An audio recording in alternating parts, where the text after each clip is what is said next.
One Piece Books presents The Rising of the Shield Hero, Volume 10, by Aneko Usagi, performed by Shay Taylor. Prologue: The Spirit Tortoise's Barrier. After saying our goodbyes to Kizuna and the others, we were transported. And just like when being summoned to a wave, our surroundings instantly changed. We were in, yes, these were familiar fields, along with their view of the Melromark Castle town. "We made it back." Raphtalia's voice was overflowing with emotion. I guess it did feel a bit like a homecoming. "Looks that way." "Finally!" Philo seemed to feel the same way. "We've returned at long last." Even Rishia was getting emotional. Just as I felt a sense of relief begin to settle in, a brilliant light shot out of my shield and high into the sky, and then faded away, as if it had dissolved into the atmosphere. Whoa. What was that? I'm guessing that was the Spirit Tortoise's energy returning to this world. The whole Spirit Tortoise ordeal hadn't lasted that long. Even so, there was something deeply emotional about it all. Thinking about it, it seemed short, but it had actually been a long battle.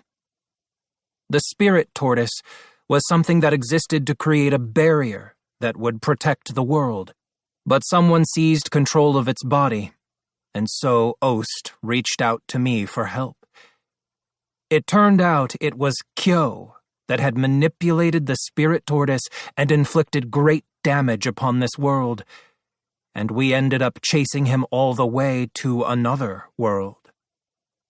In that other world, we met Kizuna, who was one of the 4 holy heroes, just like me. Kizuna joined us to fight Kyo, and together we made Kyo pay for what he'd done. Then we took back the Spirit Tortoise's energy and returned to this world. The Spirit Tortoise was one of the guardian beasts, which were monstrous creatures meant to consume the souls of living things to create a barrier that would halt the fusion of worlds, a phenomenon known as the waves. Apparently, once enough of this energy used to produce the barriers had been collected, it would be possible to make the waves stop. But even if less than the full amount of energy had been collected, it would still be possible to stall the waves for some time. Or so I had been told. We had taken back that energy, and now it had been released out into this world to serve its original purpose. It was a magical sight, and I had a feeling it had probably been visible from far off in the distance. I had been staring at the Spirit Tortoise heart shield on my arm and lost in thought, when suddenly I realized something. The very last of the light had left the shield. I guess all of the energy that was stored inside had been released. Even the faint glow that had remained for a moment had now faded away. I noticed that the Energy Blast special effect was at 0% now. The other stats had fallen a bit too. It was as if the shield was saying it had served its purpose and its work was done. Well then, I suppose we should check up on things here. "Agreed, Mr. Naofumi." That was Raphtalia. Raphtalia was a demi-human girl and former slave that had been fighting by my side for so long that I recognized her voice instantly without having to turn around. Even though I considered myself something of a surrogate parent to her, it wasn't uncommon for me to be the one relying on her in certain situations these days. She had been chosen by the katana of the vassal weapons to be its owner in the other world, which meant that she could no longer be a slave. She possessed a beauty that felt Japanese somehow, and Miko clothes suited her strangely well. Maybe it was because of her tanuki-like ears and tail. All right then. Let's see how long until the next wave. I glanced over at the hourglass numbers that hovered in my field of vision. I could see the red hourglass numbers had come to a halt. I also noticed that the blue hourglass icon had become active. Was that an 8? I was pretty sure I remembered Ost saying something about a delay before the next guardian beast appeared. The Phoenix, was it? That made sense. The blue hourglass was showing how much time we had left before the Phoenix's seal was broken. It looked like we had around 3.5 months before the seal would be broken. Only 3.5 months after a battle that intense. Or maybe, should I have been happy that we even had that long? Looks like we have 3.5 months until the seal is broken on the next guardian beast. Oh, I see. Seems like we have less time than expected. Not necessarily. Compared to how it's been up until now, that should be plenty of time. The first wave came 1 month after I'd been summoned here. The next was a 1.5 months later. Pretty much right after that was the whole Church of the Three Heroes mess, meeting the other heroes to exchange information, the wave at the Kalmyra Islands, and then the Spirit Tortoise incident. The next Melromark wave would have been right around the corner, which means it had been right around 4 months since I'd first arrived in this world. That's just about the same amount of time I've been in this world, combined with the month spent fighting in Kizuna's world. Really? Considering how old you are, Philo, 3.5 months should be more than enough. Philo was a young girl who was actually a type of monster called a Philolial. Philolials were strange bird-like monsters that delighted in nothing more than pulling carriages. But Philo was a certain type of Philolial that was considered superior among their kind, and she had the ability to transform into what looked like an angel. If she kept her mouth shut, you might think she was just a cute little girl with blonde hair and blue eyes. Her actual age was 1 month less than the total amount of time that had passed since I'd been summoned to this world. In other words, the 3.5 months was about the same as the total length of time that Philo had been alive. No time for a break, I guess. That was Rishia that just made that whiny "feh" sound. Rishia's abilities fluctuated based on her emotional state, but the girl had the potential to be a real heroine. I had to give her credit for contributing more than anyone else in our fight against Kyo. I took her in after Itsuki, another one of the heroes, tossed her aside for having nothing to offer the team. But her performance had made it clear that she had plenty to offer. She still couldn't manifest that strength without becoming extremely emotional, but I was sure that would change once her abilities had really blossomed. I figured she was just a late bloomer, and her stats would only improve going forward. Yeah, not really. We need to figure out how to get stronger before it's too late. Not to mention we'll be fighting the Phoenix next, so we better train hard. Time is limited. Okay. Nafu! Raf-chan responded along with Rishia. Oh yeah, Raf-chan was a Shikigami that had been created using a lock of Raftalia's hair. She was a cute little thing that looked kind of like a tanuki or a raccoon. I imagined it's what Raftalia would look like if she were turned into an animal. Raf-chan was surprisingly sharp and had proven useful in all sorts of situations. I noticed my shield was reacting to something. What's this? Familiar shield? When I checked the flashing shield icon, it indicated that the familiar shield had been unlocked. It was pretty much the same as the Shikigami shield. I must have needed it to use Raf-chan, and that's why it appeared. I sure was glad that Rafchan hadn't disappeared or something, due to differences between this world and Kizuna's world. It seems things that weren't compatible with both worlds ended up with their names garbled in the status screen and ceased to function after crossing over. I'd thought about how depressing it would be if the Shikigami shield ended up with some unrecognizable name and Rafchan turned into a stuffed doll or something. But thankfully, nothing like that happened.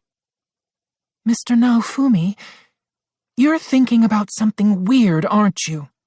I was just thinking about how happy I am that I can use Rafchan in this world, too. Oh. It seemed like Raftalia wasn't really sure what to think about Rafchan. Although, it looks like all of the powering up that I did has been reset. I'll have to do that over again, but this time, it will be in a more familiar world. I'll make you more powerful than you were in Kizuna's world in no time, Rafchan. Nafu! I loved how Rafchan always knew just how to respond. She was standing up on two legs as if to show a sense of determination. Oh, it looks like someone from the castle is coming to pick us up. While Rafchan and I were busy gazing into each other's eyes, a familiar-looking carriage appeared, heading in our direction from Melromark Castle town. And, oh yeah, that was the corpse of the spirit tortoise that lay towering behind us. We had ended up right in front of it when we were transported back. A month had passed since we left, so the remains had been cleared away to a certain extent. The flesh and some other portions had been removed, and the flora from the mountainous areas had begun to spread, or at least it looked that way. Ost, we made it back. For a split second, I thought I could see a soft light radiating from the corpse of the spirit tortoise, as if in response to my sentiment. But surely it was only my imagination. Well then, I guess we should start getting caught up on things with whoever it is headed this way. Agreed. We have a lot to discuss, and all kinds of souvenirs, too. You think Melchan will be happy? Who knows? Philo was wearing pajamas that had been designed to resemble her own filial form. She wanted to give them to her good friend, Melty, the second princess of Melromark, as a souvenir. Things are probably going to get busy from here on out, so be prepared for that, Raftalia. That's right. Much like Kizuna and her friends, we had all sorts of issues waiting for us that needed to be addressed, like dealing with the other three heroes that had lost to the spirit tortoise and been captured, for example. I really wanted to believe that they would finally listen to me after that. Understood. Other than that, yeah, I guess we'll go if we can still manage it, after taking care of what needs to be done before the battle with the Phoenix. Go? Where are you planning on going? That, you'll find out soon enough. Okay. I had winked at Raftalia suggestively, and for some reason Rishia responded with a frightened whimper. How rude could she be? Was it really so strange for me to wink? After a few more moments passed, the approaching carriage and the knights escorting it came to a halt before us. The Queen of Melromark stepped out of the carriage and gave a salutatory bow. I'm glad to see you made it back, Mr. Iwatani. Long time no see. It had been a month since I'd last seen the Queen, but she seemed pretty much the same as before. Her outward appearance hadn't changed anyway. And were you successful? I'm sure you already have a pretty good idea, don't you? We received confirmation of a bright light dissolving into the sky before heading this way. Am I right to assume that was proof you were able to successfully recover the spirit tortoise's energy? Yeah. It looks like we won't have another wave for a while, thanks to the spirit tortoise's energy. The surrounding knights responded with gasps of excitement. We should be safe until the seal is broken on the phoenix, the next guardian beast of the 4 benevolent animals. And how long is that? Around 3.5 months. That may not seem long, but we'll just have to make do. Understood. I'm sure you are all exhausted after such an arduous battle in another world, in enemy territory, no less. Please, this way. Sounds good. I'd like to hear how things have been going here, too. I nodded, and the Queen stepped aside and motioned us toward the carriage she had prepared for us. We boarded the carriage and headed for the castle. Chapter 1. The 7-Star Staff Hero. Come, Mr. Iwatani. The people of Melremark are offering you their ungrudging appreciation. Please, give them a wave. Yeah, sure. Such an exaggerated show of appreciation had the opposite effect. It made it all feel so contrived. Thank you, Shield Hero! Hero! It was like a real hero's welcome, with the crowds waving to me as we headed toward the castle in the carriage prepared by the Queen. What a conniving bunch they were. Then again, stuff like anime and history had taught me that this kind of thing was just a natural part of how the collective consciousness worked. I humored them and waved back as much as I felt comfortable with. But if it had been just 2 or 3 months earlier, my welcome would have likely been something like a piece of trash thrown in my face. I was the shield demon, after all. After we defeated the first wave, there were people glaring at me like I didn't belong here. I knew I should be happy that I was finally getting my due appreciation, but it still really bothered me.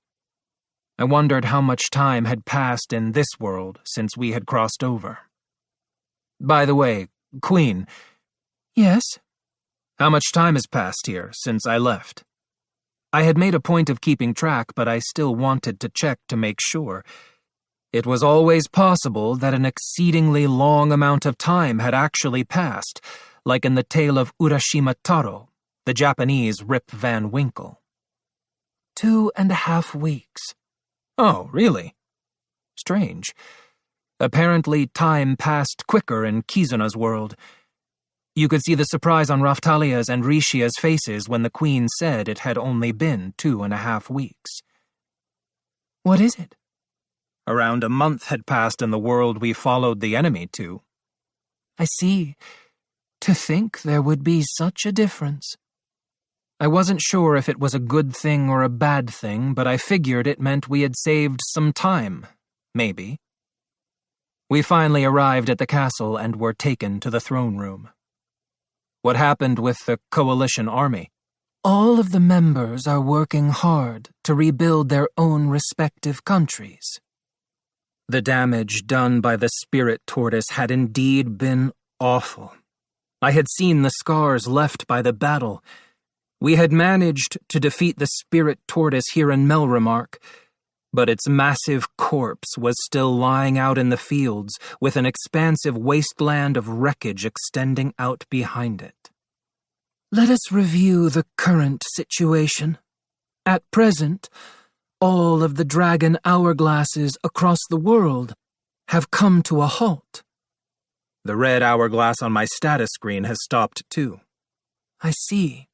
But the other hourglass shows a time of 3.5 months. The room took on a somber atmosphere. That 3.5 months is our cutoff. We need to complete preparations for the battle with the Phoenix before then. We already knew that the Phoenix would be reawakened. There's more. We learned something in the world we ended up in after pursuing Kyo, the enemy who stole the spirit tortoise's energy. I told the Queen what we had found out in Kizuna's world. In Kizuna's world, legends told of the waves as being a phenomenon resulting from the fusion of 2 worlds. It was said that if the current fusion were to reach completion, then the limits of what a single world could contain would be exceeded, ultimately leading to the destruction of the worlds. To prevent that from happening, heroes known as vassal weapon holders were slipping into other worlds through the dimensional rifts created by the waves and attempting to kill the other world's heroes that possessed the holy weapons, since those heroes were the pillars of the worlds. A commotion broke out among the Queen's advisors. And is all of this a fact? Honestly, I think it's all pretty questionable, I went on. They hadn't actually pulled it off. And one of the holy weapons over there, one of their 4 heroes, lacked the ability to fight against other people. If it really were true, surely the 4 heroes would need to excel in combat against other people, don't you think? Although it actually might very well have been true. For some reason, though, Kizuna refused to accept it. We did find something in that world that seems to offer a different explanation of the waves. Rishia. Yes. Rishia pulled out the manuscript that Kizuna and the others had given her and showed it to the Queen. We're not sure what the text means, but many of the drawings seem to be related to the waves. If we can decipher the text, we might learn something. Understood. I shall request the dispatch of those that decipher such things from all of the other countries, so that we commence the task using all available resources. I want you to put Rishia on that team. She's already learned the language of that world, and she seems to be really good at this kind of thing. Frankly, she seemed like she'd be better at it than she was at fighting. Fair? Glass and the others are counting on you. Do your best. I had to prepare her to be able to take on any challenge. In addition to that manuscript, I also talked with one of the 4 heroes over there, and we worked things out. Glass and Lark agreed to a truce, too, albeit a temporary one. So even if we happen to run across them again, the likelihood of us fighting is extremely low. Understood. It does indeed seem that there would be little value in being any more cautious than we already are in our current situation, with the waves having ceased for the time being. We also brought back several items from the other world. I'm not sure if they'll function properly here, but there's quite an assortment. I showed the Queen the bag of items that we had received from Kizuna and the others.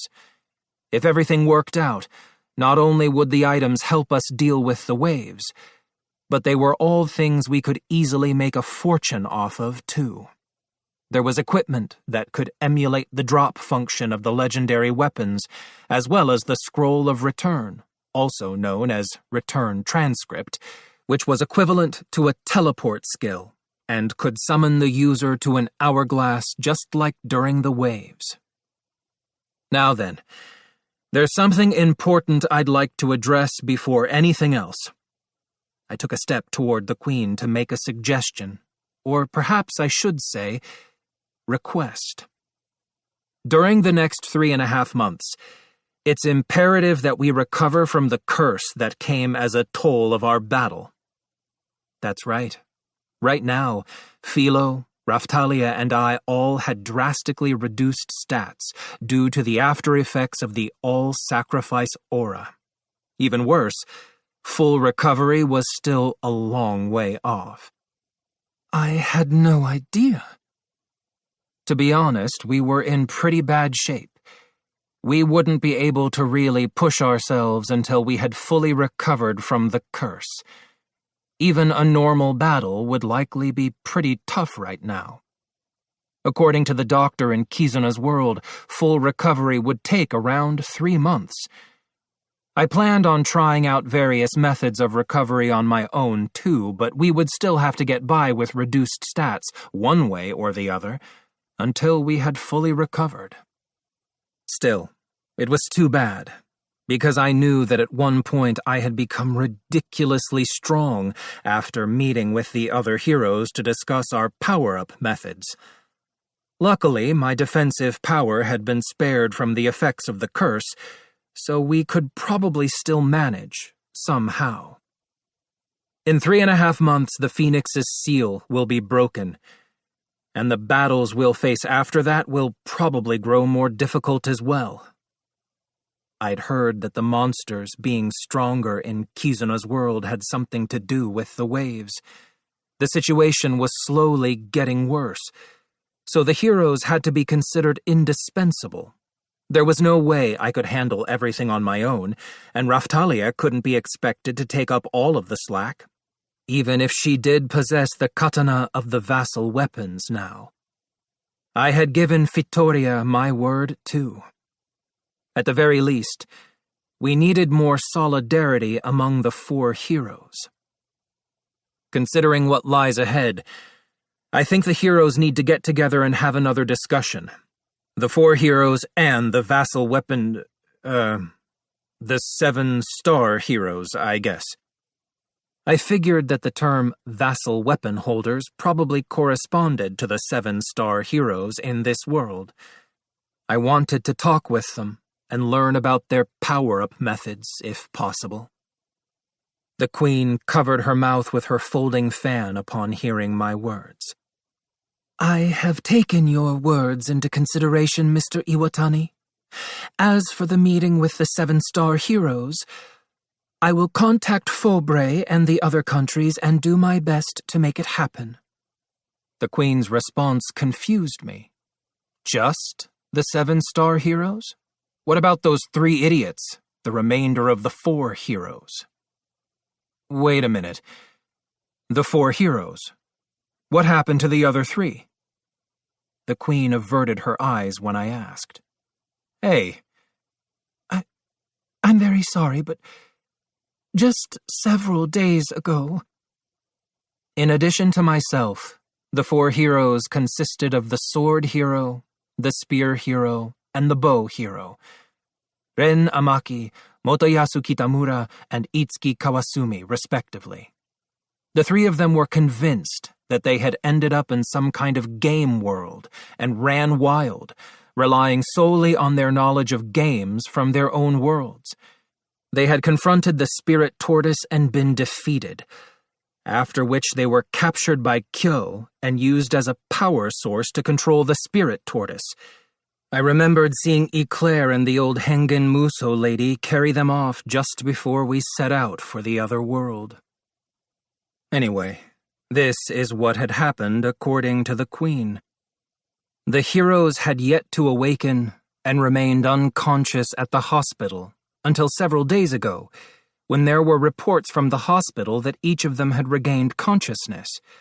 According to the examining doctor, each of the heroes was told what had happened and finally came to the realization that they had confronted the spirit tortoise and been defeated. And then? The same day that they woke up. I've been told that later that night, all of the heroes suddenly disappeared. I could feel my cheek twitching. Those half-wit heroes, they must have run away using their teleport skills. I had no idea why they would run. It wasn't like they had done anything bad. Although it was true they had made themselves look really bad.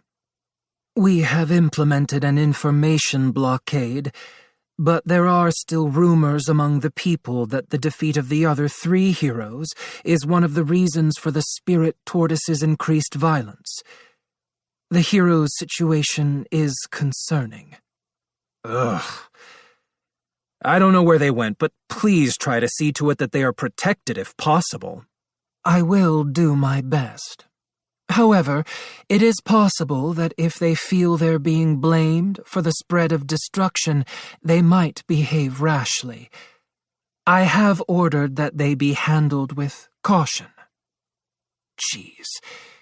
Just how much trouble did they need to cause before they would be satisfied? Those fools! We must consider the possibility that another country might attempt to take advantage of the hero's emotional vulnerability resulting from defeat to gain their favor and secure the country's position as the leading world power. Ah, so there are groups that might try something like that after all. Of course, such an act would be criticized harshly.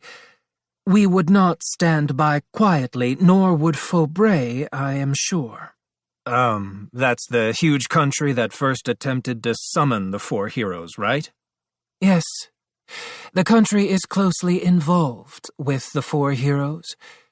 If another country were to attempt such a thing without the consent of Faubourg, war would likely be unavoidable. I'd thought that war and all of that mess was less of an issue here than in Kizuna's world, but I guess that kind of thing was always just right around the corner. So, if the heroes were to flee to a country attempting to gain their favor, they would risk being used as political instruments. I had refused such an invitation without even realizing it, and so nothing ever came of it. But those guys were definitely liable to fall for something like that. What a bunch of good-for-nothings. Of course, I didn't really have room to talk since I was part of their group. So, for the time being, all we would be able to do is call together the 7-star heroes. I wasn't sure whether I should consider them friends or foes, but I needed to meet and speak with them either way. It was critical that we shared our power-up methods. Of course, there was the issue of whether or not they would be willing to talk. There could always be someone like Kyo from Kizuna's world, so I wasn't sure if the 7-star heroes could be considered allies yet. Still, I had to get them to share their power-up methods somehow to make up for my stats being lowered by the curse. Understood about the heroes. Other than that, with the extent of the damage, is recovery even possible? Upon hearing my question, the expressions of the Queen and her advisors grew even grimmer. So it really was that bad after all. The coalition army itself suffered significant losses during the incursion into the spirit tortoise's body, and also while distracting it outside. Sorry I couldn't protect them. As the shield hero, it was my job to think about how to prevent casualties and act accordingly, and yet there had still been considerable losses. Oh, no. They were there because they wanted to be, I am sure. Everyone that participated in the incursion has indicated that it was thanks to the shield hero that any of them were able to escape alive. Well, I'm happy to hear that. Our neighboring countries have also been dealt a heavy blow, and recovery will likely require quite some time. I see. To be honest, providing you aid will also be a bit more difficult now, Mr. Iwatani. I couldn't argue with that. If they had been able to continue providing massive amounts of aid even after suffering such heavy damages, I would have been suspicious about where the money was coming from. We will provide what aid we can, but compared to what we had initially planned... Yeah, I understand. If I need money, I'll work it out on my own. On the contrary, I should probably have been helping gather reconstruction funds. I decided to bring up the plan I had been considering. Hey, aid doesn't have to be money, right? Indeed. In fact, other forms of aid would certainly be preferable considering our current situation.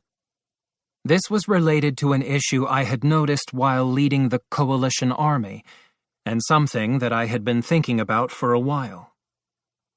In that case, how about you grant me a territory? That's right.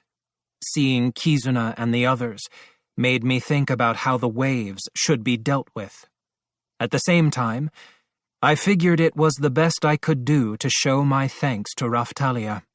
Assuming the world achieved a state of peace, I wasn't planning on sticking around like some kind of fool. I'd return to my own world without hesitation. But what about Raftalia? For Raftalia, this world was her home. She had believed in me and stuck with me in both good times and bad, so she deserved a place where she could live out a happy life. A territory? That's not a problem, but may I ask why? Until now you have been, pardon my rudeness, but you seemed indifferent about such things. I figured I should give her the official reason. The hero in the other world had trained a group of acquaintances to deal with the waves without the assistance of heroes. After careful consideration, I believe it will be necessary for us to do something similar. Ultimately, it had been us that defeated the Spirit Tortoise, but since I was limited to defense, it only made sense that the company I kept would become more and more important.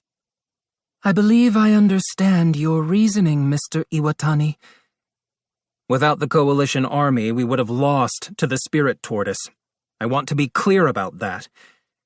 That said, surviving the coming waves will prove difficult with the Coalition army as it is now. To be honest, they're weak. Ugh. Being a proud bunch, knights could be difficult to deal with. I'm saying the overall military power of the army is weak. Considering the Spirit Tortoise's connection to the waves, there's a very high possibility that even more powerful monsters will appear going forward.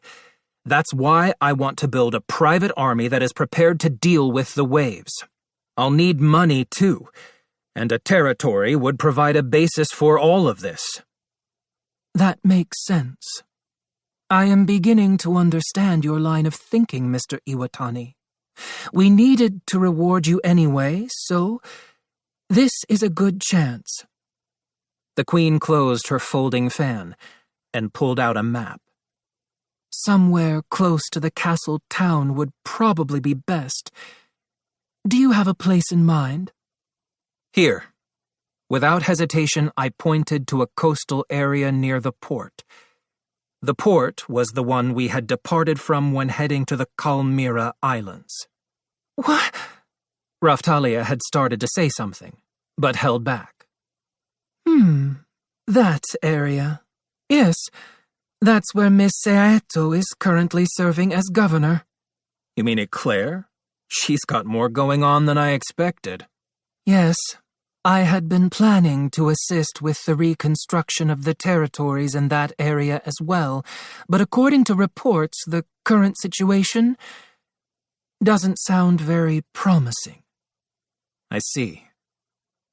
I'd heard that the area had suffered extensive damage in the first wave, the one that occurred before I had been summoned. I'd passed by it several times. It had been a desolate area filled with abandoned buildings.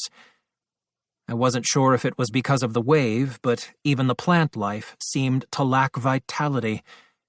Reconstruction would be a difficult task. It had only been 2.5 weeks since the most recent disaster, too. I would like to recommend another area if possible.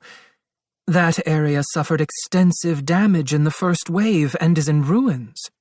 I'll be developing the land anyway. It will be easier to do things my way there than somewhere that's already been developed, like the areas near the castle. It works out perfectly. Understood. Now, if you are going to have a territory, you will need to be given an appropriate rank. I plan on returning to my own world once the waves have ended anyway. I don't need a successor. In fact, you should just return the territory to Eclair at that point. Actually, if she'll let me do things my way, I wouldn't mind if she just stays the governor. It's not like Eclair was a stranger, and I figured she'd do just fine considering she had shown an exceedingly earnest determination to get along with the demi-humans. I cannot allow that. Mr. Iwatani, you are not giving yourself the credit you deserve. If we did not reward you appropriately, we would be giving other countries cause to attack Melremark. I was being lectured by the Queen for some reason. I shall grant you the rank of Count. Wait a minute. Wouldn't the fact that my shield had translated her words as Count mean that the rank was hereditary? I knew about the noble ranks and titles from some manga about nobility that I had read fanatically a long time ago. The manga had been set in the early modern period and not the Middle Ages, but still. Duke, Marquis, Count, Viscount, and Baron. These were known as the 5 ranks of nobility and were ordered from the highest rank to the lowest. Noble titles were generally divided into 2 categories, hereditary and territorial. In my world, in Europe, owning territory usually meant having a title, and those who ruled over territories were collectively referred to as the aristocracy or something like that. That meant that members of the aristocracy who owned multiple territories would, of course, have multiple titles as well, and having a title meant that you were a member of the aristocracy who owned at least 10,000 acres of land. I wasn't sure if all of that held true in this world, though. There is always the possibility that you will have a child, Mr. Iwatani. We must keep that in mind. Perhaps, for example, with Melty. Not happening. Did she really want to have me and Melty get married that bad? That girl was still a child. There's no way I was going to feel any kind of sexual desire for a 10-year-old kid. Just a moment, please. We must perform the conferment of title ceremony. What a pain. Perhaps. But the dignity of our country is at stake. The formalities and the reward must be fitting of your performance. I couldn't really argue that just simply handing over some money to the hero who had defeated the chief villain that had caused so much damage wouldn't look too good. To think that the shield hero, worshipped by the demi-humans, would request the Seaeto territory, which is known for its acceptance of demi-humans, even in Melremark. Well, Miss Eclair's father was quite popular and a man that I trusted dearly. The Queen had completely seen through my plan. She kept glancing over at Raphtalia. This could be good for publicity, too. I'm counting on you. Don't get your hopes up. The Queen handed me a ceremonial sword. Normally, it would have been rejected by the shield, but that wasn't a problem as long as I had no intention of fighting. I was supposed to unsheathe the sword and hand it to the Queen, who would then tap each of my shoulders with the sword and attest the conferment of title. That would complete the ceremony. We hereby commence the conferment of title on the shield hero Naofumi Iwatani. The castle knights sounded their bugle-like instruments. I marched confidently through the doorway and into the throne room toward the waiting Queen. I then assumed a blatantly pretentious pose and lowered my head before unsheathing the sword at my side and handing it to the Queen. In accordance with the customs of this land, I hereby grant you the rank of Count in recognition of your most recent noble efforts. The Queen returned the sword to me. I look forward to your continued success. I returned the sword to its sheath and stood up. And that's it. Truthfully, I would prefer to perform the ceremony on a much grander scale, but... Too much trouble.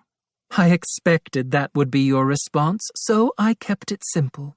Regardless, I do plan to make this known to the people. Yeah. I had a feeling that my days of openly roaming the castle town streets were now over. That reminded me. Where was Trash? It felt like I hadn't seen him in forever. Was he still around? Trash was the Queen's husband, and had been serving as the crown by proxy in her absence. He'd had another name, but it had been changed to trash as punishment for his actions. He had been one of the culprits responsible for framing me for religious reasons. There he was. He was glaring at me with disgust in his eyes. He couldn't say anything since the Queen was keeping a close eye on him. Or so I thought. Looking more closely, I noticed he was wearing a collar. Oh, he was touching the collar like he wanted to say something. It seemed to be tightening. Now this was funny. I laughed at him. He seemed super mad now, but every time he tried to scream out, the collar tightened and silenced him before he could make a noise. Talk about quality entertainment. Mr. Naofumi? Raphtalia called out as if to reprimand me. Apparently, she hadn't noticed Trash's collar. What can I say? It's funny. Look at that. That's just like you, Mr. Naofumi. Raphtalia's voice was tinged with disapproval. Ah, yes. Mr. Iwatani, you mentioned that you would like to speak with the 7-star heroes. Huh? Yeah, that's right. The Queen looked over at Trash, as if to imply something. The knights surrounding Trash dragged him over in front of me and forced him to his knees. Allow me to tell you about a certain 7-star hero. Why was she saying this after dragging Trash over here? This hero was an extraordinary character formerly known as Luge. When Siltvelt made an attempt at world domination 20-something years ago, it was this hero that attacked them head-on, saving Melremark and many other countries in the process. Sounds like quite the reputation. 20-something years ago meant that the hero had to be pretty old now. Thinking about the people I knew, that would probably limit it to the old lady, the slave trader, or the accessory dealer. The last two were out of the question, but I wouldn't be surprised if it turned out to be the old lady. She'd made a dramatic turnaround and gone on a rampage after I gave her that medicine after all. Still, something about her didn't quite fit. Despite being the staff hero, this hero came to be known instead for his formidable intelligence, and the people referred to him as His Excellency the Wise when telling stories of his deeds. Trash was really starting to struggle for some reason. His Excellency the Wise? Must have been a pretty impressive guy. If he was that smart, then... I looked over at Rishia. Your father? Rishia shook her head emphatically, so it wasn't her dad then. Do you know who she's talking about, Rishia? Yes, I do. It's that man. The king is the 7-star staff hero. Huh? Dumbfounded, I pointed a questioning finger at Trash, who was still struggling for some reason. It's thanks to the king that Melremark and the other countries still exist today. Hold on. She was saying that Trash, that this stupid, power-hungry fool, was a 7-star hero? No way. I had never seen him holding any kind of staff, and His Excellency the Wise, seriously? More like His Foolishness the Daft.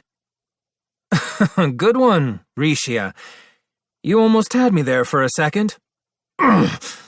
Trash snorted and glared at me. It wasn't a joke.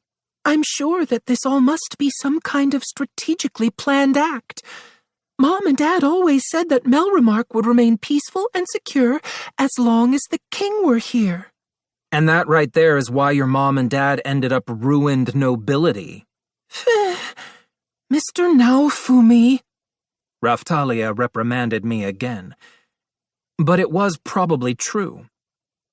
So from what she was saying, if we were talking about my world, was he like some kind of famous military strategist?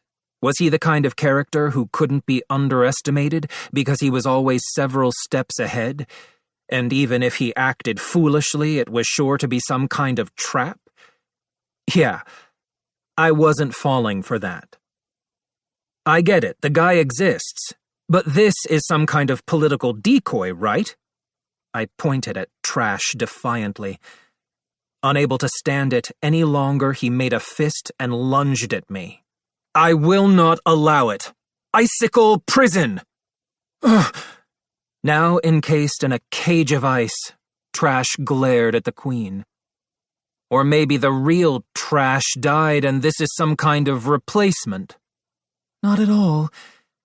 This is all true. Right, Trash? Ah, yes. You can't speak because of that collar. Think about it, Mr. Iwatani. Why do you think I made Bitch my slave but didn't do the same to Trash? She had a point. Trash seemed to have given up relatively quickly, and I figured that's why she had let him be. But now that I thought about it, maybe his punishment had been a bit underwhelming. I am sure you already know this, Mr. Iwatani, but it is not possible to enslave a holy hero or a 7-star hero. Ah. So what you're saying is that you can't make Trash a slave, and that's why you're keeping him quiet with a collar. But does the collar really work? Yes. Of course, he could easily break it if he wanted to, but he doesn't, because he knows he would be punished for doing so. As soon as the Queen finished her sentence, Trash ripped the collar off. I can't take it anymore. Shield! He was as annoying as ever. I will let that slide this time. So there you have it. Trash, I mean, tell Mr. Iwatani how you power up your staff. I'll never tell him. I refuse to accept this. The shield account, absolutely unacceptable. Oh my, what shall we do? I'd like to request that you spare his life at the very least. As she said this, the Queen delivered repeated blows to Trash's face. Being my twisted self, I'd begun to enjoy the whole spectacle a bit. But realistically speaking, it would be difficult to get Trash to share his power-up methods. In that case, killing him, waiting for a new staff hero to appear and asking the new hero would be quicker. But the Queen was asking me to show leniency and overlook his behavior. This was proving to be a real predicament. Queen, use every means of torture available to make him speak. A hero that has no intention of fighting for world peace does not deserve to live. Insolence! The Queen ordered, Trash gagged and quieted. Understood. The deadline. The Queen interrupted me, just as I was about to decide how much time to give him. My daughter, Bitch, presents another problem for us. Oh? Had there been some kind of development? The power-up methods were certainly important, but they could wait for Bitch. I had a feeling the Queen had purposefully changed the subject, but I could always just bring it back up again later when I got another chance. According to the account of events given by Mr. Kitamura upon regaining consciousness, it seems very likely that she survived. That is a problem. You must find and capture her at once. According to Kyo, Motoyasu had been abandoned by the rest of his party upon facing the spirit tortoise. I had no doubt that she'd survived. As you wish. I had no idea if she would return to Motoyasu. Then again, maybe she should be executed for deserting him in the face of the enemy. I will need to speak with her before anything else. Depending on how that goes, you may find the outcome quite pleasing, Mr. Iwatani. That would be most excellent. The Queen and I laughed together as we sneakily probed each other's true intentions. Mr. Naofumi. Yeah, I know. Jeez. Was she ever going to let me get away with a bit of mischief? Raf-chan never seemed to mind. Dafu! Speaking of Raf-chan, she had been imitating me for the past few minutes and had a sinister grin on her face. In any case, I have many questions for you as well, Mr. Iwatani. I know, but I have some things to take care of first. We'd just gotten back from the other world and we needed to get started on preparations. Later. Trash of the world, from here on, you shall forever be known as His Foolishness the Daft, framer of heroes. Isn't that nice? You're famous. As we made our way out of the throne room, Trash was pointing at me and struggling violently in an attempt to destroy the cage of ice. I had no doubt he wanted to attack me, but the surrounding soldiers wouldn't allow it. The Queen sure knew how to handle things. But all of that aside, was that piece of trash seriously a 7-star hero? Chapter 2. Whereabouts of the Slaves. I lay down on the bed in the guest room and rested. Yeah, I really was exhausted. Lying down made it all the clearer. The effects of the curse were heavy, and I could feel them taking their toll on me. In the end, I had spent the whole day discussing future plans with the Queen and her advisors. That reminds me. I hesitantly checked my equipment status. Sure enough, my armor's name was unrecognizable. The Barbaroi armor had ceased to function. Raftalia, Rishia, Philo, check your equipment. Yes, I did. The name listed is garbled, and the effects are null. Raftalia had already changed into her previous armor from this world. Damn, she had changed so quickly. Why do you look disappointed? Do I? Because it looked so good on you. Because it looked so much better than your old armor. Raftalia looked at me suspiciously as childish responses flooded into my head. Oh, my breastplate name is unrecognizable now, too. Do you prefer a kigurumi? I seemed to remember having another Pekkul kigurumi left over somewhere. Where did I put that? Had I left it in the castle storeroom? Now, Mr. Naofumi, I'm sure Rishia has outgrown her kigurumi phase. Hey, Master! Where is Mel-chan? She wasn't in her room. Philo unfolded her pajamas as she asked about Melty, so I inspected them too. Oh, apparently the Philo pajamas were compatible between worlds. Melty? I'm pretty sure the Queen said she had gone to help Eclair. Oh, really? Will we see her tomorrow, then? Maybe. We were planning to head that way, after all. That aside, Mr. Naofumi... Raftalia suddenly drew near to where I was lying on the bed. A territory, and you're a count. You're a real hotshot now. I was already a hero, you know. Doesn't feel like much of a change. What is it that you're after, Mr. Naofumi? Raftalia looked at me with uncertainty in her eyes as she asked. That reminded me. She had almost said something when I told the Queen which territory I wanted. Are you talking about the territory business? It's just like I said. Considering that the battles are going to start getting rough, I think it would be best to build a private army, like Kizuna, Glass, and Lark have done. But why did you choose the area that was damaged by the first wave for your territory? I wasn't sure if I should just be honest with her, or if that was a bad idea. I started to feel like it might seem patronizing, so I decided to just gloss over the issue for now.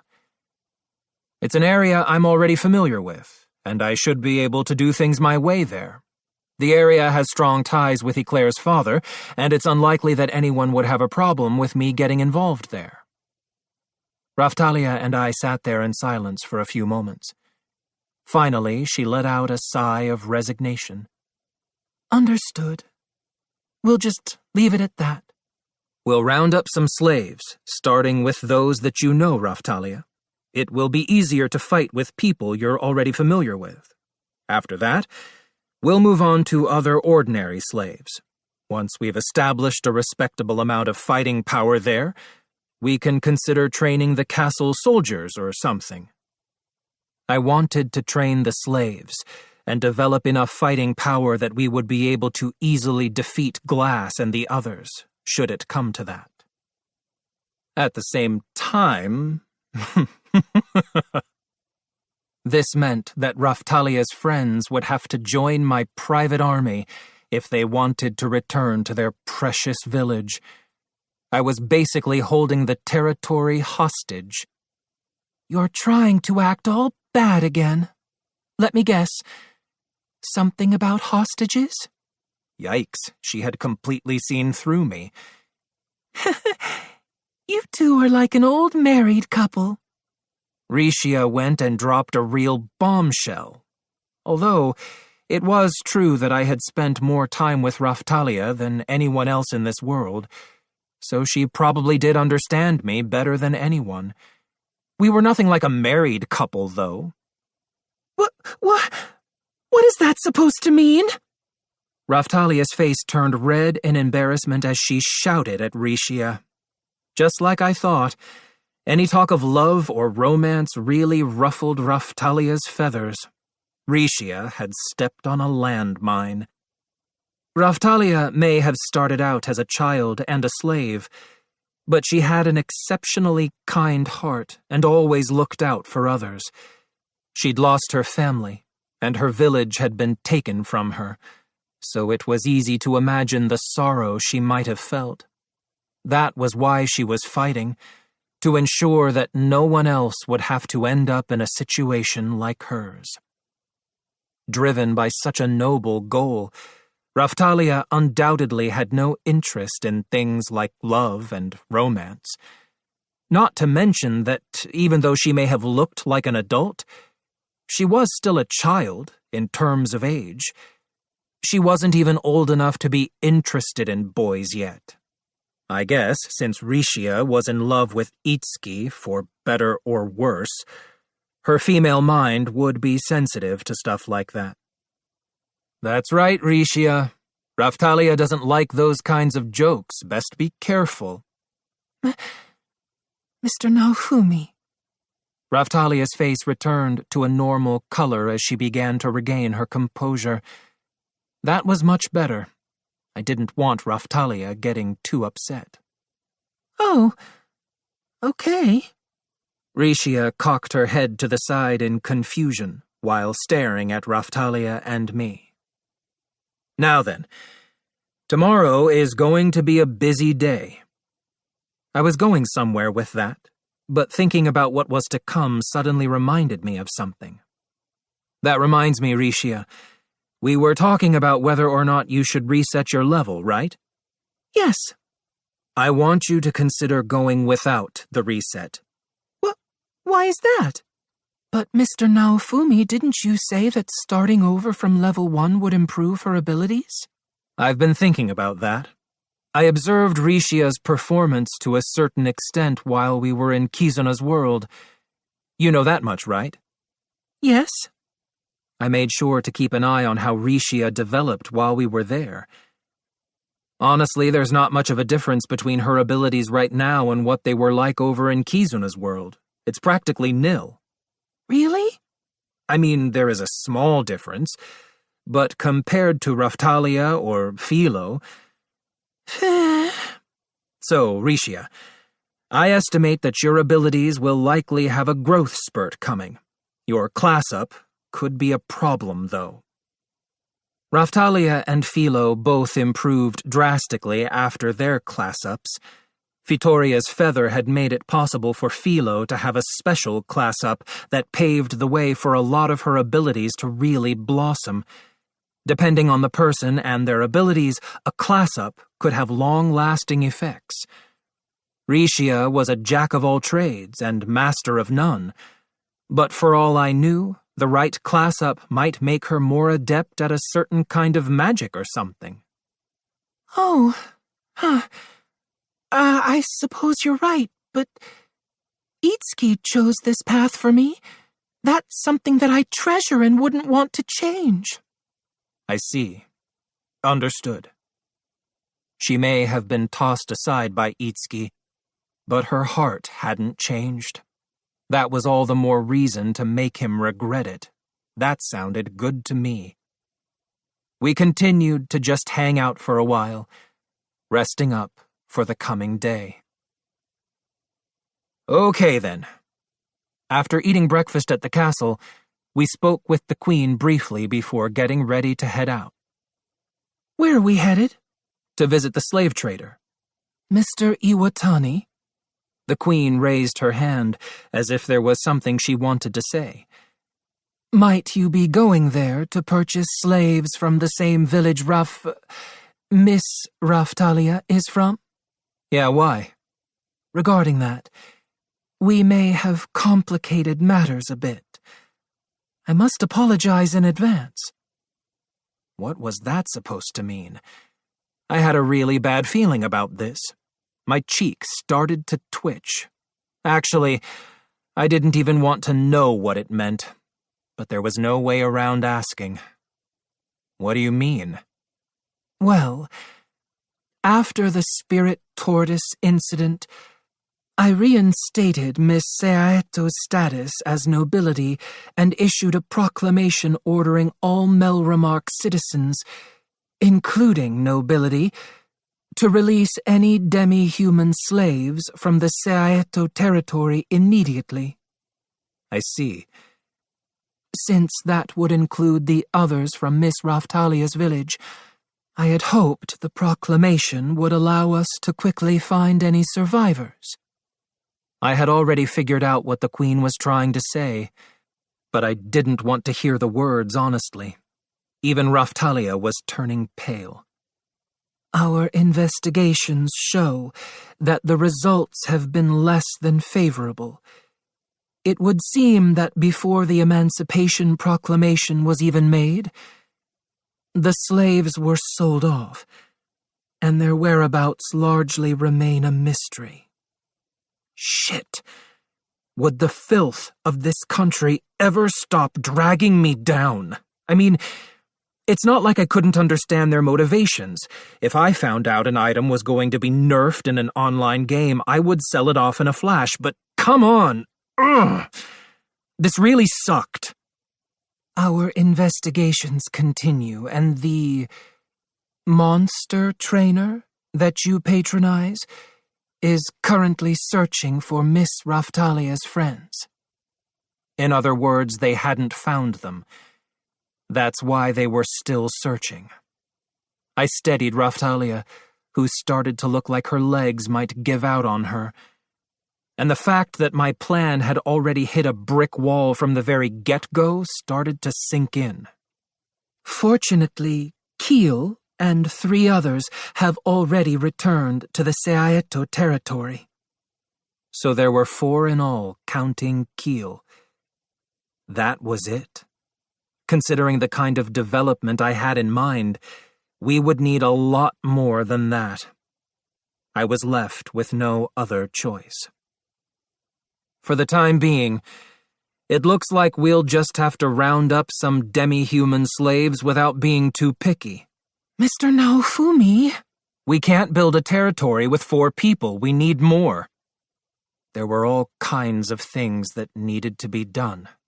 It is what it is. We'll just start off by buying some cheap but usable slaves.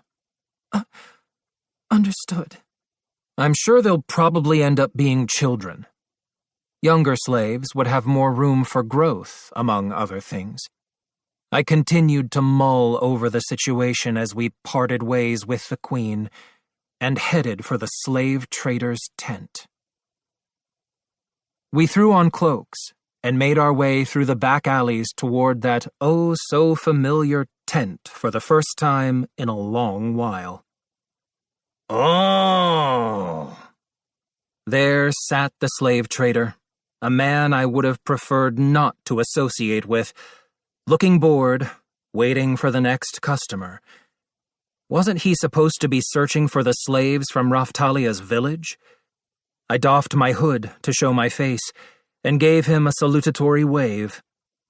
Well, if it isn't the Shield Hero, it's been a while. I've heard the news of your recent successes. Long time no see. I thought you might have forgotten about me. I doubt anyone could forget someone like you. How should I put it? The guy had a unique air about him that would make it difficult to forget him. He seemed far more adept at his trade than your average merchant. This kind of business was all about making sure your customers remembered you after all. Come to think of it, we hadn't been back since we came to buy Philo's claws. Not since the time we hadn't been able to class up at the Dragon Hourglass. The slave trader had coaxed us into heading for Siltvelt or Shield Frieden back then. Wait a minute. Judging from his earlier comment, could it be that he had secret ties to the Queen? You've played your own little part too, haven't you? To think, you had secret ties with the monarch. I wasn't lying when I told you I liked you from the moment I saw you. Yeah. We'll just leave it at that. And what can I do for you today? I'm here about your actual line of work. Oh. The slave trader's eyes twinkled conspicuously. I wasn't sure what he was getting so excited about, but I wasn't going to let things go his way. I could imagine he was probably secretly delighted over the fact that I was still buying slaves even after my rise to fame. I'm looking to buy some cheapish demi-human slaves for now. The lower their level, the better. What kind of budget are we looking at? I had 5,000 silver pieces that the Queen had given me before the Spirit Tortoise incident. Around 5,000 silver, including the slaves you're currently searching for too, of course. An investment for a new project, I presume? I've told you before, don't ask me contrived questions you already know the answer to. Just how much did this guy know anyway?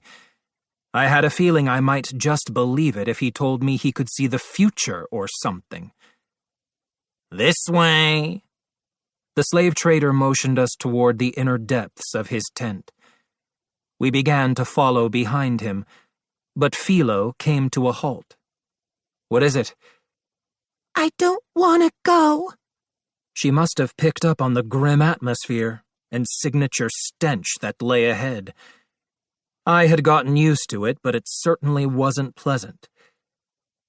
How about you just stay put then? Okay. Philo nodded as she sniffed at the lottery monster eggs.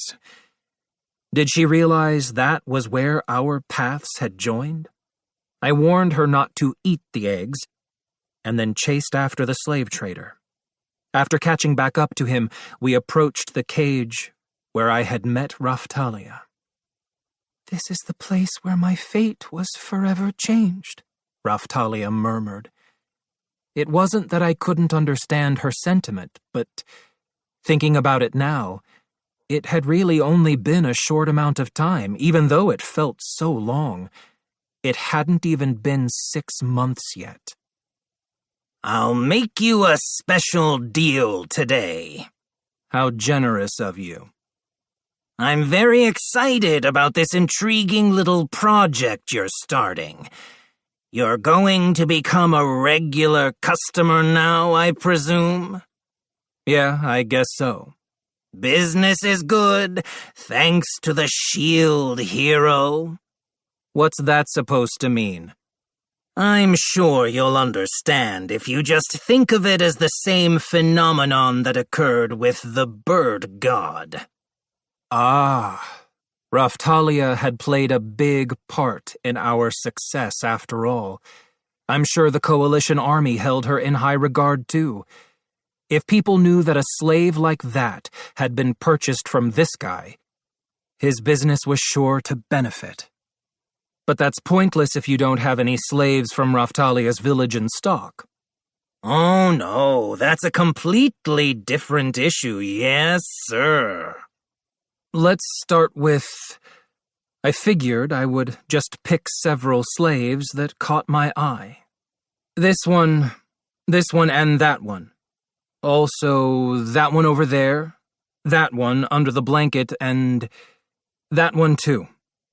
I picked 2 boys that looked relatively healthy, a couple of trembling slaves that were holding hands like they were friends, another that was wrapped up in a blanket and trembling near the back of the cage, and lastly one who was standing near the cage door, staring at Philo. Eclair already had 4 slaves at the territory, so that made a total of 10. That seemed just about right to kick things off. Oh yeah, I'll be applying the slave curses at my territory, so we'll need to take someone who can perform the ceremony with us. It'll be necessary to enhance their abilities. Such a seemingly random selection, and yet you choose such fine specimens. The shield hero has a good eye. My hat's off to you, yes, sir. Mr. Naofumi, perhaps you should choose a bit more carefully. I just went back and forth between the healthy-looking ones and the ones that looked problematic.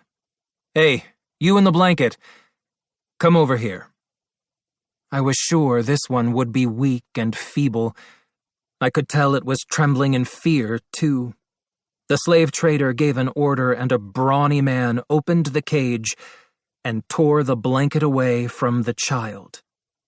No, don't! Oh. With the blanket gone, I could see the slave resembled a mole. That's a Lumo, a type of therianthrope known for its nimble hands. Their eyes are sensitive to light, which makes them a good choice for nighttime security duties. This one is a child, of course. The Lumo slave was cowering in fear in the corner. Raftalia looked concerned. I took a closer look at the appearance of the Lumo child. If I had to describe him in one word, I'd have to go with mole. He was kind of like the mole version of a werewolf or something, and he was short, only about as tall as my waist. Was that because he was a child? So it was known for its ability to do detailed work, huh? I had all kinds of work for them in my plans, so that was fine. Speaking of detailed work, raccoon types, like your associate here, are also quite dexterous, you know. I looked at Raftalia.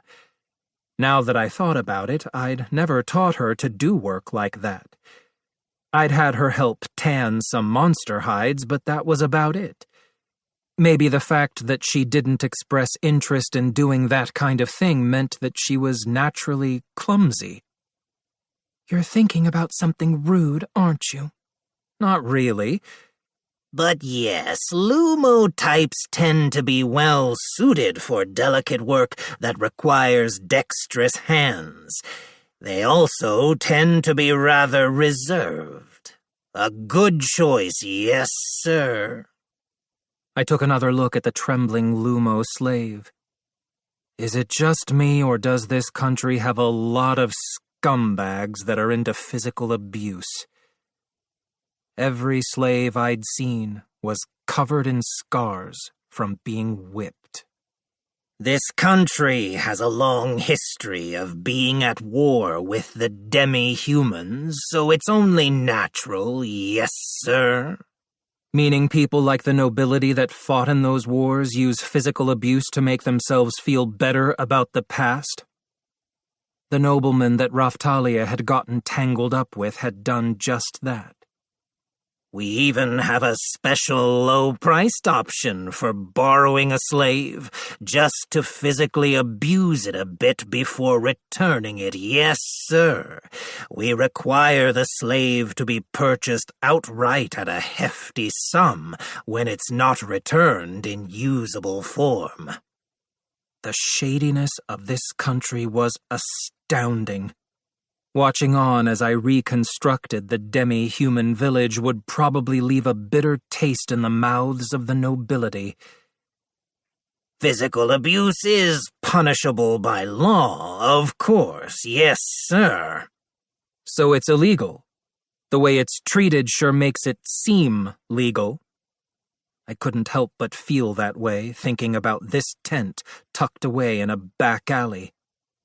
And that's why my business is thriving, yes, sir. Thriving, huh? The slave trader's way of proudly flaunting it made him seem seriously shady. Tell me then, why was he selling slaves that had been physically abused anyway? Now that you mention it, he does look better than most, I guess. Raftalia's response was practically a whisper. Was this really better than most? I looked at the wounds on the Lumo slave's back. They seemed surprisingly deep. It was a blotchy mess of layers upon layers of scars from being whipped repeatedly. Svite, heal. I cast some healing magic, and the Lumo slave's open wounds began to close. Still, the wounds were deep and far from being fully healed. Huh? I hear you've got dexterous hands. I don't know. The Lumo slave looked away when he answered. That was certainly a better response than claiming he could do something that he couldn't. Will you put them to use if I teach you? If that's an order, then I will. So please, don't beat me. The Lumo slave shrunk away, his voice strained as if he were about to cry. I guess I couldn't blame him, being a slave and all. I'm not interested in that kind of thing. If it's a beating you want, then ask someone else. Huh? Okay, now he was starting to get on my nerves. I'll leave you some medicine, so treat their wounds. After that, go ahead and take care of the slave registration. I look forward to seeing how the shield hero makes use of the slaves. So very exciting, yes, sir. Enough with that already. I have to take care of some other preparations in the meantime, and then I'll be back. Don't let me down. Exciting times ahead, yes, sir. I left things in the slave trader's hands and headed back toward the entrance of the tent with Raftalia in tow. Philo caught sight of me and came running over. Finished? Yeah, still some formalities that need to be taken care of, but we have other things to see to while that gets done. I stepped out of the tent. I still had plenty of other places to stop by after all. Chapter 3. Acquaintances. We threw our cloaks back on and roamed the town a bit, observing. The damages really had been severe. The scars left by the spirit tortoise ran deep, and countless signs of the onslaught of its familiars still remained. Shortly after, we arrived at the shop that we had been headed for. Oh, thank goodness, the shop hadn't suffered any noticeable damage and was open for business as usual. I stepped into the old guy's weapon shop. Welcome! Glad to see you're okay. That voice, is that you, kid? I doffed my hood and greeted the old guy. He seemed to be in one piece. Not a single scratch to show, thankfully. Why are you wearing a cloak? Don't want to stand out. Ah, that's right. You're an overnight sensation, kid. That was the real problem. I was no Itsuki, but the happy greetings, "Shield Hero," just gave me the creeps. I suppose I could have basked in feelings of superiority, but being well loved by the riffraff of this country wasn't really something to be proud of. Not to mention, I had way too many things I needed to take care of now. I didn't have time to waste on meaningless affairs. People tagging along in droves would only cause trouble, right? I replied to the old guy while giving the inside of the shop a look over. Doesn't seem to be any damage of note from what I can see. Yeah, not really. I chased off any monsters that showed up here. That's good to hear. I guess I had you all wrong. Here I thought you looked disappointed or something when you showed up. You're so full of it. The old guy had done so much for me, but we still went back and forth like this. This thing is all covered in dust now since you never came to pick it up, kid. The old guy brought a small sword over. Pekul Rapier. Quality, good. Imbued effects, agility up, magic power up, blood clean finish. Oh yeah, this must have been the weapon I'd requested for Rishia so long ago. Did you come to order something else? The rapier seemed just about right for Rishia. Or maybe I should have Eclair use it. Support from the castle isn't going to come so readily anymore. I figured I'd have you put my orders for weapons and gear on hold for now. I guess that's to be expected. The castle town wasn't hit that hard, but this has been a major disaster for us and the surrounding countries too. How's business been? Having just had a disaster like this, everyone wants a weapon, so they come and buy them here. So, business is booming? You could say that. With all the sales, I'm actually a bit worried about stock. That's booming, all right. Thing is, I'm not quite sure how I feel about a bunch of amateurs running around and buying up all of the weapons. That couldn't be helped. Amateurs or not, people would want weapons if they felt like they were in danger. It was that same mindset. Just like when there's a natural disaster, people start buying up water and food rations. There had been a battle, so now people wanted weapons. It didn't seem like there had been any looting, as far as I could tell, so the situation could have been worse. Is that all for today? Well, there is something. I was trying to decide whether to have the old guy make a bunch of weapons for the slaves. I had already discussed things with the queen, and I knew she could supply some used weapons, but the available resources would make anything more than that tough. I wasn't sure if we really needed anything more than that, but the fact that they were used meant they would have plenty of issues. With that in mind, I decided to go ahead and approach the old guy. I had the queen give me a territory, and I have a large-scale project in the works. It would be useful to have the old guy around to make weapons for the slaves, among other things. I figured it wouldn't hurt to ask. And what does that have to do with me, kid? You could say I came here as a headhunter, if you catch my drift. If the old guy set up shop at the territory, that could be a source of income. I had confidence in his skills, and I was sure he'd get plenty of business. I've already got this shop, you know. I know that. I'm not trying to force you to do anything. I just figured maybe you could take an apprentice or two. Think about it. Ah, so that's what you meant. Sure thing, kid.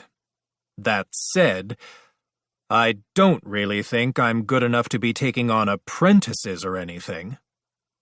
All right, he'd given me his word.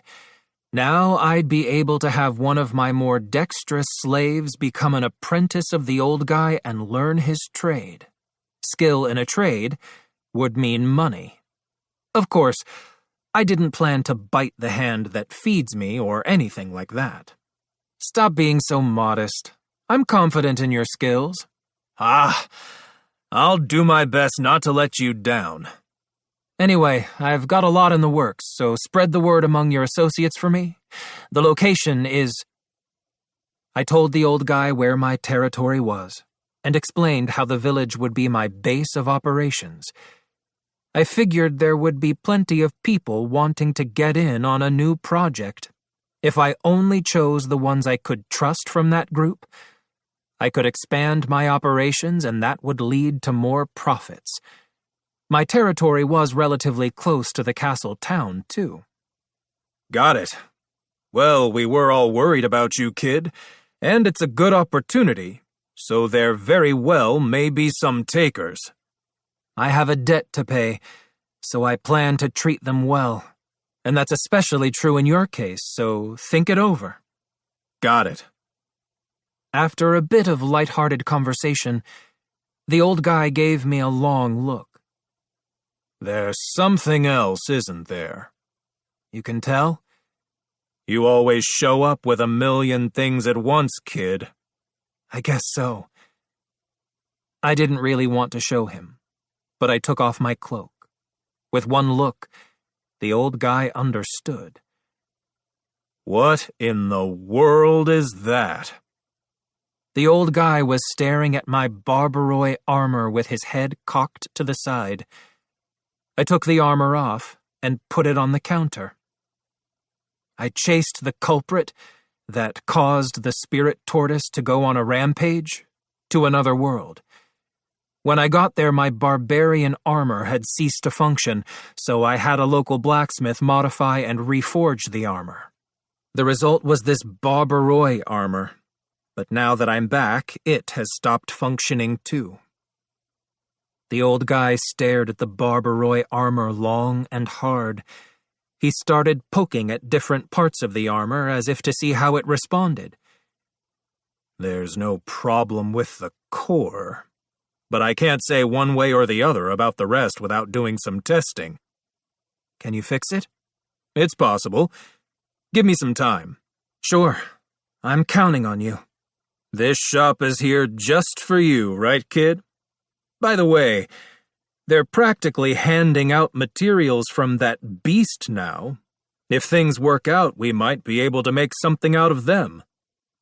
There were more spirit tortoise materials than anyone could use after all. I guess if I just thought of it as a thank you from Ost. No, I still felt a little bad. I'll go ahead and throw a few things together for you as long as you can pay me later. Would you? If it's a request from you, kid, the one and only, sure. Besides, working with strange new materials never gets old. This armor is really something. That blacksmith must have been quite the artisan, no doubt. Oh? Such generosity. Despite my dubious financial circumstances, the old guy had a big heart that made me genuinely want to repay his kindness. To be honest, I really did want to recruit him to be my territory blacksmith. I wouldn't push the issue right now, though, but once I finished developing the territory, I'd try approaching him about it again. We should probably make the armor our top priority for now. Once that's finished, I guess we can't go wrong with making a shield, right, kid? Agreed. If nothing else, I can just make a copy of the shield. You understood exactly where I was going with that. All right, then. Leave the armor and get out of here. I'm counting on you. Righto. The old guy removed the core stone from the armor and handed it to me. You hold on to the core stone for now, kid. You sure? I'll make it so that we can embed the stone afterward. You can pay me when it comes time for that. Thanks. What will you wear in the meantime, kid? I'll just use some old armor from the castle stores. So you do whatever needs to be done. Righto. What next? There's more, right? I nodded in response to the old guy's question. Next up is... I laid the angel breastplate on the counter, along with the Miko outfit that Raftalia had been wearing. I wondered if I should show him the philo pajamas too, but I decided to leave those for later. What's this? A breastplate and... a Miko outfit? That's some of the gear we were using in the other world. It stopped functioning just like the armor. Is there anything you can do? It was pretty exceptional equipment if only we could make use of it, and considering how well the outfit looked on Raftalia, I had to ask even if it was unreasonable. This one was originally made out of the philo kigurumi. The philo pajamas that Philo has been wearing were too, but those are functioning fine, so we don't need to worry about them. You bring me all of the tough ones. Who was wearing a Miko outfit anyway? The little miss? I nodded, and then whispered to the old man so that Raftalia couldn't hear. The outfit looks super good on her, so I want to have her wear it in this world too. Is there any way you could make it seem like she has no other choice for equipment? So that's your plan? Apparently Raftalia had heard me. I should have asked the old guy when she wasn't around. Fail. Oh, kid. Did you really like the way the Miko outfit looked on the little miss that much? Pretty much. I could tell you all about it if you're interested, but we might be here until midnight. I'll pass. Regular clothes might have worked great as armor in the world you went to, kid, but they have their limits here. Actually, this is the kind of thing a seamstress or tailor would handle. Ah, that would be the lady who made Philo's clothes. The one who looked like she would write doujinshi or something. I bet she was chipper as ever. I'll hold on to it for now, but don't get your hopes up. Understood. Just do whatever you can. Mr. Naofumi, haven't you been treating me a bit like a dress-up doll lately? Call it a father's adoration for his daughter. Mr. Naofumi, what is that supposed to... I beat around the bush a bit to avoid answering Raftalia's questions. I was sure the old man wouldn't let me down. That should do it for now. I'll be back once I manage to make a bit of money, so see what you can do until then. Righto. Studying this equipment of yours should keep me busy for a while, kid. I'll be expecting something good. We wrapped things up and left the weapon shop. Chapter 4. E-Float Shield. Now then. I figured it wouldn't be a bad idea to talk to the Queen about my plans going forward. I was already planning on getting some old equipment from her anyway. We returned to the castle and asked where she was. She had just finished a meeting and was still in the room, wrapping up some paperwork. That's where we found her, behind a desk with mountains of paperwork piled up on top. Queen. Mr. Iwatani, what is it? It's all right if I take some equipment out of the storeroom, right? Yes, that's fine. Just be aware that much of it is damaged from the recent battle. I know. I just figured I could use it at my territory if you don't need it. Now we just needed to go and see what was there. All right, Raftalia, Philo, Rishia. Yes? Start loading up some things onto a carriage. We'll be using it at the territory, so look for lighter equipment, preferably. Philo, I'll be counting on you to make regular trips to transport the stuff by carriage. Okay! Raftalia and the others nodded and headed for the storeroom, leaving me behind. Philo was still in a weakened state due to the effects of the curse, so I wasn't actually sure if she could carry anything too heavy. That made me think that maybe I should raise another Philolial. Ah, yes. I was actually just about to summon for you, Mr. Iwatani. I've had the spirit tortoise materials rounded up at the training grounds in front of the storeroom, so please, take what you need. Understood. I left the Queen and headed to the grounds in front of the castle's storeroom. When I got there, I started going through the mountain of spirit tortoise materials that literally did cover the entire training grounds. Oh, come on!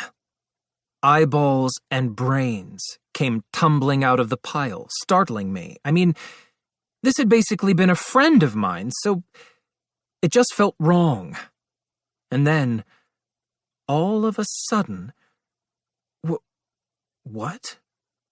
A pale light emanated from the spirit tortoise materials before they were absorbed into my shield, seemingly of their own accord. Spirit tortoise carapace shield conditions met.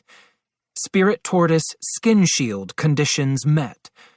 Spirit tortoise flesh shield conditions met. Spirit tortoise bone shield conditions met. Spirit tortoise blood shield conditions met. Spirit tortoise body fluid shield conditions met. Spirit tortoise immune cell shield conditions met. Spirit tortoise muscle shield conditions met. Spirit tortoise cardiac shield conditions met. Spirit tortoise myocardium shield conditions met. Spirit tortoise blood vessel shield conditions met. Spirit tortoise eye shield conditions met. Spirit tortoise pupil shield conditions met. Spirit tortoise sacred tree shield conditions met. Spirit tortoise familiar bat type shield conditions met. Spirit tortoise familiar yeti type shield conditions met, etc. Merging with spirit tortoise heart shield, forcibly unlocked. An absurd number of shields scrolled by, probably enough to complete the Spirit Tortoise series. They all had high defense ratings. Wait a second. The Spirit Tortoise shields had all unlocked on their own. That Spirit Tortoise heart shield was really something.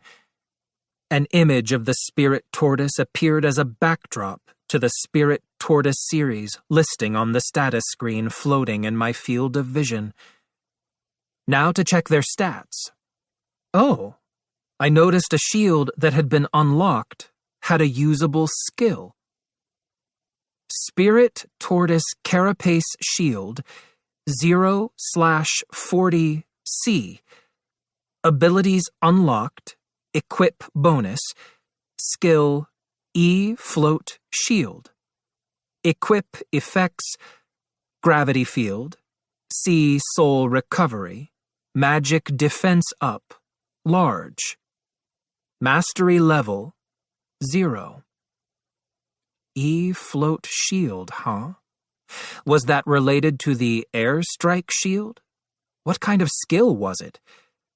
I tried changing to the new shield and called out the skill. E-Float Shield. The letters ON showed up in my field of vision, and a shield appeared in mid-air. So it was something like Airstrike Shield after all? Thinking so, I walked toward the shield, but it moved away the same distance that I had walked. Huh. Was it a shield that appeared with me as its axis? Distance-wise, the skill seemed to place somewhere between Airstrike Shield and Shooting Star Shield. I was timing how long the skill lasted while I analyzed it, and it still hadn't disappeared. It lasted a long time. As I stood there, deep in thought, the E-Float Shield started to spin around right in front of my face. What was going on? And why was it in my face? Get away! The instant the thought crossed my mind, the shield moved away.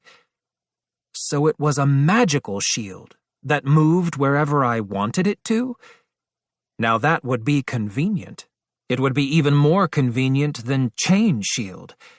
That one had a restraining aspect that differentiated it from this skill, but still. The effect's range was around 1 meter. Considering it could be turned on and off, it would classify as a semi-passive skill. As for my SP, it was dropping a small amount every 30 seconds. Not bad fuel efficiency at all. As long as I didn't use any other skills, it wouldn't even outpace my natural SP regeneration. I guess I should have expected as much from a shield that came from Spirit Tortoise materials. Change shield. I used change shield, and the E-float shield changed its form to match. Oh, this was a convenient skill for sure. Only being able to produce one would be the limiting factor. As for the other shields, they were all good, numbers-wise, but most of them just increased stats or resistances. Being linked to the Spirit Tortoise Heart Shield seemed to have upgraded all of their stats. On the other hand, the stats of the Spirit Tortoise Heart Shield itself had dropped a bit, as if to say it had served its purpose and was finished. Then again, I couldn't complain after all it had done for us. Mr. Naofumi! Raftalia and the others came running over to where I was taking a break after I finished experimenting with the shield. You get everything ready? Yes, all that's left is to stop by the slave trader's place. All right then, let's head out. Okay! Philo joyfully pulled the cart while in her filolial form. I could tell she was struggling just a tiny bit. Her reduced stats probably did make the carriage feel heavy after all. Oh, finished already? The Queen wandered over as if she had just been out for a walk. For now, yeah. Can you have what's left delivered to my territory? I'll use the meat to feed us for the time being. Food expenses would skyrocket for a while once the slaves started leveling up. It wasn't like I had no other ideas for securing provisions, but I had a lot of things to take care of, and I wanted to start with getting the territory set up. I'll have some of the soldiers sent over to help out then. Feel free to use them as you see fit. Will do, thanks. We're going out for a bit to take care of some other things. Let me know if you need anything. I'll do whatever I can to help. Understood. We'll start with gathering building materials and implementing security measures to take care of thieves. We'll be heading over tonight, so have things ready on your end by then. Having rumors circulate about a hero loading up a bunch of slaves into a carriage and taking them away somewhere would be bad, so it made sense to leave during the night. I originally thought Philo might have trouble seeing in the dark, but her vision worked just fine at night, so there would be no problem with making our move then. Understood. I nodded to the Queen upon hearing her response, and we headed out of the castle and toward the slave trader's tent. The slave curse preparations had been completed, and the slaves were trembling with apprehension. I figured now was a good time to be stern with my orders. Raftalia had started out cowardly in the beginning, and Philo had been selfishly obstinate. I was getting a whole bunch of new slaves all at once, so I planned on making good use of my past experiences. From now on, you're all my slaves. But don't worry, I won't do anything terrible to you, as long as you do what you're told. That said, I couldn't make it sound like I was too lenient, or they would take advantage of me. I can't stand laziness. If you're not a hard worker, I'll sell you off without a second thought. Don't you forget that. The slave trader gave an order to his assistant, who then rang something that looked like a gong just as I finished my little spiel. No one asked for that. Look, now the slaves were cowering in fear. No, wait. That was probably my fault. Nice, there's the trepidation I was looking for. Oh, geez, there you go again. causing misunderstandings. Feh. Also, I plan to continue peddling, so I'll need some monsters that can be used for transport. I'd be happy to give you some Philolials, yes, sir. No, not just Philolials. I'll take one of those, but I want some different kinds of monsters too. You don't like Philolials? I want monsters that are easier to handle so that the slaves can use them too. Also, something that can work the land. Aside from the usual horses and Philolials, I had seen plenty of monsters that resembled cows and caterpillars pulling carts around the town. Besides, if I raised a bunch of Philolials, I might very well end up with a whole crowd of Philos.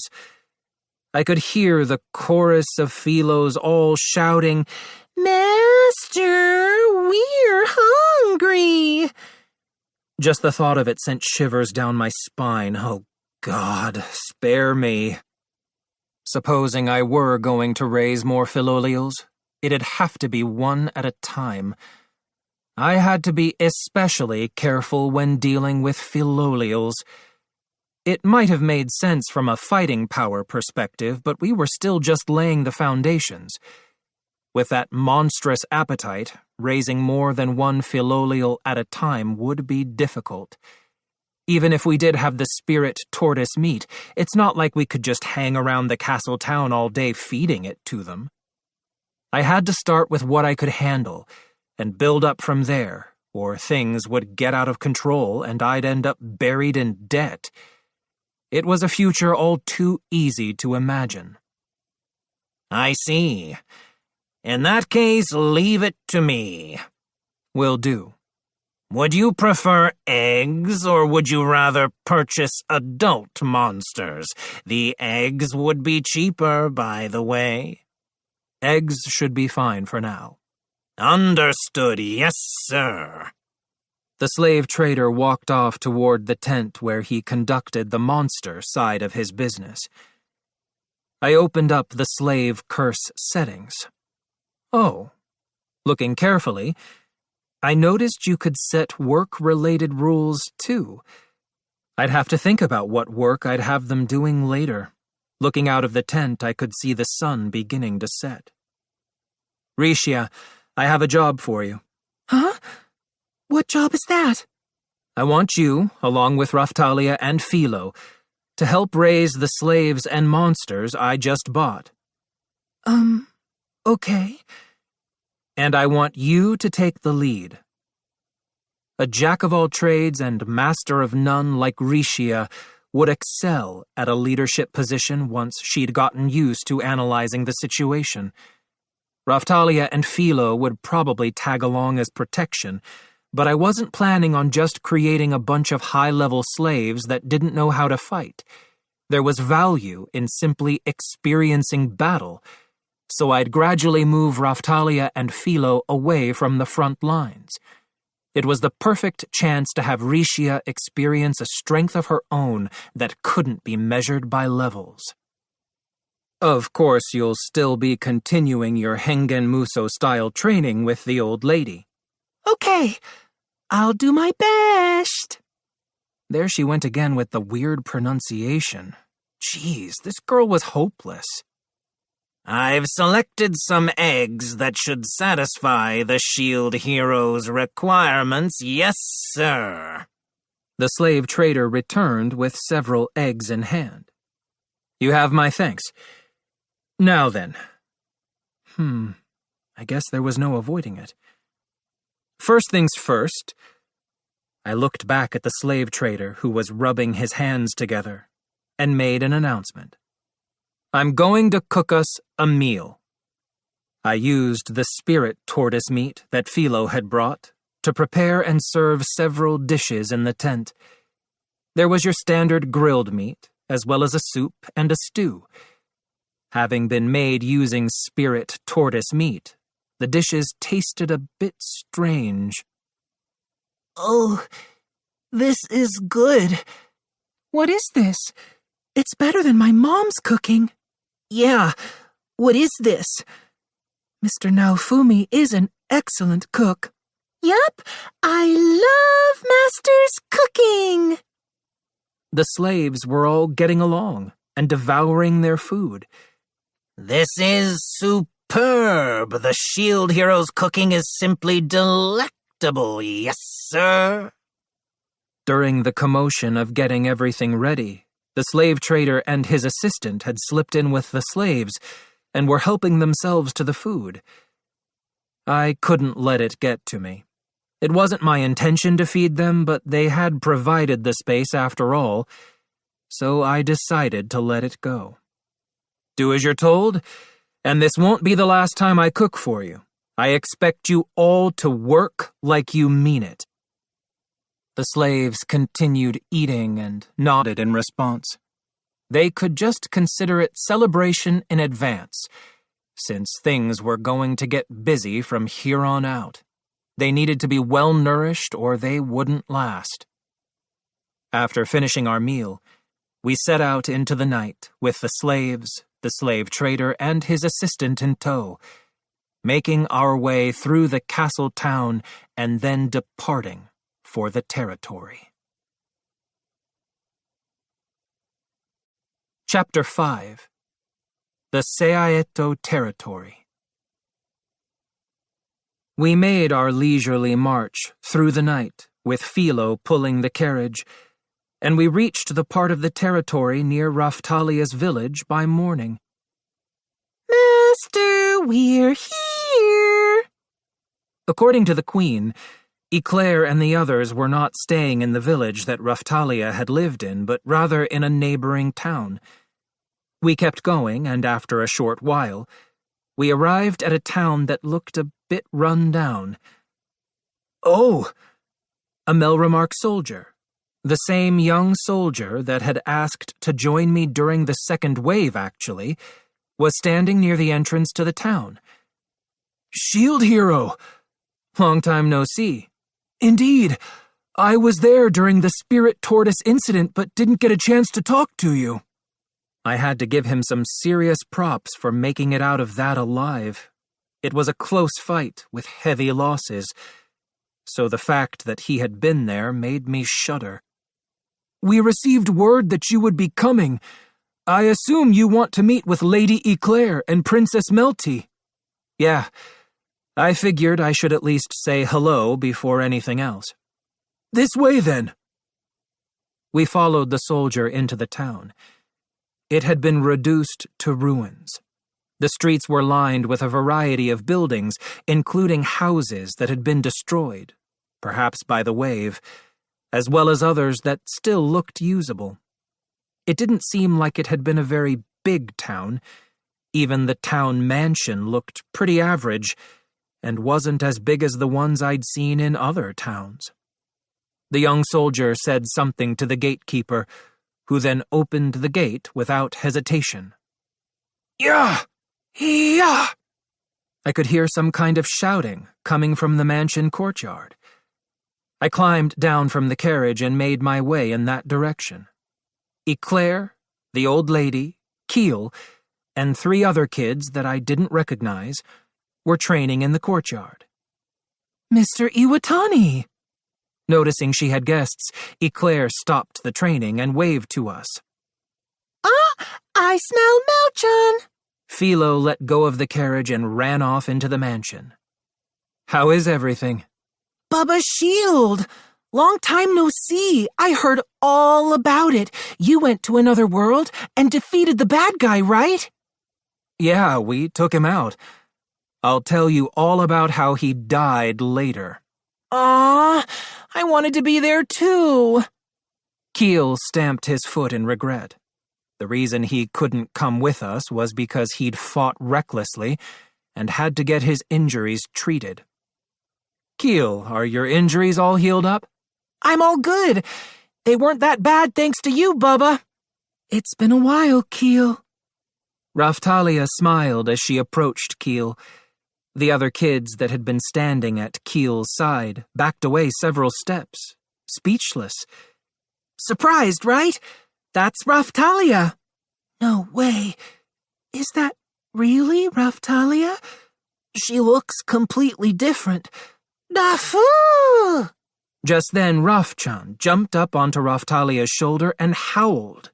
That was Raftalia's voice. This little thing? What is that? It sounds like your voice, Raftalia.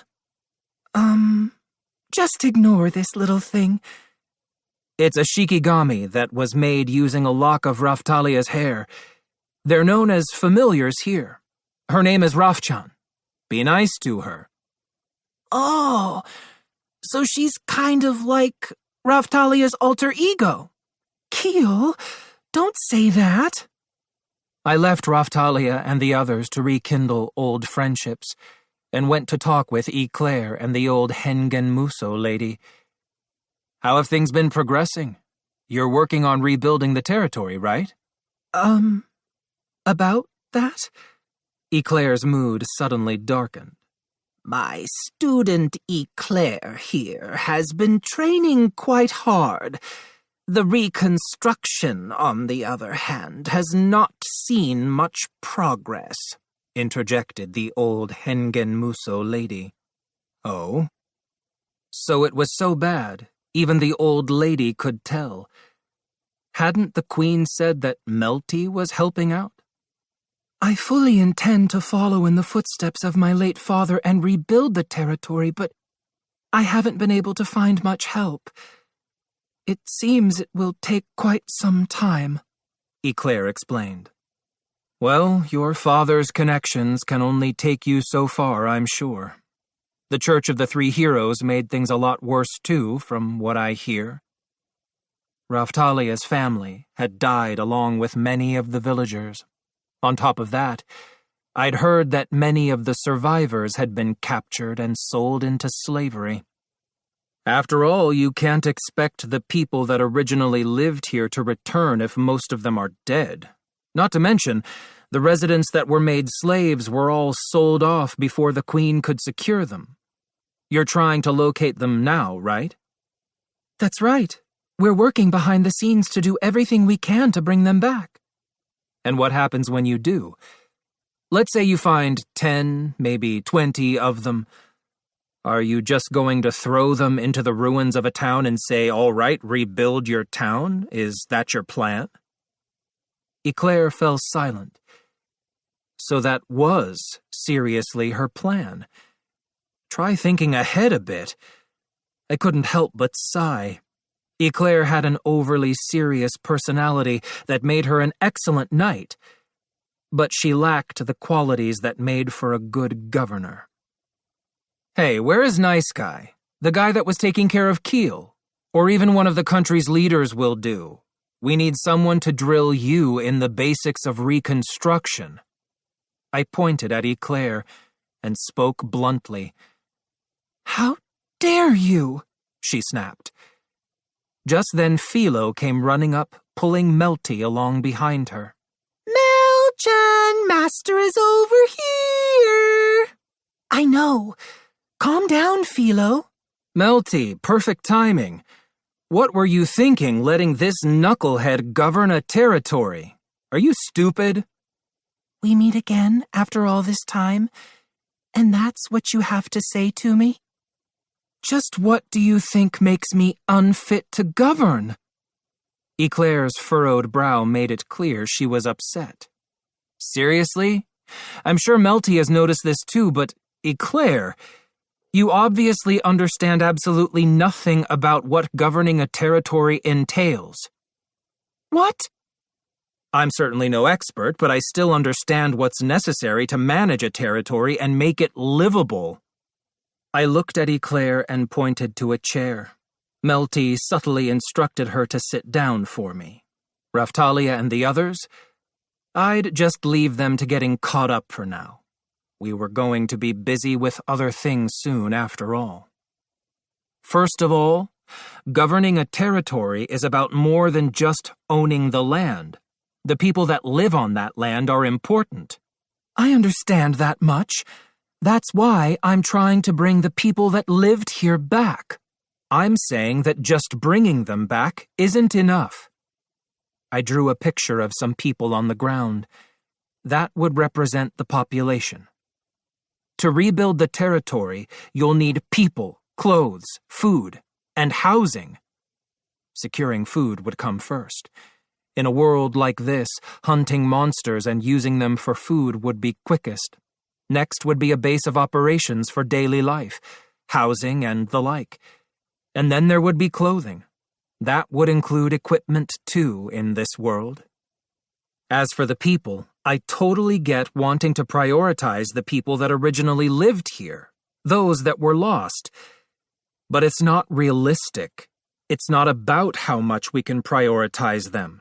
There simply aren't enough of them. I know that. Princess Melty is working on that. I am, but there haven't been many people interested in taking part in the reconstruction. My mother seems to believe that your involvement, Naofumi, will make residents of Sieltveldt and elsewhere want to cooperate, though.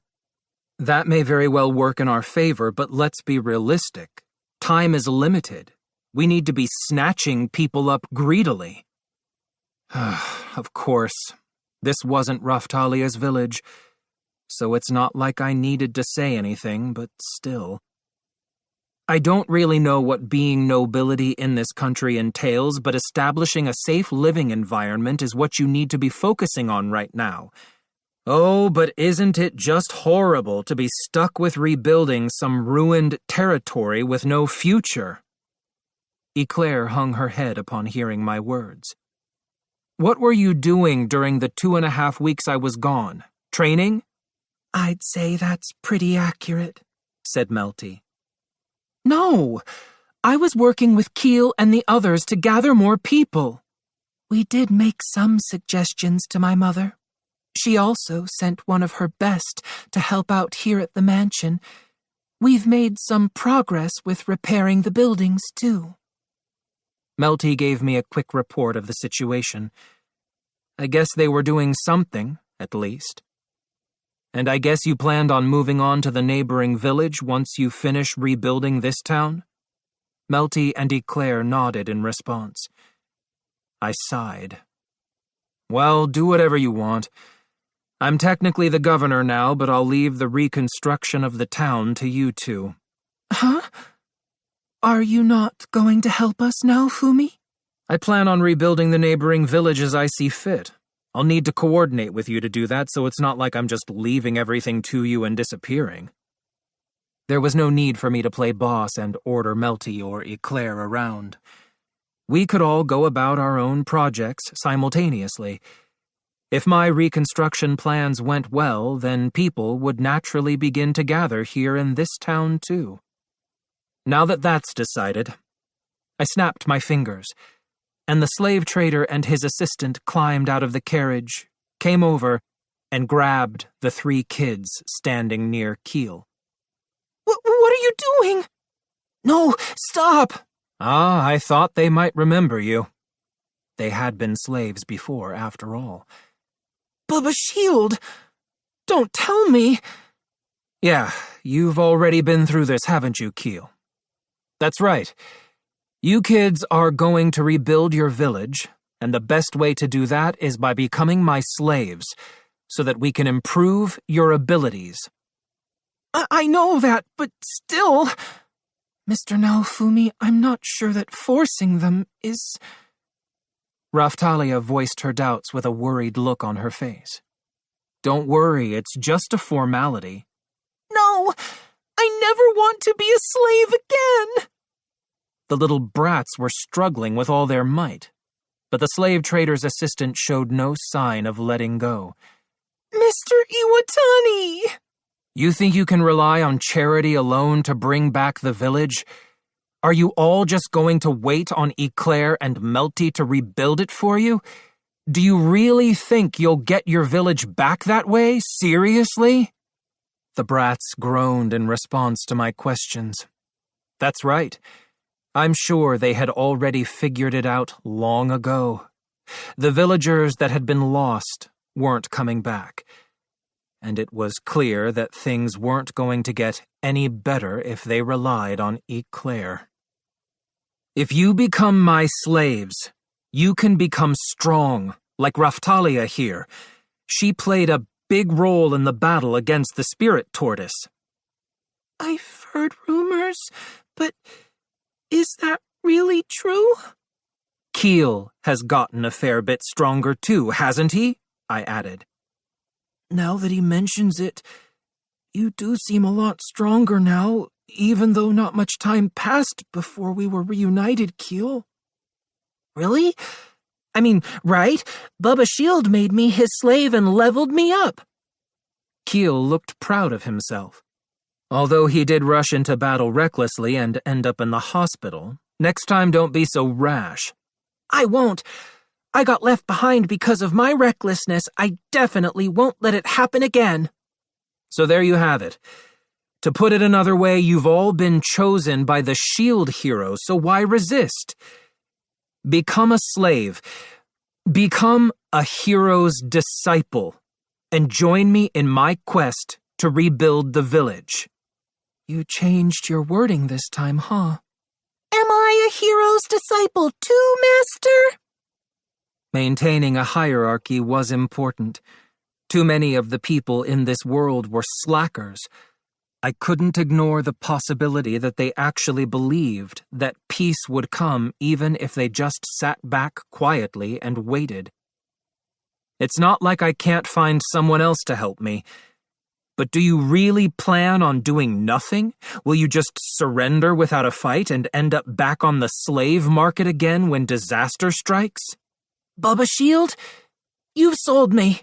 I'm sticking with you. Keel came over and stood in front of me. I'm not really one to speak, but this kid was always getting swept up in the heat of the moment. I'm going to make it our village again. Good answer. What about the rest of you? The other kids from Raftalia's village exchanged glances with each other.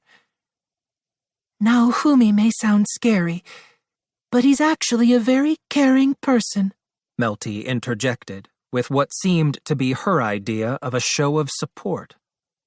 To be honest, we won't be able to take care of you here forever.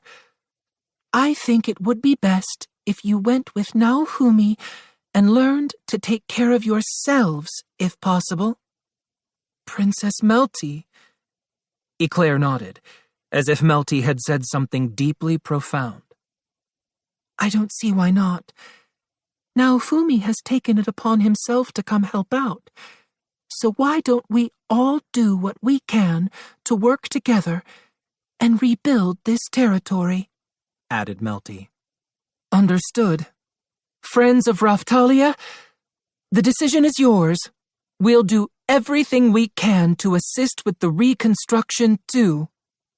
After Eclair had finished making her declaration, Raftalia stepped forward and offered her friends her own take.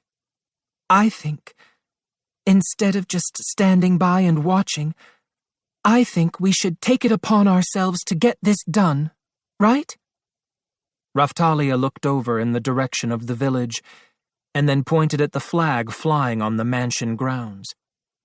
That flag that we lost back then, it's finally within our reach. I want all of us to take back that place, to take back that flag together, so please, work with us to make that happen.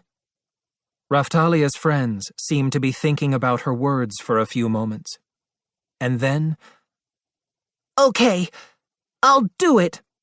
You may look different, but you're the same old Raftalia. Yeah, you said the same thing back when we were still living in the village. Yes, I did. Everyone, let's take back that flag.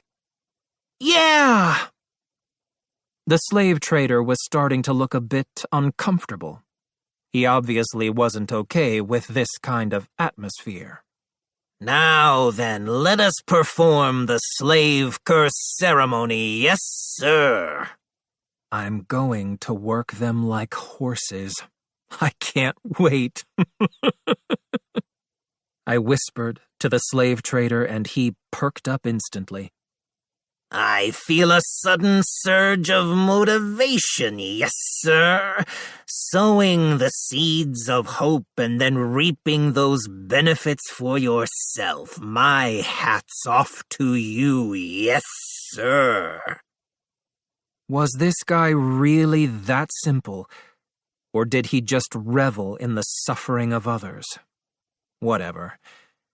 I'd now officially received the territory from Eclair, and so we set off for the village.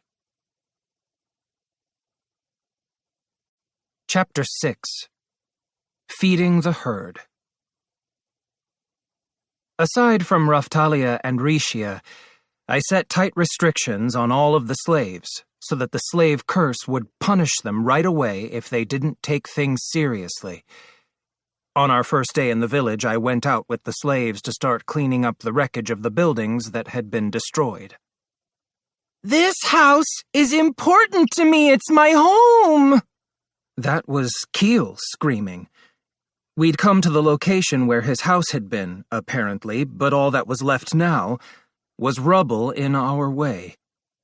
There's nothing wrong with cherishing your home, but the roof has collapsed and the walls are destroyed beyond repair. I'm sorry, but you have to understand that there will be houses we can repair and others that we can't. I looked through the debris to see if there were any valuables or items that we could use, but everything I found was either covered in rust or wasn't anything we could use.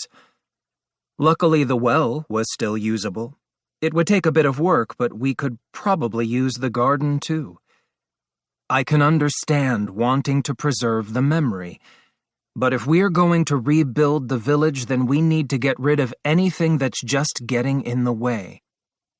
But, Keel, stop being selfish, Raftalia reprimanded Keel. I wasn't going to stop her. This used to be your house, right? Yeah.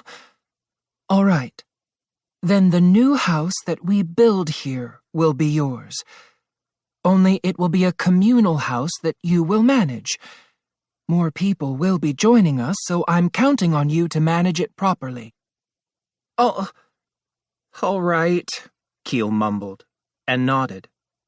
That's settled. Now, Philo. Okay. The instant Keel let his guard down, Philo charged into the skeleton of a house and kicked down the supports, destroying the building. Oh. I left Keel standing there dazed and moved on to our next task. The building materials and castle soldiers sent by the Queen arrived before noon. There was stone, lumber, and plaster. Is this the village you are rebuilding, Shield Hero? I was sure they had already heard from Eclair and Melty, but the soldiers asked anyway. Yeah, I'd like to at least get something with a roof up by sundown. I know it's a lot to ask, but I'm counting on you. Leave it to us. Thanks. So for now, we'll leave the building to you soldiers. As for Raftalia, Rishia, and Philo... Yes? Yes? What is it? The three responded when I called their names. I'm going to make lunch now. Once you three have finished eating, I want you to take the slaves and go hunt monsters with them. Understood. Okay. I'll do my best. I'll leave it up to you to form parties. I'm guessing the experience probably won't be very good if you all hunt in one big group. I'd never actually tried measuring it. How did experience points work when everyone fought together? Were they distributed somehow, or were they shared by everyone? I wasn't really sure how it worked. Does anyone know how experience works in groups? Rishia raised her hand embarrassedly. I knew it. You can always count on Rishia at times like these. So? All members of a party receive experience points.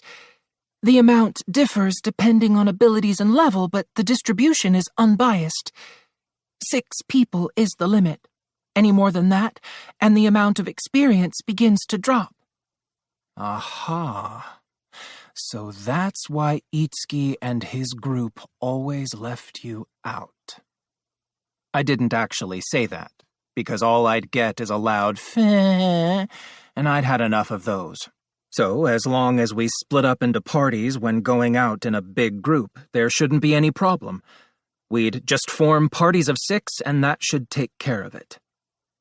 If there's still room and they're free, you might try inviting Eclair and the old lady, too. Understood. I'll take care of assigning everyone. I made Raftalia the group leader, and had her create the parties. We currently had a total of 10 slaves, so I had her assign 4 to Rishia, and 3 each to Philo and herself. She put Keel with Rishia, since he had already gotten stronger to a certain degree. All right, I'm going to make lunch now, so give me a hand. Okay. The 3 of them got busy doing what they could to help with the preparations. You're not going to help cook, Raftalia? Keel calmly asked Raftalia, glaring at me as I prepped the food. He had already recovered from his state of shock. That was quicker than I expected. Maybe it was because he was a kid. You were always a good cook, Raftalia. Nafu! Raftalia glanced over at me with a look of uncertainty on her face. What? Was she expecting me to say something? I guess she wanted to show off a bit in front of her friends or something, because she finally said something after hesitating for a moment. How about I give you a hand? Oh, that's unusual. You don't have to if you don't want to. That's not it. You just work so efficiently that there was never really anything for me to do. Oh? In that case, why don't you cut this meat up for me? It might end up tasting better being cut by the katana vassal weapon instead of a normal kitchen knife. Understood. Now that Raftalia was helping, what should I make? I guess you could never go wrong with grilling up meat. Make sure you cut against the grain or the texture will be off. I know you're not Kizuna, but if you have some kind of skill to break down monsters or animals, then it should show you where to cut. Okay. Other than that, I guess I could make a stew, maybe. I'd have to skim off the foam, though, and that always made preparing stews annoying. We didn't have many ingredients, so we were naturally limited in what we could make. Something with vegetables could work, but I didn't want to get too fancy since the slaves would just devour anything I made in an instant anyway. Oh, why not? It felt like a bit of a waste, but since Raftalia was helping out and all, I figured I'd grill up another dish with cilantro, too. That smells good, doesn't it? Yeah, not bad. Should we make a soup, too? Sure. We could just simmer some of this meat and turn it into a soup. Raftalia? Yes? I'm going to throw some Hamburg steaks together, too, so help me mince this meat. Understood. We worked quickly, cooking up all of the dishes. Raftalia had mentioned that her parents taught her how to cook, and I could tell she knew what she was doing more than most. But now that I thought about it, I'd hardly ever cooked with her. Do you have a special family recipe or anything like that? I guess you could say that. I couldn't make it with the ingredients we have, though. Well, maybe I'll have you make it once we get the ingredients you need, then. Having a female friend cook for me had always been a dream of mine, actually. None of my friends had ever really been the cooking type, though. Now I could look forward to finding out what Raftalia's family recipe tasted like. I'm afraid of all of the mistakes you'd point out if I tried making it for you. Huh, that wasn't the response I was expecting to hear from Raftalia. You think I'm some kind of food snob? Aren't you? No way. It wasn't like I had ever complained about anyone else's cooking. Just what kind of person did Raftalia think I was? I wanted to live up to her expectations as much as possible, but a food snob? That was unexpected. If any of us was a food snob, it would have to be Philo or Raphtalia. Philo was especially picky about flavor. Okay then. I'll make it for you sometime.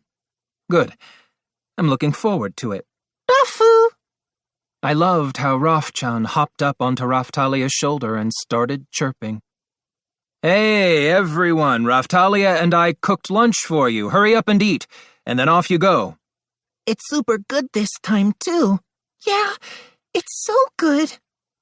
The slaves all dug in with big smiles on their faces. I went ahead and served the soldiers that were building houses for us, too. This might be the most delicious grilled meat I've ever had. You're kidding, right? This can't be that same turtle meat. They served the same thing at the castle, but it was nowhere near this good.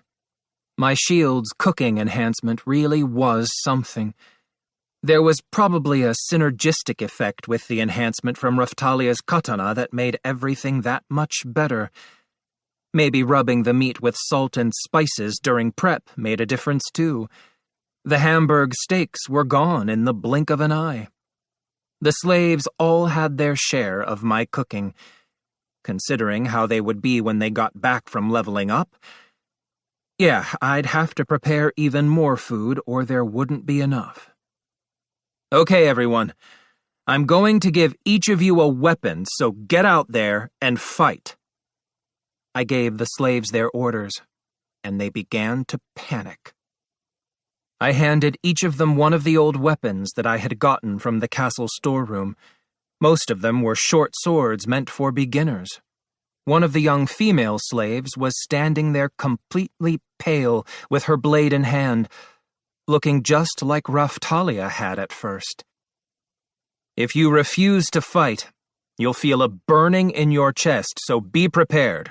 Remember, you'll never get your village back that way. We get it, Bubba Shield. We're ready to fight, so you just wait. At least someone was showing some enthusiasm. It's not like I can't find someone else to replace you all. I'm just trying to turn this place into a territory again. But since Raphtalia has always done as I asked, without arguing, I decided to reward her by inviting you all to take part. Don't get the wrong idea. I had gotten used to playing the bad guy since coming to this world. It's not like I was here to do charity work. I would be going back to my own world eventually anyway, so it's not like I needed to worry about this place. I just wanted to create a place where Raphtalia could live her life in peace. He has a sharp tongue, but he's a good person, so don't hold it against him. Raphtalia added some uncalled-for words of support. I was supposed to be the villain here. Okay then, Philo, you load the defeated monsters onto that cart and bring them back. We have plenty of uses for them. Okay. They would be our food for the time being. Master, what kind of monsters do you want? Ones with plenty of meat, if possible. If you get some of those sheep-looking monsters, then I can make sausages. Okay, I'll see if I can find some. I pointed to Philo's carriage and ordered the slaves inside. They hesitantly climbed aboard, and Philo set off to take them hunting. Watch your speed. Okay. Philo's carriage rattled off into the distance. Of course, she couldn't actually go all that fast while still suffering from the effects of the curse. Now then, I'll leave the construction up to you guys. Huh? Of course. I left the construction to the soldiers, set my shield to take care of some compounding, and got started on the preparations for our next meal. It would still be a while before the monster eggs were ready to hatch. I'd have to come up with a way to secure more food before we ran out of spirit tortoise meat. The slaves that had gone out hunting with Raphtalia and the others were back by nightfall. They were all completely worn out. The cart that I had attached to the carriage was loaded up with slain monsters. It looked like they had found some sheep-type monsters too, just like I'd requested. Oh. Growl, grumble, grumble, rumble, rumble, rumble. So hungry. The growling of their stomachs sounded like thunder. Their bodies were growing rapidly and needed nutrition, and that made them ravenous. Glad to see you all made it back. Did they put up a good fight? Yes, they all did their best. I'm exhausted. Well, if they did their best, then that's good enough. Let's eat. I brought out the stew and steaks that I had prepared in advance using the spirit tortoise meat, and placed them on the table. I figured it would turn out like this, so I'd made a ridiculous amount of food.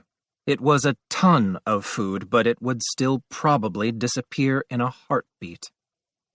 Wow. Filled with excitement, the slaves gathered around the table and started eating. Master, what about me? Yours is right here. I gave Philo her portion. She got about 50% more than the growing slaves. Is that all? I want more. If you want more, then go hunt something yourself and eat that. Ooh. Philo was sulking. That's too bad. I had already made a ton of food. I couldn't manage any more than this on my own. Thank you for the meal. What? They had already finished while Philo and I were talking? I knew that children were supposed to have fierce appetites, but come on. I hope they were satisfied at least. All right, brats, tomorrow we'll be here in no time. Get to bed. Okay. We herded the slaves into one of the houses that had been repaired by the soldiers from the castle. The rest of us would stay in the other house that was still being patched up. The windows were broken, so the wind blew right through, but the roof would shield us from rain. I'll sleep with the others. Yeah, see if you can help them get settled in a bit. I will. Raphtalia left to go sleep with her old friends. Philo was already half asleep and nodding off. Rishia was busy deciphering the manuscripts that she had received from Kizuna and the others. She had more stamina than you would have guessed. I got to work, compounding in preparation for the next part of my plans. I checked the levels of the slaves while I waited. It looked like they had all reached around level 15 on average. Their stats had increased across the board too. Judging from my experience with Raphtalia's growth, I'd want them to reach level 30 at the very least, and that included the ones that weren't suited for battle too. After some time had passed, I heard a knock on the door.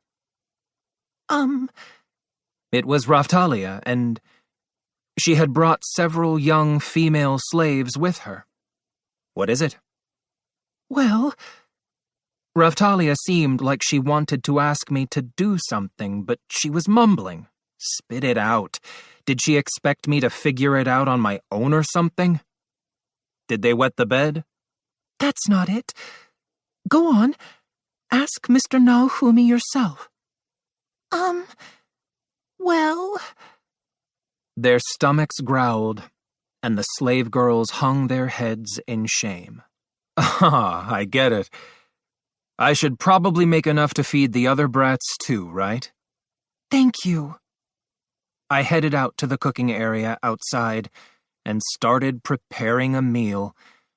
Geez, they had gotten hungry again quick. I cut up the monsters they had brought back from hunting and decided to make some simple skewers. Cutting the meat into small chunks was too much trouble, so I just roasted the prepped monsters whole. Once we got things going, we'd need to form a cooking crew as soon as possible, or I'd have no time for myself. And so the next day arrived. All right, listen up, everyone. I'm sure you enjoyed your midnight snack, but our food supplies are growing scarcer by the day. We need to make up for losses with hunting. In other words, I'll be deciding what to cook based on what you bring back. Got it? Yeah. They were almost too submissive. It weirded me out a little bit, but I guess it was fine if they were showing initiative. I'll have dinner ready tonight, but the next meal isn't guaranteed. You've been warned. Okay. Last night was rough. They kept asking for more, no matter how much I cooked, and they had been genuinely hungry as far as I could tell. I felt like I had been cooking nonstop since we got here. I wasn't their mother, after all. Once they had finished growing to a certain degree, I planned to train them to handle a variety of different tasks. I'd just have to hold out until then. Thank you for the meal. You're welcome. Now get out there and hunt, and don't come back until evening. Okay. Everyone looked more cheerful than they had yesterday as they climbed into Philo's carriage. I wasn't letting Philo go crazy with the speed, so I hoped that the slaves wouldn't get the usual motion sickness common with her carriage rides. It would be good if they reached around level 20 on average by the time they got back. Securing food supplies would need to be our immediate focus. There was always that. But if I used it, and it mutated again, who knew what might happen? Even so, it had helped us out of tight spots before. And it looked like the time to rely on it had come once again. Chapter 7.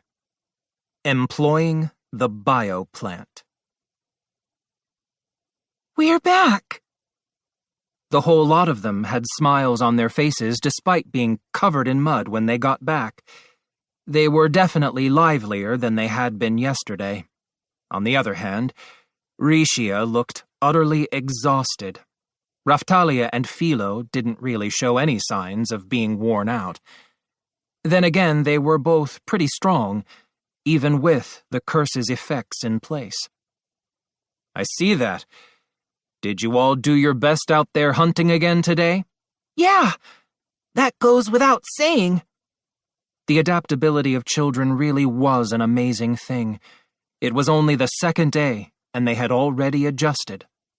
All right then, dinner is ready, as promised. Yay!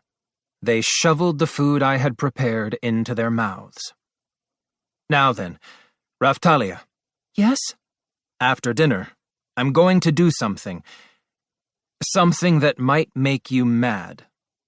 And what is that? It's jungle time. It helped us out back in Kizuna's world too, right? Raftalia seemed to understand what I meant. Her face turned pale. Are you going to plant that thing? Yeah. This place is just a barren wasteland anyway. It's perfect, right? But still... It may very well cause problems with the soil down the road, but I did ask the slave trader to choose monsters that could be used to work the land. Understood. Desperate times call for desperate measures, I guess. I'm glad you understand. Considering efficiency, it really is the only choice. Raftalia was all about efficiency, but she also kind of worried about keeping up appearances. Now that I thought about it, Lark and the others had gotten on to me about her upbringing. She had picked up my habit of haggling over prices. Being told about it objectively like that did make me feel a little bad about it. I also wanted to take this chance to do a little bit of research. I'm thinking maybe I can get it to grow some medicinal herbs, too. Wait a minute. Don't tell me you plan to modify it even further. I do. I want to grow something that can make us some money, if at all possible. That's right. I needed money if my plans were going to succeed. Rebuilding a village with 10 or so slaves just wasn't possible, and that wouldn't change much, even if the slave trader did manage to deliver more of the slaves I had asked for. Don't worry, I won't be making any crazy modifications that might make it difficult to manage. Producing food supplies is the priority until the slaves are grown up enough to handle problems on their own. Really, please do be careful. I know. I couldn't afford to do anything that might result in a radical failure. But beyond that, I had to do what I could. I planned to have the slaves help earn money too, not just fight. And while I was mulling over such things, all the food I cooked vanished. Thank you for the meal. You're welcome. I could hear a clamor of voices as they all talked to each other excitedly. It had only been a few days since we had arrived, but they all seemed to have adjusted to their new life for the most part. And Keel and the other 3 from the village were already familiar with the area, having grown up here. I was sure this had to be better for their mental health than living the usual life of a slave, at least. All right, everyone, I have something important to say, so listen up. Huh? The slaves were listening with their heads cocked to the side, just like Philo did. Everyone come with me. I walked over to the garden and then checked to make sure they had all followed. I have a single seed here. It's a seed from a plant that caused a bit of trouble in a village to the southwest of here. The castle soldiers seemed to be familiar with the story. They started whispering to each other. I made some improvements to that plant, and this seed is the result. You all got hungry last night and ended up eating in the middle of the night, right? Yeah. Keel nodded. You have to understand that I won't be able to cook every day like this forever. But the Shield Hero's cooking is so good. Yeah, I want to eat your cooking every day. I can't get any work done if I'm always cooking for you all. Of course, if you've worked hard enough to earn it, I'll indulge you all and cook something up. When it came to development and reconstruction efforts like this, securing food supplies had to be the top priority. That meant that there was only one thing to do. Now then, starting tonight, when you get hungry and I'm not cooking, this is what you are going to do. I dropped the seed onto the soil and poured some water over it. It sprouted and began to shoot up right before everyone's eyes. The bioplant grew to a height of around 3 meters tall and began to produce large fruit that resembled tomatoes. I've restricted the plant's reproduction to a certain degree, but it should fill this garden before the night has ended. Your job is to manage this plant. What are we supposed to do? If it grows beyond the specified area, you trim it. That said, I plan to set aside a good amount of land so you won't need to cut it for a while. It's up to you to pick the fruit. That fruit, is it edible? Yeah. As far as I know, they're still producing them in that village to the southwest. I had seen them being sold as a local specialty in the castle town. I'm fairly certain they were cooking with them too. Feel free to eat some if you get hungry. But if you notice any kind of problem, find an adult and tell them. That's all. I picked one of the huge tomato-looking fruit and tossed it to Philo. I could tell by her face that she was still hungry, and she gobbled it right up. Several of the slaves followed suit and started eating along with her. This is amazing. Yeah. I thought there was no way we were going to rebuild the village at first, but I'm starting to think that with this guy on our side, it might actually be possible. Was it just me? Or were they looking at me like I was some kind of strange being? If things went well managing this fruit, then our food supply issues would be taken care of. On the contrary, if we didn't resolve those issues, it would be impossible to build any kind of useful combat unit in the short 3.5 months we had. It was time for me to use all of the knowledge, connections, and tools that I had amassed in this world to see just how much I could accomplish. It was finally here, the moment of truth. The next morning came. I ignored the bioplant, which was covering most of the garden, and gave my orders for the morning. Ow! The slaves were complaining of aches and pains all over their bodies. Growing pains, I was sure. I checked everyone's levels. Just as I had predicted yesterday, they'd all reached around level 20, more or less. I was excited to see how much more they would grow. Chapter 8. Children of the Sea. Several more days passed. The slaves were climbing on the bioplant like it was a tree. They'd all reached around level 30, and their growth had begun to plateau a bit. The thing was, for whatever reason, almost all of them looked like they were around 14 or 15 years old. They still looked a bit younger than Raphtalia. Was this the age that they became fit for battle? I thought they might end up being a bit more attractive, but they were all pretty average. Maybe compared to other kids, but none of them could hold a candle to Raphtalia. It almost made me wonder if maybe they weren't getting enough to eat. Keel was probably the only boy among them that you could call attractive. He almost looked a bit girlish, but I guess you could call him handsome. Actually, I suppose it was rude to say this about a boy, but if you imagined a cute girl with boyish looks, that would give you a good idea of his appearance. That mole-type therianthrope, his name was Emia or something like that, seemed to have come out of his shell a bit. He and Keel had been running around together, and the two were getting along well. Hey, Bubba Shield, I'm tired of meat and vegetables. That's all we've had to eat lately. Stop acting spoiled. Keel was starting to act overly familiar with me lately. I could come down hard on him, but I didn't feel right scolding him, since he wasn't slacking off. I guess it was because they felt more comfortable with me now.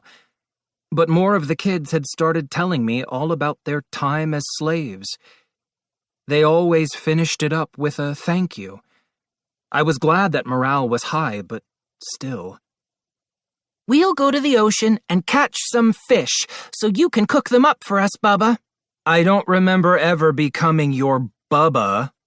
Now Keel was just being plain cheeky. Maybe it was time for a good chewing out after all. I could accept Bubba Shield, but just plain Bubba wasn't going to fly.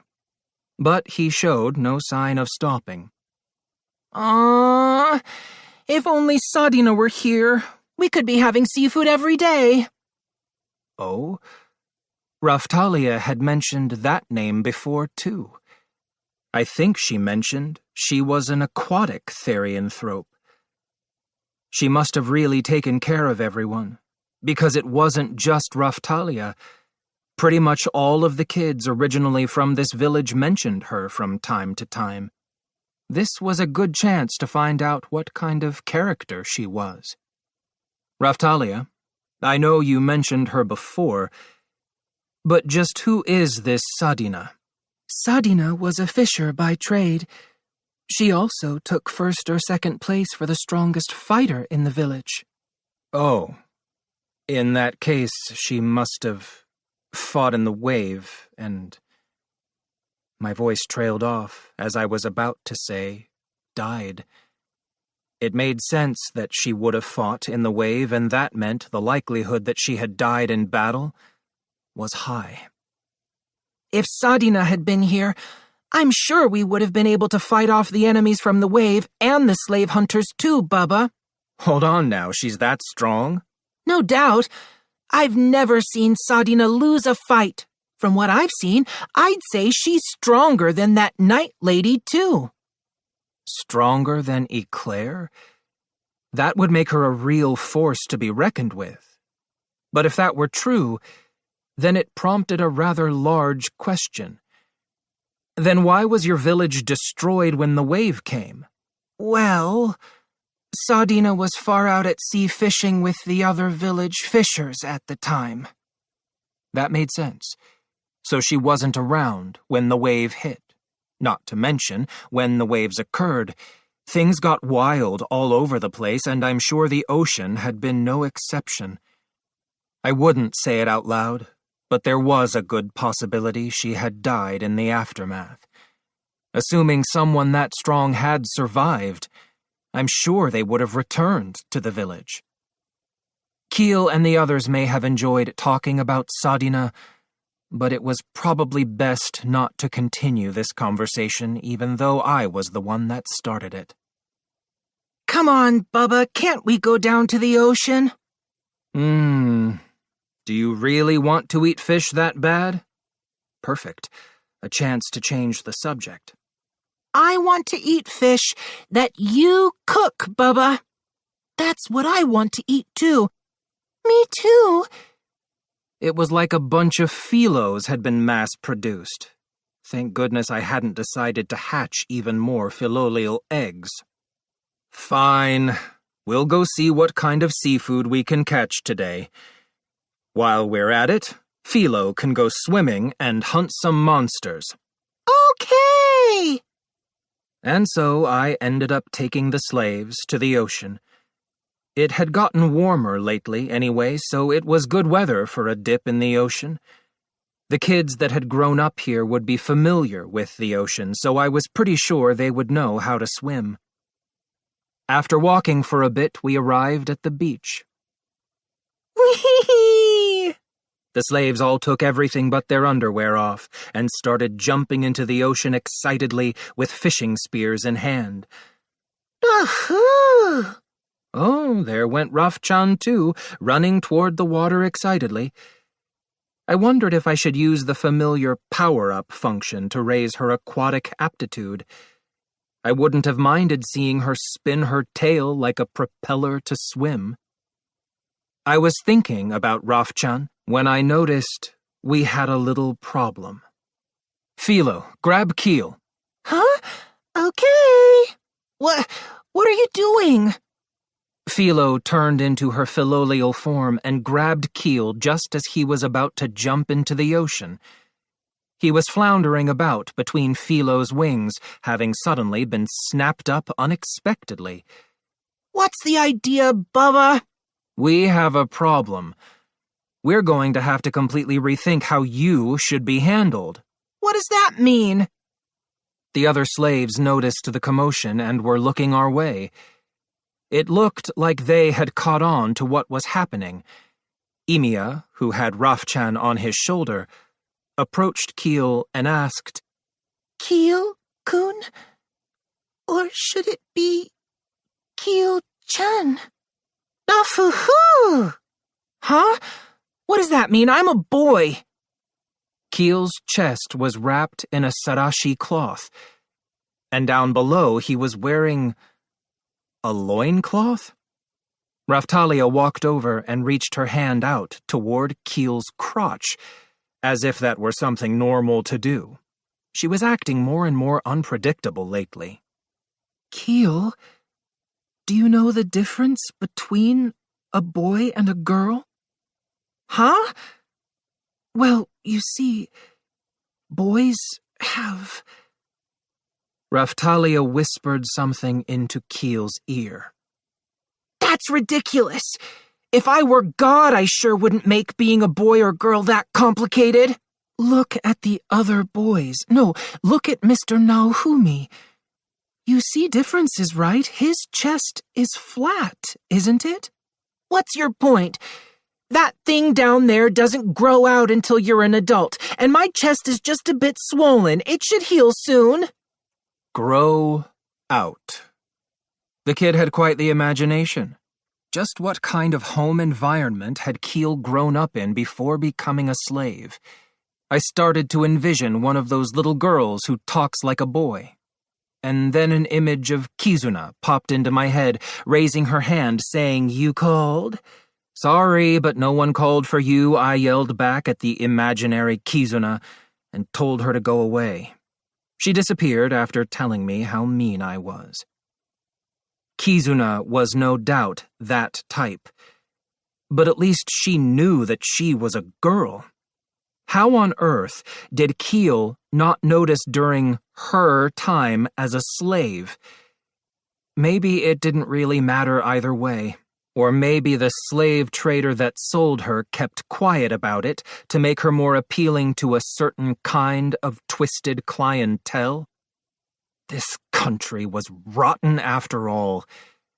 There was certain to be plenty of trash with depraved fetishes. Those kinds of perverts would consider someone like Keel a rare find, so they'd probably be willing to pay a hefty fee.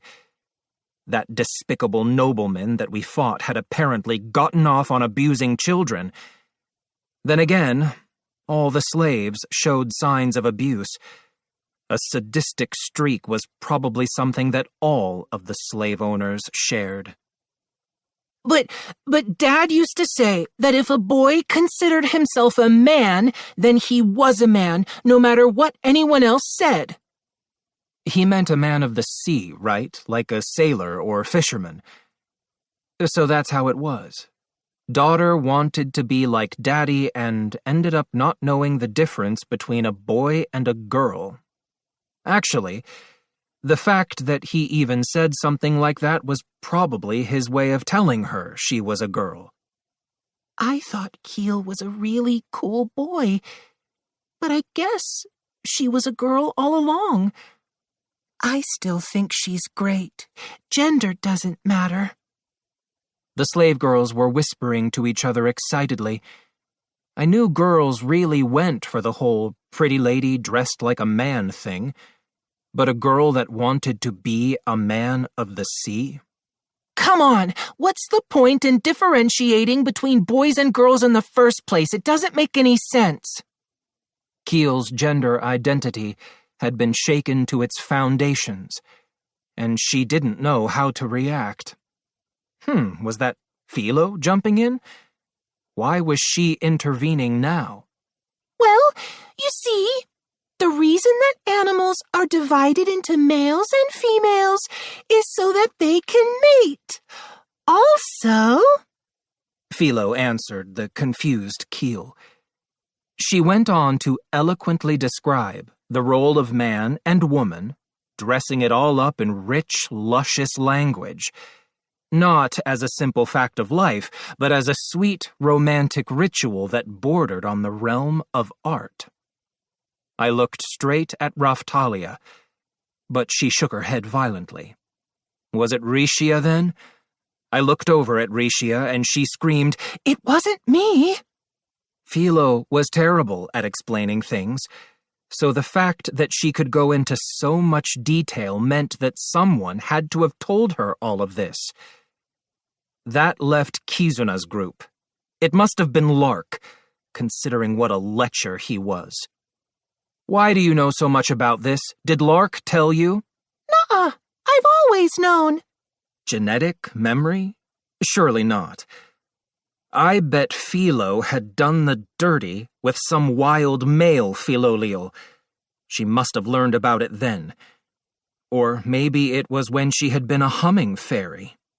Master's thinking something weird, Philo protested, a tinge of mortification in her voice. Get over it. Anyway, I'd have to keep an eye out to see if she laid any eggs. Ooh. Her complaining was getting annoying lately. Dafu? You don't need to worry about that kind of thing, Rafchan. I'm not letting any boys run off with you. Why are you talking to Rafchan like you're her father, Mr. Naofumi? Say it to me, too. Not likely. You can run off and get hitched with Melty for all I care. As we were going back and forth, I noticed that everyone still present, including Raftalia, was turning red with embarrassment. The boys had all jumped into the ocean and still hadn't returned. Were they okay? No way. There's no way I'm going to do anything like that. I would never do that with Bubba. Why does it have to be me doing the doing? Stop making it sound like I bought and raised you to be a sex slave. God damn it, now I was annoyed. This was why I hated little brats that thought about nothing but the opposite sex. Enough of this stupid conversation. We have a new rule now. Relationships are forbidden. What? The slaves protested. A rule is a rule, and nothing, they said, would change that. I needed fighting power, not a solution to declining birth rates. I didn't have time to look after a bunch of new parents and all the little brats they were popping out. Besides, we only had 3.5 months. There wasn't even time to pop anything out. You can waste your time on that kind of rubbish when your world is peaceful, and I'm gone. Why? Why? You know why. Because I hate that kind of stuff. Plus, Raftalia hates it too. Raftalia does? What? Now even Raftalia was reacting for some reason. Ah, she didn't want me bringing her up. Fine. I get it. I'm here to fight the waves, and I plan on taking any of you that are willing to come to fight them with me. What? You mean the waves of destruction? That's right. I was summoned here to put an end to the same waves that stole your families from you. If you're willing, I'll take you to fight too. I planned on getting more slaves, and I wanted to form several different divisions. But first, we'll have to face a monster called the Phoenix. After that had been taken care of, I would form a combat division consisting solely of those that wanted to fight, ideally. Not everyone was meant for battle, after all. Keel grew quiet for a moment, and then finally responded in a sulky manner. Well, apparently I'm a girl, so I guess that rules me out, doesn't it? Huh? Not even close. Take a look at the company I keep, why don't you? I pointed to Raftalia, Philo, and Rishia. Now that I think about it, they're all girls. That whole thing about hating relationships was a lie, wasn't it? Keel snapped. What was she so upset about? Seriously, do you want to participate or don't you? Which is it? Relationships are forbidden? How can you say that when you've surrounded yourself with girls? It wouldn't bother me a bit if Raftalia were a guy. Huh? What? What about me?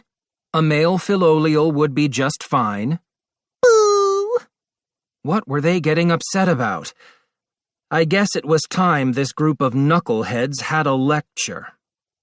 Gender equality means that you're treated the same whether you're a boy or a girl. If you can be of use, I'll use you equally regardless of which you are. I get it. Bubba Shield swings both ways. Ultimately, you don't even need to be human. One of the slaves muttered quietly. Where did they learn this stuff? No. Huh?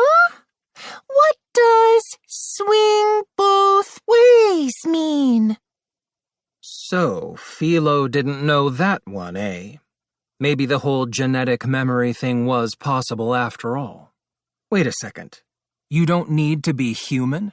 Was that supposed to mean Rafchan and Philo? It's something I heard when I was being sold. We don't need an explanation. In any case, I can't have any of you starting relationships and ending up unable to fight. So, relationships are forbidden.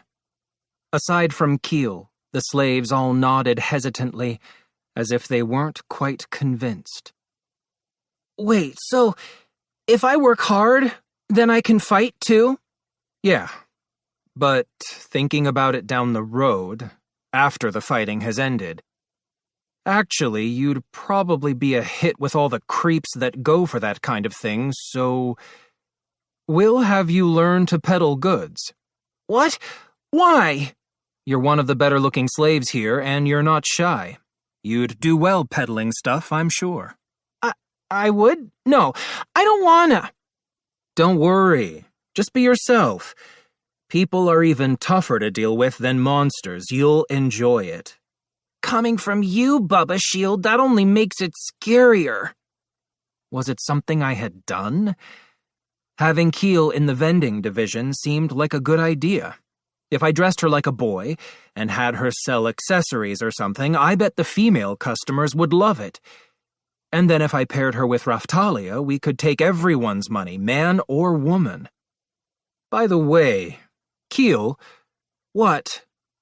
The reason you were being rebellious toward me in the beginning is because you had a thing for Raftalia, right? It's too bad you're a girl. But then again, no one is going to end up pregnant and unable to fight if it's a same-sex relationship, so maybe I should allow those. Before the spirit tortoise incident, Keel had been a bit on edge around me. She was always glaring at me and going on about Raftalia this and Raftalia that. What? You've got it all wrong. Don't be ridiculous. Keel started trembling for some reason. She was looking over at Mr. Naofumi. Raftalia was walking in my direction with a big smile on her face and eyes aflame with murderous intent. I guess this kind of topic was off limits after all. And that's that. Now get out there and see what you can catch, everyone. Okay. After it had been a while, Keel and the others returned. Bubba Shield, we caught all of this. An ecstatic-looking Keel came over with a net full of fish and shellfish in her hands. Yeah. I already had the griddle nice and hot. All that was left was to clean the fish and cook them up. I'll make some sashimi, since I learned how in Kizuna's world. Raftalia started preparing sashimi to go with my cooking. Parasites could be a problem, but everything looked fine, as far as I could tell, using my appraisal skills. And so, just like that, I ended up cooking again today. Seriously, enough with the cooking already. Oh yeah, it was about time to hatch the monster eggs. We had built up a pretty good supply of food. That shouldn't be a problem. We're heading back after everyone finishes eating.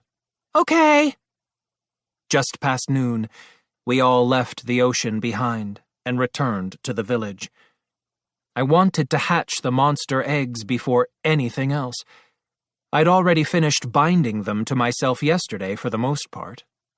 I checked on the eggs, which were lined up in a row in the shed that we were using as a storeroom. What are you doing, Bubba? We've built up a reasonable stockpile of food, right? Now it's time to get ready to move on to the next stage of my plans. Oh. The only thing I'm worried about is the Filolial. They were great for pulling carriages. But that appetite, thinking about having 2 bottomless pits around, made me uneasy. Me? Philo had her head cocked to the side while asking. Not you. The new Filolial egg. Philo's going to have a new little brother or sister? Yay! She was so boisterous. She looked like she could be in middle school, but she acted like a child. Then again, I guess she was. I guess that is how you would classify it. Master, do you not want the new Filolial to be like me? Philo had asked a difficult question. Depending on how I answered, she might think that she was unwanted. I want a monster that will pull a carriage and act as a means of transportation. I don't want a bottomless pit. It should be okay. I think. Philo's answer prompted me to look her way. If Master doesn't want it to, I'm pretty sure it won't be like me. Philo's cowlick was pointing in the direction of the Philolial egg, twitching. What was happening? Was she doing something? This will be one of my underlings, right? Underling? Well, I guess from Philo's perspective, all normal Philolials were her underlings. Okay then, I'll make it so that it doesn't turn out like me. We can't be certain if we leave it up to you. Can you do that? Yup. Philo touched the Philolial egg and channeled her magic into it. Now it won't turn out like me unless I order it to. Oh, thanks. I couldn't help but feel a bit like we had just snipped away at the potential of this soon-to-be-born life. But this place would never be quiet with more than one Philo around, so I guess it had to be done. Depending on how this little experiment went, I might be able to put Philo in charge of raising the Philolial. A few moments later, the eggs began to hatch. Beep! The first was a Philolial chick. It looked kind of purplish. Next were two caterpillars.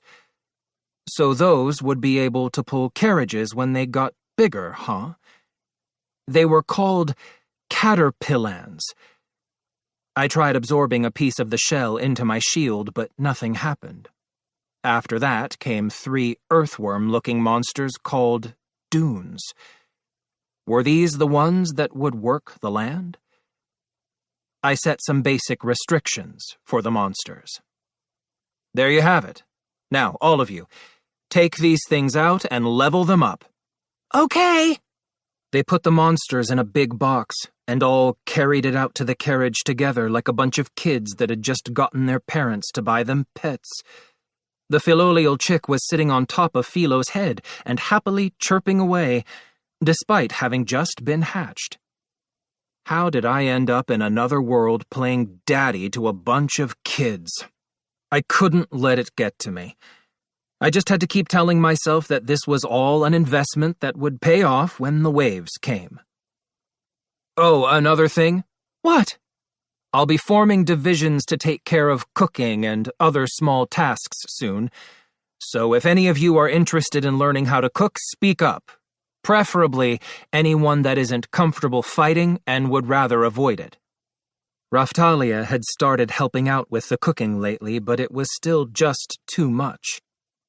I'd like to. Me too. One of the girls, and the therianthrope named Emia, got out of the carriage. You sure? I was pretty sure the girl was one of the slaves that Raphtalia had brought to ask for a midnight snack. As for Emia, he was a therianthrope covered in fur from head to toe. I could just imagine someone complaining that his fur would get in the food. I couldn't put him in the cooking division. But maybe I could assign him to some other task. He was supposed to be good with his hands. Maybe he had already figured out something else he wanted to do. Yeah, I like cooking. Fighting isn't for me. Okay then. It'll be tough, but do your best. I looked at Emia. Those small tasks, I want to do those. All right. I'll train you both, bit by bit. But you'll still have to level up, too, so don't think you can get out of that. I know. Emia and the girl nodded and stood by my side. We'll be back. Raphtalia waved to us. Okay, off you go. Don't worry about me, Raphtalia. Huh? The girl that had joined the cooking division mumbled as she waved back. What was she saying? Okay. I'm not worried. Huh. Oh, I get it. He might try to intimidate us, but I'm not scared, so don't worry. That's what she meant. Okay. We'll be back. Here we go! The carriage rattled off into the distance. Now then, you two give me a hand. Okay. I set about teaching them how to cook and take care of other miscellaneous tasks. Bubba Shield, you're good with your hands. Oh yeah? Yeah, you're really good at cutting up fish and monsters. Being told that didn't feel bad at all. My shield has mysterious powers that make things taste better, so I can't really take the credit. When you're cooking, think about the flavor of your parents' cooking and try to recreate that. Okay. I'll teach you how to make something I like, Bubba Shield. Flavor of your parents' cooking. I kind of stepped on a landmine with that one. But she'd replied with a smile on her face. I guess it was fine, as long as she was smiling. All said and done, I ended up being the one being taught something new, but whatever. Is this how you're supposed to cut the jewel? Yeah, that's pretty good for your first time. Considering that Emia's demi-human type made him naturally good with his hands, I decided to teach him what I knew about compounding medicines and making accessories. Chapter 9. Hanging Out the Shield. 1 week had passed since I'd begun governing the territory, or rather looking after a bunch of brats. The repairs on the houses had been finished for the most part, and it was time to move on to the next stage. Just like Philo had promised, the new Philolial remained a cute little thing, happy just to pull a carriage. As I'd expected, it was nice having a Philolial that wasn't a chirpy little blabbermouth. One morning, while the slaves were still asleep, I tried playing a light-hearted game of fetch with the new Philolial, like I had done with Philo in the past. But Philo intercepted the stick and ruined the game. Master, Philo is best! I was trying to build a rapport with the new recruit. Stay out of the way. Nafu! Go long, Rafchan. I feinted a throw, and Rafchan cast illusion magic on Philo. Ah, wait! Philo sprinted off after a phantom stick that would probably go on flying forever. The caterpillans had gotten bigger too, and would be ready to pull their carriages soon. They were herbivores, so we fed them the stalks of the bioplant. This in turn allowed us to get rid of excess bioplant by feeding it to the monsters. They were proving useful in a variety of ways. I could kill 2 birds with 1 stone, as they say. Plus, the monster trainer must have known what he was doing when he picked them, because they were really docile and easy to handle. The only problem was their speed. They weren't very quick, so traveling around to the nearby towns and villages would be their limit. The dunes had gotten relatively big too, and they were already working the land here. They were really docile too.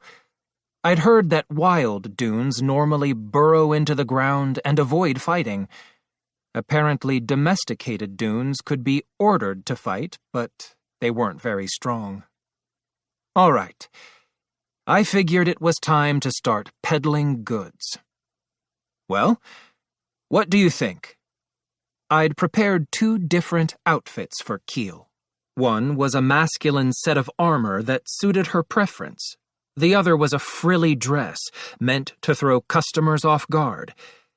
It was a cheap second-hand dress, but still. Keel had tried the dress on and was blushing slightly while waiting for my assessment. Nice. I want you to blush just like that, and act like a klutz while you're peddling. Bubba, why do I have to do this? For money, of course. We can't round up your friends without money. Oh yeah, but still, this is embarrassing, Bubba.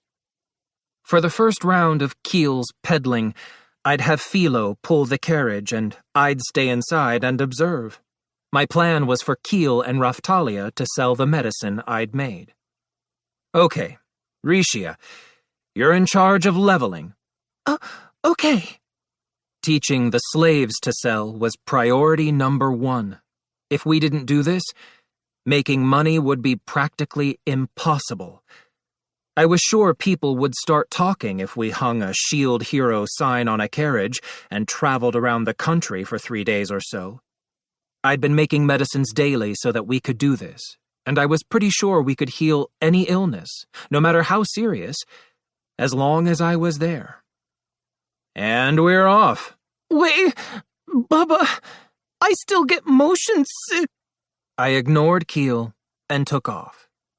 We spent the day traveling around to several nearby towns, spending around an hour at each.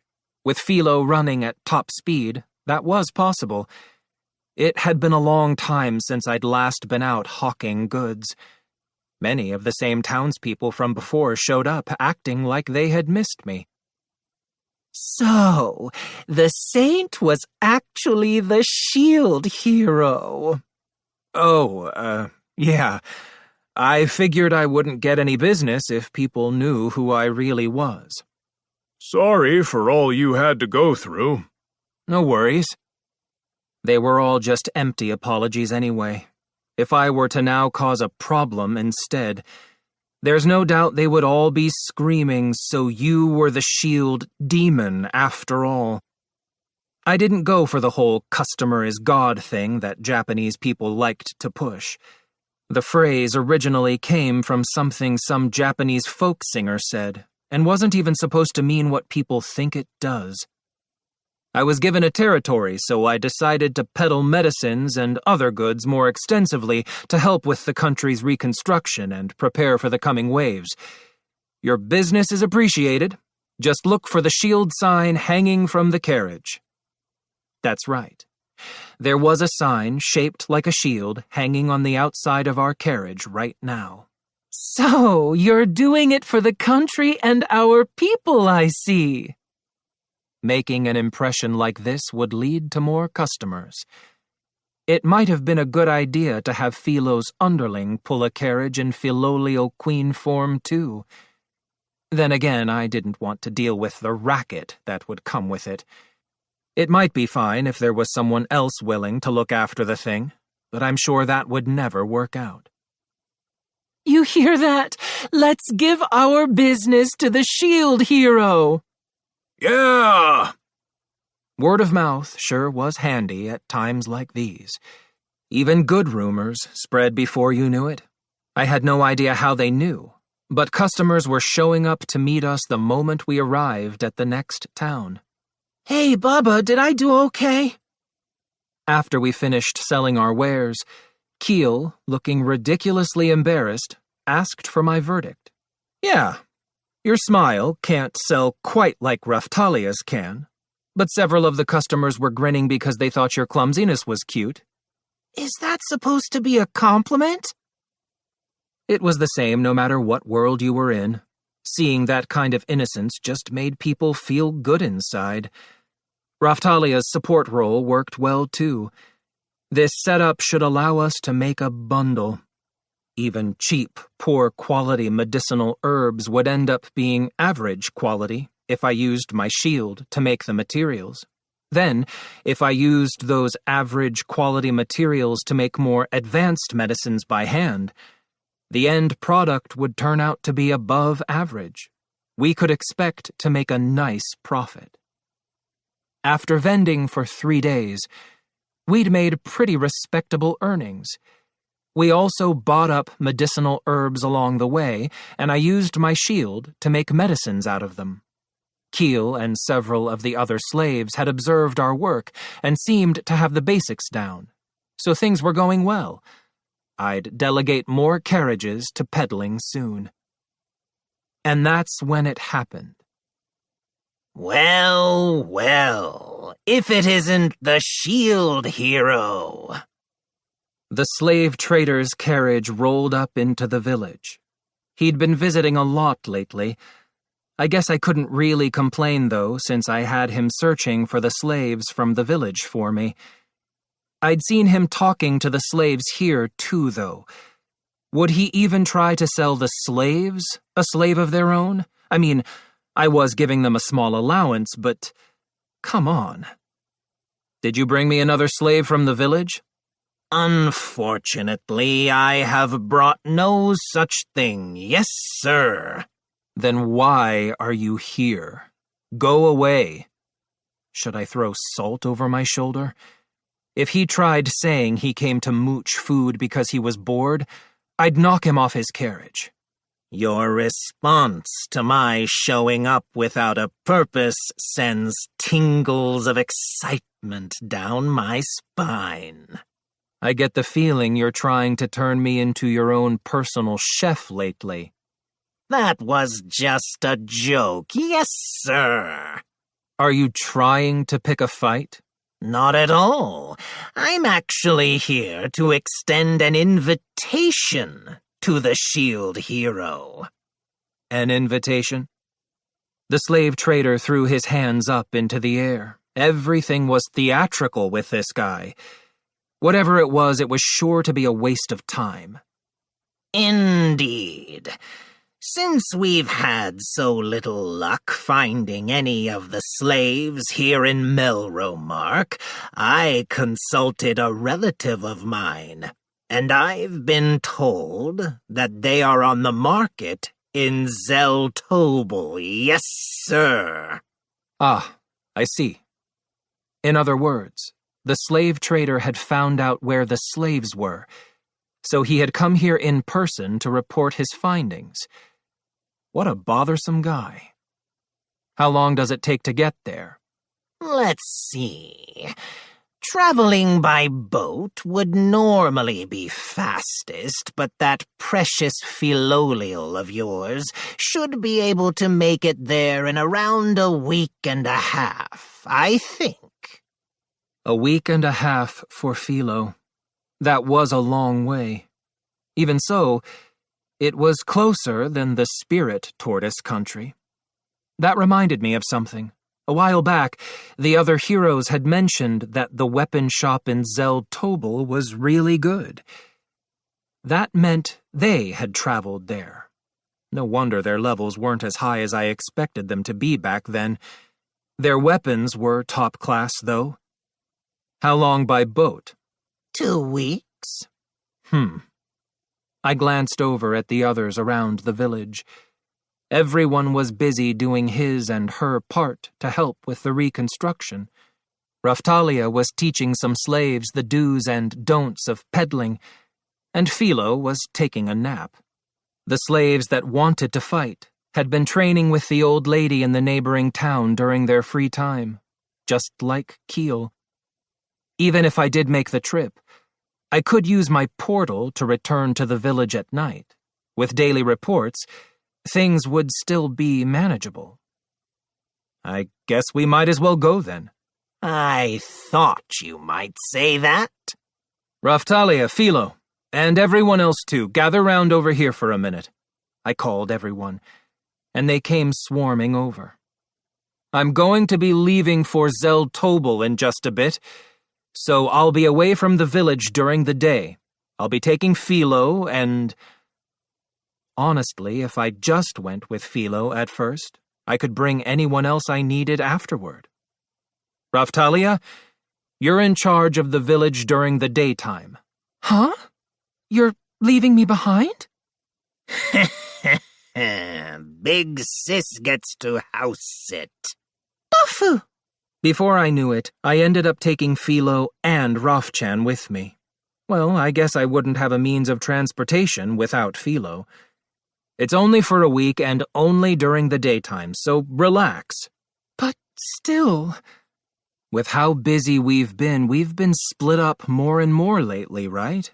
I'm leaving things up to you because I know I can count on you. Or was it me that Raftalia was worried about? Understood. If anything comes up, please return immediately. If it really bugs you that much, then you can just come with us every now and then.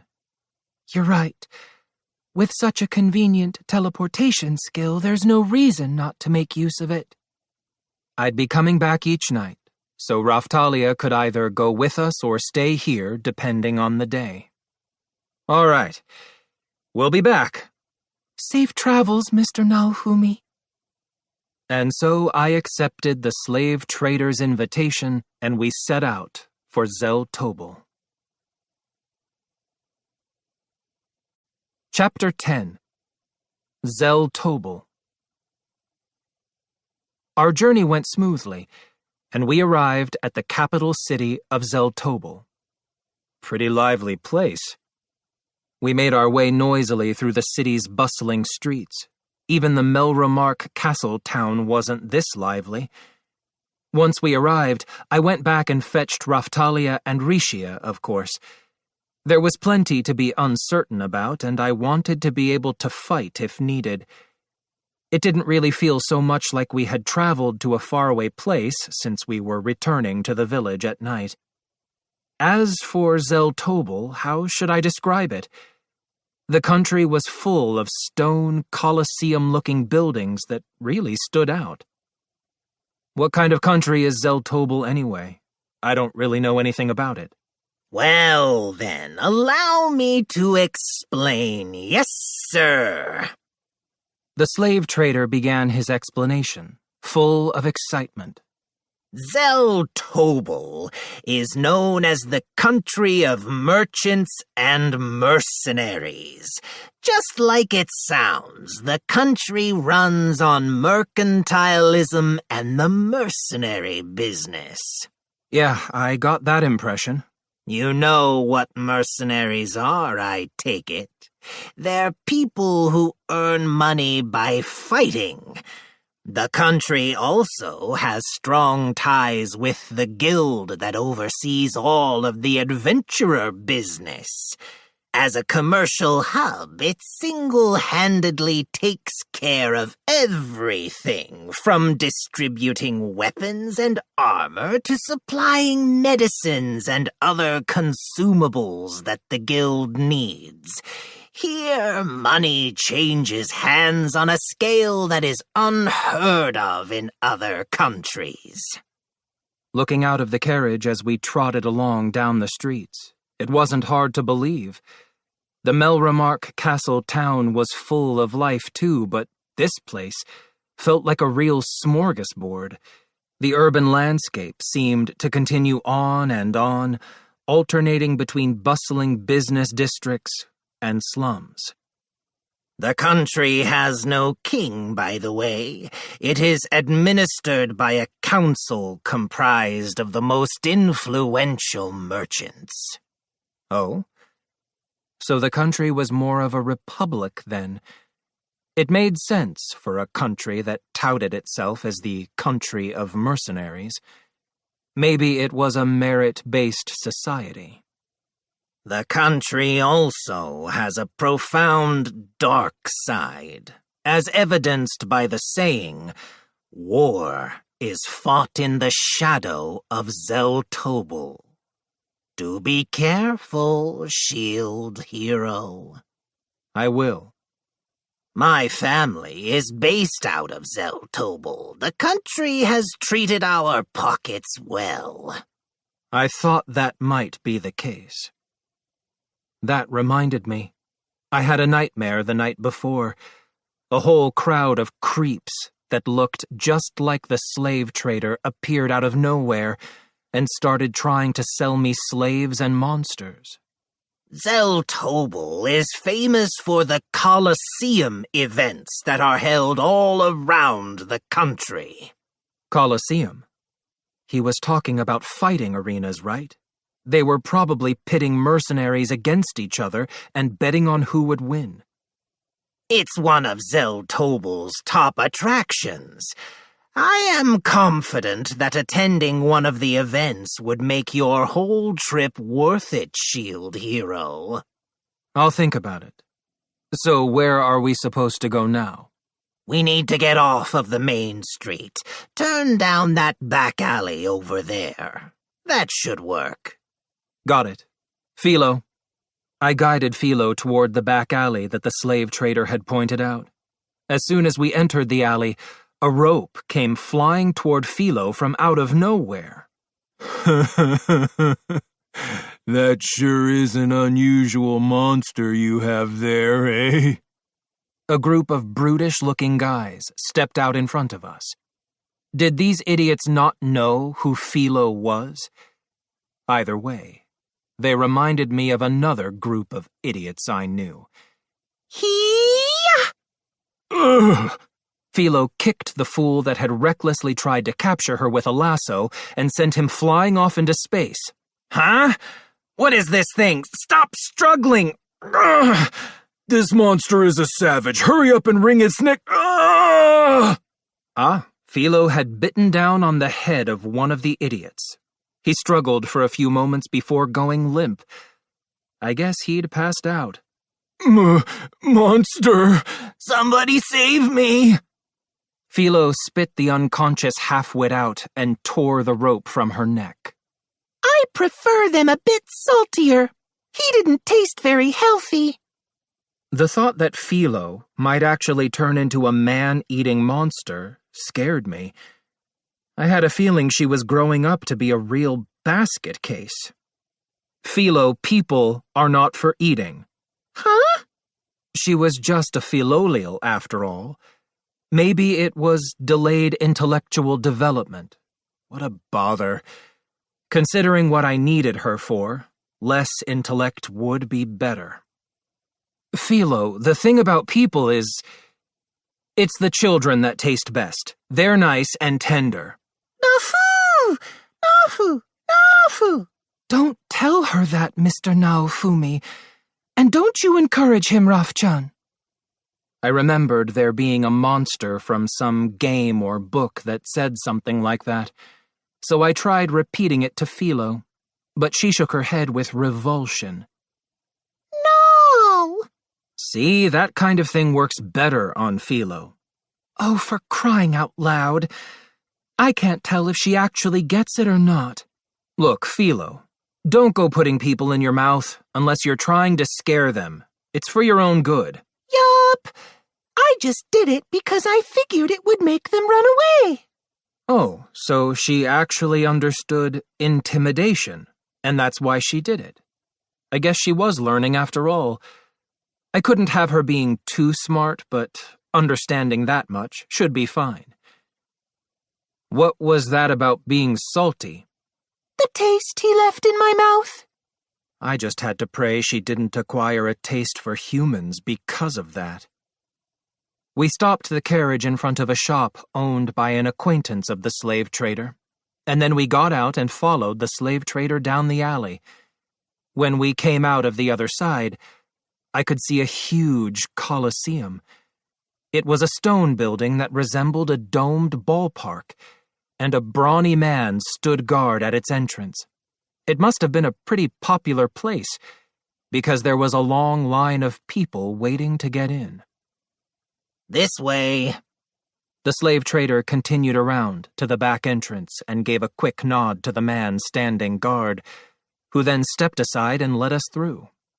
This place is a coliseum on the surface, but underground is a black market where slaves are sold. Yes, sir.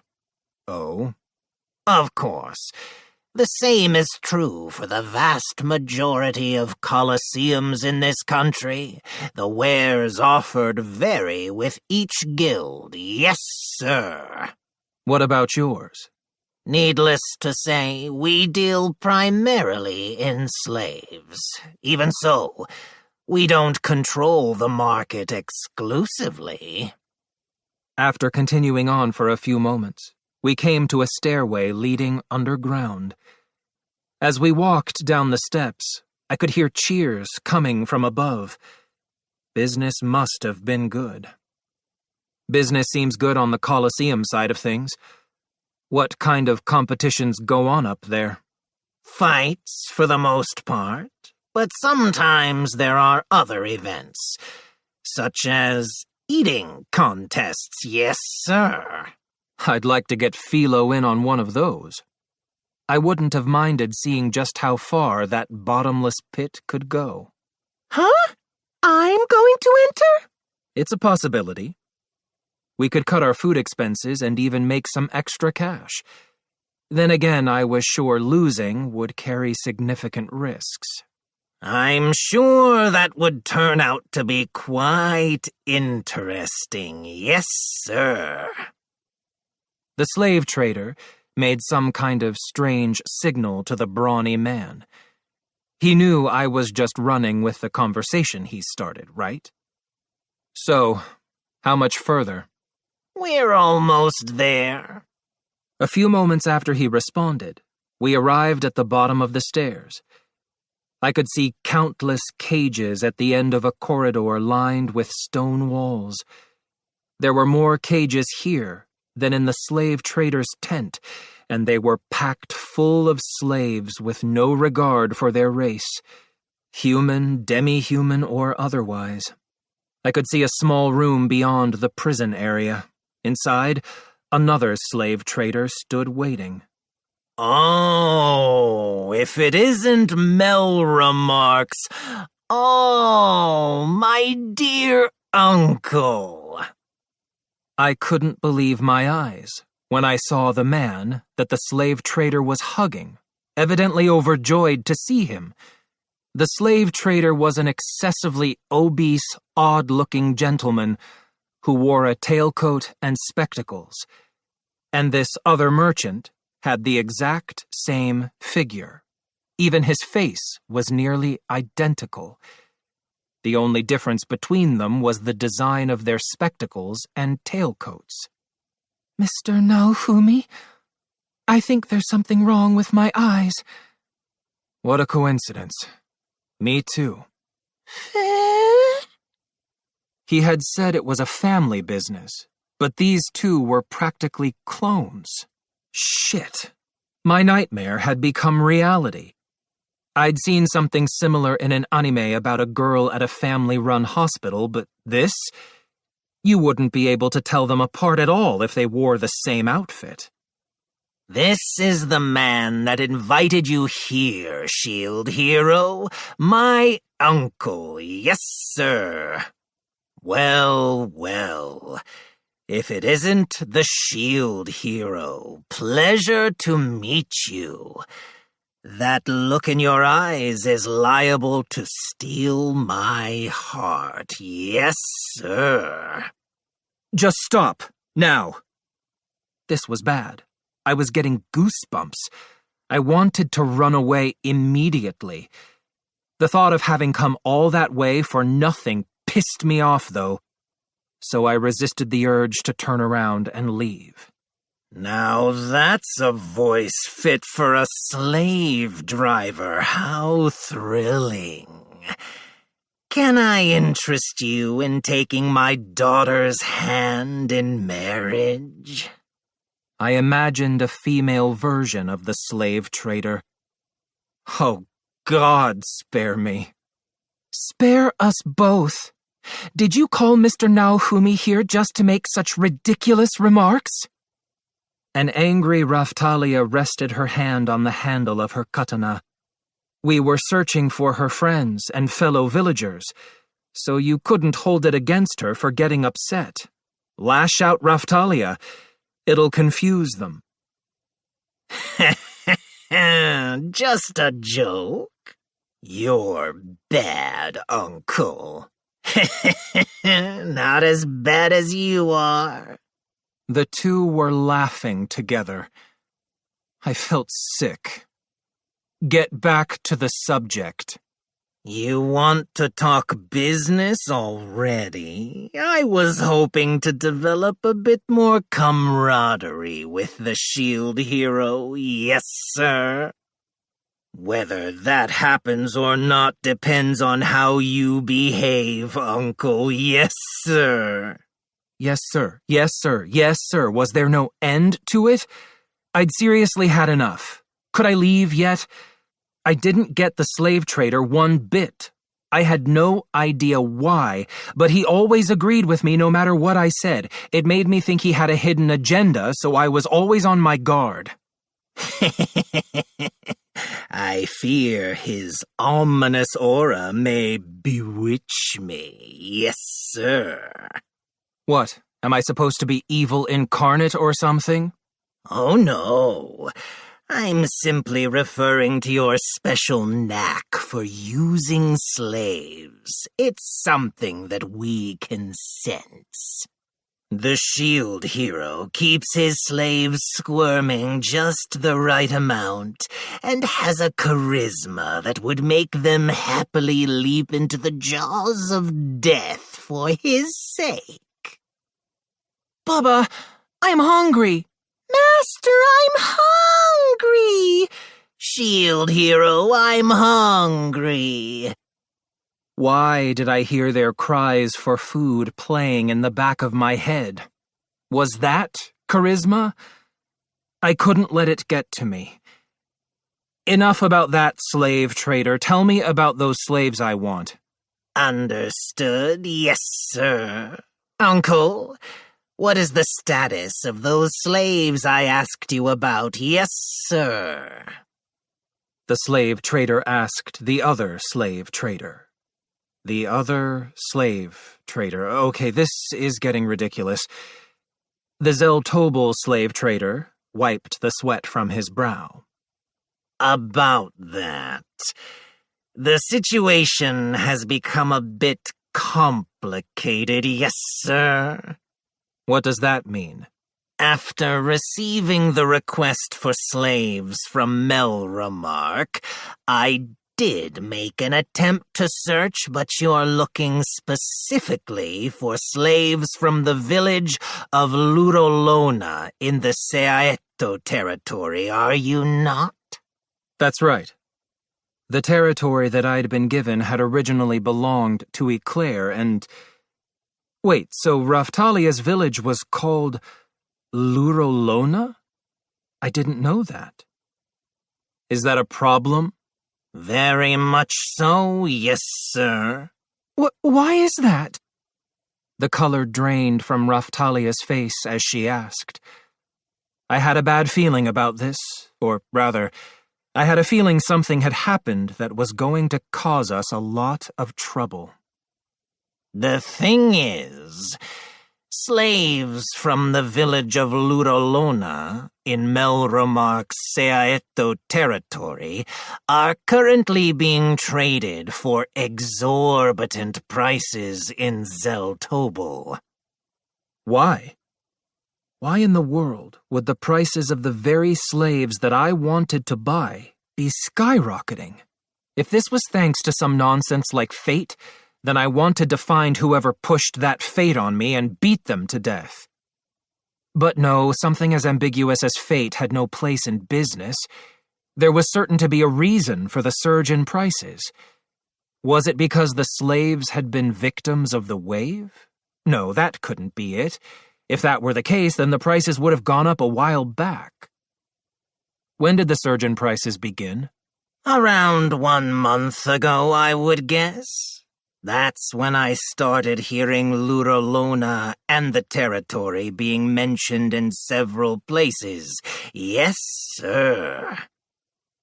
1 month ago. We were still in Kizuna's world then. Taking into account the difference in the rate at which time passed in this world, that would make it right around the time that the spirit tortoise was defeated. So it's our fault. The spirit tortoise had destroyed multiple countries, and the commander-in-chief of the coalition army that defeated that spirit tortoise was me, the shield hero. The shield hero's star slave, Raftalia, was from Lurolona. It was only natural that the hero who had disappeared into another world in pursuit of the villain and that hero's slave would gather attention. Since Raftalia personally wasn't as well known as I was, the focus ended up on her village and the fact that she was a demi-human. This was the result. I might have been overthinking things, but it made sense. As to be expected of the shield hero, yes, sir. Shit, I was right? We can only speculate, but I believe the likelihood is quite high. Damn, To think our heroic deeds had backfired. If I remember correctly, it all began when a certain merchant offered a lofty reward for the delivery of the slaves.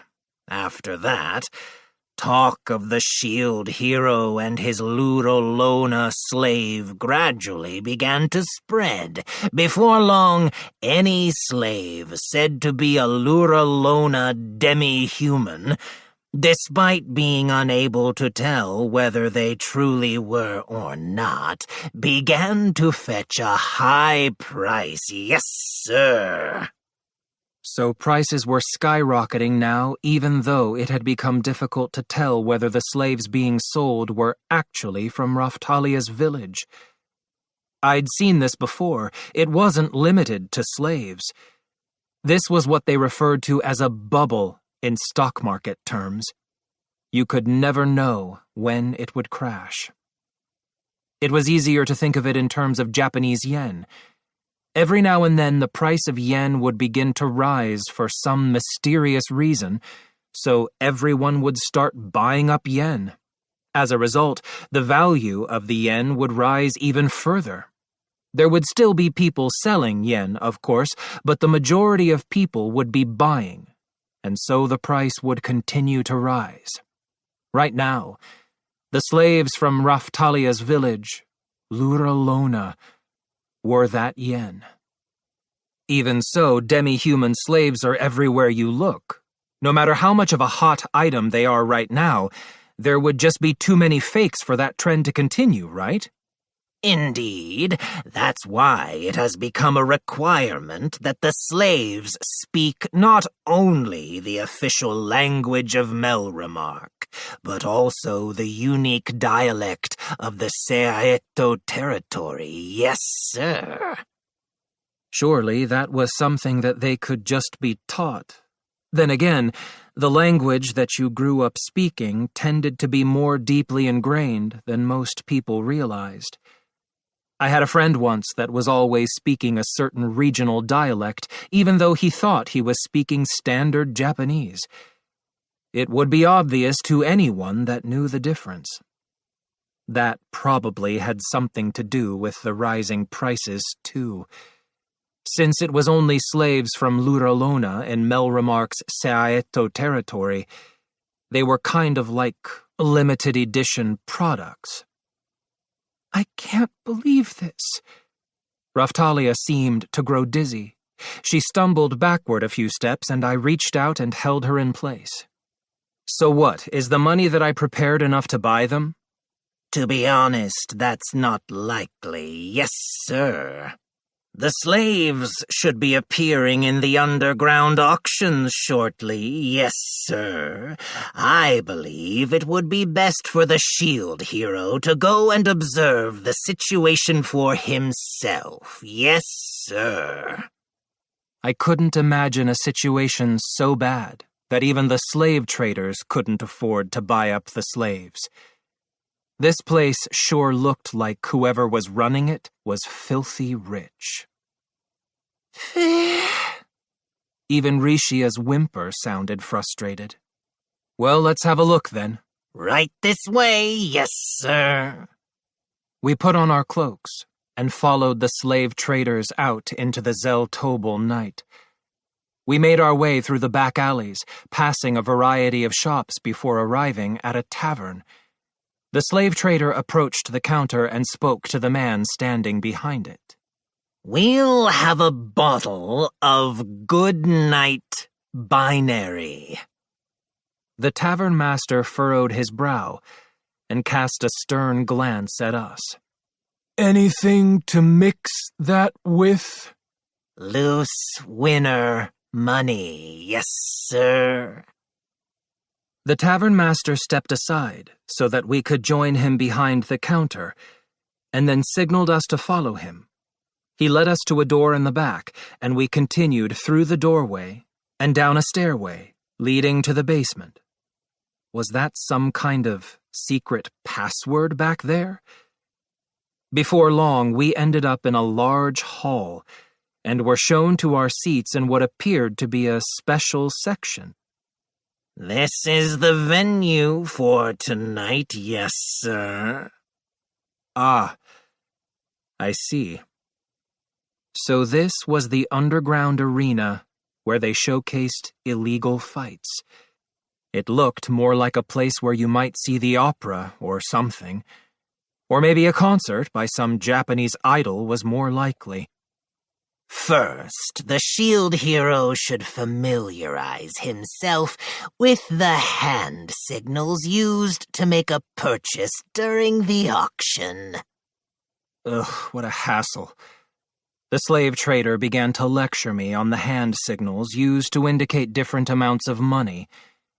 He started with the cues given to the auctioneer for increasing the current bid by 1 copper, silver, or gold, and then moved on to the cues for increasing the bid by 2, 5, and even 10 times. The auction began before I could finish learning them all. The races of the slaves that appeared on the stage varied from human to demi-human to therianthrope. The slaves were divided up into a range of categories: children, adults, the elderly, men, women, etc., and even minute details, such as lineage, seemed to be treated as part of the product package. On top of that, a detailed introduction included things like place of birth, level, and aptitude for magic. Our next slave here has won 7 out of 10 fights in the Colosseum. A rather well-built slave was standing in the spotlight. A Colosseum record. So he's a mercenary? That wasn't a very impressive fight record. Just a bit above average, maybe. Yes, sir. He amassed a sizable amount of debt and is participating in the Colosseum as a slave in order to repay that debt. Ah. I looked over at Raftalia. She seemed to be looking over the slaves that were up on the stage. Next up is the showpiece of tonight's auction, a demi-human slave from Luralona. The spotlight suddenly moved to the next slave. That was the showpiece?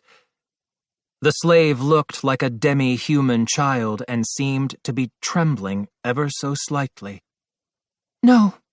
Raftalia shook her head. There was no such child in my village. One of the children did look similar, but that's not her. So it's a fake. No one could tell the difference anyway. Luralona slaves were the hot item, so you could just dress it up as that. If you managed to fetch a hefty sum for it, that would be the end of it, even if they did find out otherwise afterward. We'll start the bidding at 20 gold pieces. 20 gold? That high? 25 gold. 30 gold! The price continued to surge. I knew prices were up, but come on, and for a fake? Even if we did find the real thing, there was no way I would be able to afford it. Fair. Mr. Naofumi, I think your face is probably even paler than mine. Yeah. It got worse. The dud slave currently being bid on was considerably emaciated. We could try waiting until the trend had run its course and prices dropped, but if they were all in this kind of shape, then the real Luralona slaves might very well be dead by then. But wait. This slave might have received special care thanks to the price surge, and yet it still looked frail. It wasn't unthinkable that one of the real ones might be treated carelessly and end up dead. Not to mention, it was highly likely that they had been abused, considering the condition that Raftalia, Keel, and the other slaves had been in. In all honesty, the situation looked really bad. We probably needed to recover the slaves as quickly as possible, but damn! Solving this problem with the money we had just wasn't realistic, and the Queen of Melremark made it clear that providing monetary aid wouldn't be possible at the moment. With the reconstruction efforts after such extensive damage, the funds just weren't there. Even if we can tell the real ones apart from the fakes, the thought of giving up crossed my mind. But Raftalia and Rafchan were both looking at me expectantly. I couldn't say no to those eyes. We need to figure out a way to make some quick money and buy up the slaves fast. Should we buy them one at a time using the money we made from peddling? No, that would take too long. Besides, the amount of money we needed was on a completely different level. We'd also needed to be here at the underground auctions every night to look for the real slaves. And even if we went the route of negotiating with the merchants that purchased them, we would need to prepare enough money to match the purchasing price at the bare minimum. Maybe I could take advantage of my position as the shield hero. No, that wouldn't work. The prices were already skyrocketing. If news spread that someone famous wanted the slaves, prices would surge even higher. Perhaps we should break into the homes of the merchants that bought them and confiscate the slaves. That wouldn't work either. The slave curse could be set to kill, so that was too dangerous. What about crashing the bubble by spreading nasty rumors about the Luralona slaves? That would take too long, even if it did work. I could go crying for help to the demi-human country of Sealtveld, or maybe Shield Frieden, and have them purchase the slaves on my behalf. That would be a last resort, though. I wanted to avoid it, if at all possible. They might end up holding the demi-human slaves ransom and force me to go to Sealtveld. I was in the middle of preparing for the next wave. The risk of getting caught up in some kind of mess with Sealtveld was just too high. Even worse, we might get caught up in some kind of big conspiracy that affected Raftalia and the others too. I needed to make a ridiculous amount of money, and I needed to do it fast. Surely there had to be a way. We were in Zeltobel, the country of mercenaries and merchants, and underground auctions. Now that I thought about it, the slave trader had been whispering something about making money just a second ago. Hey, slave trader. What is it? Yes, sir? How much money can you make fighting in the Colosseum? We may have been temporarily weakened at the moment, but we were still a lot stronger than your average adventurer, knight, or warrior. I could conceal my identity as a hero and participate in a Colosseum fight that allowed betting. Then, if I bet on myself, this wasn't horse racing, but it would be like betting on a horse with 100-to-1 odds and winning. Payouts range from extravagant to insignificant, yes, sir. I'm interested in that extravagant. If we concealed our true identities and fought in a Colosseum that allowed betting, let's say we managed to win in the most dangerous one. Could we make enough money to buy the slaves at these inflated prices? Hold on, just a moment. Yes, sir. The slave trader began whispering back and forth with his uncle. A few moments later, It's not impossible. That said, I can't guarantee you will make it out alive. It's quite likely to prove rather dangerous. I'm not worried about that. I mean, come on. If we were talking about a risk of death, that's something we had faced countless times, and we were still here. I'd fought against the waves, against conspiracy, and against religion. I'd fought against the spirit tortoise, and I'd even fought in another world. I had been on the verge of death, time and again, and that wasn't going to stop anytime soon.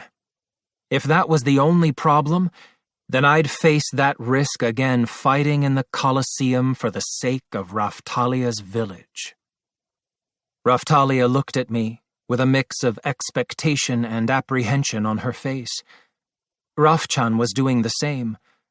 Rishia was panicking over what my decision would be, and Philo had her head cocked to the side as if she had no idea what was going on. Don't worry, Raftalia. I'll get your friends back no matter what. Mr. Naofumi. Raftalia's expression transformed into one of relief upon hearing my words. I knew this kind of behavior didn't really fit my image, but I had plenty of reason to do this for Raftalia. That said, the prices of the slaves have skyrocketed, and we don't have enough money to buy them right now. I can't say I like the thought of doing this, but we'll just have to buy Raftalia's friends with money earned by fighting in the Colosseum. I'm sorry it has to be dirty money, but it's the only way. Raftalia nodded decisively, and so it was settled. We would use the slave traders' connections to take up the gauntlet and fight in the vicious Colosseum. Chapter 11.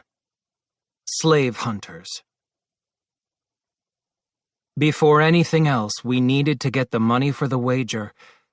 When it came to betting, the more money you could wager, the better. Also, if they figured out that I was the shield hero, the amount we could make would plummet. That said, I had to get the capital we would need to wager to win it all in one stroke. I considered raising money by offering express transportation to Melromark using my portal. That was one way to make money in an online game that I had played once. A one-way trip between Melromark and Zeltobel took 2 weeks, so there were sure to be people who would jump on the chance to be able to make that same trip instantaneously. The problem was pricing.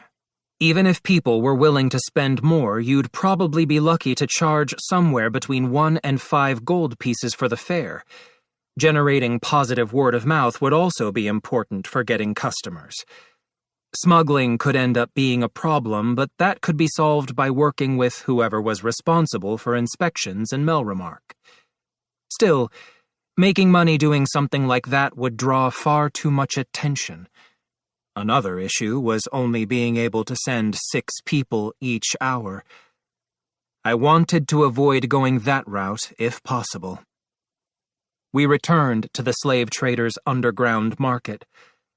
I shook my head slowly at a worried-looking Rishia. What's up? Relax, Rishia.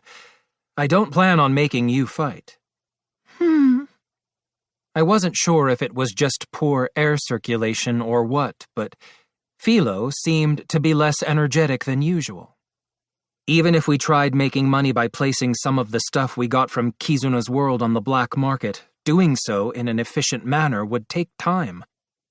We would have to go through the trouble of demonstrating that the items were something worth getting excited about, like we had done with the spirit water.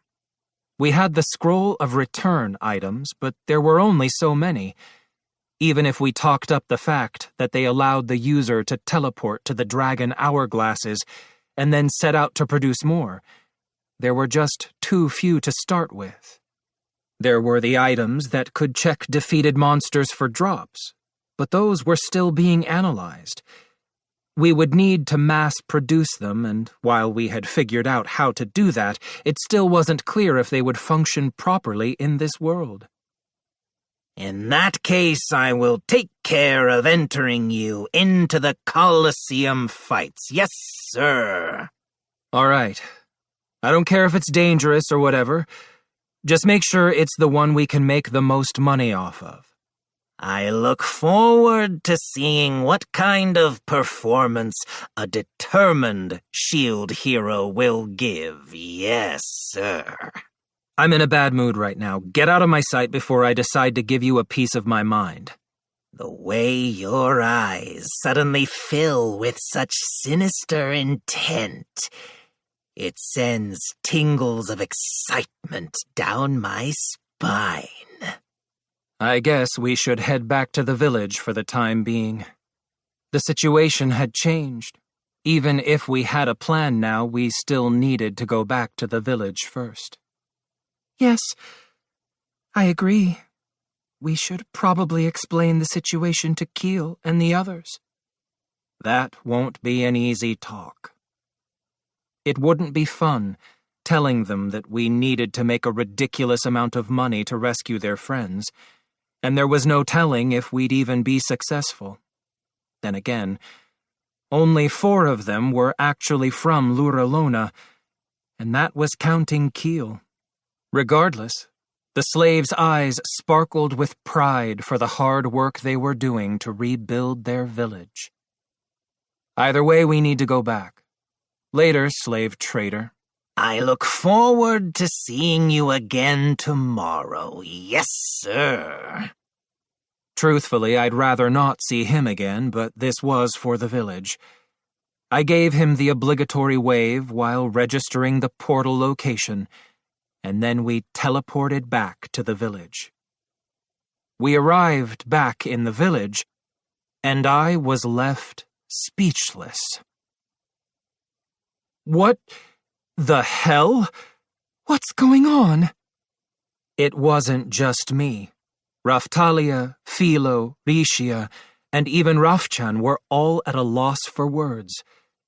The first thing that jumped out at me was the sight of flames pouring out of a building as several soldiers who had probably been on standby shouted and ran out of the village with their weapons in hand. Hey, what's going on? Oh, Shield Hero! It's the slave hunters! They're attacking the village! I could see a hint of relief on the soldiers' faces when they saw me. Slave hunters? Slave hunters had shown up at a time like this? You've got to be shitting me. Like I told the slave trader, I was in a bad mood, and I was going to destroy these bastards. No way. Raftalia? Raftalia gripped her katana and took off running toward the source of the commotion. Philo, you go with Raftalia and annihilate the slave hunters. Rishia, you see to the wounded and protect anyone that can't fight. You soldiers, go report to Eclair in the neighboring town. Okay. That's already been taken care of. That was a relief. They were handling the situation better than I would have expected. I chased after Raftalia, who had run off into the distance.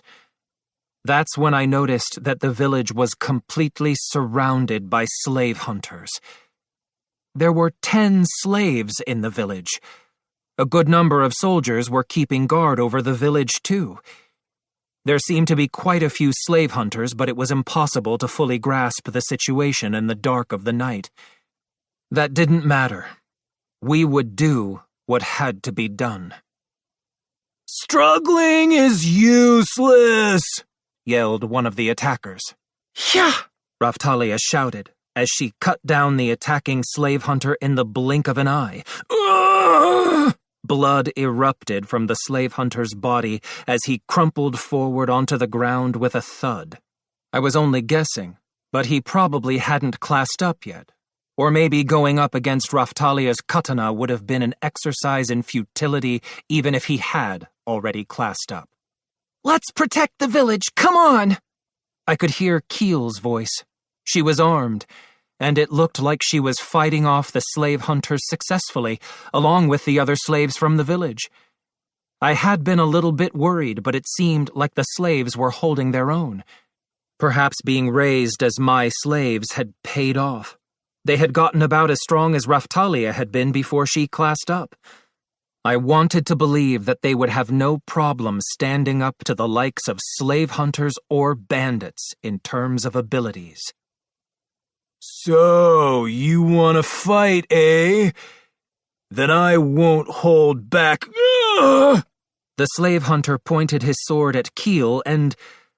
Suddenly a hole opened up in the ground below him and he fell in, leaving only his head exposed. Just as I was wondering what had happened, Emia's head popped up out of the dirt.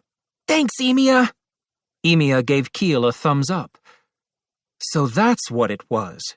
Emia had dug a pit. Gah! Philo, underling number 1, was helping defend the slaves and gave the slave hunter a fierce kick. The other monsters seemed to be putting up a good fight too. Now! Keel and Emia had left themselves open to attack, and the remaining slave hunters rushed at them. Airstrike shield! I blocked their path with a shield. Shooting star shield!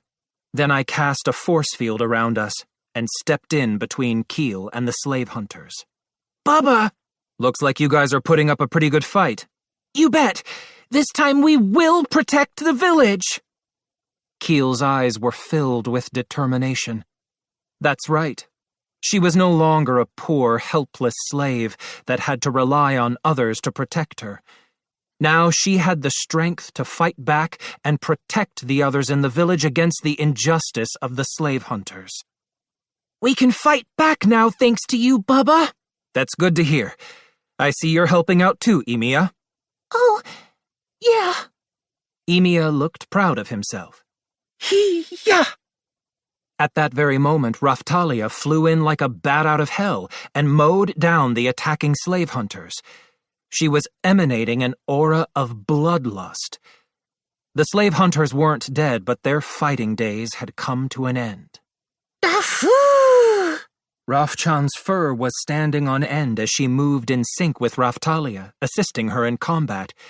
She kept the enemy disoriented with her illusions while biting one here and batting another with her tail there. All right, everyone. Now that I'm here, you can all relax. Get out there and show these thieves that attacked your village what you've got. Okay! Slaves and monsters alike all whooped together in response. To think that the shield hero would show up now. Wasn't he supposed to be gone? One of the slave hunters mumbled to himself as he struggled against Raftalia, their blades locked. He seemed to have some experience in combat. He used a combination of magic and swordsmanship, and he was putting up a good fight. The guy was actually fairly strong. It sounds like you were waiting for me to be gone to make your move.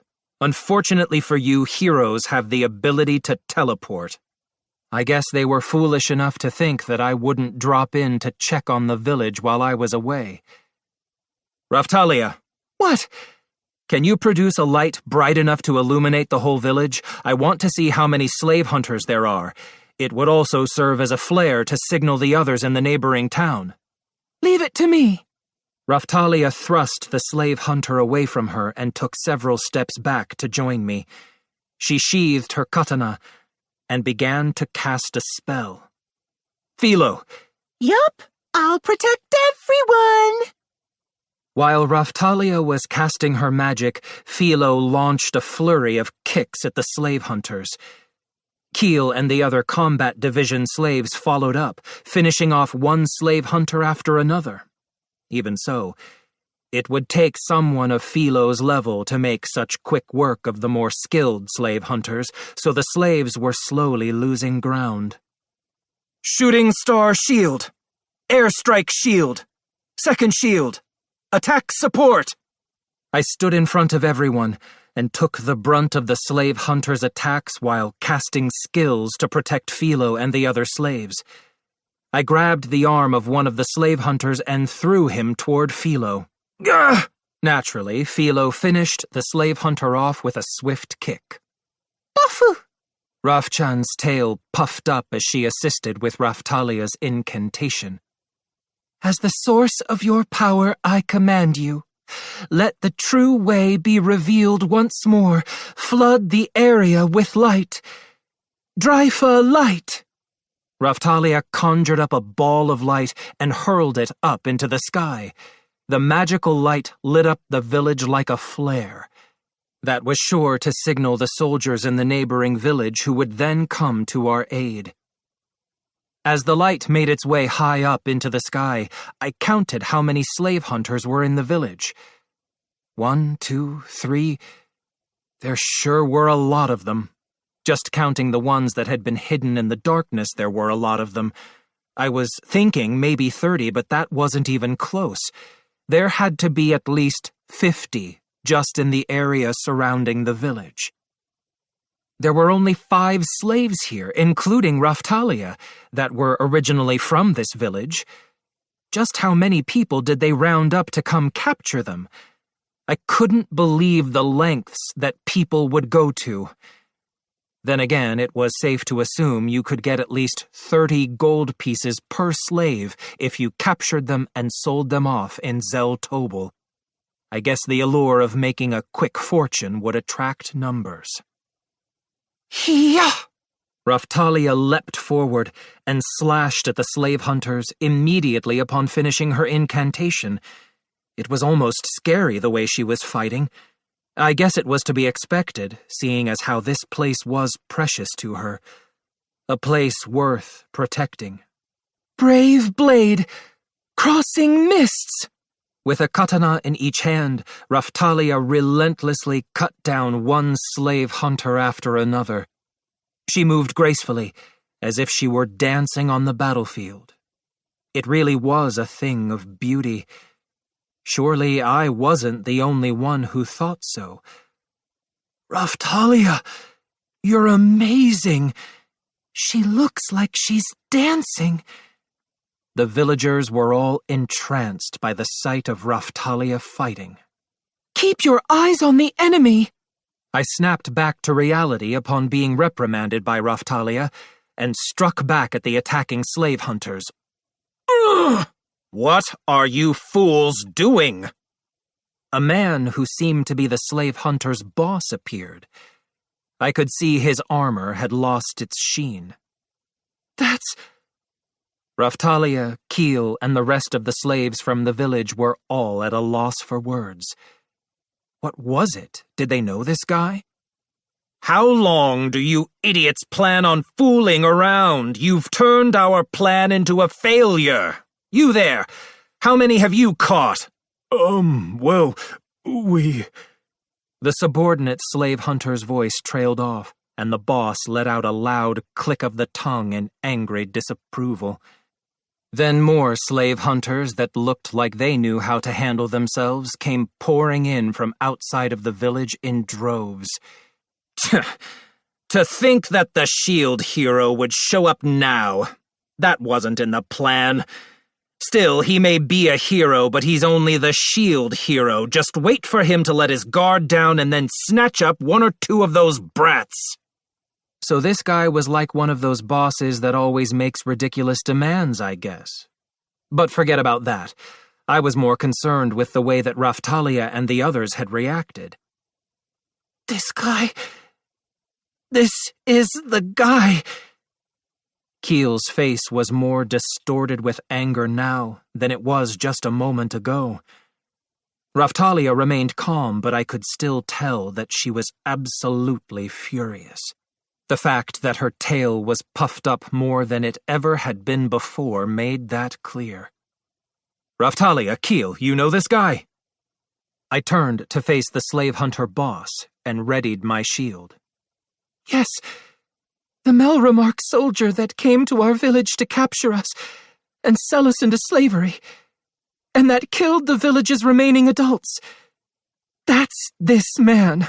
Well, now, I never would have thought that the little raccoon brat who got away back then would end up with the shield hero. The slave hunter boss, the former Melromark soldier, remembering Raftalia, casually readied his sword. He probably had a pretty good idea how to use that thing, too. Keel and the others wouldn't likely stand much of a chance against him at their current level. Mr. Iwatani, are you okay? Just then, Eclair and the Melromark soldiers came running up. You! Raftalia says they're Melromark soldiers. You know anything about that, Eclair? Yes. They're the soldiers that came here hunting for demi-humans after the territory was destroyed by the wave. I heard that they fled from the powers that be at the time once they'd found out that you had proven your innocence. I see. So basically, they're former soldiers that fled the country before they got their punishment. The former soldiers turned slave hunters apparently didn't appreciate my wording because they were all glaring at me now. So what to do? We had to be careful about Keel and the others that hadn't classed up yet. Thankfully, no one had been caught by the slave hunters yet, but the enemy had come to attack in droves. Even if I had nothing to worry about myself, I couldn't be sure that the others would make it out unscathed. It was only physically possible for me to grab maybe 3 or 4 enemies at one time. By my estimates, there were easily 50 or more slave hunters there, so it would be difficult to protect Keel and the others. That said, it seemed like only a select few of them had classed up and knew what they were doing. Those were the ones right here in front of me, so maybe I could manage after all. This was also the perfect chance for Raphtalia and Keel. The very villains that had ruined their lives had rolled right up onto their doorstep. Some of the slave hunters had realized they were at a disadvantage and tried to run, but Keel and Raphtalia were not about to let that happen. You've forgotten your place, Shield. They'll be after us now since you had to show up. Like I care? Besides, I can't imagine there having been a single good reason for you lowlifes to run around capturing territory residents just because the governor died. Oh, but there was. Or do you not know? Huh, he was being serious. Oh, I get it. Are you referring to the dogma of the Church of the Three Heroes cult? Sorry, buddy, but that propaganda won't fly anymore. You bastard! He sure could yell, but he hadn't tried to attack yet. Maybe he realized that it would be pointless to attack me. No. His eyes gave him away. He was planning something. Take this! The slave hunters shot flaming arrows at various buildings around the village. What a pain. Put out those fires immediately. Shit.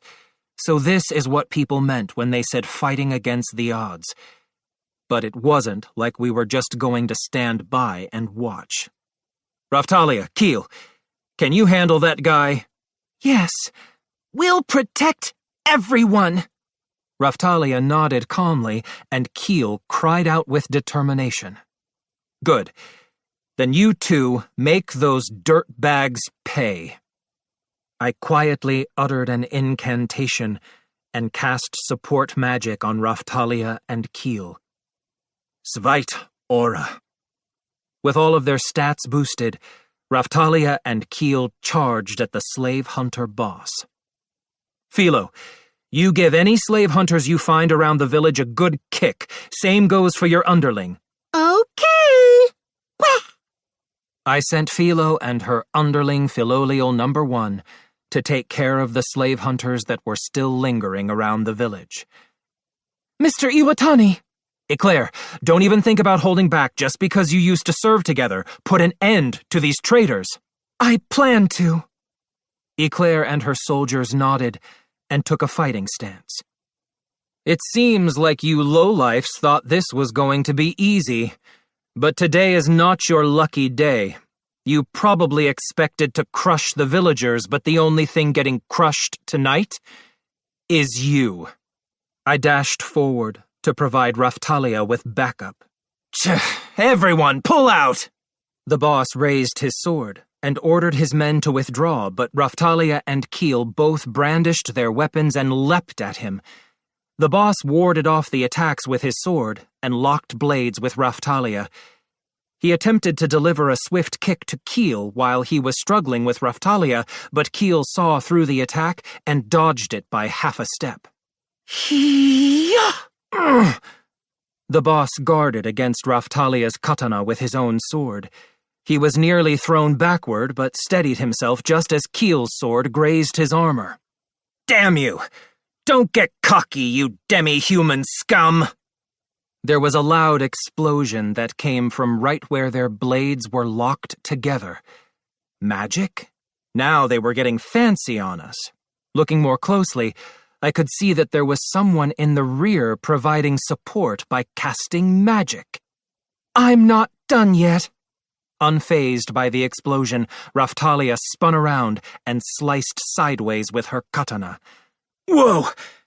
The guy had a good eye, if nothing else. But he was forgetting something important. Unfortunately for you, you picked the wrong opponent. You just might have lived a long life if you hadn't gone and done something as stupid as attacking the village under the protection of the shield hero. That's right. He was forgetting that I was here. I grabbed the boss by the collar and pulled him to me. Arrgh! Let go! Yeah, right. There's no running from this, you coward. This is the shield hero's fight. I signaled to Raftalia and Keel with my eyes. Here I go! Raftalia sheathed her katana momentarily, before drawing it once again, as if she were about to perform a finishing move. Instant blade! Missed! This is for everyone you hurt! Keel swung her sword and landed a direct hit immediately following Raftalia's skill. Blood splattered all over me, but I couldn't have cared less. The guy got what he deserved. The boss went limp, and his armor was in shreds. I shoved him away, and he fell to the ground. Having finally realized that they had picked a fight with the wrong person, the other slave hunters began screaming in fear. I may not have been using the Shield of Wrath, but I probably still looked like a monster to them. Come now. It's time to confess your sins and pay the price, you scumbags. The rest of the fight was completely one-sided, and we captured a ton of the slave hunters.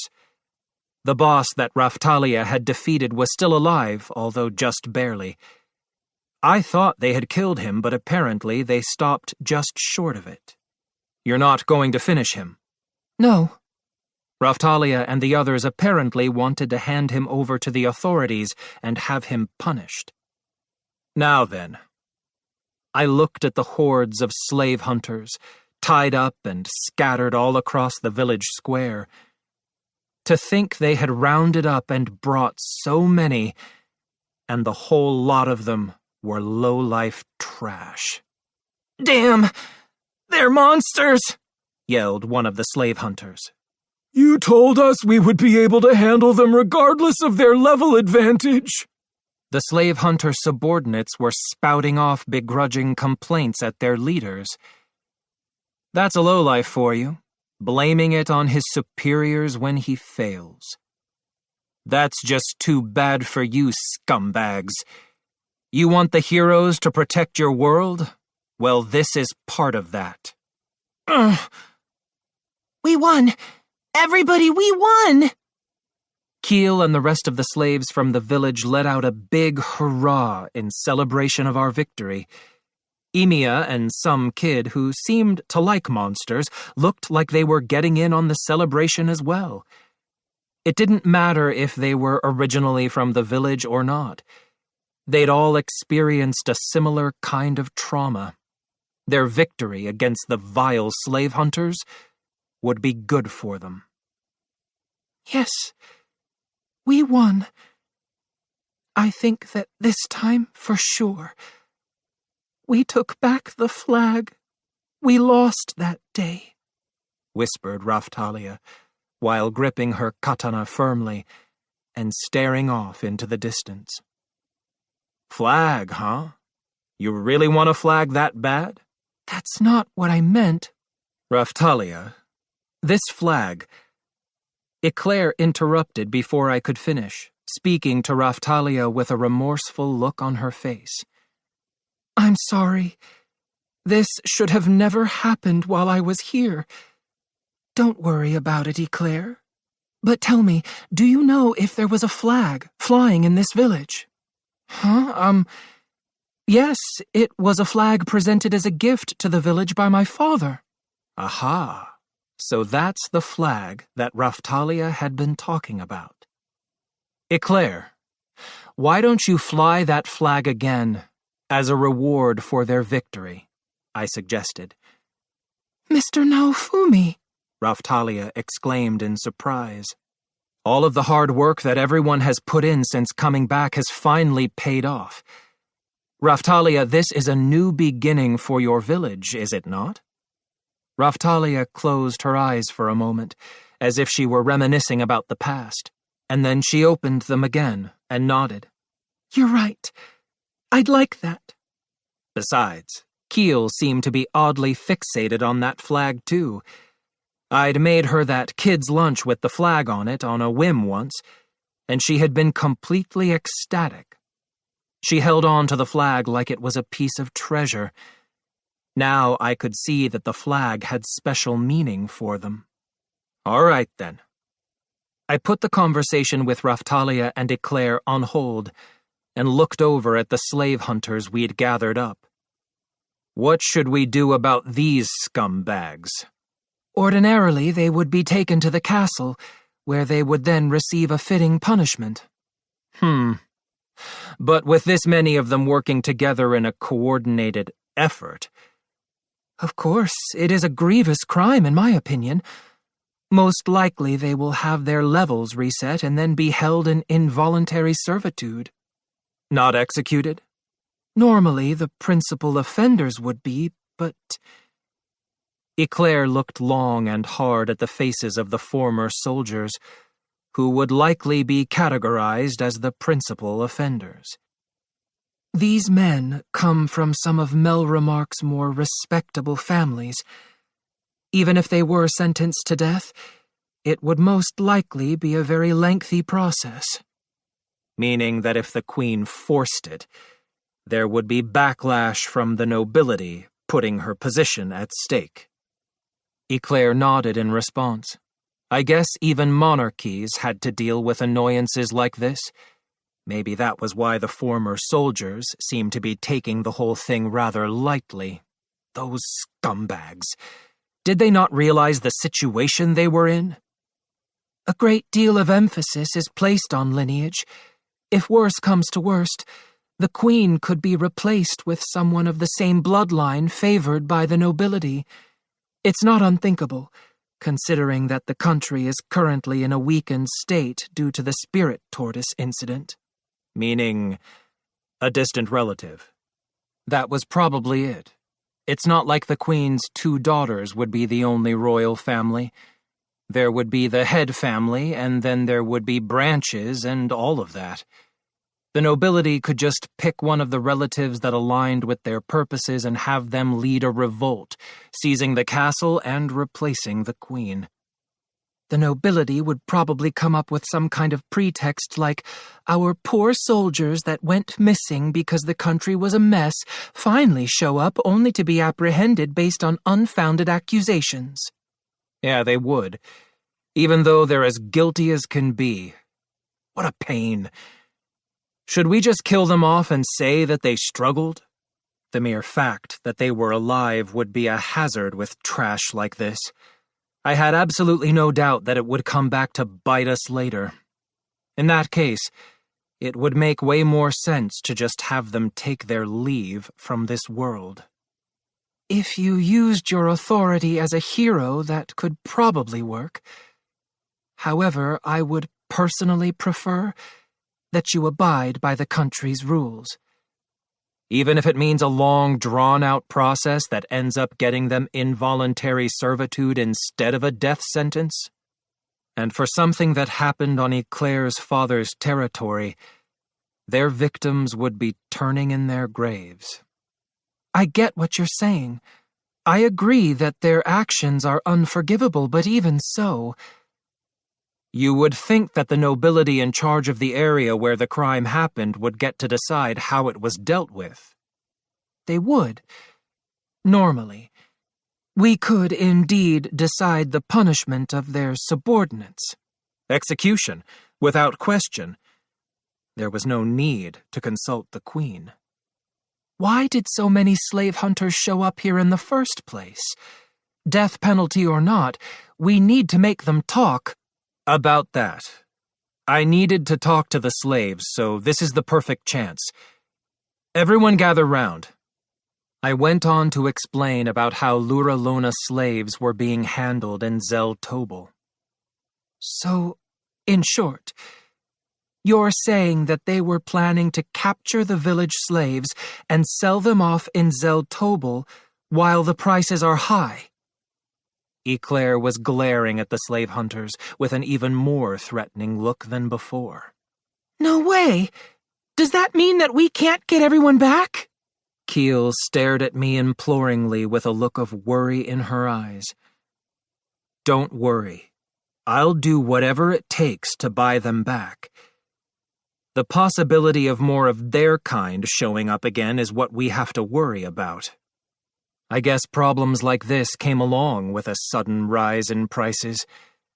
We had to figure out a way to put an end to the overvaluation of slaves from this village. I had a whole new set of annoyances to deal with now. In the meantime, I needed to prioritize toughening up the slaves. They still weren't quite ready to class up. Baba, if you're going to compete in the Colosseum, then let us compete too. They must have been emboldened by their victory, because Keel and the other slaves who had shown a willingness to fight stepped forward. We could have you compete, but it would be risky. That was a possibility. But taking them to Zel Tobel and having someone figure out they were Luralona slaves is what really worried me. If they ended up getting abducted in a crowded place like that, finding them would be difficult. Slaves could be tracked using the slave curse, but people weren't stupid. They would probably overwrite the slave curses without hesitation. I wanted to go all out, get the money and buy up all of the slaves in one fell swoop. This was a matter of urgency, and I had a feeling we were well past being able to raise the money by gradually working our way through the Colosseum competitions. But we needed to gather enough money for a massive wager to make this plan work. There was no point if we couldn't bet big. Of course, it was a given that we wouldn't lose being a hero and his party, but too many wins would make the bet less lucrative. I had almost zero experience with horse racing or anything like that, but I knew that betting on a clear winner wouldn't make you much money because everyone else would be betting on it too. That's why you wanted to bet big and win big before the word spread. We could sell something of value, if only we had a bunch of gold or something. As the thought crossed my mind, I looked at the slave hunters, and suddenly it hit me. I just came up with a good idea. I had a big, mischievous grin on my face. Raftalia must have noticed and had a good idea of what was coming, because she rolled her eyes. Mr. Naofumi, you're going to try something crazy, aren't you? Yeah. I'm going to go fetch a certain someone. I'll be back in about an hour, so wait here. I used my portal to teleport back to Zel Tobel on my own. And then...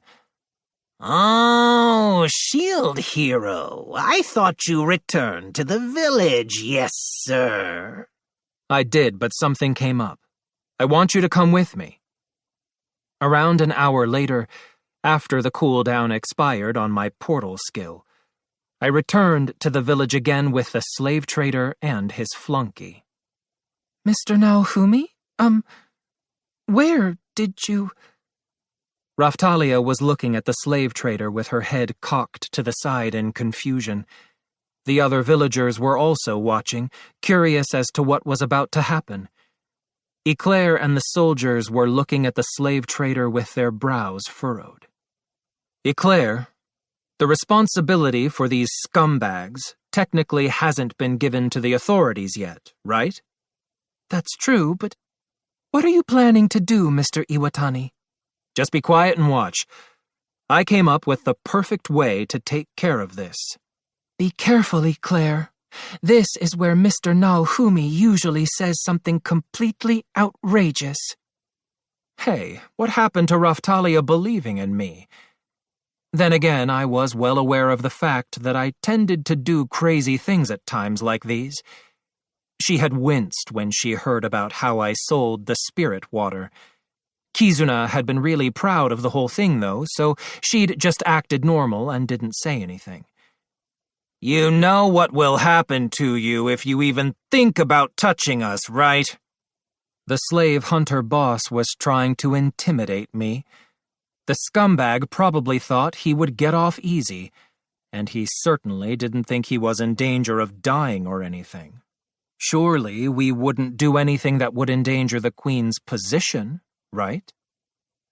Relax, I'm going to let you all live just like you want. The underlings all showed visible signs of relief when they heard that. The boss, on the other hand, seemed perplexed. I guess he wasn't as dumb as he looked. Slave trader, can you make these scumbags my slaves? I can, yes, sir. Surely you don't intend on turning them into slaves and forcing them to help develop the territory or protect it from other slave hunters, do you? Eclair suddenly chimed in. Did Eclair really think I would do something so lax? Then again, it wasn't a bad idea. I could use the slave curse to set harsh restrictions that would kill them if they disobeyed orders. But there was a fatal flaw in that plan. And just let them wait for a chance to have someone they know remove the curse? I'm not that dumb. Several of the slave hunters must have been thinking about doing exactly that, because they had been grinning slyly. But now they were looking confused. The reason I'm making them my slaves is to force them into my party and to make the next part of my plan easier. What are you going to do? Rishia asked, looking at me nervously. Rishia was here?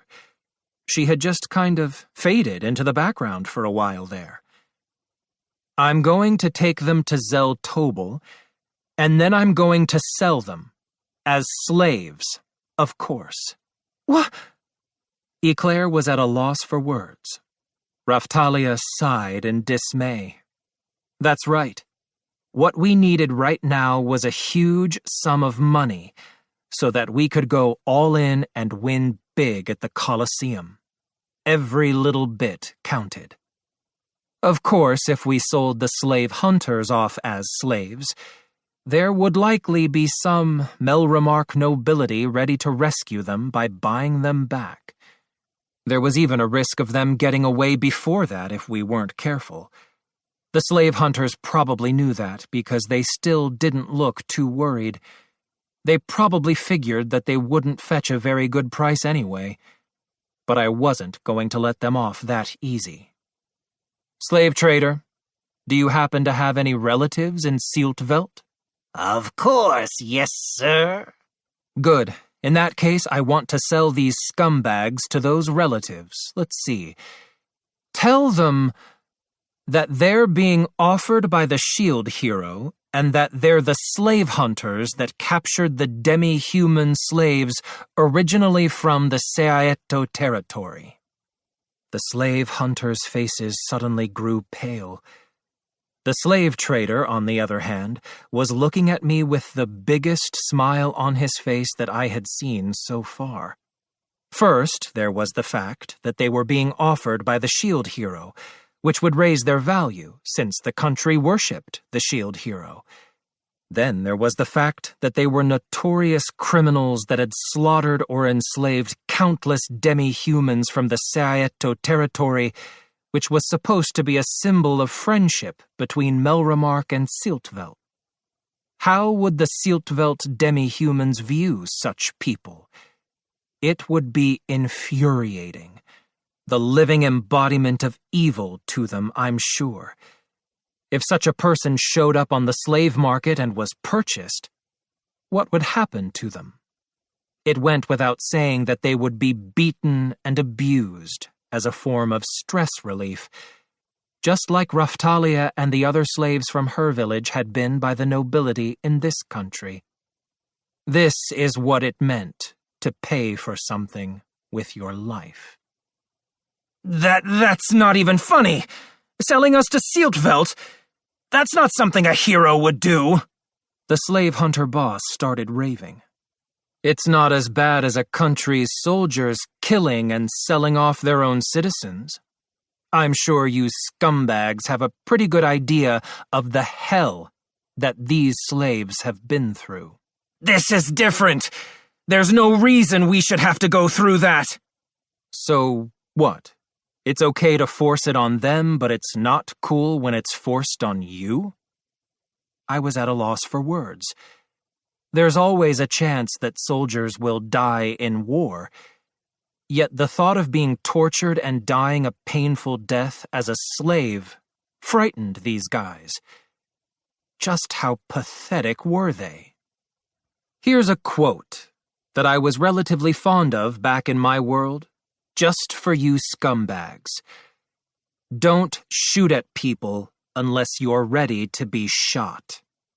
It was something that some hard-boiled crime fiction detective had said. If you weren't ready to suffer yourself, you had no place making anyone else suffer. Ridiculous! It only makes sense that demi-humans would suffer and die. You can't compare civilized human beings like us to lowly demi-humans like... The guy was annoying me, so I gagged him to shut him up. The faces of these scumbags distorted with fear was a pretty glorious sight. It wasn't quite as good as the time Trash and Bitch were forced to prostrate themselves before me, but still. These scumbags deserved at least this much. It was their fault that these demi-humans here ever became slaves in the first place. Now, it was their turn to become slaves. Eclair, you're a straight arrow, so you probably can't condone this.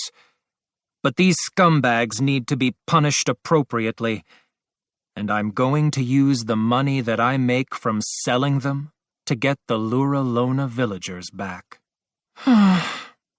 Eclair groaned ruefully, but showed no signs of taking any further action. After all, she knew that if we turned them over to the authorities, they might end up getting off easy. Another thing, Eclair, this will set an example. Slave hunters will know what to expect if they try to attack the village again. The attacks would never stop if there was no real punishment worth speaking of. There were likely those that would come even with the risk of execution. But what if it meant getting caught, enslaved, and being abused? If we showed them that there were punishments worse than death in this world, then any slave hunter still considering coming to the village were sure to give up. Not to mention, the village was being protected by the shield hero. Mr. Naofumi, Raphtalia began. I'm doing this, no matter how absurd you think it is, Raphtalia. I'm going to do whatever it takes to rescue your friends. Maybe she wouldn't like living in a place that was built using dirty money. Sure, I wanted to save the day with honest money like the gallant hero of some novel, if possible. But I didn't have the leeway to choose my means. The lives of the Luralona slaves might very well have been in danger while we were here wasting time with this mess. Raphtalia believed in me, and this was for her too. Standing around waiting wasn't an option, even if Raphtalia didn't like the alternative. Bubba, Keel called out to me with uncertainty in her voice. Do you think less of me now? Either way, I'm the boss here. I appreciate your willingness to come forward and volunteer to fight in the Colosseum, but right now, you need to forget about that and focus on becoming stronger. Leave the dirty work to me. I turned my back to the slaves and took a step forward. That's right. They didn't need to get their hands dirty. They could leave that to me.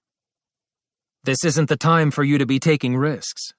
You're going to protect the village, right? Yeah. In any case, I could probably make a good amount of money if I sold off this many slave hunters. It had been an unexpected hassle, but it worked out in our favor in the end. I stood there, staring silently at the portal cooldown time hovering in my field of vision. Chapter 12. The Department Store. Each hour I transported another batch of the enslaved slave hunters to the slave trader's place in Zeltobel, and by the time I finished it was around noon the following day. I'd taken a nap or two, but it had been light sleep, so I didn't feel like I had slept at all. I will get in touch with my relative in Siltveld, yes, sir. I'd taken the slave trader back with the first batch of slave hunters, and he'd contacted his relative in Siltveld right away. I've been told that the reaction is favorable, yes, sir. Reservations from local nobility for the slaves being offered by the Shield Hero have flooded in, and apparently they are already holding an advance auction. Oh. In which case, we can pay you for the slaves before the trading is actually completed. A money order, in other words. Then again, we had the technology to send and receive communication, so I guess it wasn't quite the same. This went so well that I almost want to pat myself on the back. The slaves you've provided should be transported to Siltveld by sometime tonight, yes, sir. It felt like throwing meat at a bunch of drooling wild dogs that hadn't eaten for days. I knew Melremark was full of trash, but apparently Siltveld was just as shady. Then again, I'm not sure what that made me, since I was taking advantage of that shadiness. Raftalia seemed a bit disappointed. She was sighing while I was talking with the slave trader, but the slave hunters were getting a fitting punishment, and I had even secretly cleared it with the Queen. Melty had showed up that morning appalled by the fact that the Queen had given the plan her unofficial blessing. Apparently she was using it as a bargaining chip for negotiations, since traders of Melremark were being sent to Siltveld, which of course made Siltveld happy. We returned to the slave trader's underground slave market and went over everything one more time. In any case, it looks like we have enough money now to bet in the Colosseum. It was time to get together with Raftalia, Philo, Rishia, and Rafchan, and think about how to proceed, just like we had done yesterday. Despite how we got it, I guess you're right. If we want to really hit it big in one go, then we have to be prepared to accept the risks. We need to make sure we understand the rules and other details of the Colosseum that we'll be fighting in too, right? If we were going to compete in the most dangerous of the Colosseums, where the outcome was literally a matter of life or death, the consequences of leaving anything to chance were just too great. And there was no way I could compete on my own and expect to win. I was the Shield Hero, after all. All I could do was defend. I'd approached the old Hengen Muso lady about participating too, by the way, but she had built a reputation for herself in the Colosseums before and had been banned from competing. That old lady's past was riddled with mysteries. As a general rule, they're elimination tournaments. Assuming the Shield Hero will be participating, I recommend competing as a team, yes, sir. Obviously. In that case, you can enter as a team of 3 or a team of 5. 3 people. I guess that would be me, Raftalia, and Philo. I wasn't planning on having Rishia participate in the first place, so that was pretty much the only way to go. I could have Rafchan sub in for Philo depending on the situation, though. If we went with 5 people, I could take Rafchan and maybe bring Keel or someone else. Even so, I wanted to avoid going with 5 people if possible. Rafchan wasn't all that strong, and while Keel and the others had gotten stronger, they still lacked experience. I couldn't face Raftalia if something went wrong and they ended up with the kind of injury that would leave a mark. Having your subordinates participate in a one-on-one coliseum might be good too, yes, sir. That's the thing. How competitive is the one-on-one coliseum? Raftalia's katana was a vassal weapon from another world.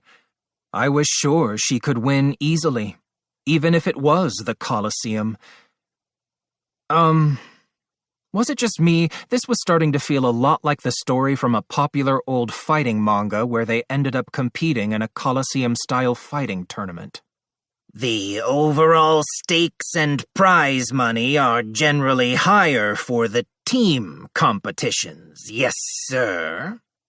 Team competition it is, then. Winning little by little is too much trouble. If I could participate, then teaming up with Raftalia and Philo would be the safest bet. As long as the matches didn't have any strange rules, that is. In that case, I'll have you entered into an underground coliseum tournament that will be held soon, yes, sir. Are there any special requirements to enter, or anything else we need to worry about? We'll give the entry a little push to make sure it goes through, yes, sir. How dependable. Other than that, we just needed to make sure we didn't do anything that wasn't allowed. What about the rules? If they're too complicated or the house takes the winnings or something, then I'm calling this off.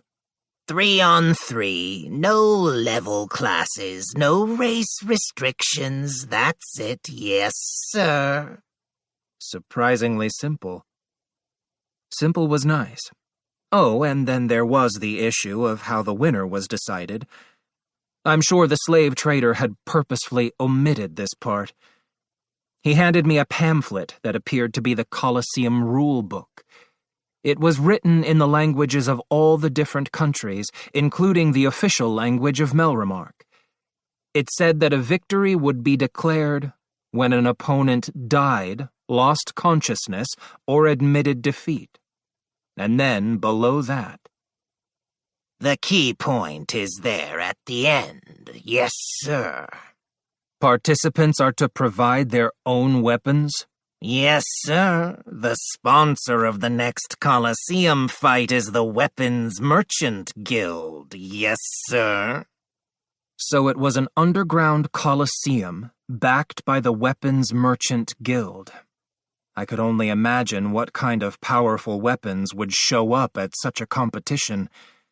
Of course, we were using the legendary shield and a vassal weapon from another world, so we couldn't really complain regardless. If you like, perhaps you might consider observing the underground Coliseum tournament that is currently being held. It may prove to be informative, I think. Yes, sir. The tournament is being held at the same time as the slave auction. What would you like to do? Well, that did make sense. Seeing what went on would make it easier to come up with a strategy. In that case, Raftalia, can you go to the auction tonight and keep an eye out for any Luralona slaves? I could have gotten Keel and the others to help, but showing them that kind of thing probably wasn't a good idea, since they had been traumatized and all. Then again, the same could be said about Raftalia. Yes, that's fine. We really should make a complete list of everyone that was in the village. Can you do that, Raftalia? I gave Raftalia a pen and something to write on. It would be more efficient if we took full advantage of the slave traders' connections to search for the slaves, instead of just relying on Raftalia's eyes. Oh, yes. Raftalia started making a list on the piece of paper like I had asked. After all, not all of the slaves would be appearing in the auctions. I'm sure there were some slaves being held elsewhere too. If we made it clear whom we were looking for beforehand, it would be possible to move straight to direct negotiations later. All right then. Since we'll be competing in a dangerous Colosseum fight, we should give some thought to how Raftalia should approach offense. Oh, okay. Right now, the katanas Raftalia had consisted of those she had gotten from monster materials and those that she had copied in Kizuna's world, which still worked here. That meant there were a lot of gaps in what she could use, and her weapons hadn't been adequately powered up either. Thankfully, she could use the weapon she had gotten from the Dragon Emperor materials, but her stats still weren't high enough to make much use of the katana she'd gotten from the 4 Holy Beast materials. That's why she'd been making do with the Dragon Emperor katana for the time being. The weapons made from the Dragon Emperor materials were exceptional pieces of equipment. Glass and the others favored them as well.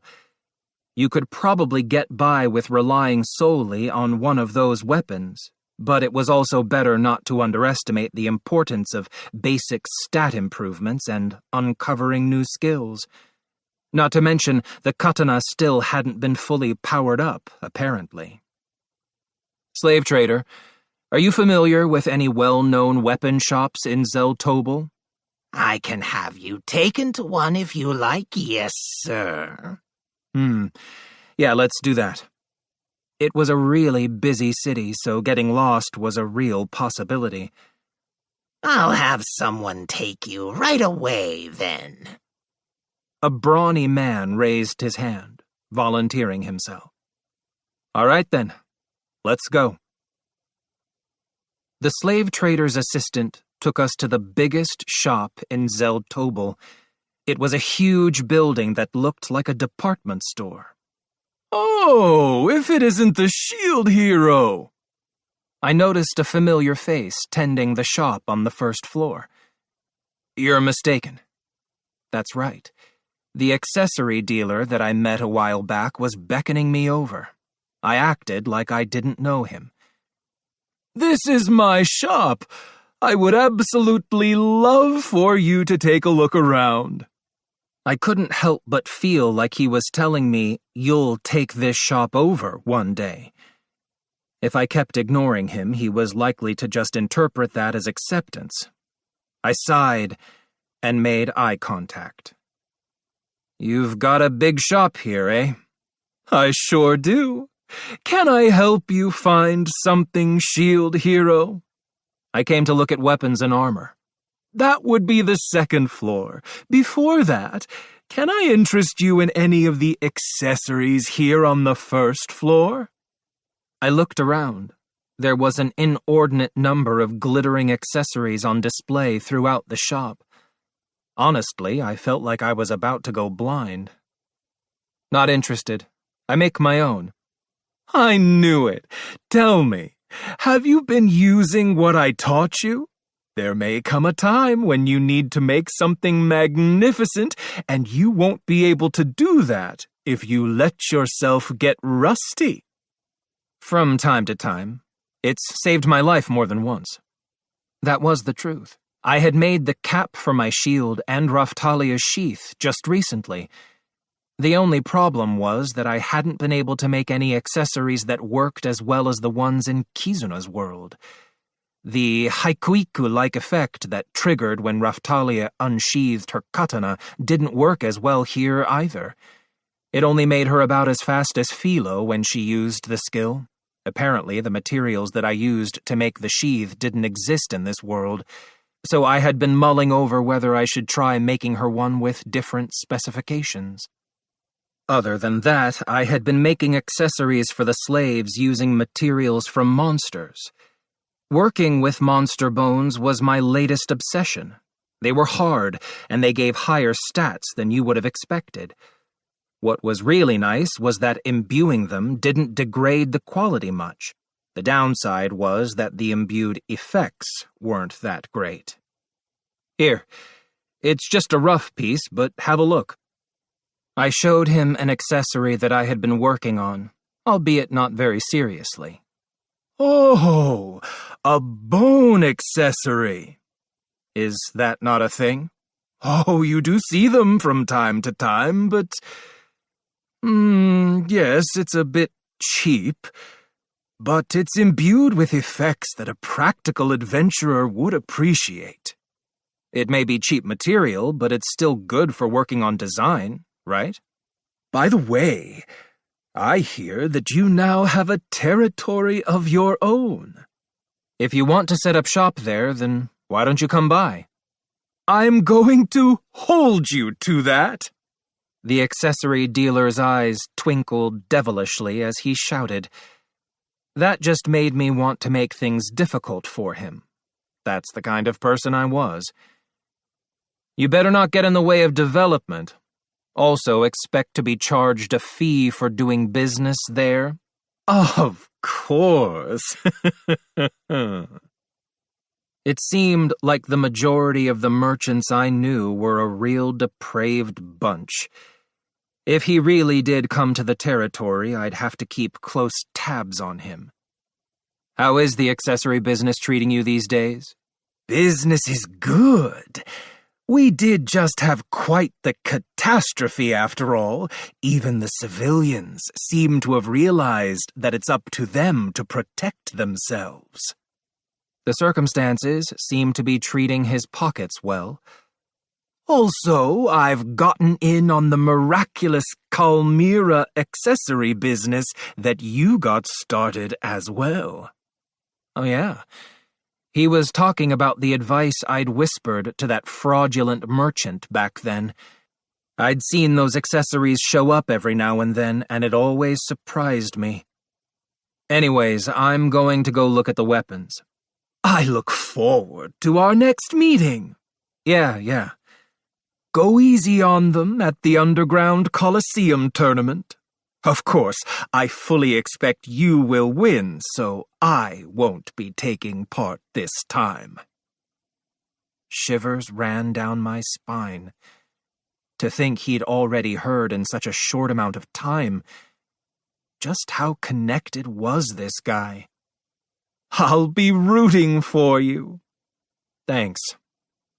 Dealing with corrupt merchants always wore me out. That merchant is quite famous, you know.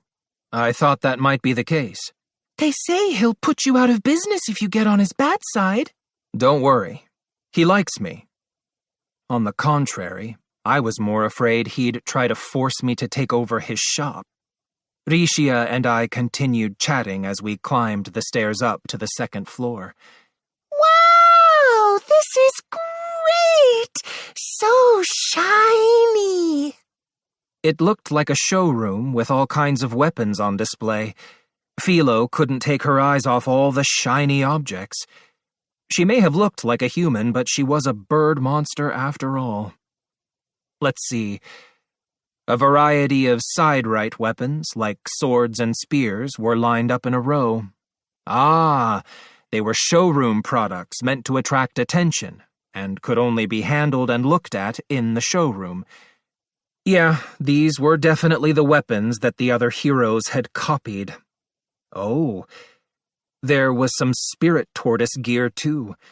The materials were being sold to fund reconstruction efforts after all. I'd heard about it while peddling goods, and apparently working with the materials was difficult.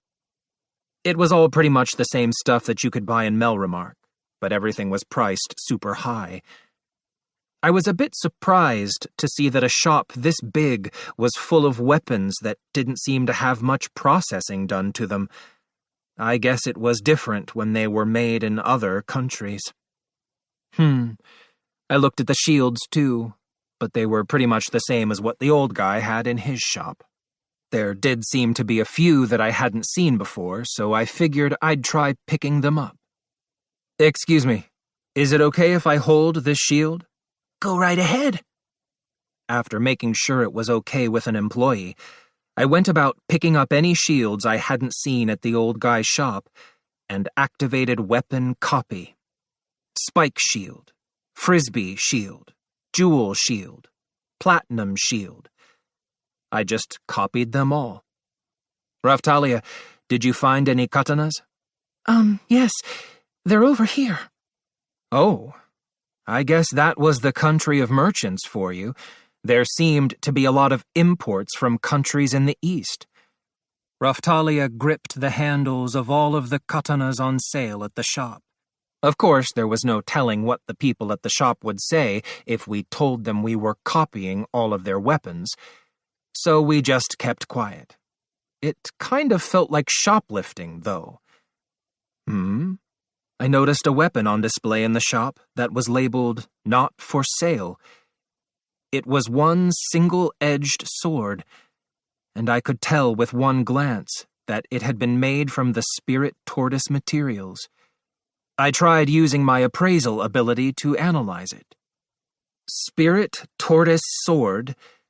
Quality. It was no use. My appraisal skill wasn't high enough to fully analyze the sword. It was probably on the same level as the white tiger katana. By the way, Raftalia. What is it? Will a normal sword work? No. Unfortunately not. So it wouldn't let her copy a normal sword after all. This one was a job for Ren, the sword hero. That made me wonder, could Ren use katanas? Now that I thought about it, Raftalia's fighting capabilities were similar to Ren's since they both used a type of blade. I'd tell him about the sword whenever we finally found him and took him into custody. In any case, it was obvious that this spirit tortoise sword was a real masterpiece, and the display made it clear you weren't supposed to touch it. It was probably going to be sold at an upcoming auction. Amazing. I guess there really were true masters of their craft out there after all. I'd have to tell the old guy at the weapon shop all about it later. Master! Philo called out to me from the claws corner. What is it? There are all kinds of claws. Looks that way. The thing was, Philo used different sizes of claws depending on whether she was in her human form or philolial form. Judging from recent experiences, it would probably be fine to just go with a size that would work in her human form. It doesn't look like there are any worth replacing your current claws. The Inult claws had gotten lost, so I'd given Philo the Karma dog claws that I'd kept for backups. She'd gone ahead and given Melty the Philo pajamas, so she didn't have those either. Of course, Philo didn't need them anymore, since it had really just been the performance-enhancing effects that triggered when she was with me that made them useful, and not their defenses. Anyway, I didn't see anything on par with the Karma dog claws in the claws corner. There was a set of magic silver claws that looked like they might have pretty high attack power, but not enough to make it worth replacing her current claws. As for Rishia, the Pekul rapier was more than enough for her. Just as I'd expected, we were at a point where any weapon upgrades would need to be custom jobs. There was still armor. Replacing Raftalia's armor might not have been a bad idea, but... What is it? Do you want to buy some expensive armor? Shouldn't you be the one doing that, Mr. Naofumi? You do have a point. I was currently using some old magic silver armor that I'd gotten from the Queen. The castle blacksmith had taken it upon himself to touch it up a bit to make it look like my beloved barbarian armor, the armor the old guy had made for me.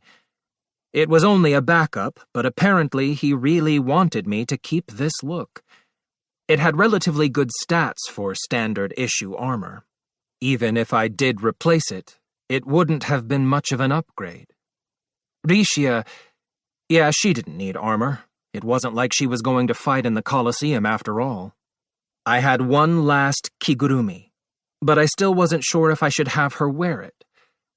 She seemed okay wearing the old breastplate, so maybe she had finally gained some self-confidence at last.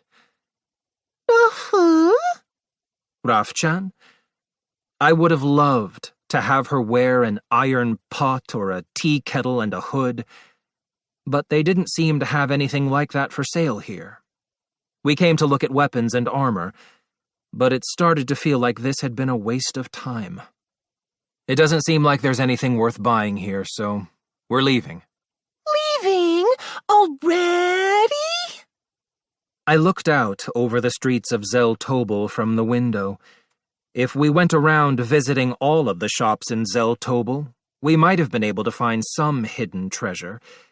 It was certainly conceivable that kind of thing might end up on sale in a place as crowded as this. The atmosphere of this city reminded me of something. It was the marketplace from an online game that I used to play.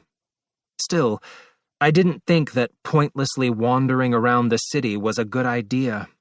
Maybe we needed to get some inside information. Let's head back to the slave trader's place for now. Yes, let's. Okay.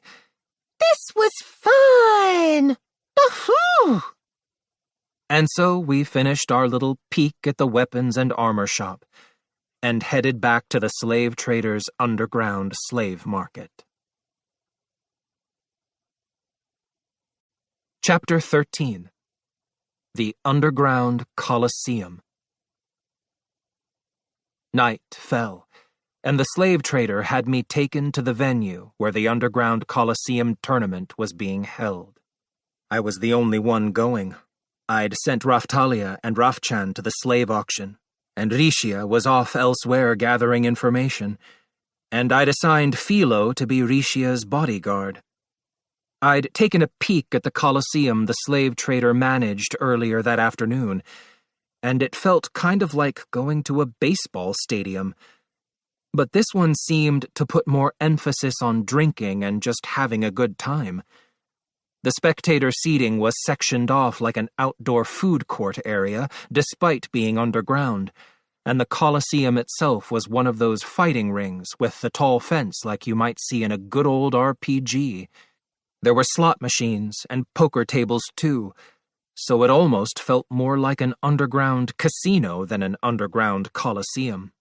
Still, the Colosseum was obviously the highlight, so the arena was what stuck out most. I wasn't sure what the current match was, but they were going at it. Let's see, the odds were posted. It looked like betting ticket sales had already closed, and the spectators were just watching the match. The match was between... A panda. A panda therianthrope was fighting in the Colosseum tournament. The opponent was an elephant therianthrope, it looked like.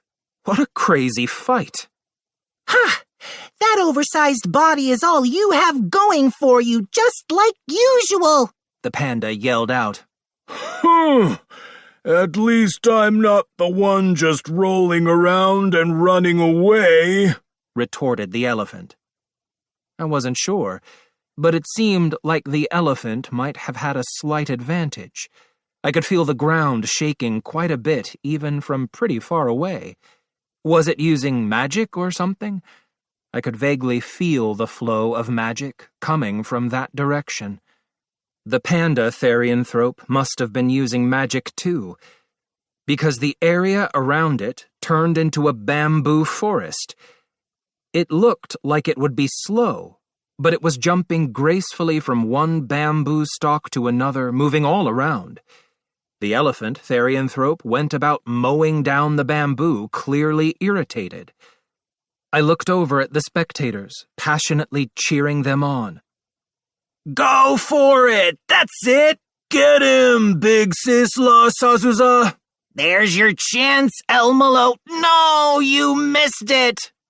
They looked like armed adventurers. Mercenaries, maybe? There were several groups like that here. Of course, they were outnumbered by spectators that looked more like nobility or merchants. That's the type that was sitting near to where I was. The bar area seemed pretty lively, too. So we'd be fighting in a place like this, huh? It was a spectacle through and through. Then again, the open Colosseum had been, too.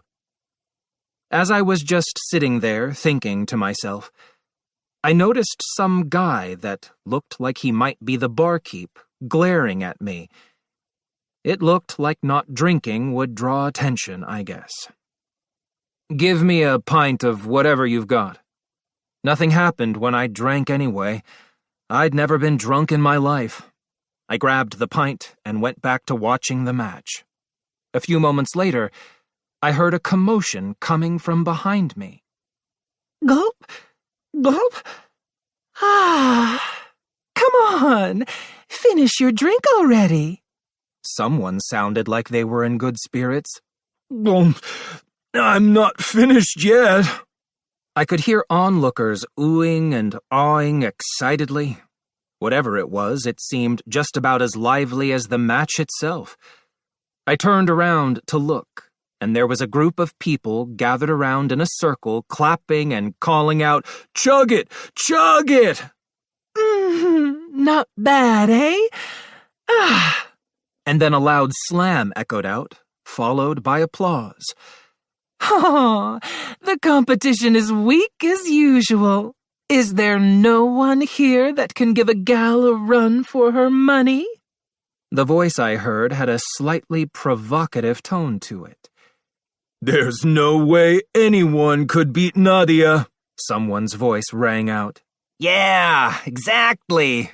Boy, oh boy, that was quite the performance." There you have it.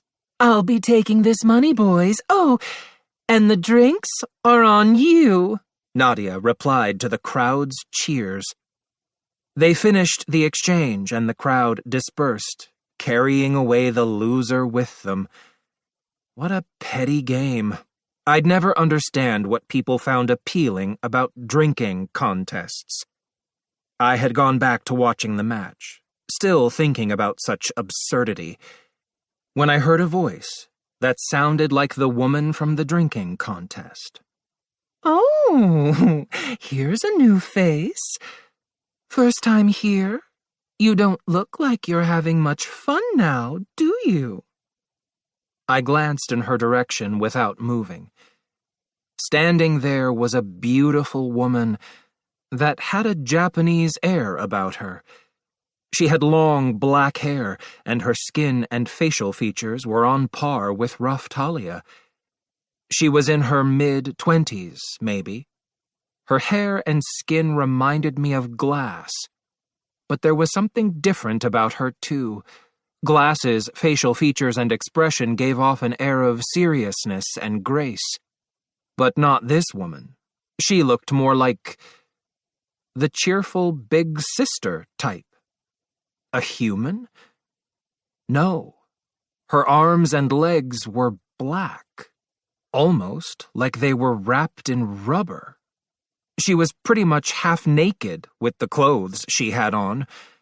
Her chest was wrapped in sarashi cloth under a vest, and around her waist was I guess you'd call it a fold?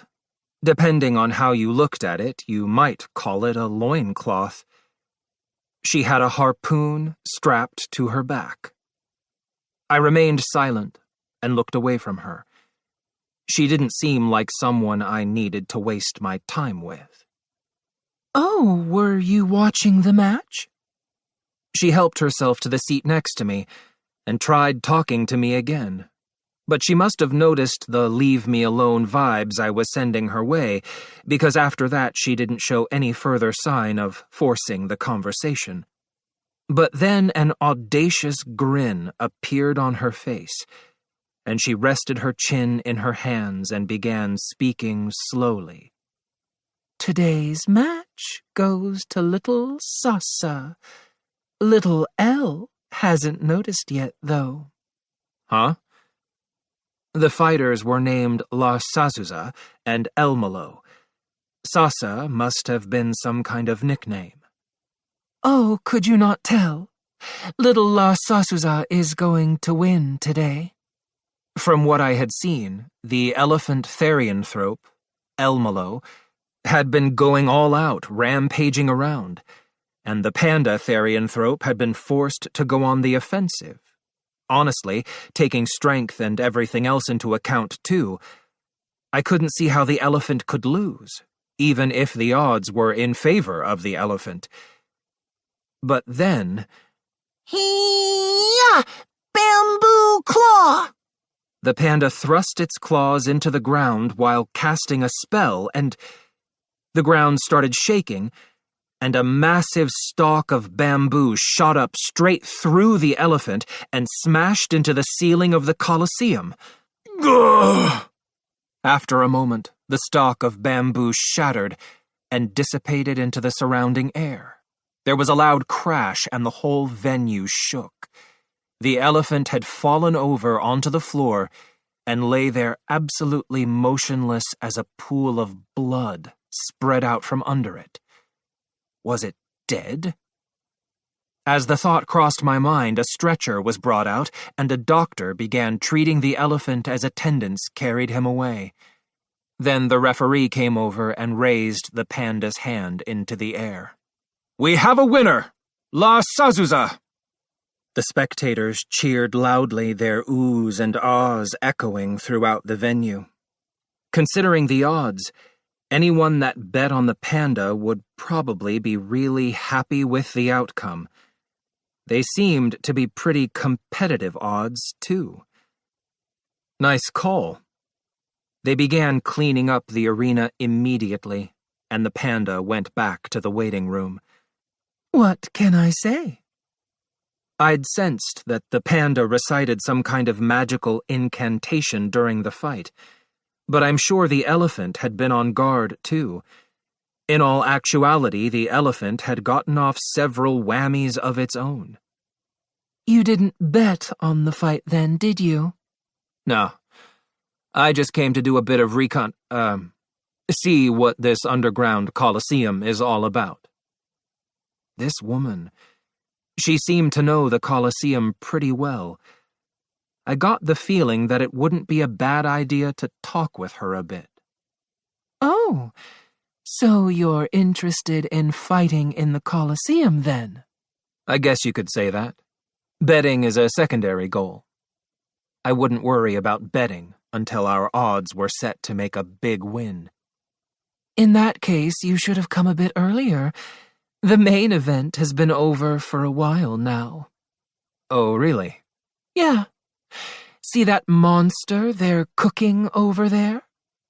I looked over in the direction that she was pointing. They were right in the middle of chopping up and cooking some monster that looked like a dinosaur. The dishes were being served to the nobility, who were eating it like it was fine dining. Was that part of the spectacle, too? They're cooking up the monster that was killed in defeat at tonight's main event. Those kinds of things fight in the Colosseum? Yep. That's the specialty here. Dangerous matches with no guarantee of survival.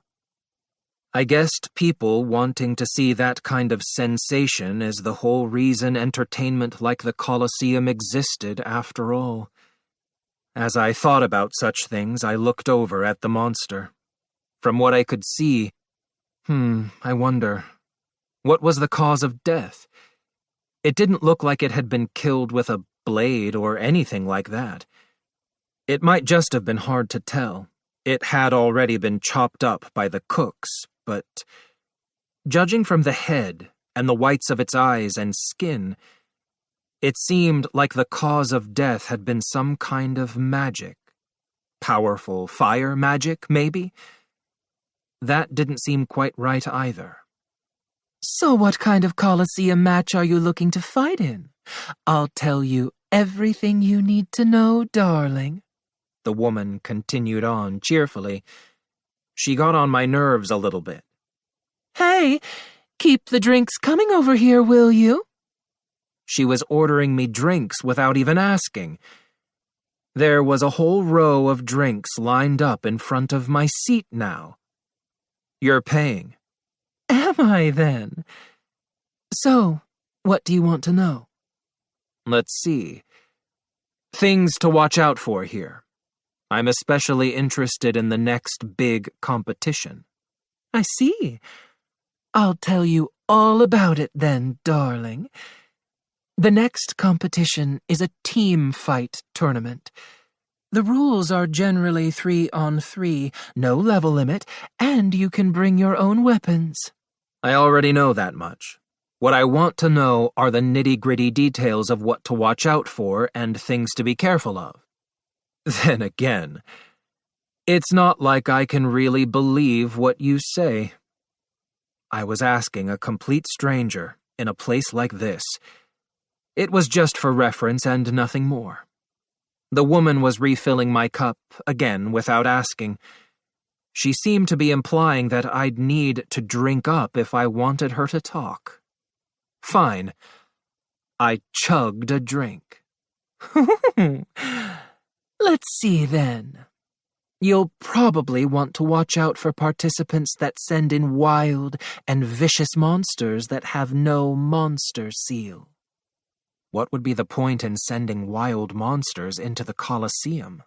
And without a monster seal, there had to be some kind of catch. We'd have to be careful.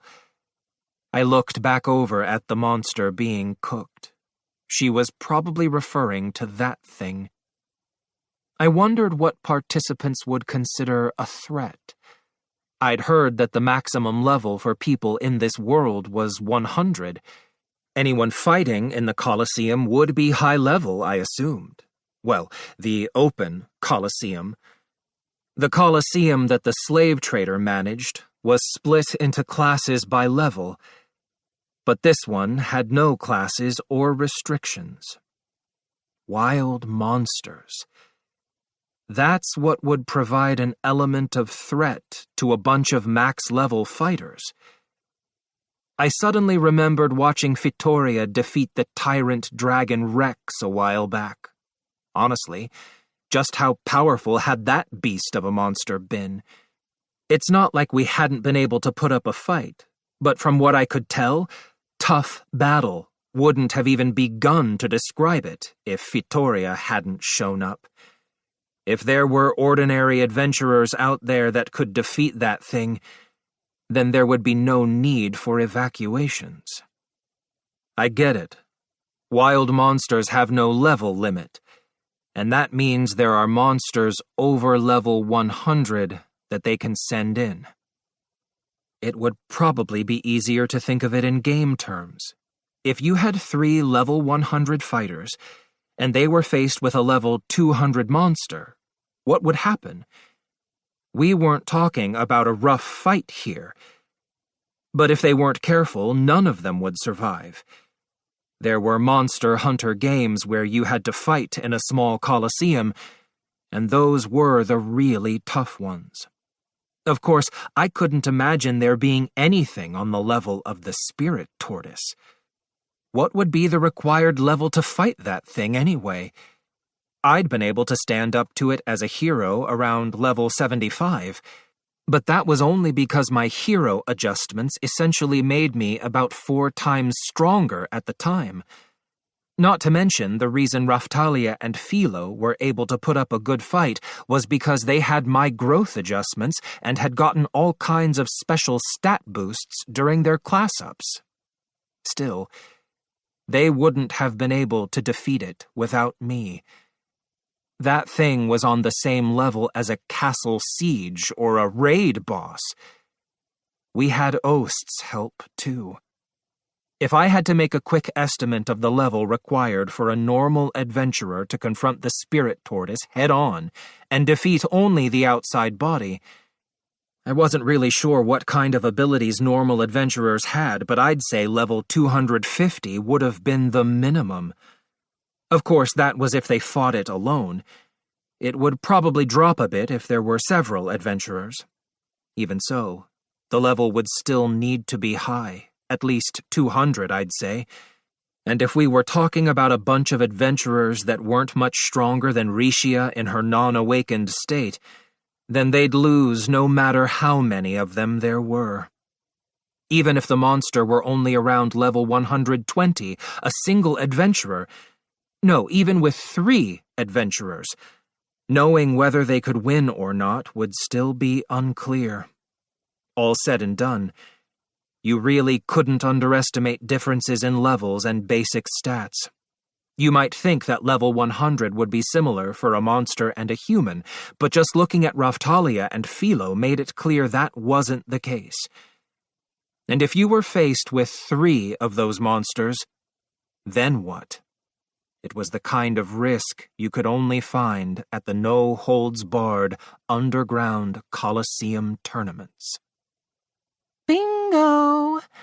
Nobility from some country or another will send in recreationally caught wild monsters for the enjoyment of seeing whether or not they can be defeated. The woman went on drinking cheerfully. It was hard to believe she had just been taking part in a drinking contest, from the way she was knocking them back now. It was only 1 this time, but the next competition will be team battles. That means there will be 3 of those things. Hearing that made me realize just how scary these rules could be. So it was best not to assume that the opponent would be limited to humans or demi-humans. I would have to let Raftalia and Philo know about this too. She refilled my cup again. I guess she had more to tell me. Other than that, depending on the situation, there are times when they will change the terrain to make it more advantageous to the opponent. Meaning? When an opponent that can fly is sent in, sometimes they will prepare an iron cage around the arena so that the fight isn't too one-sided.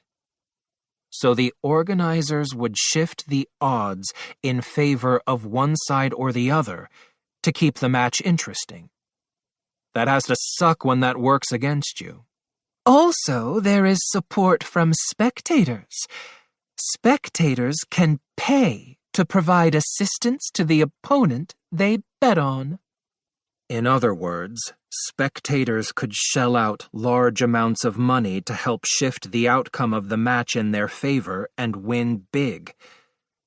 What a pain in the ass. There was no such thing as foul play here, no fair matches. I guess competitive odds are what you got in exchange for that. The next competition is sponsored by the Weapons Merchant Guild, so you can expect expensive weapons to be thrown at the fighters. So there are dangerous wild monsters, and there is also the risk of opponents being able to swap the weapons they brought for even better ones. But hey, spectators attacking the fighters directly is strictly prohibited, so you don't have to worry about that. What about indirect support magic? It's possible, if someone pays the right amount.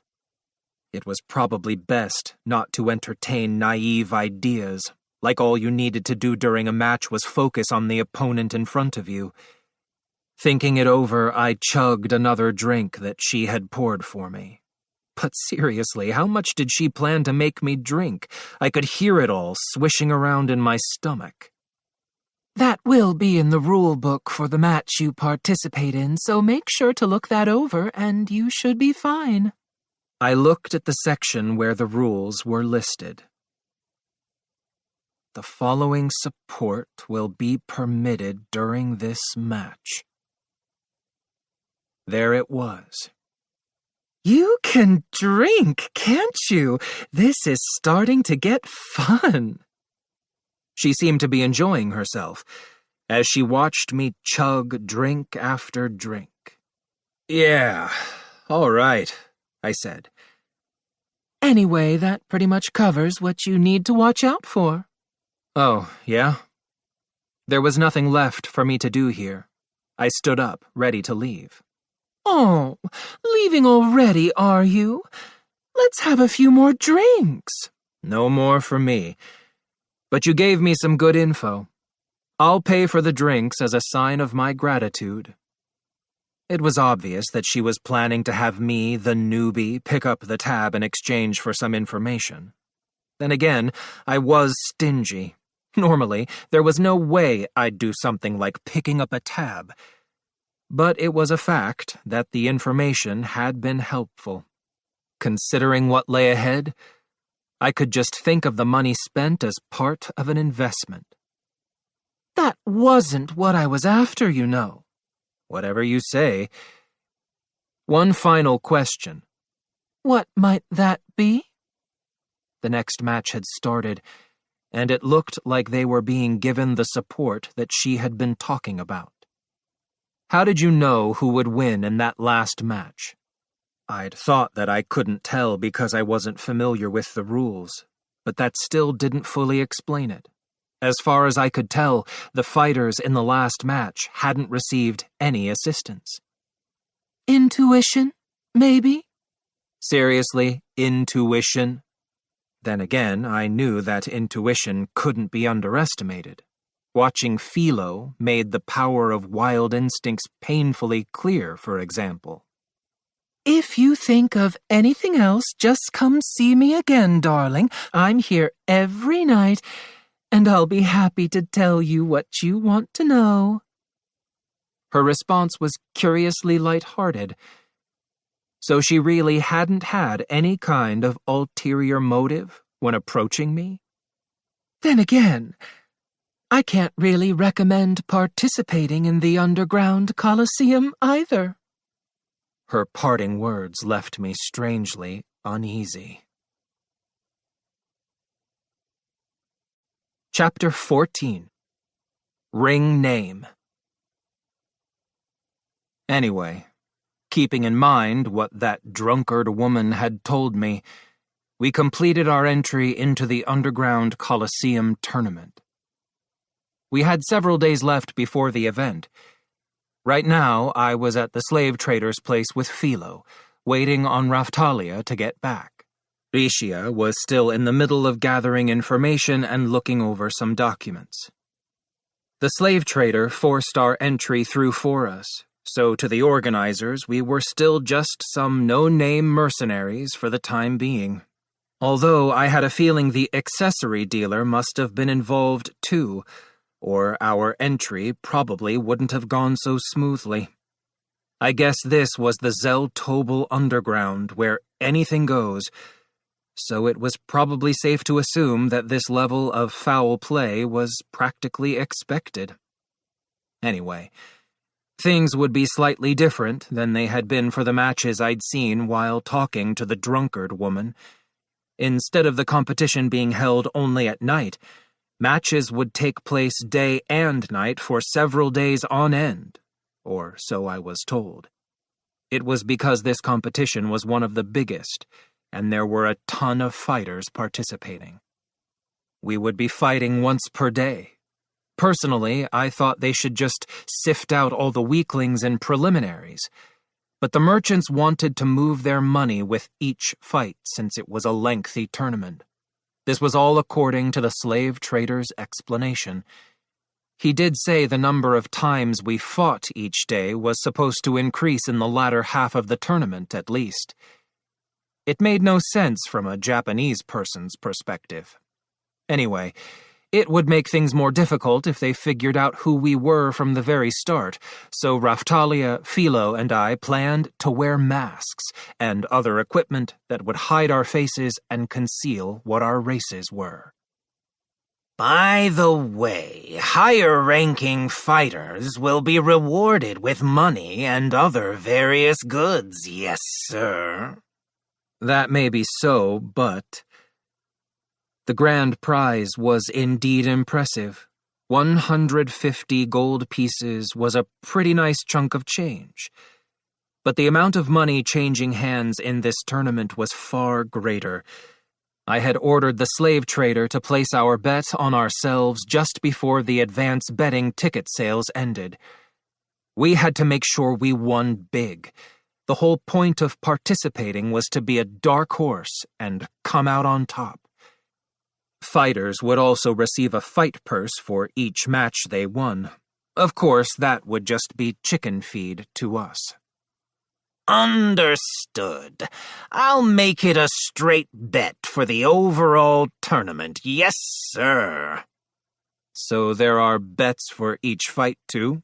Some people do make money that way, yes, sir. That would actually be the better approach to betting. Deciding your bets all at once in the very beginning wouldn't be nearly as enjoyable. My bet was simply based on what I knew ahead of time. All that's left is to gather more funds, I guess. We would be using the money we got from selling off the slave hunters, but that still might not be enough. We would need to pay attention to our odds in the first place. The Open Colosseum. You were saying they have eating competitions in Zeltobel too, right? Should I have Philo compete in those? Huh? Am I going to do something? Philo was a pig, so maybe we could use her as a competitive eater to win some money. There is a prize, but it's not more than perhaps 20 silver pieces for the overall winner, yes, sir. Not bad, but not great either. Plus, we probably don't want to have people recognizing her since I'm going to have her compete in the Colosseum too. In that case, you might consider having her compete in the Philolial races, yes, sir. Philolial races? We're pretty much talking horse racing, right? I had a feeling that would be more realistic. It seemed like people were always winning a lot at the horse races, so that might not have been a bad idea. Maybe we could aim for a big win like we were in the underground Colosseum. The problem is that you have to compete in regional races several times before you can compete in the high-stakes races. Also, there's still a month or so before it's the season for the high-stakes races. Yes, sir. I could consider having Philo compete if we could bet big in one go, but otherwise... Due to how the betting works at a fundamental level, that probably won't be possible. Yes, sir. Let's say I entered Philo in a tiny regional race as a no-name Philolial and placed a straight bet on her. I wanted to bet big to win big. But as soon as I put the money down for the bet, the odds would swing in her favor a proportional amount. If there were no other attractive bets, or if there just weren't many people betting in the first place, then the whole plan would be pointless. This was true for most competitions, but according to the slave trader, winning bets wouldn't be paid out until all of the betting money had been gathered from the bettors. Regardless of how much we bet, if the overall pot wasn't huge, then our winnings wouldn't amount to much either. On top of that, we'd be screwed if people figured out who we were, so we couldn't really afford to make money by participating in the legit side of things. Well, I guess for now, other than watching the slave auctions to see if any Luralona slaves show up, we might as well head back to the village to do some peddling or training. That would seem reasonable, yes, sir. By the way, Shield Hero... What? The slave trader stopped filling out the tournament entry papers to ask a question. What should I put down for your ring name? Putting down something obvious like the Shield Heroes Party would make concealing our identities pointless. The same would probably go for using my own name. The fact that the accessory dealer already knew we were participating in the first place made it feel like what we were doing was pretty reckless anyway, though. This was probably just one of those things. I needed to pick some random name that wouldn't give me away. Rock Valley's Party should do. Where did that come from, yes, sir? It's my last name in English. It was my nickname in another world. Now that I thought about it, a lot of skill names and stuff were just English words. But I guess that was just because my shield was translating them for me. Raftalia and Philo were actually using the Melremark language when they were casting spells and stuff after all. But it was easy to forget that. It was unlikely anyone would make the connection with my last name, Iwatani, right? To do that, they would have to be someone from another world, like Ren, Itsuki, or Motoyasu. Still, it was scary to think that I had no idea what words really meant in this world. The slave trader looked confused. So I might have gotten the pronunciation wrong or something. Like, maybe it would be translated differently if I pronounced it Dokubari or something. Just then Raftalia and Rafchan walked in, sighing, back from the underground auction. How did it go? We saw one. I see. So she had found a Luralona slave. How high did the price go? Raftalia cast her gaze downward when she replied. The bidding stopped at 95 gold. Who knew just how high the prices would jump? I really wished this ridiculous bubble would burst already, but we had no choice but to deal with the situation as it was. I guess all we can do for now is head back to the village and train until the Colosseum tournament starts. Agreed. Let's win this, no matter what. Raftalia was looking at me with her eyes full of strong determination. That's right. We'd been left with no choice but to fight to get her village back. Raftalia, I'm thinking we should probably address each other using aliases during the matches. What do you think? Okay. What should they be? I'm going to go with Rock for my alias. I doubted anyone would associate that with the shield hero, but what about Raftalia and Philo? Rafu? I wanted something with a twist. Raftalia would probably get mad at me if I called her something like Rafchan number 2, though. You're thinking about something rude, aren't you? All right, then. Raftalia will be Shigaraki, and Philo will be Yakitori. No! Philo had the nerve to complain. What was wrong with Yakitori? Did she not like grilled chicken? It would be easy to remember. Mr. Naofumi, that's a bit mean, even for you, don't you think? Look, Philo doesn't look very happy now, does she? Bah. I guess I had to pick something else if Raftalia was going to complain. Fine. Raftalia will be... Hold on. So my name was something rude, too? I guess she didn't get the Tanuki reference and had only been complaining about Philo's alias. Who knows? Philo will be... Humming should work. She had been a monster called a humming fairy in Kizuna's world after all. No one in this world would know that. Mr. Naofumi, are you listening to me? Philo, you can call me Master like usual during the matches. Just call Raftalia Big Sis. Okay. Master was just a general title and wouldn't give away my name. Mr. Naofumi! Right now, we needed to buy up the slaves from Raftalia's village as quickly as possible. So there was no turning back for me no matter what.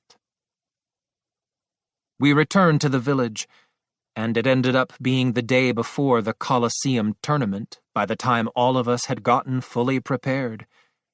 Philo spent her time playing with the slaves, and she must have recognized the village as something she wanted to protect because she was looking forward to fighting now. Raftalia apparently finished powering up the katana that she got from the Dragon Emperor materials to a sufficient level. And now we were on standby in the waiting room at the underground Colosseum in Zeltobel. We would be fighting daily from here on out, until we won the tournament, that is. The Zeltobel Colosseum was inherently secretive, so the careers of the fighters were packed full of fabrications. As a result, I'd heard the odds tended to favor the more well-known fighters. That meant that neither the nobility nor anyone else would be paying any attention to someone like a newcomer hoping to win big. I guess no matter what world you were in, there would still be those extravagant types who didn't mind losing money, since they didn't work for it anyway. This is our first match. Let's try not to bring ourselves too much attention. According to the slave trader, the opening ceremony had been held earlier today around noon, and the tournament bracket had been announced. He said the teams that were lucky enough to be seeded wouldn't be fighting until the latter half of the tournament. We were fighting in the very first round, so I already couldn't help but feel like things were a bit unfair. Then again, this was nothing compared to being framed and left penniless mere days after being summoned to another world, and then being stigmatized on top of that. The time for our match was drawing near. It was evening now. The tournament started sometime around noon, I think, so it had been going for a while now. Our opponent for this match was some mafia-sounding team called the Tophak family. The odds had already been fixed, but if we came on full force, practically screaming, "Actually, we have the shield hero," then the opposing team would probably be flooded with support. They might end up with really nice weapons and equipment, and huge amounts of support magic being cast on them non-stop, and that would really suck for us. Even worse, it was possible the organizers would force some kind of weird handicap on us. I wanted to keep as low a profile as possible while still making people think our party was amazing. In that case, maybe we should finish them off with a single blow, and not even leave anyone time to give them support.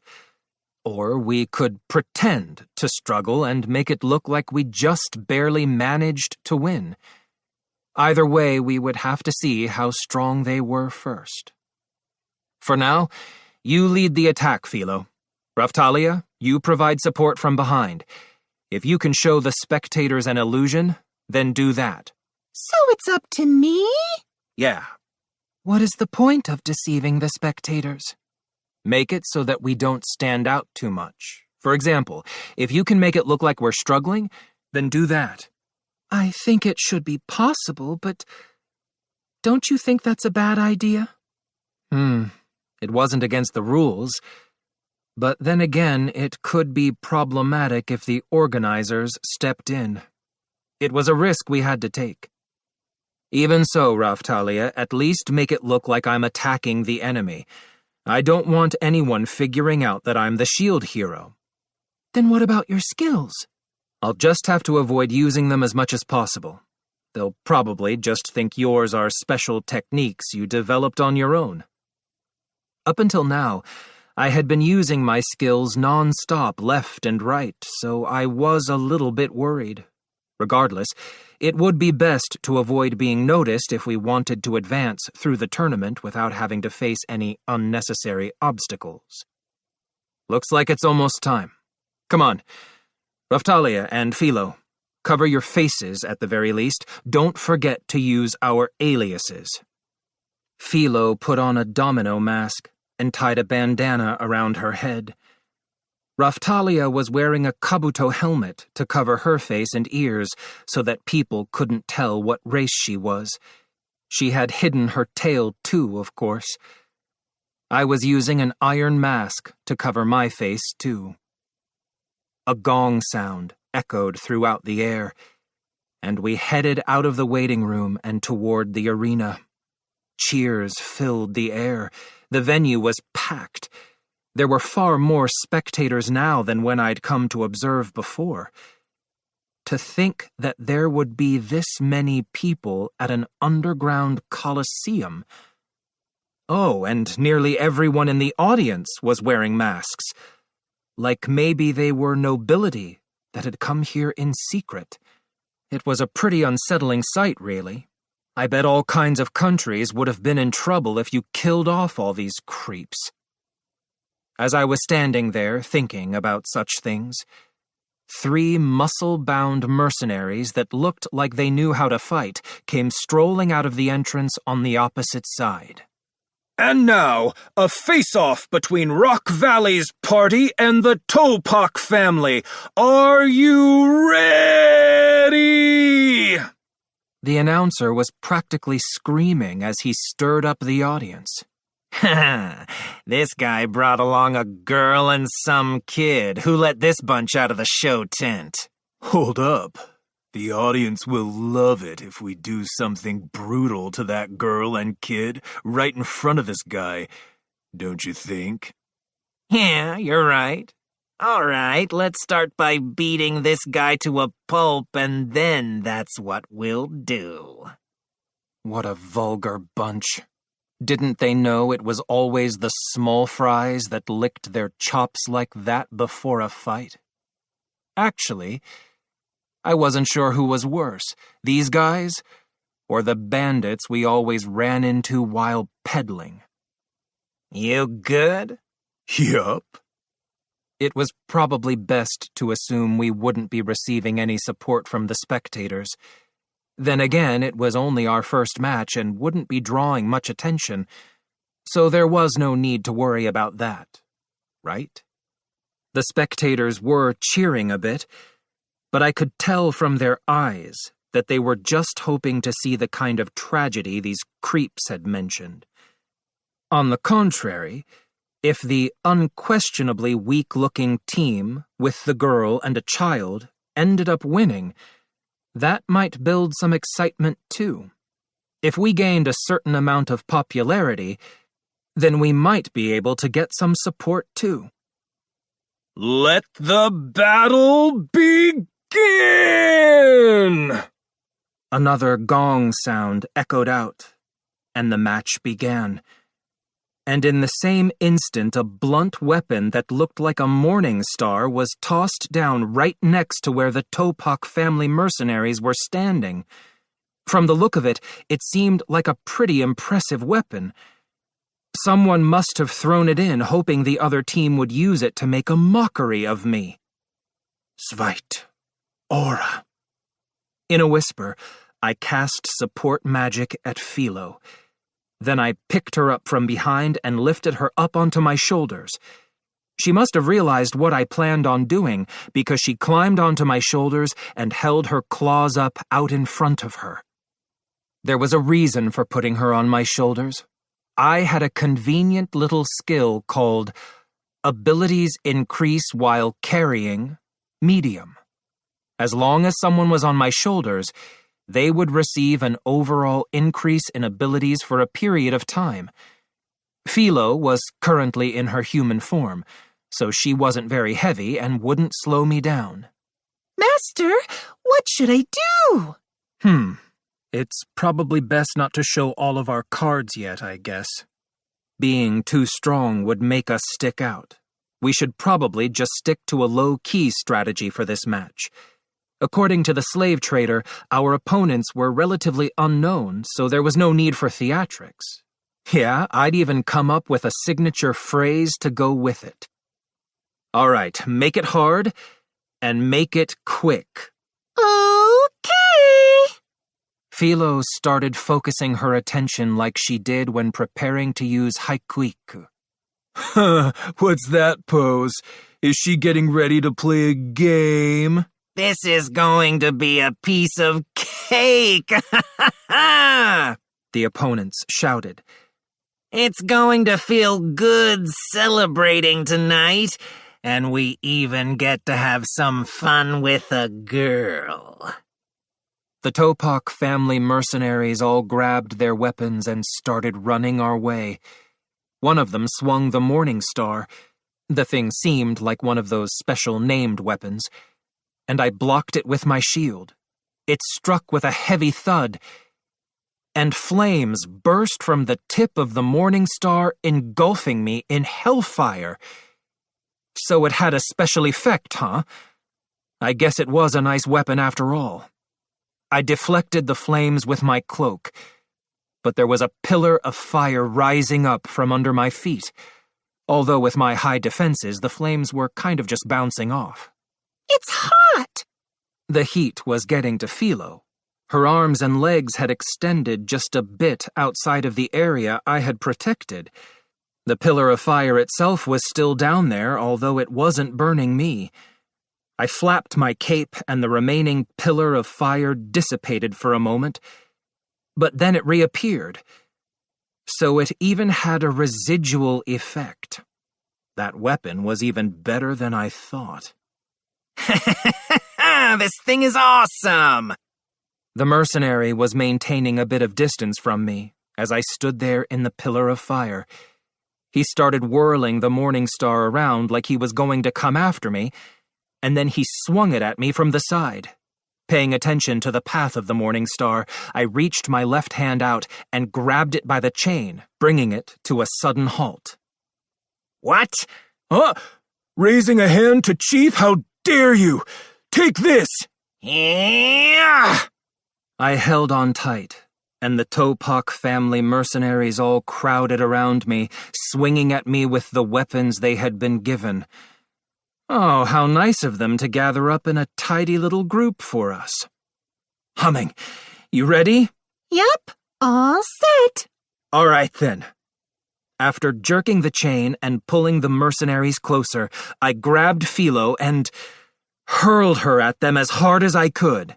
Go! Philo activated Haikuiku just as I threw her, and then followed up with Spiral Strike, plowing into the Topak family mercenaries. Philo's landing was showy yet graceful. It was kind of like she had used a finishing move. She did look pretty cool. Her wings added to the elegance, too. Gasps were coming from the audience. Moments later, the Topak family mercenaries fell to the ground, completely covered in lacerations. That was Philo's Haikuiku Spiral Strike combo, performed from my shoulders and bolstered by my Zvite Aura support magic. Even if our stats were only 1/3 of what they usually were, would they be able to withstand an attack like that? Huh?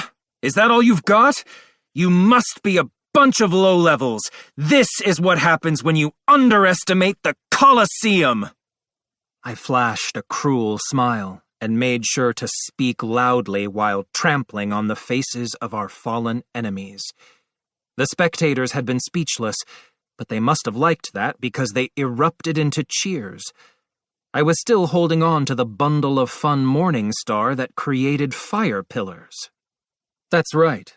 The only reason it ended so soon was because the opposing team lacked training.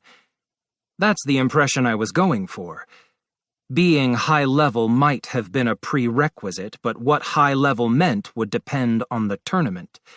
With no classes, the definition was unclear. Impossible! One of the enemies let out a groan. Shut him up. Okay, smash! Philo trampled on each of the Topak family mercenaries, knocking them out cold. The match itself had gone smoother than I thought it would. We have a winner! Rock Valley's party! The announcer must have realized that the opponent's team was done for because he declared our victory.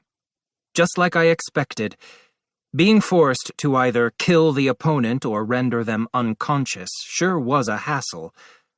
I would have preferred knocking them out of bounds or something, but there was nothing like that in this tournament. Whew. Ravtalia finished casting magic from her position in the rear and whispered to me, I made it look like you finished them off, just like you asked, Mr. Naofumi. Nice work. Thanks. That should clear up any suspicions of me being the shield hero up to a point.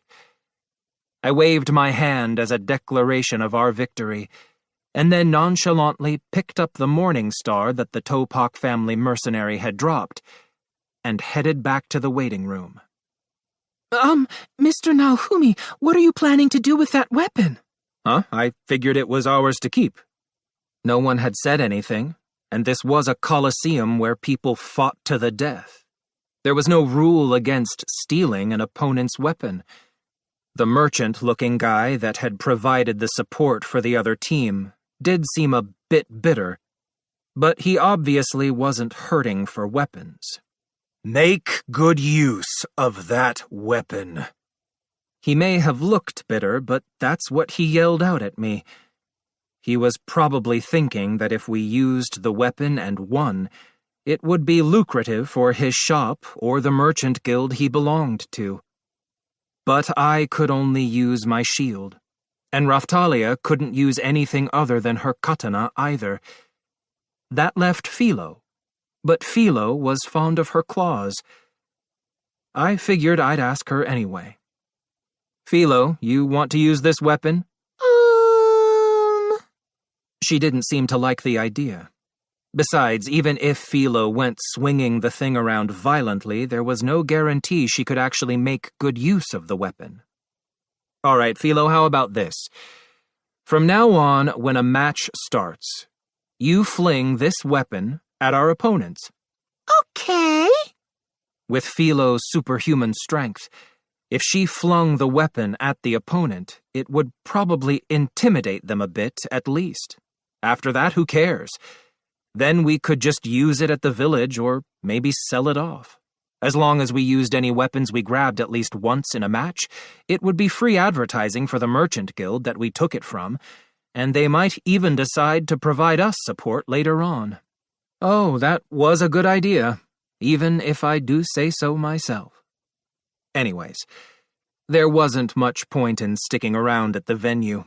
The teams that would be fighting in the next match were already standing by, so we could either watch their match or just leave as soon as possible and get some rest. Being our first match, the fight purse was pretty insignificant. Philo must have thought that the Morning Star I gave her was a new toy, because she was having fun swinging it around in the air.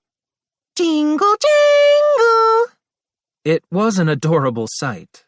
But then again, that was a weapon she had in her hand. Be careful, that thing is dangerous. Make sure the ball doesn't hit anything at least. Okay. In the end, Philo took the Morning Star with her back to the village and played with it like a toy together with the slaves. It was a fun weapon that made pillars of fire wherever it hit. The little brats even wanted to use the weapon to make a campfire. It wore me out, just making sure they didn't set any buildings on fire. Our second match was the following day. Our next opponent is... I guess there was no point in checking our opponent's team name or anything, really. Our objective was to win every match and come out on top after all. As I stood there thinking, the gong rang, and then we made our way into the arena, and when we saw our opponents, we all immediately went on the defensive. There were 3 griffins inside of a cage. Quack! They were all riled up and ready to go. So these were those dangerous wild monsters, huh? We'd never fought a griffin before. Griffin Elite. The griffin's monster name appeared in my field of vision. I guess they were some superior type of griffin then. I had no idea what level a normal adventurer would need to be to defeat one, but apparently it was a relatively interesting fight card because there were more spectators than yesterday. We just had to get stuck with a troublesome opponent, didn't we? This was exactly the kind of match that drunkard woman had warned me about. Philo started acting menacingly. That reminded me. Philolials and griffins apparently didn't like each other. I seemed to remember reading something about griffins regarding horses as enemies in some fantasy book once. I see.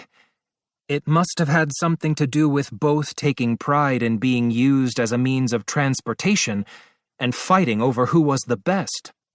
Philolials didn't get along with dragons either. It sure seemed like there were a lot of monsters Philolials didn't like. Oh well, at least it had gotten Philo motivated. Humming, are you going to be able to hold back? Yeah, that wasn't going to happen. She was probably going to go all out. All right, Humming. When the match starts, you fling that morning star I gave you at them. Whatever you do, don't change into your Philolial form. There were sure to be nobility and others among the spectators that would realize we were the shield hero and crew if they saw Philo, the bird god. Never mind the fact that a monster that could turn into a human would surely draw way too much attention. I wanted to defeat the enemy before that happened and without standing out, if at all possible. I guess there was no choice. We'd have to give up on the moderately strong dark horse rises to the top out of nowhere scenario. Still, I wanted to keep the fact that I was a hero hidden if possible. There was just too much of a difference in the burden that would come with being a hero versus some powerful yet nameless fighters. Okay. What else? Shigaraki, can you handle those things? I'll try. Let the battle begin! When the gong rang, the door of the cage that the griffins were in opened. The griffins rushed out of the cage, glaring at us, and approached at a ridiculous speed. They were moving so swiftly that it seemed as if they might pounce upon us at any moment. Several of the masked nobility in the audience were whispering and watching us, their eyes brimming with curiosity. More than likely, these things had probably brutally murdered their opponents in a previous match or something. There was even still blood on the griffins' claws. I'm going to end this in one blow. Yeah, it would be a hassle if they ended up getting assistance. Raphtalia placed her hand on the handle of her katana. Svite Aura. Whispering once again, I cast support magic on Raphtalia, who then lunged forward into a sprint. She may have been suffering from the effects of a curse, but with her level adjustments, she could still be quick. The more I focused, the slower everything around me seemed to move. That was probably true for the Griffin elites, too, though. Take this! Philo flung the Morning Star at the Griffin elites with all of her strength. That must have caught them off guard, because the Griffin elites started flapping their wings in an attempt to get out of the way. The Morning Star smashed straight into one of them and a pillar of fire shot up, engulfing it in flames. Here! Raphtalia drew her katana and started moving even faster. Instant blade! Missed! Thrusting technique! Lethal formation 1! Lethal formation 2! She delivered a strike to the Alpha Griffin elite that had been standing at the front, and then quickly cut down the other slightly smaller ones behind. Sure, it might not have been Kizuna's blood flower strike, but she still cut through them pretty damn fast. Raphtalia spun her katana around, flinging the blood from the blade, and then returned it to its sheath. I'm sorry. I'm still a bit slow, unfortunately. The Alpha Griffin elite was practically split in two at the chest, and the other two griffins behind had splattered blood all over the place before falling flat on the ground. Was that a bit too much? Well, I guess the nice thing about Raphtalia's skills is that they didn't appear so blatantly unusual like my attacks did. Of course, they had skill-like elements to them too, but at first sight, it just looked like she had swung her blade around really fast.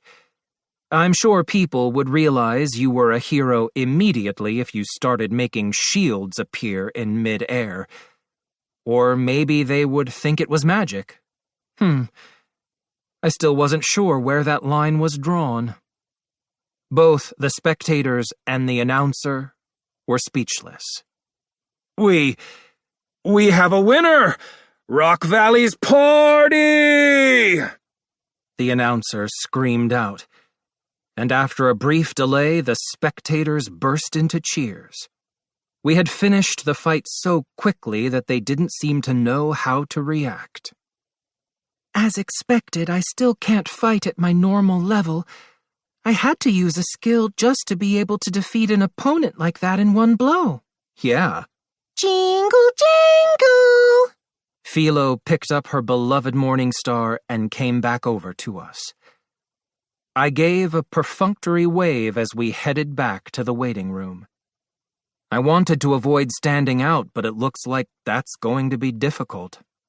Yes, I'm sorry. Don't worry about it. You only did what I told you to do. We would just have to accept it. Perhaps it was being careless, but I didn't want to force her to hold back either. You want to go back to the village, Philo? Yup. By the way, where is Rishia? I've got her gathering info about the Colosseum. Rishia was with Rafchan gathering information on the more powerful teams. I wasn't sure how much she'd actually be able to figure out, but she was knowledgeable about all kinds of things. I figured it might prove to be helpful, one way or another. Bye-bye. I'll be good, so don't worry about me. That Morning Star was quickly becoming her new favorite toy, and lately she had been swinging it around everywhere she went. What part of that was being good? I was pretty sure good little girls didn't go around creating pillars of fire. That was literally playing with fire and just asking for something bad to happen. Yeah, don't play with that thing too much. Okay. I used my portal to send Philo back to the village. She disappeared instantaneously right before my eyes. Okay, Raftalia. I'm counting on you again tonight. Understood. The time to be depressed has come once again. Yeah. We didn't have the money, so we couldn't buy the remaining Luralona slaves. It was painful just watching them being bought off, but if we didn't keep an eye on who they were being bought by, then we wouldn't be able to purchase them when we finally did have the money. But it's not like there's no point.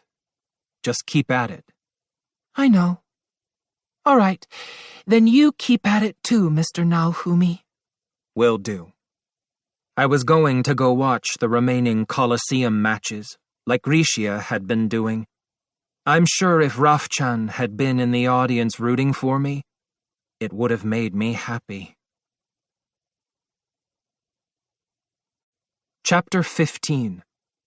Surprise Attacks and Conspiracies.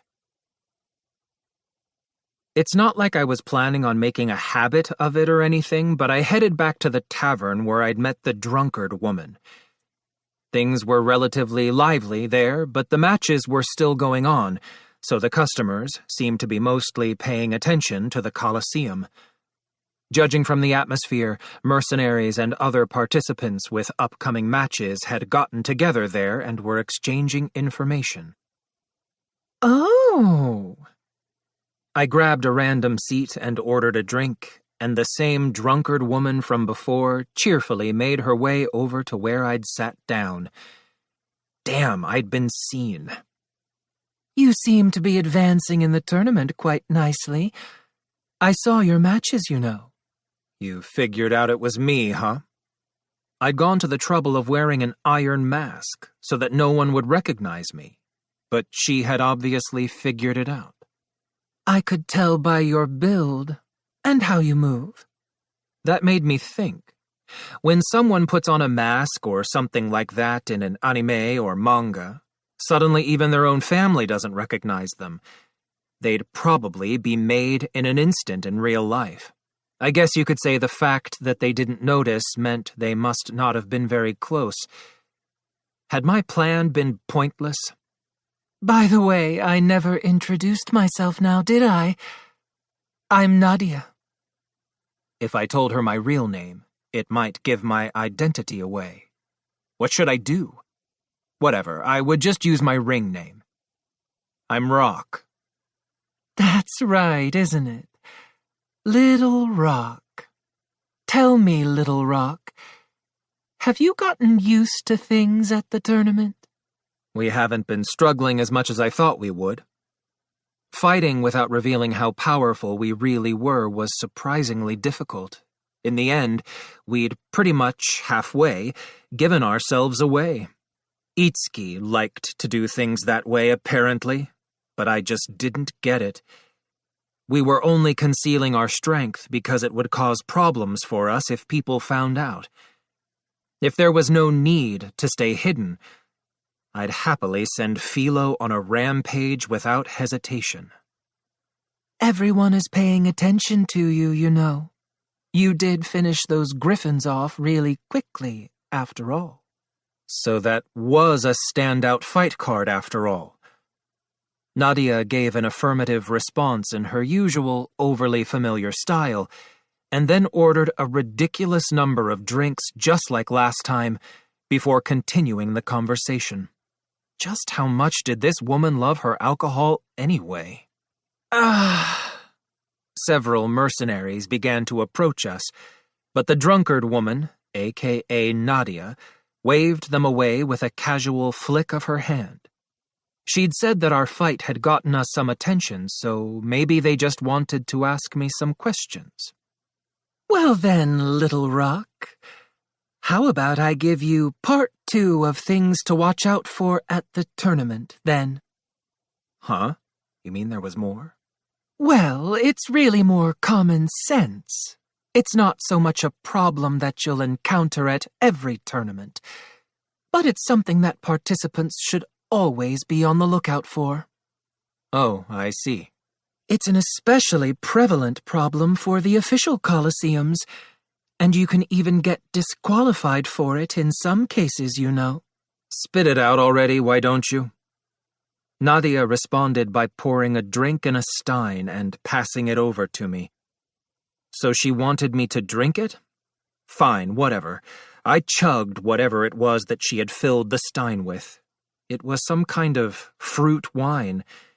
It even still had some of the fruit left in it. It had infused well, giving the wine a really fruity flavor. I had a feeling I'd drank something like it before. So? Tell me already. I placed the empty stein back on the table. Well... She had really played it up, whatever it was, but she didn't seem like she was going to talk anytime soon. Little Rock, you really hold your liquor well, don't you? It's the same as water to me. I've never been drunk in my life. This Nadia woman's eyes grew wide. She seemed genuinely surprised. What was that reaction supposed to mean? Well then, I guess I should tell you, shouldn't I? But it'll be easier just to show you. So how about we get out of here and enjoy a little stroll in the night air? What about the matches? The next few matches are all teams that won't be advancing much further in the tournament. I already checked them out yesterday, so don't worry about them. Nadia's intuition had been right about who would win the other night. She might have been right about these too. Plus, those mercenaries from earlier seemed strangely interested in us and kept glancing over in our direction. I had to admit, it was getting on my nerves. It probably wasn't a bad idea to just leave the information gathering to the inconspicuous Rishia and head back early myself. I didn't think my identity had been revealed, but still. Nadia stood up and I followed her out, leaving the Colosseum behind. The nighttime streets of Zeltobel were brimming with activity. The phrase, "a city that never sleeps," fit perfectly. There seemed to be quite a few shops catering to debauchery lining the streets as well. Judging from the shop signs, there were places for humans, demi-humans, and other races too. Taverns were all over the place, and you could hear the uproar of voices coming from within. That said, Nadia said she wanted to enjoy the night breeze, and headed down a small back alley that ran alongside an irrigation canal. Zeltobel was situated alongside a waterway that led to the ocean, so it was possible to travel there by boat. Perhaps that was why the smell of the night air reminded me of the sea. The intricate canals running alongside the back alleys made it feel kind of like you were in Venice. It actually seemed like a pretty nice area for a leisurely stroll. Now then, Little Rock, continuing our earlier conversation. Yeah. It may be that it happens relatively more often when people start paying attention to you, but regardless of that, did you not notice a certain phenomenon occurring, starting around the first round? Huh. I tried to recall the first round standings that Rishia had compiled for us. I hadn't really paid much attention, since I was only interested in our own results. But had there been anything odd about them? Now that I thought about it, our match had been moved up ahead of schedule. It did make me wonder why the previous match could have ended so quickly. They had been making more adjustments to the schedule just earlier, too. I thought about how all of that matched up with today's standings. The number of wins by default is peculiarly high. I guess there would be fighters that signed up to participate and then just didn't show up for the tournament, right? Or maybe it was because no one worried about staying on schedule. That would suck if you ended up being the one affected by it. I mean, come on. Just how poor was their time management? I considered several of the more peaceful possibilities, but the answer had already appeared in the back of my mind. Exactly. You know why that is? Her suggestive phrasing sent beads of cold sweat running down my back. At that very moment, I heard the sound of a weapon being drawn, and a group of aggressive-looking men appeared in the alley and surrounded us. Damn! Had I fallen for a trap? Under the circumstances, I had to consider myself on my own. Could I get away if I just defended against their attacks and ran to a crowded area? But wait, surely I could drive them back if I used a shield with a counterattack, right? This woman! To think she set me up. Just who the hell does she think she— Oh, you boys think this is all it will take to stop a girl like me, do you? Can it, woman? You two are sitting ducks out here, and roast duck just happens to be our favorite. How could we pass up an opportunity like this? This guy acting like the boss of the belligerent bunch.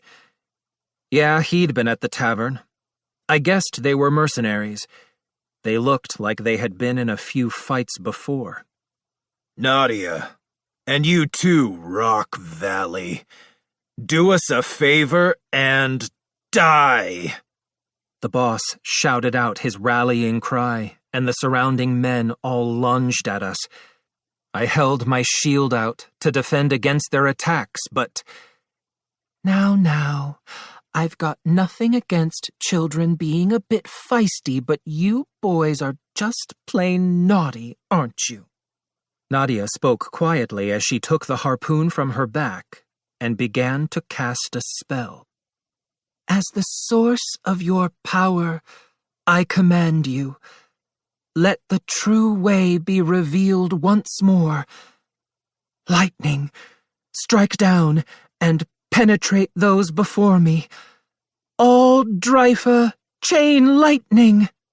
Several blindingly bright bolts of highly condensed lightning shot from the tip of Nadia's harpoon, piercing right through the group of belligerents. She was fast. She moved like she had been in quite a few battles, and the flashes of crackling lightning moved as if they had a mind of their own, jumping from one belligerent to another and striking the whole bunch down. This piddling bunch is all that came? That's no fun now, is it? The men stood there, twitching with their heads thrown backward for several long moments. Finally, they fell to the ground. Their eyes rolled back. The way they looked. I'd seen this before. That monster that they had been serving up at the Colosseum back when I first met Nadia had the very same look. I'm not finished.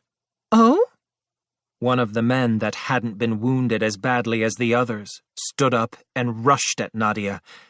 Was I being completely ignored?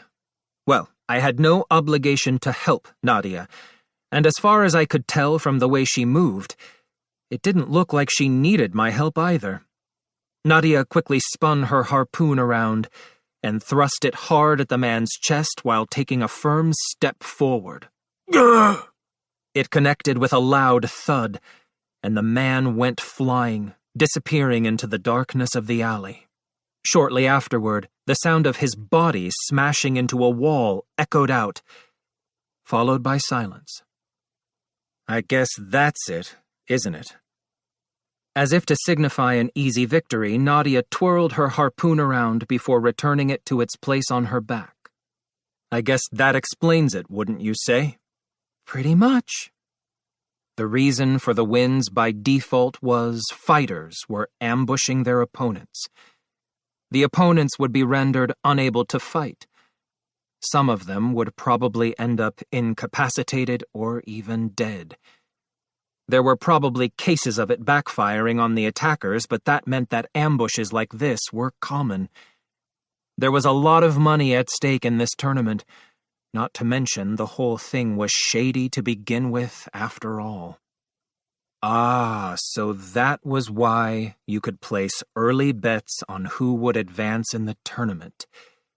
There would be cases when participants were eliminated without even making it to their matches. Did people actually trust the tournament betting system? I was surprised anyone would be brave enough to place a bet at this competition. Your approach to the matches isn't bad, Little Rock. But making a display of strength that convinces opponents to just give up because they can't win is another possibility, you know.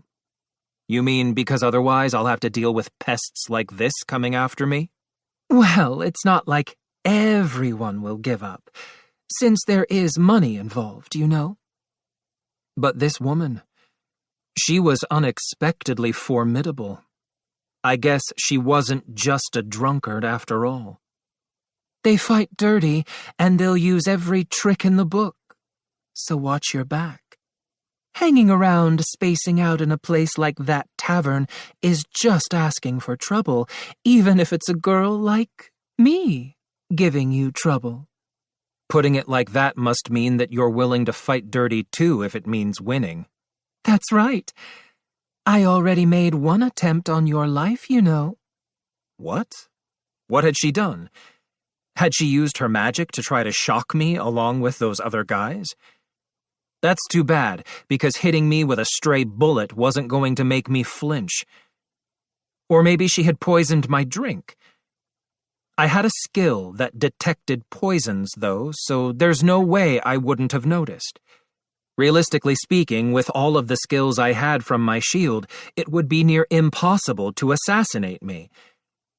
And yet here she was saying she had done something to me.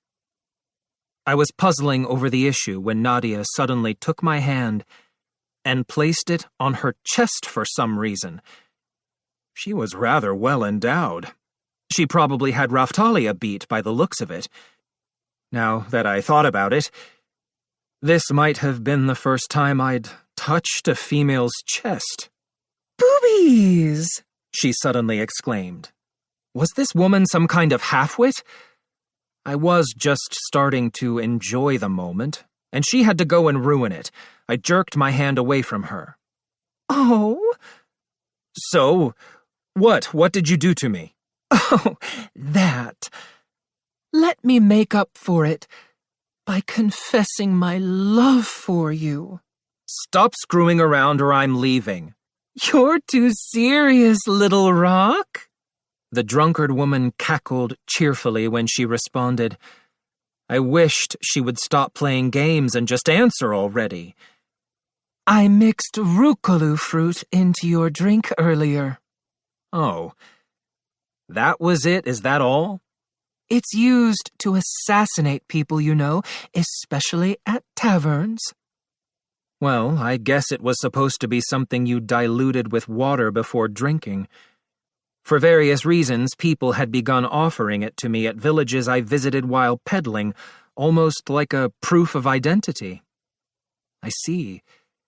So the shield wouldn't react if it was something that I wouldn't consider a poison.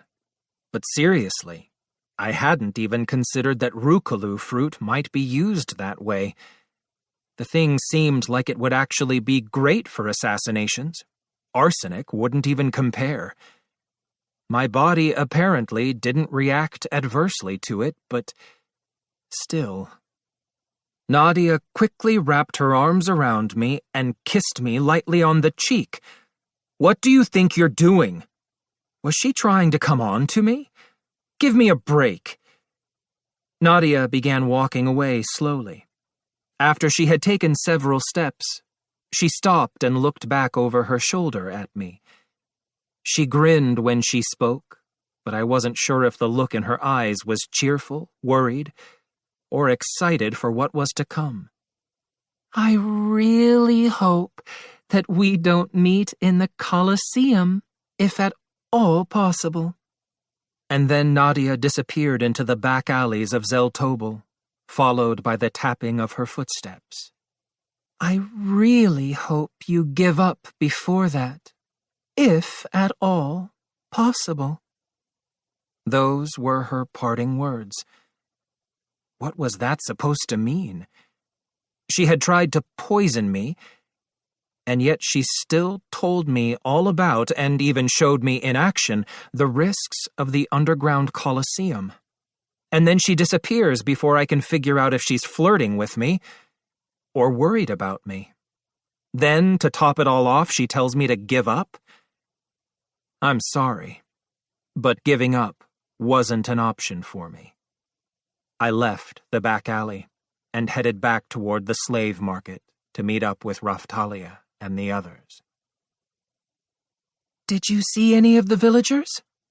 Raftalia came out to meet me. There weren't any today. I see. That's good. Rishia finally returned, accompanied by one of the slave trader's assistants who had been acting as her bodyguard. That was scary. Rafu! I hear it can be dangerous for you if people think you're involved. There are people out there who will do anything to win, apparently. Keeping our safety in mind, I used my portal skill, and we returned to the village after that. I don't know if it was our scent or what, but Philo came running up immediately. Master, welcome back! Thanks. It's late already. Are the brats asleep? Yup. I sang them a lullaby, and they started saying they couldn't eat anymore. What a stereotypical dream. What about you, Raftalia? Did you have any problems? I found out that Colosseum tournament participants apparently get targeted for attacks. Huh? Oh, so that's what that was. I did cut a few people down to protect myself. So she had already taken care of it. She had beaten them at their own game. I guess our match tomorrow would be a win by default. Even so, cut them down? I was a bit worried about the path Raftalia was headed down. Did you polish them off? That makes it sound so violent. I only injured them. They should be able to move again after 2 or 3 days. I had to wonder about that. After all, Raftalia had grown up to be pretty tough. What about you, Mr. Naofumi? Me? Someone I met at the tavern warned me to watch out for ambushes if I wanted to advance in the tournament. I didn't really get any good info other than that. How did things go with you, Rishia? Huh? Me? I managed to get a look at some documents related to matches in the underground Colosseum. Oh? We could probably use that info to check which opponents to watch out for, like high-profile fighters that were always winning. There are all kinds of fighters, it seems, but there is one in particular competing in this tournament that we need to watch out for. If we end up facing this fighter, it's almost certain to be a difficult battle. Difficult doesn't mean impossible, right? Right. Rishia had seen the kinds of battles we had faced with her own eyes. The underground Colosseum tournaments might show you just how formidable people could be, but surely that was child's play compared to something as dreadful as the Spirit Tortoise. Not to mention, having seen Kizuna, Glass, and their crew in action made even the strongest people seem weak. That's the kind of company we had been doing battle alongside, so I sure wasn't afraid. So, who is the fighter? The one we need to watch out for is a person who fights alone, even in team battle tournaments, and almost always wins, or at least places near the top. There was one other similar fighter, but that one isn't participating in this tournament. Taking on a team battle tournament by yourself? Just what kind of hero was this? Maybe one of the 7-star heroes was secretly participating in the underground Colosseums. It was possible. Honestly, I wouldn't have been surprised if one of the other 3 holy heroes that had gone missing showed up in the tournament. So, who is it? The person goes by the ring name Nadia, apparently. Say what? It was that drunkard woman, in other words. You've got to be shitting me. Then again, I had only seen one of her attacks, but judging from her skill with magic and the way she moved, it kind of made sense. It had only been by coincidence, but to think I had become acquainted with someone like that. Is something wrong? No, it's nothing. Either way, if we ended up fighting her, we would have to be careful. Chapter 16. Nadia. After all was said and done, the Colosseum schedule was changed so that we would fight twice per day due to a relative decrease in the total number of matches. We had gone on to win for several days in a row now. The day after the ambush had been a win by default as expected. It even made me consider the idea that going out and waiting around to be ambushed might be a surprisingly good strategy. Under normal circumstances, our competitors and their backers would be using all kinds of dirty tricks to interfere with our advancement. But I had the accessory dealer and the family of slave traders backing me. Their support also came with their extensive connections throughout the Zeltobel underground. Speaking of the accessory dealer, I'd dangled the topic of the materials we'd gotten from Kizuna's world in front of him, and he'd pounced on it. That guy could smell a profit from a mile away. I wanted to use him to my advantage and figure out a way to mass-produce the items that emulated the drop functionality of the holy weapons and their ability to summon people to the waves. The slave traders and the accessory dealer. Thanks to these 2 entities, the usual underhanded roundabout efforts to get in our way had been nipped in the bud. Also, the slave trader had apparently heard some kind of strange rumor going around about everyone backing off of us, because we had ties to Nadia. We had gotten a lot more recognition, and ended up being considered one of the more notable teams. We did tend to end our matches pretty much as soon as they started, after all. The guy that threw in the Morning Star, that had become Philo's new toy, started rooting for us at all of our matches.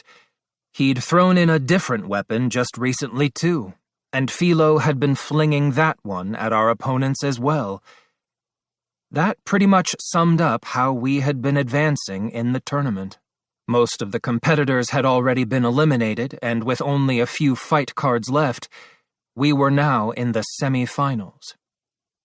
Who's our opponent for tomorrow's match? This is the featured fight card for tomorrow, yes, sir. The slave trader wiped the sweat off his forehead as he handed me a piece of paper. It had our opponent for the next day's match written on it. The name on the paper was Nadia. It looked like she had been placed in the bracket as a seed. I guess the time to fight that woman had finally come. Is that the participant that Rishia mentioned? Yeah, it is. Huh. The person we fight tomorrow? Philo was staring intently at the paper in my hand, like she was really interested. She uses lightning magic, but she's not a magic user, so to speak. She's a formidable opponent that can handle herself in close combat, too. She's been fighting her way through team battle tournaments all by herself. I wonder just how strong she is. Then again, the way we had been fighting up until now was pretty atypical, too. Defeating the enemy as soon as the announcer screamed "begin" was the norm for us. That was pretty much how all of our matches went. It was only natural that we would end up becoming famous. If we can make it through this one, all that will be left is the championship match. The money to buy the village slaves back is almost within our reach. Yes, but... lightning? Fair. You've done a lot to make this happen too, Rishia. You and Rafchan better be rooting for us. Rafu!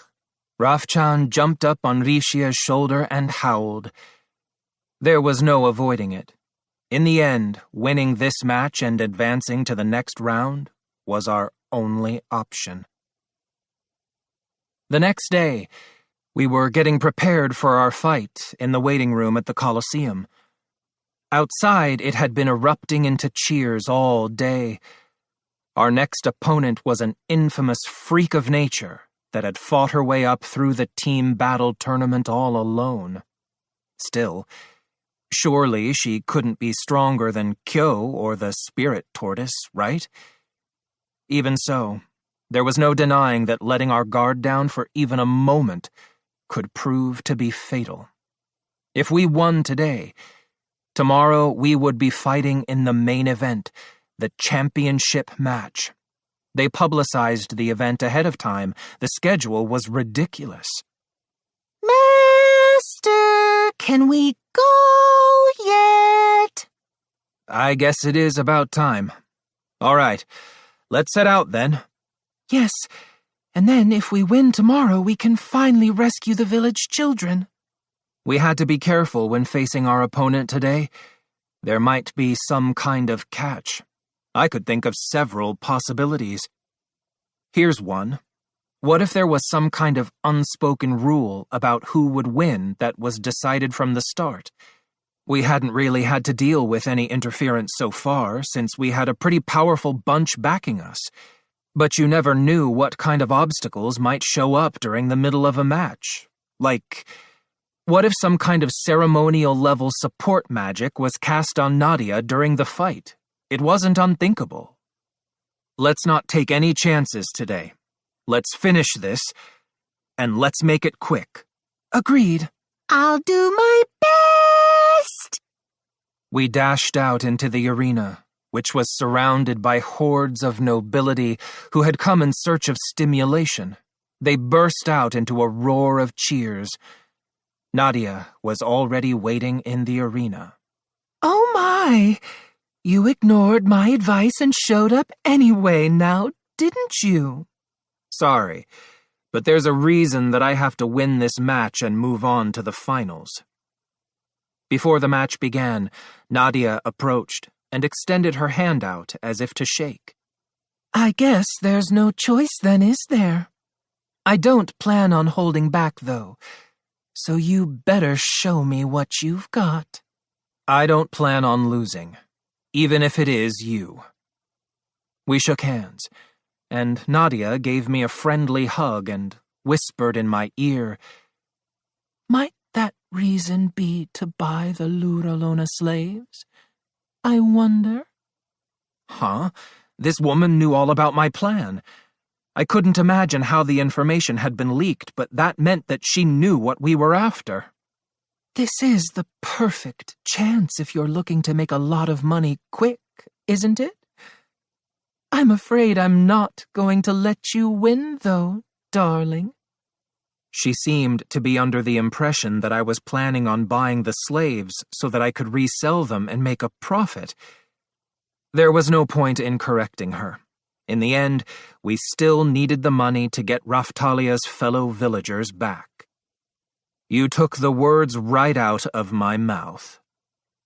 After I responded, Nadia gave me a quick nod and put some distance between us. And now, a face-off between Rock Valley's party and Nadia!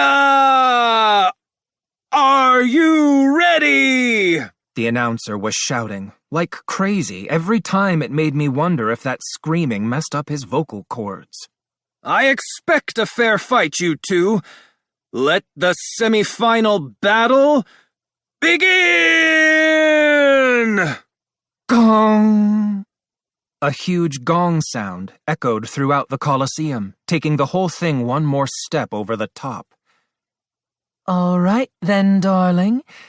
Here I come. Nadia held her harpoon up high out in front of her, about to cast her magic. We won't let you. That's right. Raphthalia and Philo moved in to strike first, just like we had discussed beforehand. The two of them moved simultaneously, closing in on Nadia rapidly. Raphthalia lifted her katana up over her head and swung it down hard, while Philo struck from the side with both of her claws in an attempt to get inside Nadia's guard. Careful now. Nadia took several steps backward and... she dodged that?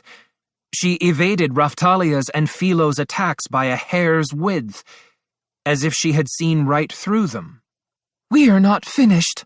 Take this! Raphthalia followed through with her katana, continuing the swing upward while thrusting forward. Philo crouched down, slipping in another strike. Your swordsmanship sure is straightforward, isn't it?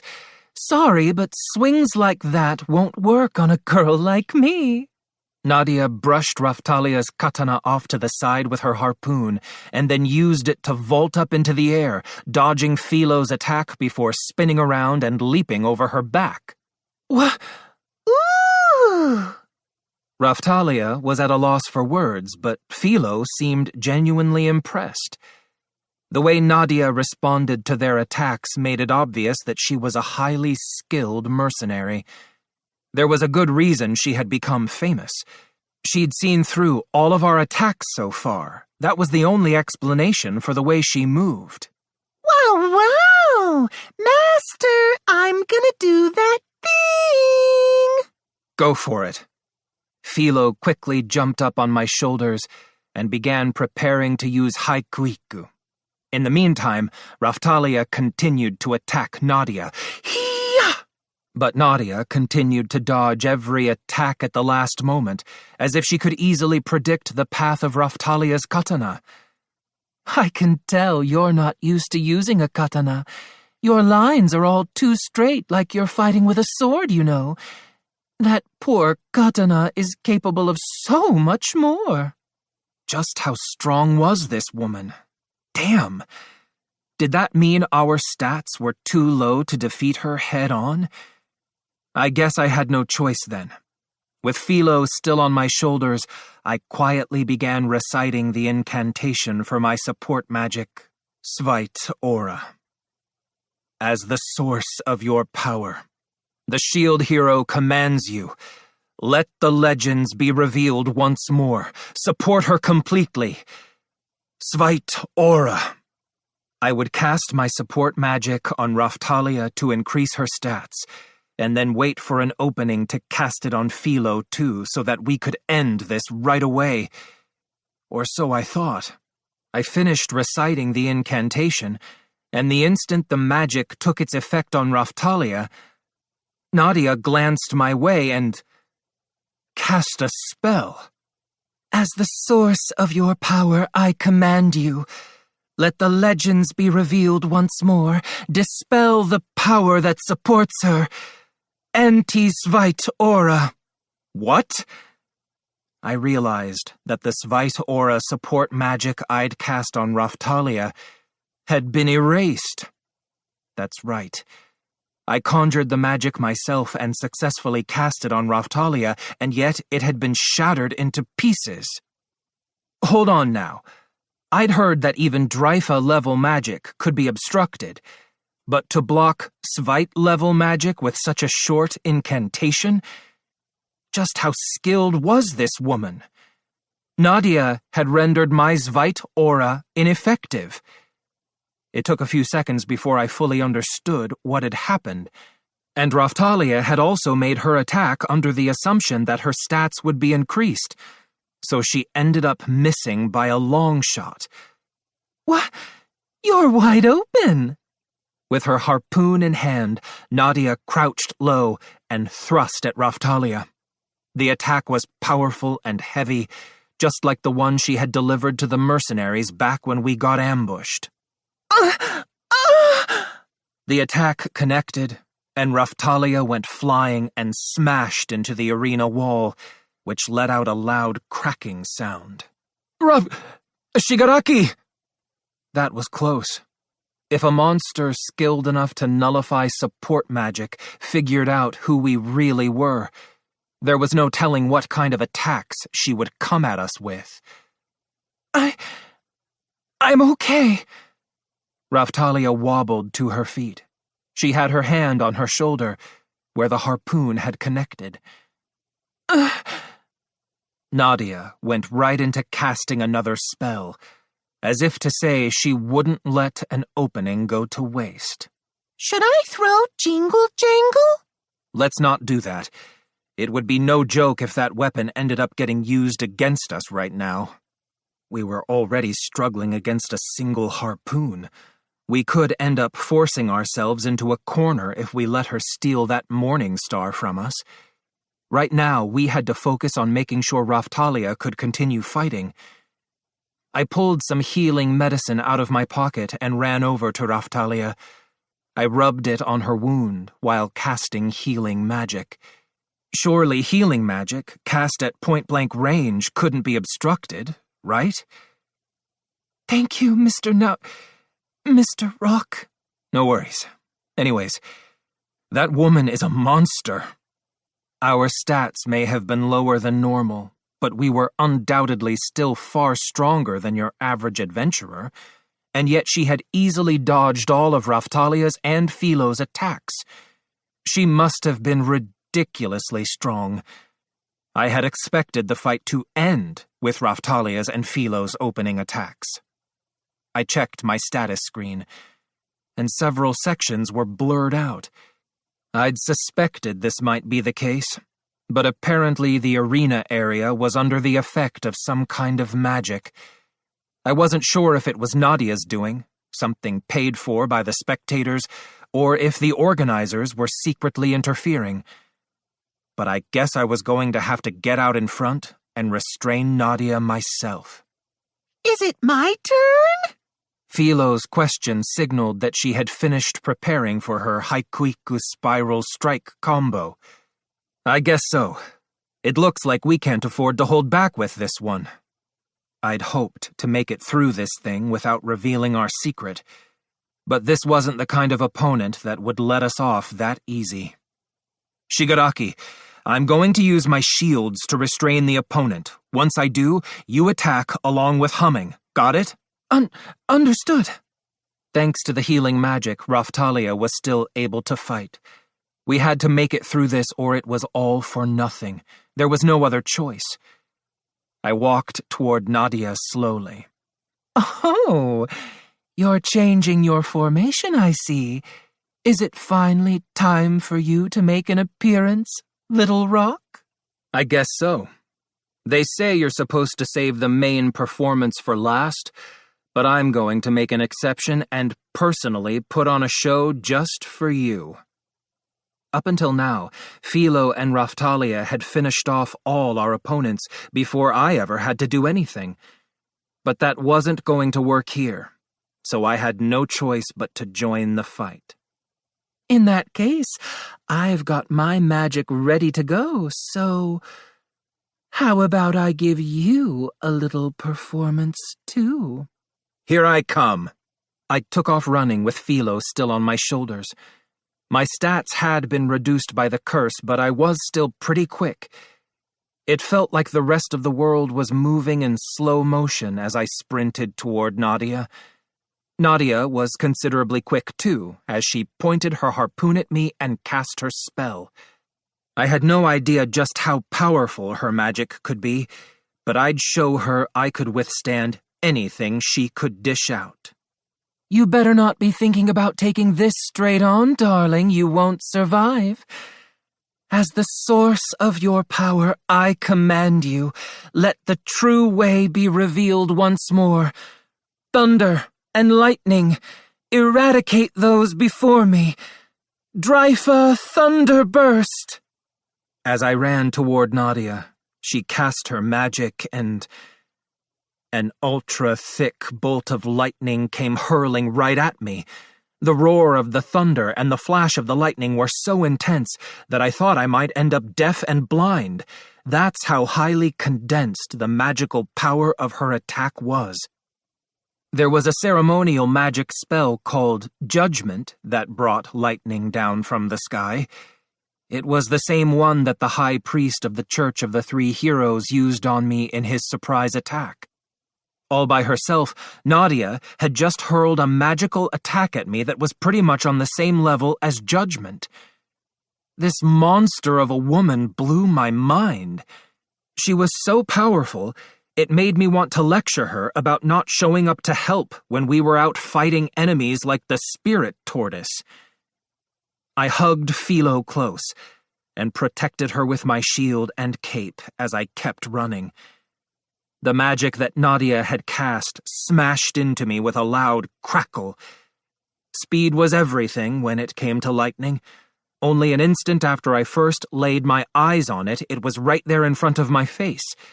It was a formidable attack, and burnt black wouldn't even begin to describe the damage it would have done to anyone other than me. Eat this, our true joint attack. I could feel myself being electrocuted by the bolt of lightning, which I deflected with my shield, before hurling Philo with all my might.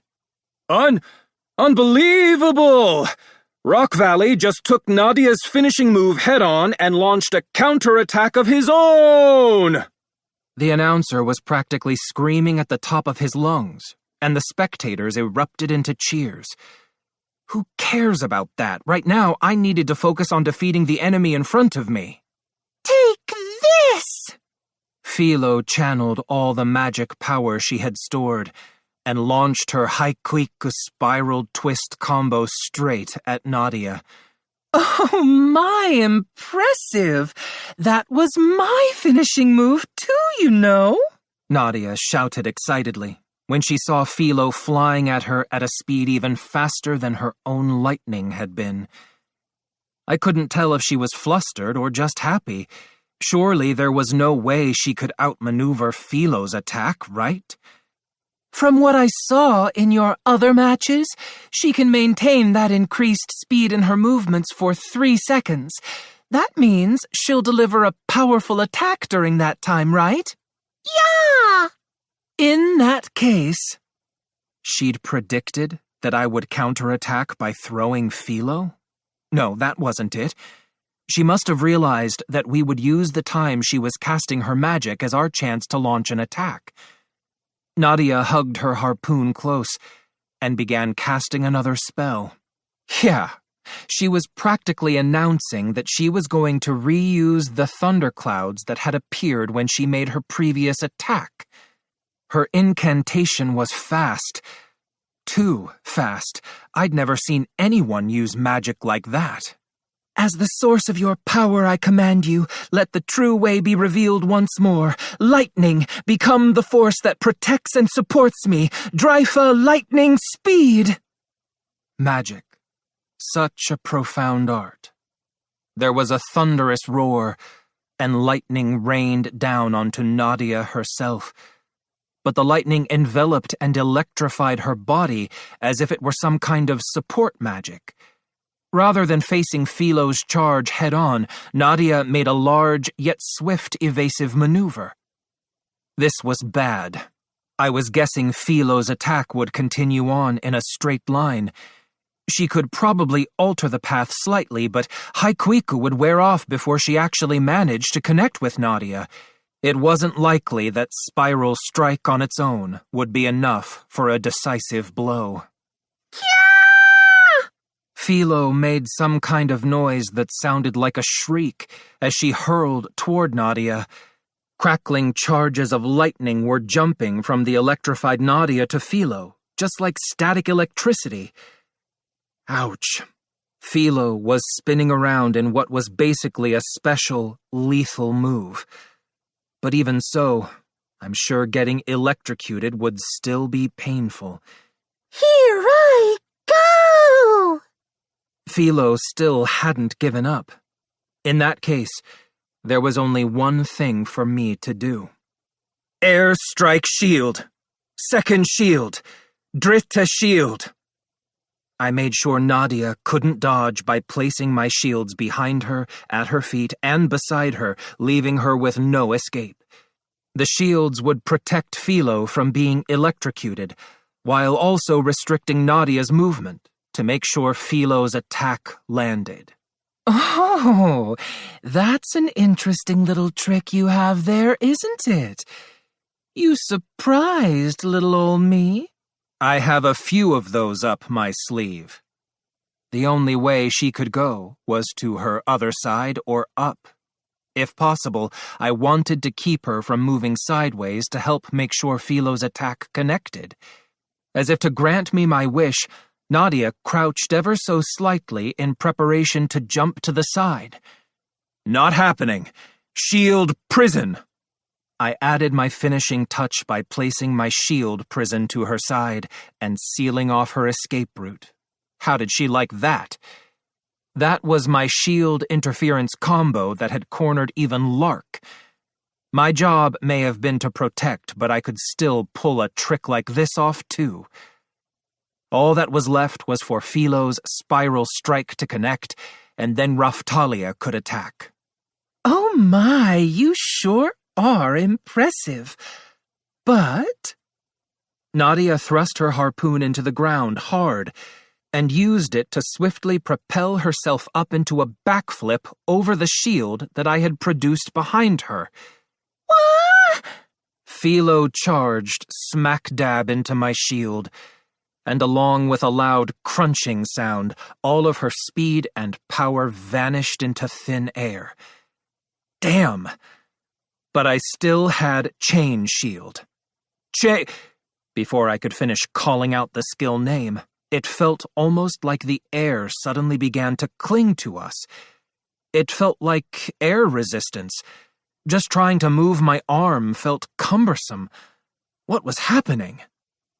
As the question crossed my mind, I looked around and saw bubbles coming up out of the arena floor, as if we were at the bottom of the ocean or something.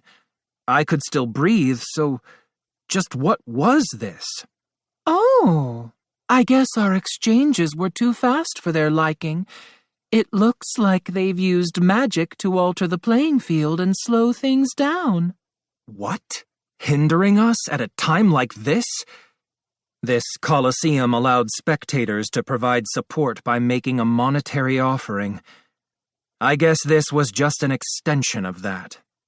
The thing is, this is cooperative magic known as the Great Deep, and it artificially creates an underwater environment which just happens to be where I fight best.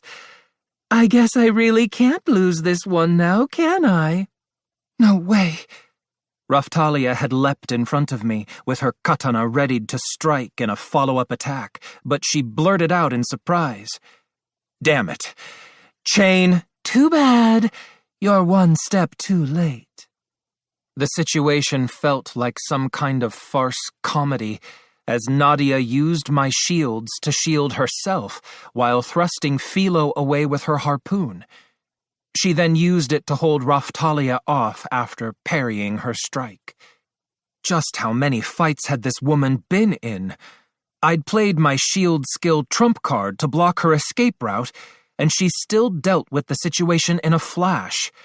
Interference from the audience and our stats might have had something to do with it too, but I had a feeling she was probably our most formidable opponent yet when it came to pure skill. Ah! That was ouchy, but... Philo had smashed into my shield. Not to mention, she'd also been electrocuted by the lightning surrounding Nadia. But she pulled herself together and went to attack again. She was starting to look pretty beat up. "We're not done. Change shield!"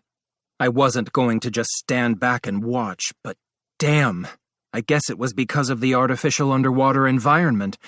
Nadia's lightning was fanning out over a wide area now. It would have been one thing if we could nullify it, but apparently that wasn't possible. So Nadia was hitting all of us with her attacks, with that formidable lightning. It was no problem for me, but that wasn't the case for Raphtalia and Philo. Still, if I could just subdue this woman, then Raphtalia and Philo could attack unilaterally. Got you. Chains now linked my shields, which then closed in on Nadia. I used the shields to bind her body tightly, restraining her movement. "Oh, Little Rock, you naughty boy, you." Oh, shut it. Despite being restrained, Nadia pointed a hand at Philo and quickly cast a spell. "Svite Thunderbolt." Again, not happening. E-float shield. Change shield. Her attacks were still fanning out and proving to be a real pain in the ass, but I had to do what I could. I cast E-float shield and willed it to move to where it could protect Philo. Then I used change shield to change it to iron shield, since that was a metallic shield that seemed like it would be conductive and thus absorb electrical type attacks. "Oh my!" Nadia's thunderbolt smashed into the shield, electrifying the shield but nothing else. "Don't forget about me." Raphtalia had backed off so that I could trap Nadia with chain shield, and now she lunged forward with her katana held high over her head. "You're lively as usual, aren't you? But you're still full of openings." "Huh? Ugh!" Paying no attention to the restraints I had placed on her, Nadia grabbed her harpoon with her free arm and used it to trip Raphtalia. Raphtalia attempted to regain her balance, but Nadia used that momentum against her as well and gave Raphtalia a light shove. It knocked her onto her bottom right in front of my eyes. Damn it! This underwater stage was nothing but trouble for us. "I guess that means you're next, Little Rock." Even worse, the chain shield time limit had been reached and the effect wore off. It was just me versus Nadia now. Give it your best shot. I may have been cursed, but my defense rating was still the same as usual. There was hardly any magical attack that would leave me with more than a scratch. "Dryfa Thunderguard." Nadia called the crackling lightning down onto herself. It seemed to be counter-offensive magic that would protect the user. That would work well in a situation like this, but it would take a lot more than that to hurt me. "Oh, did you come prepared to deal with my attacks then?" You could say that. It's not like I'd devised a special countermeasure. I was just confident that I could withstand her attacks with my defense rating. "By the way, Little Rock, are you not going to raise a hand against me?" Nadia seemed to be suspicious of the fact that I was fighting against her bare-handed. Sorry, but I couldn't use a weapon even if I wanted to. I wasn't sure if it was more support for Nadia, but I felt magic flowing around the arena. We had been artificially placed underwater, And now thunderclouds began to appear overhead. Seeing clouds while underwater was the kind of peculiar sight that you could only experience in another world. Just how much support were they going to give Nadia? I can feel the sparklies. Even worse, the electrical output of Nadia's Thunder Guard was so high that Raphtalia and Philo couldn't even attempt to attack. Even if I used Change Shield to switch my Float Shield to a shield that would give the electricity somewhere to go again, there was just so much lightning surrounding us that it wouldn't even matter. Even for little old me, this is a bit much. I looked over at Nadia. She was still smiling, but I could see a sense of urgency in her expression. I wasn't sure if it was because she was taking damage from her own lightning, or if Raphtalia's and Philo's attacks had taken their toll. You're not making this easy, you know. Nadia stabbed at my back forcefully with her harpoon, but it simply made a loud thud and showed no sign of penetrating. The fact that she couldn't use defense-rating attacks like the old Hengen Muso lady was my only consolation. Otherwise, even I would have been in some serious trouble. Here I go. Me too. It wasn't like Raphtalia and Philo had just been hanging out doing nothing while staring at the wall of lightning. They had been preparing to use skills. They couldn't really get close, so they would need to use either a ranged magical attack or a skill. Windblade! Vacuum! Raphtalia took a quick draw stance before unsheathing her katana and hurling a blade of wind at Nadia. Dryfa wind shot! Philo seemed to have fired off a highly condensed ball of wind. They were up against a dense wall of lightning after all.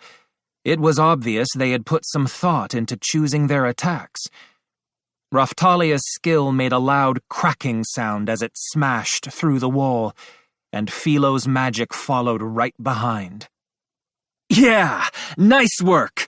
Attack support!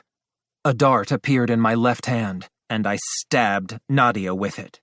The stabbing itself had basically no effect, but the effect of the attack support skill would increase the damage of the following attack twofold.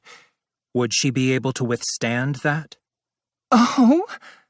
Nadia raised her harpoon high overhead as if to strike down the oncoming attack, but apparently casting 2 spells at once was too much even for her. Raphtalia's and Philo's attacks were nothing to make light of either. I guess I have no choice, do I? Nadia took her harpoon and broke it in half. When she did, the power inside of it, some kind of magical power, came flooding out. I felt an explosion of magic power originating from the harpoon. I'd seen something like this in a game.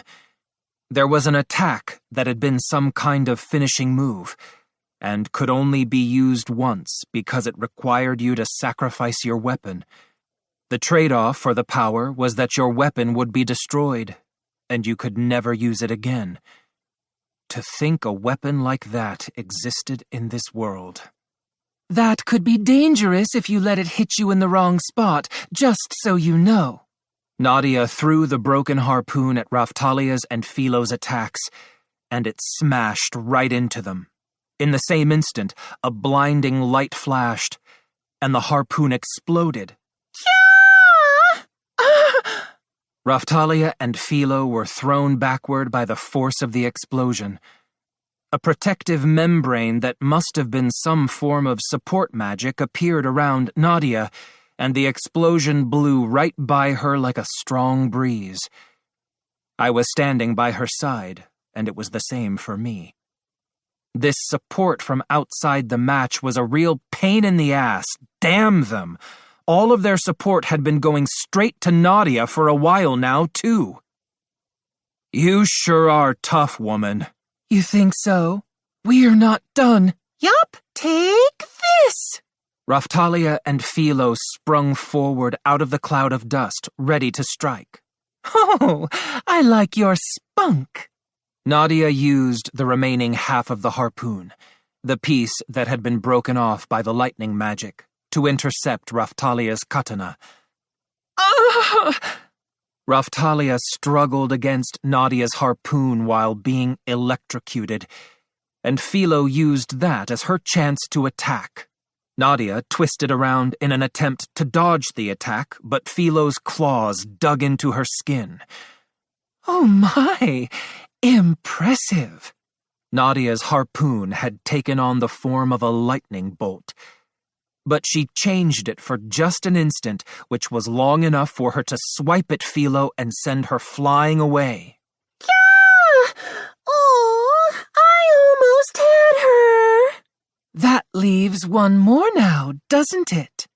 Raphtalia was still struggling with Nadia, who then used the remaining half of the broken harpoon to deliver a swift jab to Raphtalia's chest. The way she pulled off these ridiculous attacks, so casually, made it seem like it was all some kind of big joke or something. Huh?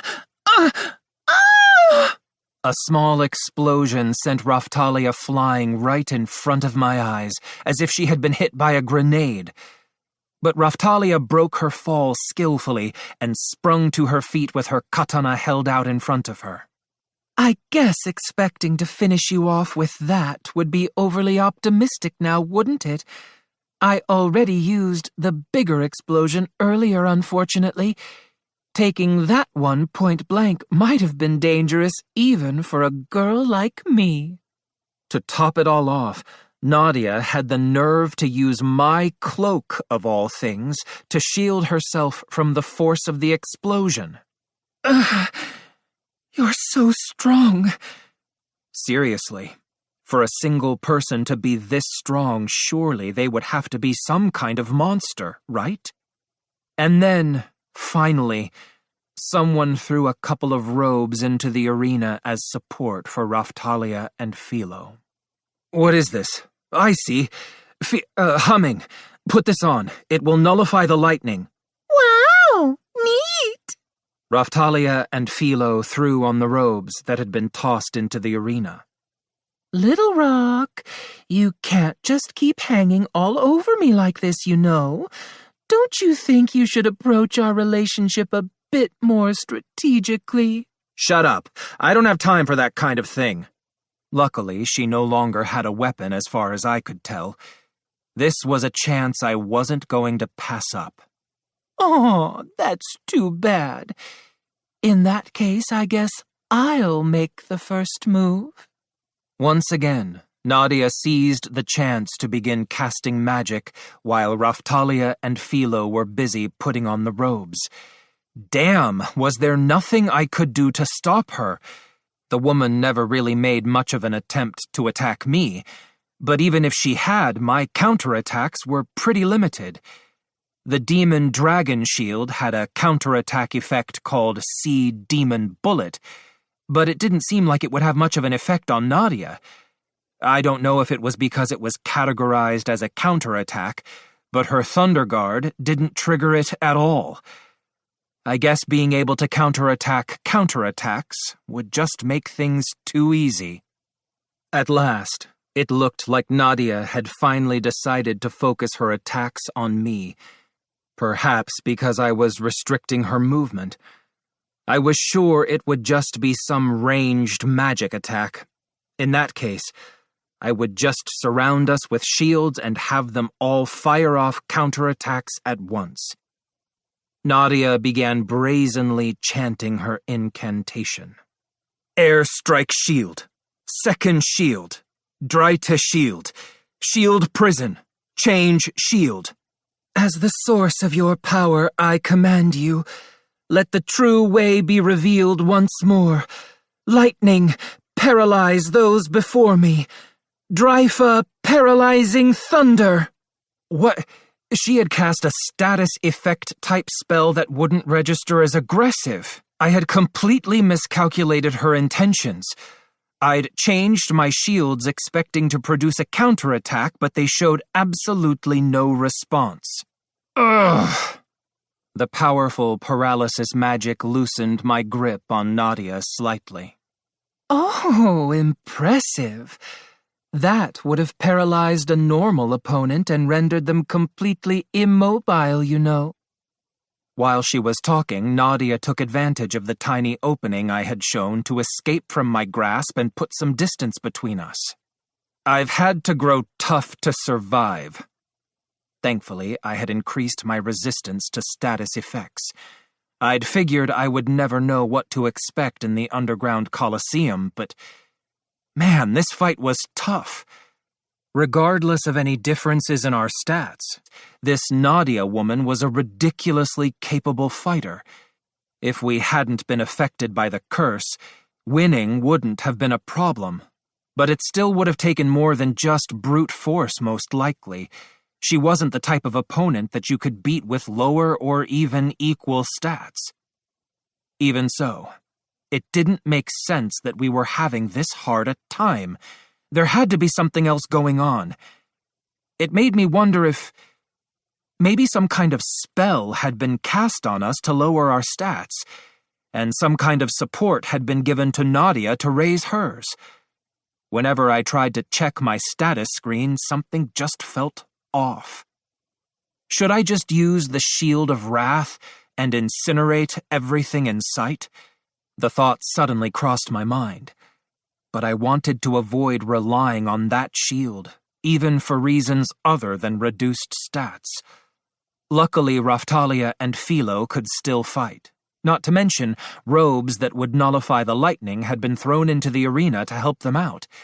If I could get hold of and restrain Nadia again, surely things would go better this time. And just then, a second harpoon was tossed into the arena toward Nadia. Damn it! Did their support have to have such perfect timing? It's been a while since I faced an opponent that pushed me this far, you know. I guess it's time for little old me to get serious. Nadia switched her stance to a shallow squat, and the surrounding spectators burst into cheers. They were expecting something interesting to happen. There it is! Nadia has finally decided to take off the gloves and turn into her animal form. Everyone, feast your eyes on Nadia's no-holds-barred combat! Animal form? If I remember correctly, therianthropes were basically demi-humans whose animal element was more prominent. Just recently, the slave trader had also told me that there were types of demi-humans that could change into their animal form at will, and their stats would skyrocket upon changing. In other words, all this time, Nadia hadn't been fighting seriously. This was bad. Magic power began gathering around Nadia, forming something that resembled fog and making it difficult to see her. A black silhouette was probably a good description. Along with a bubbling sound, Nadia's body began to swell up. I considered trying to stop the transformation, but it was happening too fast. It probably would have been over by the time I got anywhere close to her.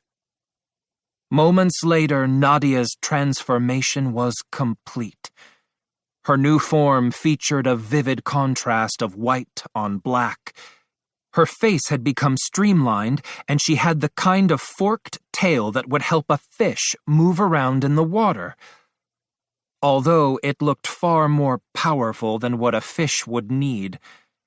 Her skin was glossy. You might have mistaken it for rubber at first glance. She had a dorsal fin on her back that looked like a shark fin, but she didn't look scary like a shark would. Well, I had seen this kind of animal used in foreign horror films, but not nearly as often as they used sharks. On the contrary, it was usually an animal that ended up forging friendships with young boys or something like that. Huh? Raftalia uttered something that made it clear she was dumbfounded. But this wasn't the time for that. We needed to pay close attention and be ready to respond. This animal was one of the more popular attractions at aquariums in Japan. Of course, since Nadia was a therianthrope, she had 2 arms and 2 legs, unlike the actual animal. Yeah.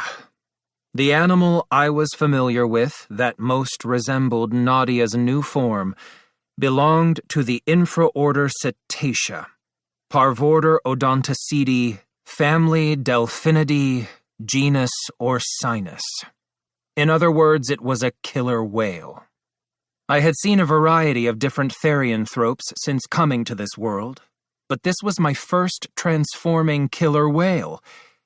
She looked like a real heavyweight that wouldn't be able to move very quickly, but I was sure that probably wasn't the case. She was about the same size as Philo in her Philolio form. To be blunt, she was huge. All right, then. Here I come. Considering how powerful she was, and the fact that she used lightning, I was imagining a therianthrope that was part Raiju, Nue, or some other magical creature, or maybe a dragon. A tiger or something could have fit the image too. But she ended up being an aquatic therianthrope. More important than that was the fact that she had been holding back until now. It was safe to assume that all of her stats had increased. That was evident from the way she was moving around the artificial underwater environment so effortlessly, with just a tiny wave of her tail. Yeah, I was sure we would regret it if we let her appearance fool us. She was probably building up speed to prepare an attack. Her strategy initially appeared to depend primarily on magic, but perhaps that was because she didn't use brute force. Until she had changed into her animal form. It was probably pretty rare for her to transform, so attacking in this form was something she saved for times when her opponent had some kind of equipment that enabled them to deal with her magic. Raftalia was just standing there in a daze, staring at Nadia as she swam around. Stop just standing there, you want to die? This wasn't an opponent that we could finish off in one blow, you know. Shigaraki, let's do this! I tried to get her on board, but Raftalia was in a complete stupor and had let her guard down entirely for some reason. Big sis? Philo tried getting her attention too, but it was useless. Here I come. Nadia readied her harpoon, accelerated even more, and shot straight at us to deliver her attack. I jumped out in front to protect Raftalia and put out multiple shields in front of us. Just as I was about to cast Shooting Star Shield, Sadina? Chapter 17. Farce. Huh? Raftalia was talking to Nadia? Nadia was closing in at a ridiculous speed, but when Raftalia spoke to her, she came to a sudden halt directly in front of us. Oh! The audience broke out into a commotion upon seeing Nadia stop. Hold on. Sadina was supposed to be the fisher from Raftalia's village, right? The incredibly strong fisher that was a therianthrope. They'd said an aquatic therianthrope, right? All of the details were matching up. Did that mean Nadia was actually Sadina? No way. A coincidence that huge. It really is you, isn't it, Sadina? What are you doing here in a place like this? Raftalia loosened her equipment to reveal her ears and tail. I'm surprised at how big you've gotten. But you must be little Raftalia, right? Yes, it's me, Sadina. A coincidence that huge was possible, apparently. This was a good thing, right? One of Raftalia's fellow villagers was standing right here in front of our eyes, after all. Nadia, or rather Sadina, stared at me hard for a moment, and then cocked her head to the side like she was trying to figure something out. Then she smiled cheerfully for some reason. This sure is a surprise, isn't it? Do me a favor and pretend like we're fighting so we can talk for a bit, will you? Sure. So, why are you here fighting in this tournament? Sadina changed her target and came after me with her harpoon, pretending like we were struggling with each other. Raftalia and Philo rushed in swinging, as if to engage in close combat, and then acted like they had been parried and thrown back. We needed to get our hands on some money quickly so that we could purchase the village children. We're currently rebuilding the territory where the village used to be. Raftalia spoke quietly as she explained the situation to Sadina. The way everyone was looking at us was really starting to bother me.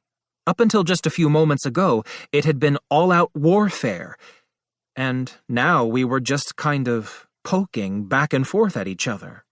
I guess it would probably take a while to explain how that happened, wouldn't it? You've really become something, little Raftalia. She seemed to be getting sentimental. Everyone was watching us. Hurry up and make some more of that lightning from earlier. Raftalia and Philo, you two do some kind of showy attack that looks like a finishing move.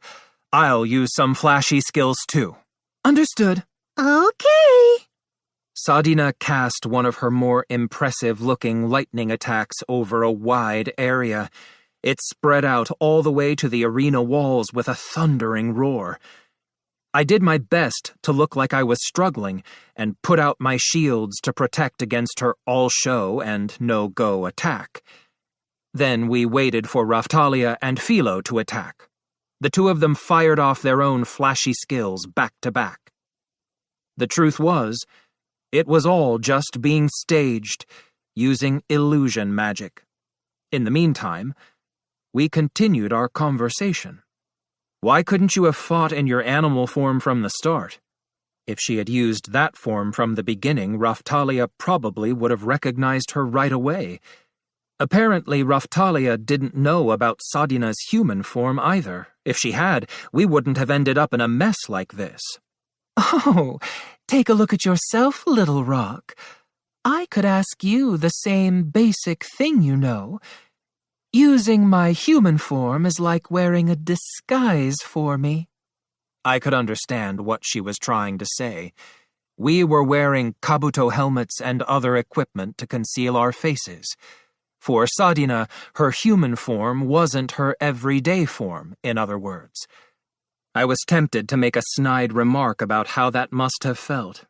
I'd have to ask her about it later. Well, what should we do about this, then?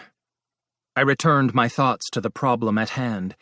If Sadina wasn't our enemy, that meant we should be able to settle this battle by talking things over. We have a ton of money bet on ourselves. You figure out a way to lose on purpose. As much as I'd like to, I'm afraid I can't do that. I need the money too, and I've already used quite a bit of it, actually.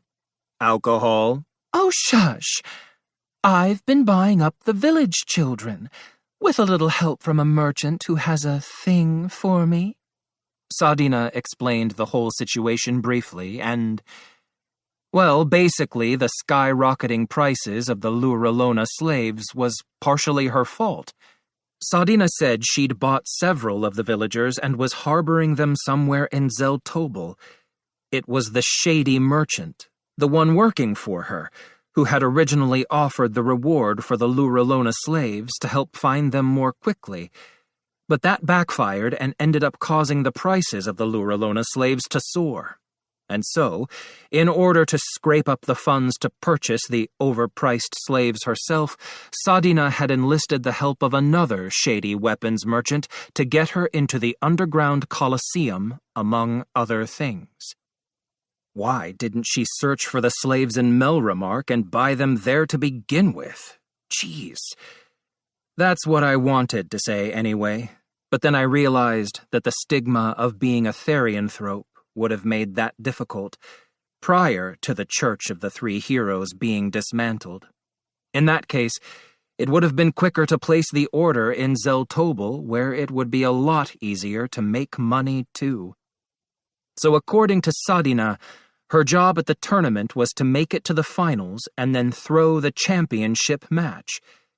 It had been decided that her opponent in that match would be a dark horse, and her loss would ensure a big win. Apparently, she had gone into debt purchasing the slaves too. So in all actuality, the Luralona slaves that she was harboring were essentially hostages. What should we do then, I wonder? If we're not careful, I could have a price placed on my head, and the slaves could end up being sold off, you know. What kind of debt are we talking about? Sadina told me the total amount of debt she'd incurred. Damn. It was a lot. Still, it was about even with what we were set to win on the championship. If the people who had lent her the money could wait until we got the payout, things might just work out. Sadina must have figured out what I was thinking, because she put a good amount of distance between us and then nodded. All right. In that case, it was time to put on a farce. Chain shield! Chains extended out as the chain shield skill linked the shields that had been scattered across the arena, and they all started spinning. The shields restrained Sadina immediately, making it look like she had left herself open. If Sadina had been serious, I'm sure she would have broken the chains or just dodged. Shigaraki, humming, use your finishing move. I yelled at them as loud as I could. They must have understood because they both nodded and began preparing, building up magic power. Sadina started trying to break free of her restrictions, but made it look like she was having a hard time. A large crashing noise rang out. Those are no ordinary chains, you know. You're not going to get out of those unless I let you.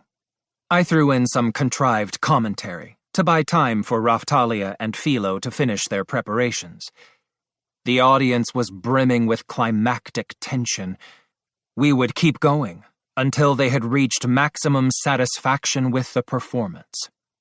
Sadina was grinning. This wasn't the time to smile. What if they realized what was going on?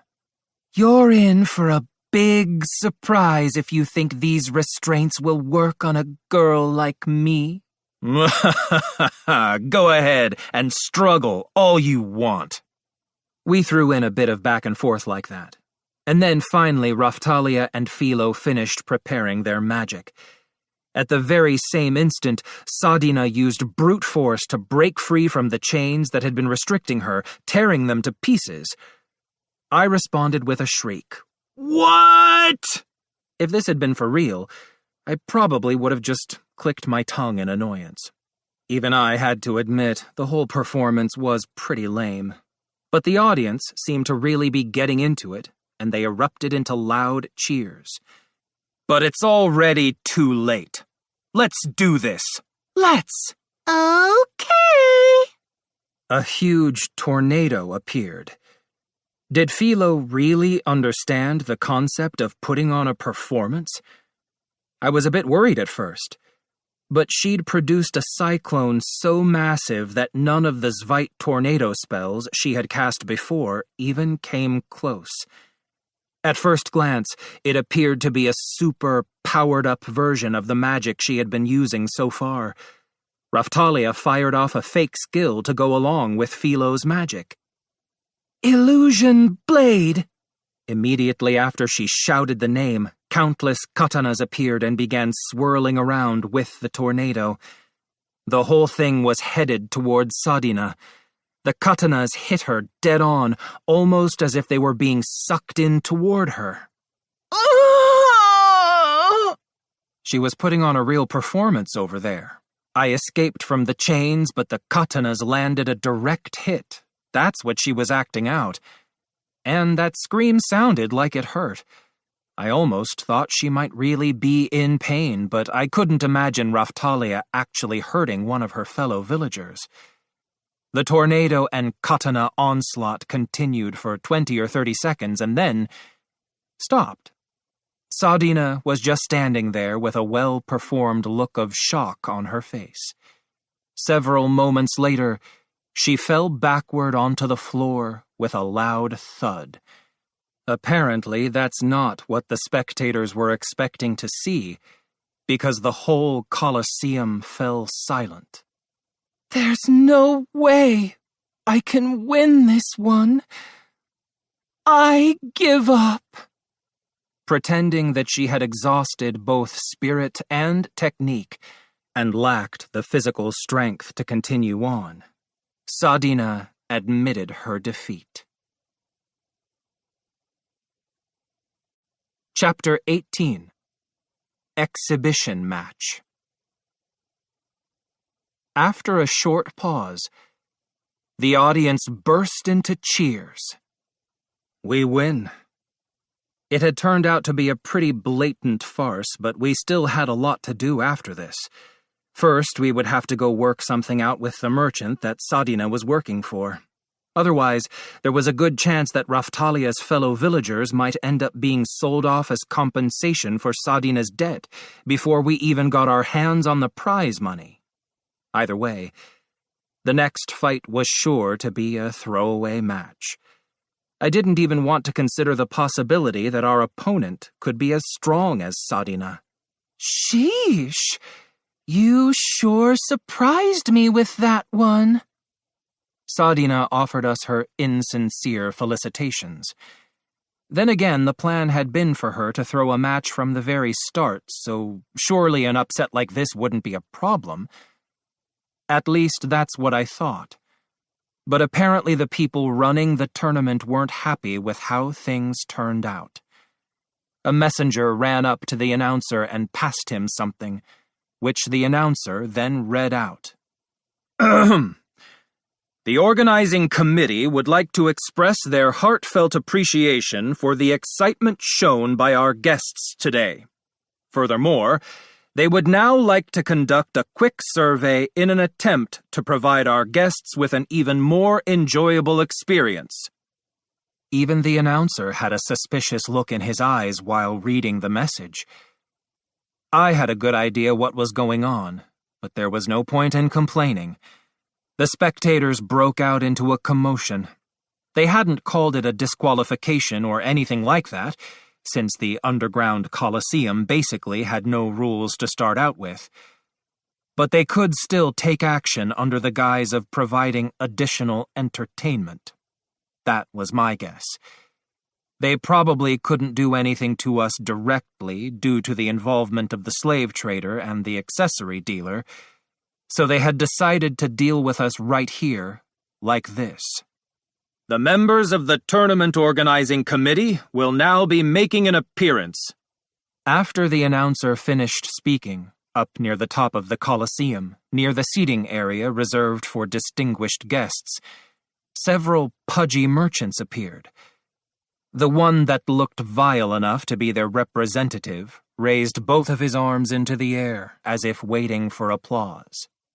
Members of the audience, we, the organizing committee of this tournament, come before you now in an attempt to provide you with an even more enjoyable experience today. He spoke slowly, in a loud voice to ensure that everyone in the audience could hear him. The match was already over, so what was he planning on doing? But actually, I'd felt this kind of atmosphere before. I could sense that something really bad for us was about to happen. The whole thing about the tournament champion having been decided from the start annoyed me to begin with, and now they were trying to mess with us on top of that. It reminded me of the shit I'd had to put up with from the Church of the Three Heroes and friends. They hung up some kind of banner behind the distinguished guest seating. How would you all like to see our fighters here compete once more in an exhibition match? What say you? What? I tried to express my disapproval. Raphtalia, Philo, and Sadina obviously felt the same, but they had been left speechless with shock. Oh my... Damn. So they could just deal with an unexpected result by obstructing the contestants and making it look like part of the entertainment. In stark contrast to our expressions of disapproval, the audience clapped in excitement. This was bad. If we tried to refuse, they would just declare it a loss by default or something. And now, their opponent. The merchant snapped his fingers, and 3 figures appeared at the fighters' entrance of the arena. Huh? What was up with them? Was the way they were walking supposed to look natural? Some weirdo, dressed like a clown, came walking out along with 2 masked, life-sized puppets, or whatever they were. They looked like mannequins that had been dressed up. I had no idea what they actually were because of the masks. Little Rock, this could get a little bit dangerous, just so you know. Why is that? That fighter has gotten popular lately for going around and wreaking havoc at all of the tournaments in this area. She's incredibly strong. I was under the impression she wouldn't be participating in this tournament, though. Had they brought someone in that wasn't even participating? Maybe they bribed her. I seem to remember Rishia saying something about watching out for this one.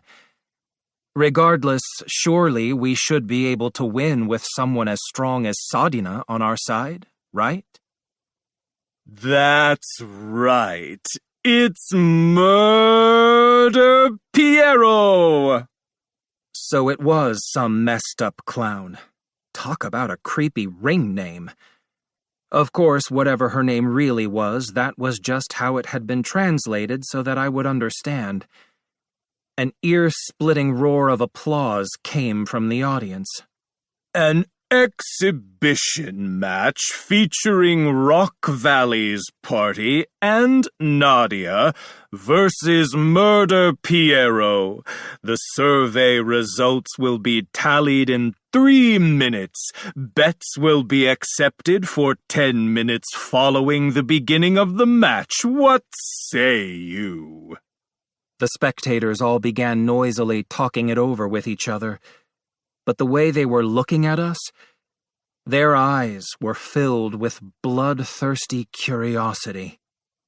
Well, there you go. I guess we could give up on the possibility of the survey results being in opposition of the match. Furthermore, all bets made on the Rock Valley's party versus Nadia match will be refunded immediately. Everyone, why not use that extra cash to bet big now and perhaps win big? So tell me, yay or nay? Those in favor, raise your hand. More than half of the spectators in the venue raised their hand in response to the merchant. Bah, they played right into his hands. But seriously, how can they get away with pulling something like this off? Little Rock, take a good look at what's written on the banner behind the merchants. Why, what does it say? It was written in several different languages, but it took me a while to find the only one I knew, which was Melremark's written language. It says that as a special exception, all bets placed on Nadia will remain in effect at the predetermined odds should Murder Piero win. Anyone that originally bet on me will be in favor of the match, since that means they haven't lost anything yet. Did anyone bet on you prior to the match, Little Rock? Ugh. I wanted to win big, so I'd gone out of my way to make sure my bet was placed anonymously.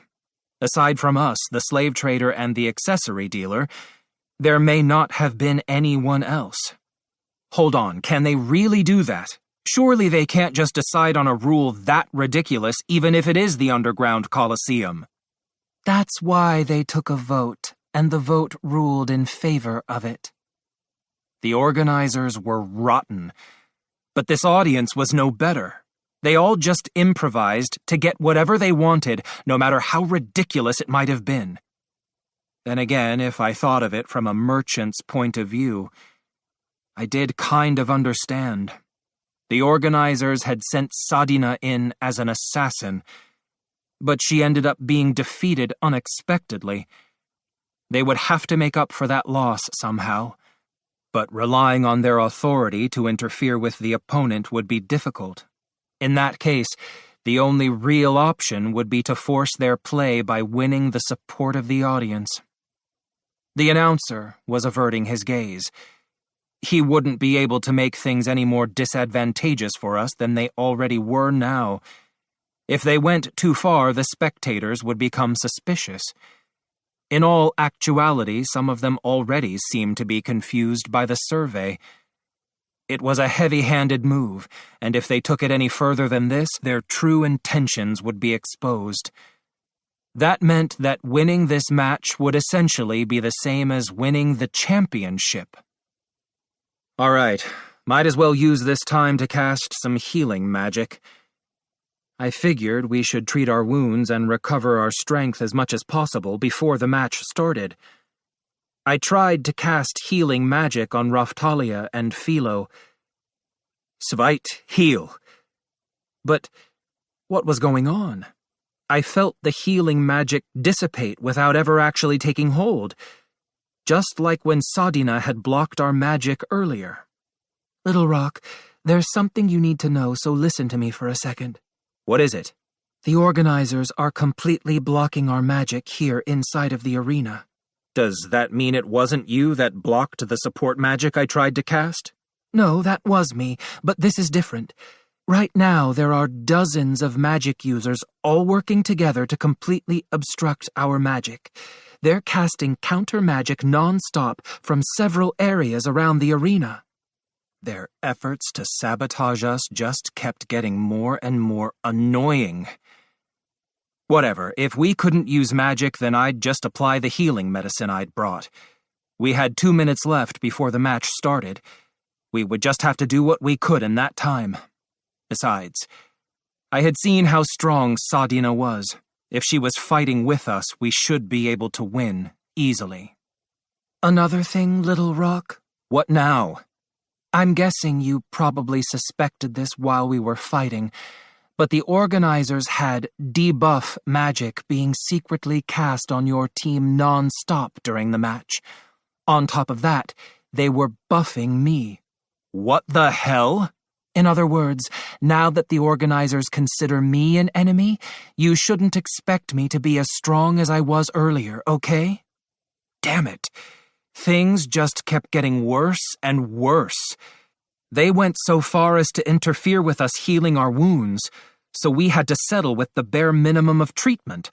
On top of that, the buff that had been applied to Sadina had now been switched to a debuff. If I made a big fuss in protest right now, would they listen? Most likely, they would just think I was making excuses and ignore me. It was the underground Colosseum after all.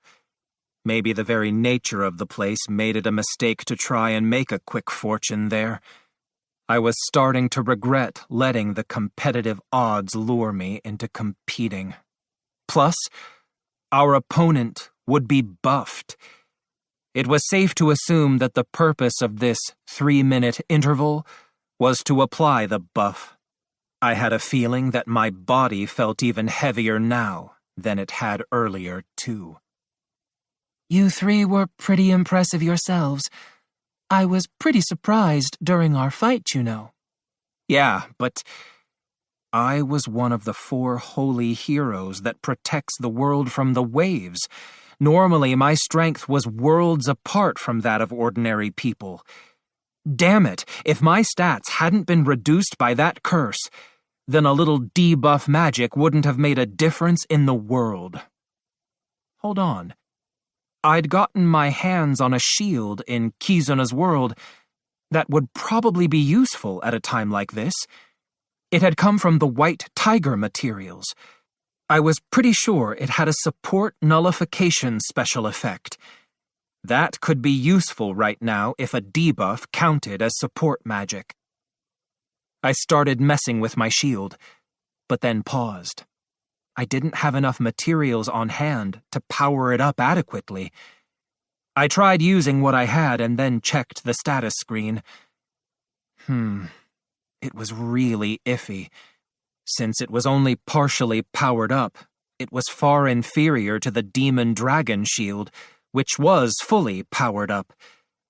The difference was big enough that it would be a step down even if I took the debuff into consideration. Shigaraki. Yes? Weapons made out of the White Tiger materials may be able to nullify debuffs. This time, Raphtalia checked her status screen. My stats aren't high enough to handle the katana anyway, but there's no support nullification effect on the weapon. Oh well, we would just have to keep using the same weapons we had been. In any case, Sadina glanced over at the spectators and organizers before swinging her harpoon around lightheartedly and then giving me a wink. I guess we'll just have to do this, won't we? Yeah. Yes. Let's overcome this obstacle and get the villagers back. They won't beat me. Raphtalia and Philo agreed with us. Right around that time, the survey tally was completed and it was officially decided that the exhibition match would be held. Realistically, it would be impossible for us to use magic. We had powerful debuff magic being cast on us, and the enemy was buffed. What kind of bastards would make us fight under such conditions? I mean, I knew what kind of people they were already, but give me a break. Should I order the slave trader and accessory dealer to crush them later? They could do that, right? If I exerted my influence as a hero as well, surely we could end them for good. Either way, I needed to focus on winning the fight right now. I'd just look like a whining loser if I tried to pick a fight with them after being defeated. Something bothered me about how the organizer merchants turned around and left before the results of the survey had even been announced. We needed to finish the match quick. I was sure they were up to no good. And now, let the battle begin! The gong sound echoed out, and our fight with this Murder Piero freak began. Right now, our top priority was to quickly finish off this puppeteer. The clickety-clack of the two puppets out in front as they quickly came running our way was just creepy. Let's do this. Aim for the one controlling them in the back. Understood. Here I go. Since we couldn't use magic under the circumstances, Sadina didn't even try to cast any spells and just took off after Raphtalia and Philo while still in her animal form. She was fast. But yeah, not that fast. She tended to lag just one step behind Raphtalia and Philo at her current speed. Watching Raphtalia and Philo dash out into the front made it obvious to me that she'd had support magic cast on her earlier. My job was to stop these two puppet things. Ha! I leapt out in front and blocked the attacks of the puppets, which were brandishing swords and axes. I could feel the heavy impact travel through the shield and into my body. Still, it hadn't been enough to surpass my defenses. The way they jerked around while making clickety-clack noises was seriously creepy. Murder Piero was holding a ball of thread, and seemed to be using it to control the puppets. I harbor no ill will toward you, but I want to end this ludicrous match as quick as possible, so please don't hold it against me. We're gonna win! I'm sure it's no fun to get stuck cleaning up after a girl like me, is it? But we have our reasons, so don't hold it against us. Before I could even tell them to, Raphtalia, Philo, and Sadina all brandished their weapons and rushed in to attack. Our opponent was supposed to be strong, but surely they weren't strong enough to handle all of us. We'd gotten here by overcoming every obstacle that had been put in our way, no matter how great. Losing was not an option. Spider net. What? Huh? Oh, The three of them had tried to attack, but their weapons came to an unnatural halt right in front of Murder Piero. Huh? What was going on? something's stuck to my weapon. Thread? It's stuck! Looks like things might get sticky, doesn't it? The thread that their weapons had gotten tangled up in suddenly came into view as it wrapped around the weapons tightly. And then, as if it were alive, thread after thread shot forth and began wrapping around their bodies as well. Was it an immobilization attack? Was there seriously an attack that worked like a spider web? We must have been dealing with some kind of therianthrope or something that had insect-like characteristics. Or maybe it was actually a monster that was using a human form, like Philo did. Murder Piero held the ball of thread out. Bind wire. Thread shot out of the puppets that I was holding on to with a hissing sound and came straight for me. Damn it! Let go! I yanked at the thread forcefully as it tried to wrap around me, and it gave easily, but it wouldn't break. I could have just written it off as being futile since I wasn't able to attack by nature, but regardless of that, this elasticity was just unreal. What in the world was this? This thread. Ew! Little Shigaraki, little humming. Let go of your weapons. Philo and Sadina each let go of their weapons. But Raphtalia was holding a vassal weapon that she couldn't let go of if she wanted to. Little Shigaraki? I know, but take this. Instant blade missed. Raphtalia tried to force a skill to cut the thread, but it just resulted in sparks flying. No way! Just what kind of material was this stuff made out of to be able to take one of Raphtalia's skills and still not break? Or was that it? Could we not cut it because the gap between our stats had been made so massive that this was all futile? If that was the case, I might just have to incinerate everything with the Shield of Wrath. Using brute force, I overpowered the thread that was binding me down and placed my hand on my shield. Due to interference, the shield may not be changed. A message appeared in my field of vision. Huh? I won't let you. Thread after thread wrapped around my shield. You couldn't even tell whether it was a shield or just a big jumble of thread anymore. Change seal wire. Damn it! What the hell? I knew that our opponent was supposed to be crazy strong, but even so, something about this just wasn't right. I couldn't imagine attacks like this coming from anyone other than a hero. Fire paralysis wire. The thread in the area surrounding me burst into flames and started reaching out for me. Damn it. The heat didn't bother me, but the enemy was clearly trying to eliminate me, the leader of our team. Mr. Rock! Hurry up and put your katana away. Use your other weapon. Understood. I needed to put some distance between us quick, while I could still move. That said, How could I do that? That's it. I'd repel them with Shooting Star Shield. Shooting Star... Skill seal. The thread wrapped around my throat.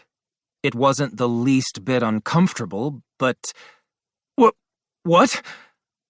I was trying to cast the skill, but for whatever reason I couldn't say the name of the skill. What the hell is going on? This made no sense. This Murder Piero freak was blocking my skills. Not even magic could explain that. The fact that she was using status effects on me despite my resistance to them must have meant there was a good possibility that they were trap-type attacks. It depended on the game, but sometimes traps could apply status effects regardless of resistances. I couldn't deny that such a thing might exist, and in all actuality, I must have been experiencing it right now. Take this! Philo ducked under the thread and rushed at Murder Piero to attack barehanded. I don't know if it was underestimating Philo because she was barehanded or just being focused on me and Raftalia, but Murder Piero threw up a web of thread in what appeared to be a really half-assed attempt to guard against Philo's attack. How about this? Philo transformed into her philolial form with a loud boom and leapt high up and over the thread, kicking it as hard as she could.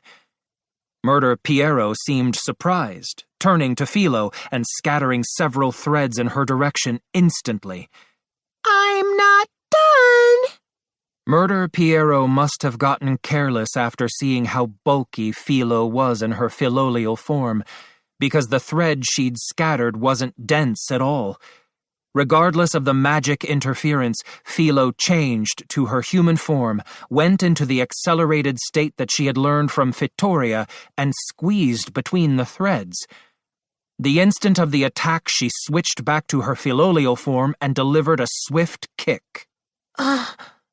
Murder Piero took the full brunt of Philo's attack and was sent flying. But as if to dampen the force of the impact, the thread spread out and wrapped around Murder Piero. It formed a cocoon for an instant, and then unraveled before Murder Piero landed on the ground, unscathed. The unraveled thread wrapped up into something like a cocoon and rolled off to the side of the arena. We're not finished. Raftalia brandished her katana and prepared to deliver a follow-up attack. Spirit Blade! Soul Slice! Useless.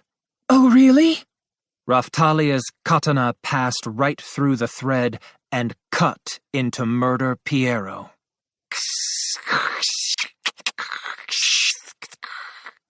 Murder Piero seemed to be saying something, but all I could hear was static. Why? What was that noise? Regardless, we had to keep going. Raftalia had a katana that could be used to attack non-physical entities, immaterial opponents like ghosts. Okay then, next is, continued Raftalia. Mind line. Thread shot out rapidly, as if to protect against Raftalia's next attack. The new thread wrapped around the katana that had passed through the previous thread. I'm still here too! Philo followed up and tried to deliver another kick, but thread shot out across the whole area. Wait, those puppets that I thought were near me had now suddenly appeared in front of Philo. Damn, I could barely even move. Next. My turn. Needle shot. Now there were needles coming out of the ball of thread. The needles had thread attached to them. All of these attacks made me feel like I was watching an instructional video about sewing. Little Rock, you okay? Sadina came over to where I was to check on me. If we had no weapons and couldn't use magic, we would have no way to fight. Was that it? But wait, what happened to assistance being bought and weapons being thrown in to participants when the fight is too one-sided? As the thought crossed my mind, I looked up and noticed that the thread had carefully intercepted all of the weapons that had been thrown in. The arena had turned into a mess of spiderweb, and the weapons couldn't make it down to us. As for magical support, I couldn't say definitively what was going on from here, but it was safe to assume that the organizers were blocking any attempts at that. Damn it. If things kept going like this, Raphtalia and Philo could end up in trouble. I was being pulled by the thread, too. It was stuck to my limbs and was trying to force me to walk. Judging from the direction, it seemed like Murder Piero was trying to use me as a shield against Raphtalia's attacks.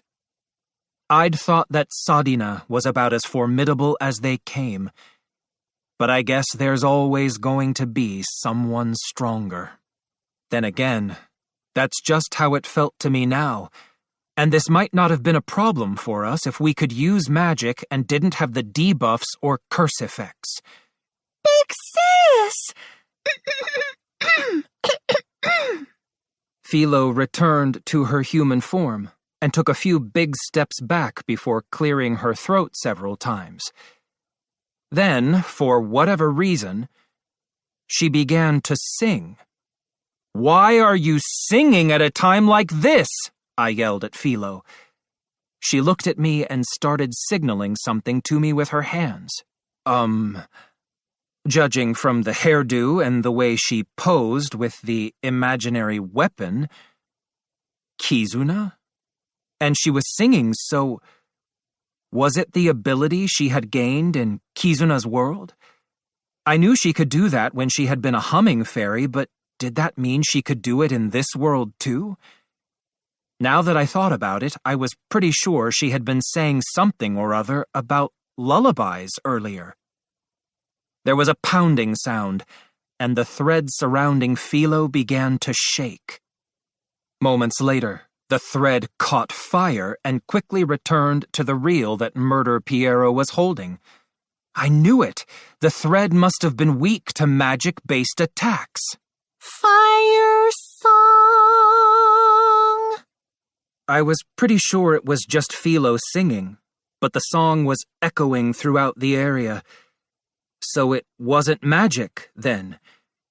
In that case, they wouldn't be able to block it. After that, Philo took a deep breath, changed into her philolial form, and then held her wings up to her mouth like a megaphone and screamed, Air block voice! There was a loud boom, and then I saw something like a shock wave shoot out of Philo's mouth and toward Murder Piero. She had some pretty ridiculous secret moves. Why hadn't she used that on Kyo, for crying out loud? Then again, I guess just using magic like normal might have been more effective. Thank you, Humming. Raphtalia was making her other katana appear and disappear as needed while she slipped through Murder Piero's obstacles in what appeared to be a graceful dance, and then closed into attack. We were overwhelming the opponent, but how long would that last? Oh, the weight of the debuff magic had become noticeably heavier. Raphtalia and Philo were moving more sluggishly now, too. Little Rock! Sadina had been bound, just like Philo, but she transformed to break free and came over to me. This thread I was wrapped up in had turned into a real flame war, but Sadina reached out and touched me. What's up? It's not that I forgot to mention this, but there is a way to use magic in a situation like this, you know? Huh? How is that? Have you not studied magic? I thought back to when I had been studying magic while we were peddling. Counter magic was something that could only be used on an individual opponent, but it was possible for multiple people to cast counter magic. But what if multiple people were performing a single incantation? Aha! So if it were several people casting cooperative magic, then it might just work. I remembered seeing Philo do it several times before. Sadina brought her mouth next to my ear and quietly explained. So you and I can work together to cast cooperative magic, Little Rock. But they'll notice us chanting the incantation and just interfere, won't they? Leave that part up to me, darling. I won't fail. Sadina winked at me and started focusing on the incantation. You focus too, Little Rock. I'll help you out. We're going to cast support magic. Fine, whatever. I started to focus. I felt a flow of magic power coming from Sadina. Strange. It was like the flow of power that I felt when casting magic with Ost. But something was different. I closed my eyes, and in my field of view, something that looked like a square block appeared. Next to it was a sculpture of some random shape. No, that wasn't it. It was a puzzle piece. What was going on? Is this your first time casting cooperative magic? Basically, we form the magic power into predetermined shapes. Damn it, what she was asking me to do wasn't easy. Power of 2. Lend your strength to support them. Respin the threads of fate and turn their defeat into a victory. I could feel Sadina rapidly forming the pieces of the puzzle and converting each one into the language of magic. Here, let me see that, Little Rock. I'll help you with it. She started working on forming the block that I had been trying to shape, although it wasn't going as smoothly as hers, since it was a section that would normally be up to me to complete. Still, what was this feeling? Something about what Sadina was doing felt really similar to what Ost had done. When I thought about that aura, a blurry image of one of the pieces Ost had shown me came into sight for a split second.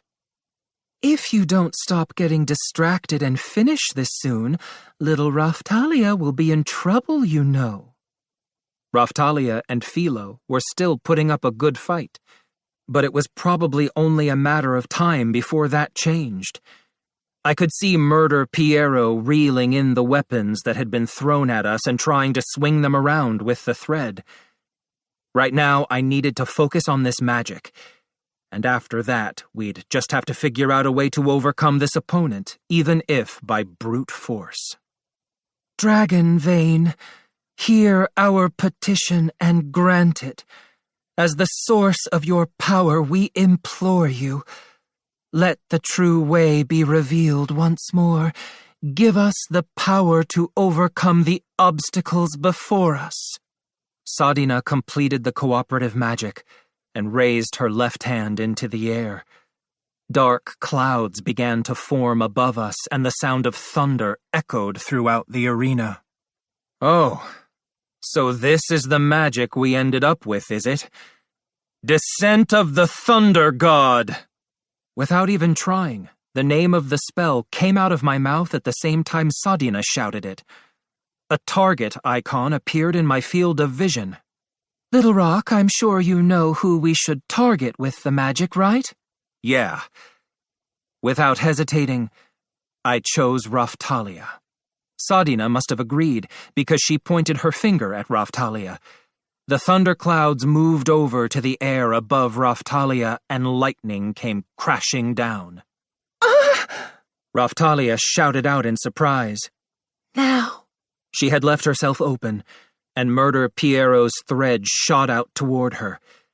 But the thread bounced off, unable to wrap around her, and that wasn't all. With a loud crackle, Murder Piero received a strong electrical shock and reeled back slightly. What is this? Raftalia was standing there with a shocked look on her face. I couldn't blame her. I felt the same. Raftalia's whole body was surging with electricity after all. My stats have all skyrocketed.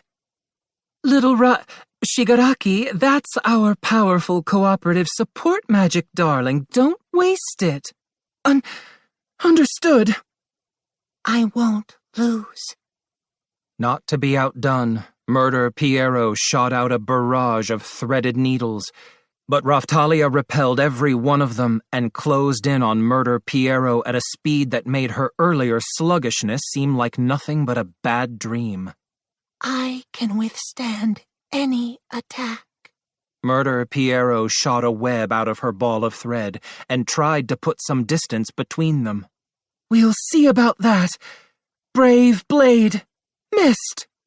Raftalia was dual-wielding now.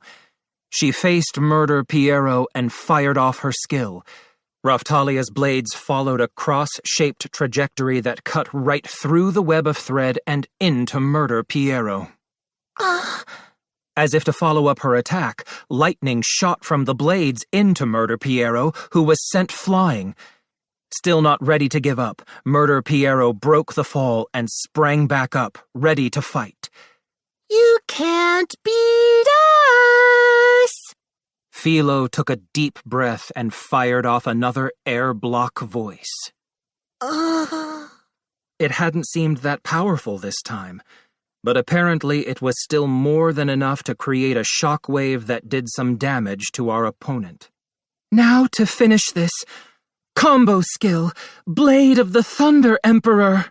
Raftalia swung one of her katanas down hard. When she did, the blade was enveloped in bluish-white lightning that radiated outward brightly, and a rain of thunderbolts fell on Murder Piero. The violent impact shook the whole arena with a loud boom, leaving a large crater in the floor. It was almost as if the ceremonial magic spell Judgment had rained down from the sky. The only thing left standing inside of the crater was Raftalia. We won, I think. It sure seemed like we had won, but Murder Piero's thread was still wrapped around me tightly. Raftalia shook the blood from her blade and went to check to make sure that Murder Piero was incapacitated. Raftalia looked closely at her katana and then used the sheath to roll the fallen Murder Piero's body over. This is... She poked at Murder Piero's torso lightly with her sheath, and it made a hollow sound. It sounded just like wood. And then the ball of thread that Murder Piero had been holding started to roll along the floor. That's right. It went rolling off toward a pile of weapons that had been wound up in thread and tossed aside into a corner of the arena. I had a really bad feeling about this. Scape doll. A pair of scissors appeared and cut open the cocoon of thread that had wrapped around the pile of weapons, and something came crawling out. I'm guessing that buff is... A second Murder Piero was standing there right before us. Raftalia raised her katana and readied herself. That won't be enough to me. You're simply not strong enough. Huh? Murder Piero spoke so softly that I could hardly hear what was being said. You have to... No one can stand up to you. Otherwise, you'll be destroyed by other... You shouldn't be struggling against someone like me. What was this clown going on about? I've fought enough to earn my pay. Truthfully, fight yourself. Eventually... Was it just me, or was I hearing static again? I kept hearing crackling and hissing noises when this clown was talking to us. You have to work harder, or you'll die. I heard Murder Piero clearly that time, and then, after waving to me, there was a small explosion and Murder Piero disappeared, leaving behind a cloud of smoke. So, a ninja? It was pretty much exactly how you would expect a ninja to disappear. At the same time, the thread that had been strewn out all over the arena disappeared too, along with the puppets that Philo had been fighting. What the hell was that? Not only did I have no idea who she had been, but the way she talked made it sound like she had been testing us, and then she just up and disappeared. Murder Piero has vanished. We have a winner, Rock Valley's Party and Nadia! What started out as just a few spectators clapping here and there quickly turned into a roar of cheers and applause. I guess they didn't actually care which side won in the end. We did it, Little Rock. We won! Philo wins! You mean humming, I scolded Philo, and all she had to say was, Whoops! Geez, it was just in one ear and out the other with that bird. But what was that? That Murder Piero freak? When did she even switch places in the first place? When the cocoon was formed, I'm guessing. Something about it just didn't feel right, you know. But she hit it super duper good, right? So, it wasn't magic then? I had a feeling Sadina and Philo were right. As far as I could tell, continuing the fight shouldn't have been a problem, but it was as if our opponent had achieved what she came for and just left. And that was after telling us we needed to get stronger. I wasn't sure if Murder Piero was supposed to be our enemy or an ally. But no, ally wasn't right. This was just a hunch, but there was something eerie about it all. It felt similar to when I first encountered Glass. I'd have to ask about that weird weapon next time we met. But right now, we had to prioritize Raphtalia's fellow villagers. We waved as if to announce our victory, and then quickly headed back to the contestants' waiting room. Chapter 19. Big Shots of the Underground. We asked the slave trader's assistant to retrieve our fight purse for us, and dashed out behind Sadina into the streets of the Zeltobel markets. After all, Sadina had gone and done something completely different than what she had been asked to do by the crooked merchant. It was easy to imagine what I would have done if I had been the merchant. I would confiscate the skyrocketing authentic Luralona slaves and call it compensation. Then again, that may have been the plan from the very start. It would be a huge headache if that actually happened, which is why we were running in such a hurry like this. That debuff magic was quite powerful, wasn't it? Yeah, it was. After leaving the arena, my body felt light as a feather, so light that I almost flipped over at first. Little Rock, this way. We went in the direction that Sadina was pointing toward. Finally, we arrived at a building in a residential quarter of Zeltobel that had a bunch of hostile-looking thugs standing guard outside. It looked just like the kind of stone-built house that a merchant would prepare.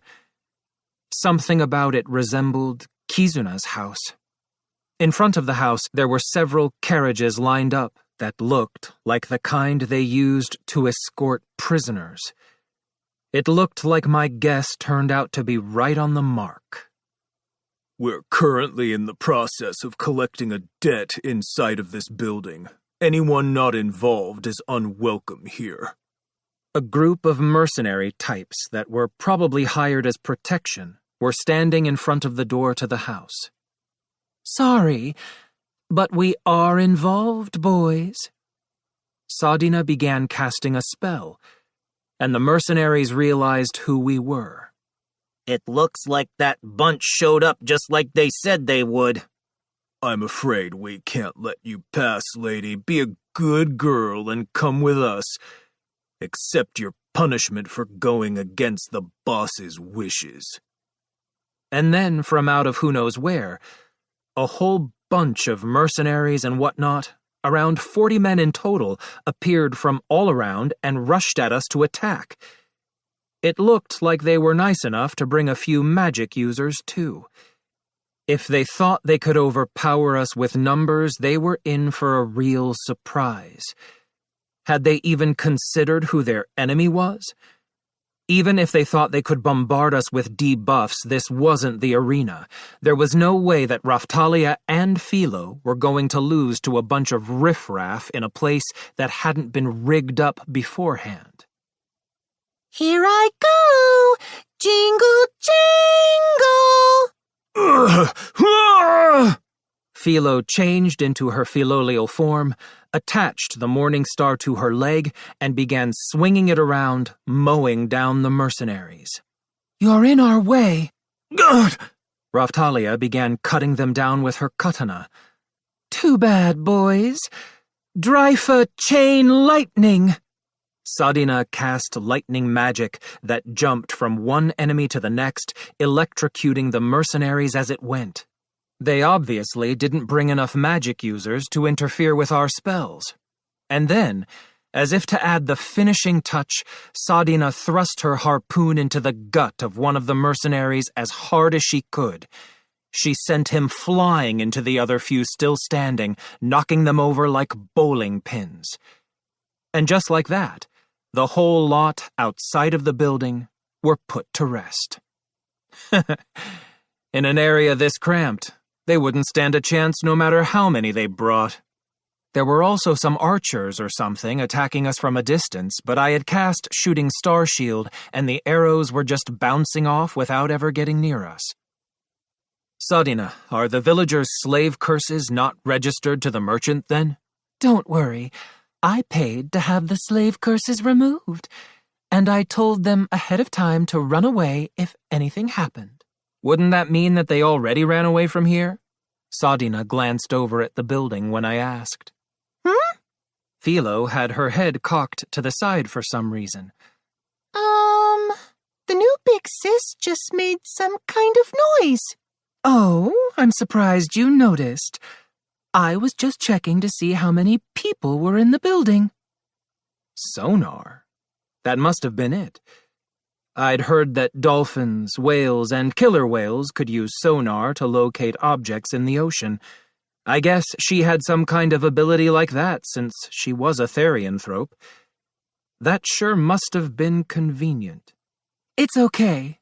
It looks like they got surrounded before they could run and are holed up inside. And what part of that is okay? Oh, whatever. Let's do this, Raphtalia. Okay. The door had been locked from the outside to keep them from getting away. So Raphtalia cut the door down and stepped inside. I followed after her, and we made quick work of several thugs that were trying to capture the villagers. Gah! Behind them was the merchant that announced the exhibition match at the arena earlier. To think that he would go out of his way to show up at a place like this, that worked out just perfectly for us. Oh, Nadia, you have a lot of nerve breaking your contract, he screamed. What can a girl do? I got stuck with the wrong opponent. It's not like I didn't try, you know. Besides, this is something Little Rock and I decided on together. And that's my cue. Thanks a lot for earlier. I'm not going to complain about that since the match was decided by a vote, and you can never know what to expect at the underground Coliseum, but this business here is different. The hell it is. Thanks to your little crew showing up, my profits are non-existent. That's why I'm going to confiscate the precious cash cow of that contract-violating woman that doesn't even bat an eyelash when her slave curse is activated. He seemed to realize that this wasn't his lucky day. The crooked merchant actually tried to explain his actions, all while glaring at Sadina, obviously infuriated. What was all that about not batting an eyelash at a slave curse anyways? I looked over at Sadina, and she pointed at her chest. Boobies! Shut up. Just show me. I removed the sarashi cloth that she had wrapped around her chest, and sure enough, there was a slave curse right there, fully activated and shining bright as the sun. That's what you get for being stingy and using a cheap slave curse. A little thing like this isn't going to do diddly to a girl like me, you know. Philo had deactivated her own monster seal once, now that I thought about it. Maybe these kinds of things weren't as effective when the recipient was really good with magic. You should be writhing in pain with each step. How the hell are you able to stand there looking so smug? Obviously because it doesn't hurt that bad, right? Huh? Did that mean it wasn't actually fully disabled? Now that I thought about it, Philo's monster seal never actually activated. But Sadina's slave curse was activated and running non-stop. So she was mitigating the effect. But that didn't mean it didn't hurt. She sure was something. You fools will regret this. Do you really think you'll get out of this alive? I won't allow it. Even if you make it out of here, you'll have the underground guild on your tail no matter where you run. Weapons merchant, I'm afraid that won't happen. Just then a voice came from behind us. I turned my head to look, and standing there were the accessory dealer and the slave trader. Rishia had come with them and seemed to be trembling a bit. Rafchan was there too. I was really nervous watching your match. Dafu! I bet you were. Honestly, the combat aspect of it might have been more of a hassle than when we faced Kyo. Sadina did things like nullify magic and dodge skills, and was a complete monster when it came to her sense of combat. I had plenty of questions for that murder Piero clown too, but whatever. You're the accessory, exclaimed the crooked merchant. We thought our presence might be required, so here we are. Yes, sir. The crooked merchant seemed to be genuinely shocked. He was pointing at the accessory dealer with his eyes wide and his mouth hanging open. Why? Why are you here? Still, that doesn't matter. There's no way that Zeltobel's underground merchant guild will allow this. No. I'm afraid he's not someone the Merchant Guild can lay a hand on. If you had actually watched the fight at the Colosseum earlier, weapons merchant, I'm sure you would have realized that. He'd just shown up when something unexpected happened and improvised without having actually checked the situation himself, and then ran off to confiscate the slaves. I represent my family when I say that we feel the recent issue at the Underground Colosseum was trivial, and we declare our opposition to the penalization of Rock Valley's party. Yes, sir. The accessory guild that I oversee declares its opposition as well. What? Why? Because while you were working behind the scenes to decide who would win the competition, we were working behind the scenes as well. Yes, sir. What are you implying? Let's see. First, you make a nice profit off of the tournament, and then you take the brats that Nadia was harboring and throw them into the auctions at the peak of the price bubble to make a nice profit there, too. Does that sound about right? After figuring out a way to kill off Nadia, of course. Sounds just about right to me. That's why I was being extra careful, you know. That's also why I used my underground connections to have the children's slave curses removed. Nadia chimed in. Seriously? I could never quite understand what this woman was thinking. If she already knew what was going to happen, why hadn't she tried a little bit harder to do something about it? Now then, let's talk business. Weapons merchant, is it? We're going to win the tournament after winning tomorrow's match. The money that we'll get from that is pretty much equal to Nadia's debt. I'm going to use that money to buy Nadia's freedom, so the Luralona slaves that you and Nadia were holding on to become mine. Hell no! Why would anyone give up a cash cow like that? Do you have any idea how much those slaves are trading for right now? Meh. I was fully aware that he wasn't going to agree to my terms, of course. How the hell did you get those two on your side anyways? Oh yeah. I hadn't introduced myself now that I thought about it.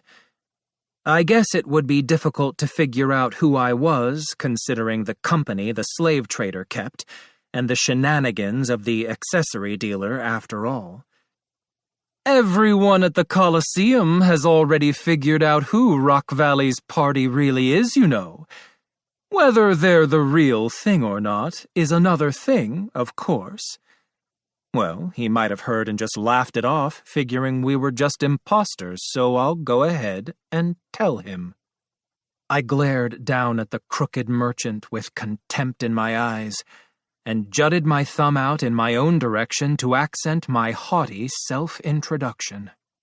I'm Naofumi Iwatani. I was summoned to this world as one of the 4 holy heroes, the Shield Hero. I entered your Colosseum tournament for the express purpose of getting back the ridiculously overpriced Luralona slaves. I really would have rather you not introduced yourself. You're going to hurt your reputation. Raftalia was over there moaning. Reputation? Who cares about that? I didn't have the luxury of being able to choose my methods if I wanted to get the overpriced Luralona slaves back quickly. What? Hogwash! The crooked merchant blurted out in response, as if I had said something unbelievable. So what, a self-introduction wasn't proof enough? What a hassle. If you think I'm lying, then how about I prove it for you? How about these? Airstrike shield, second shield, chain shield, shield prison. I continued to change my shield repeatedly while showing off my skills. Surely you're not going to try to say I'm faking it with magic, since I haven't made a single incantation. In that case, allow me to provide irrefutable evidence. Yes, sir. The slave trader passed me a cluster of Rukalu fruits. I guess I was supposed to eat one?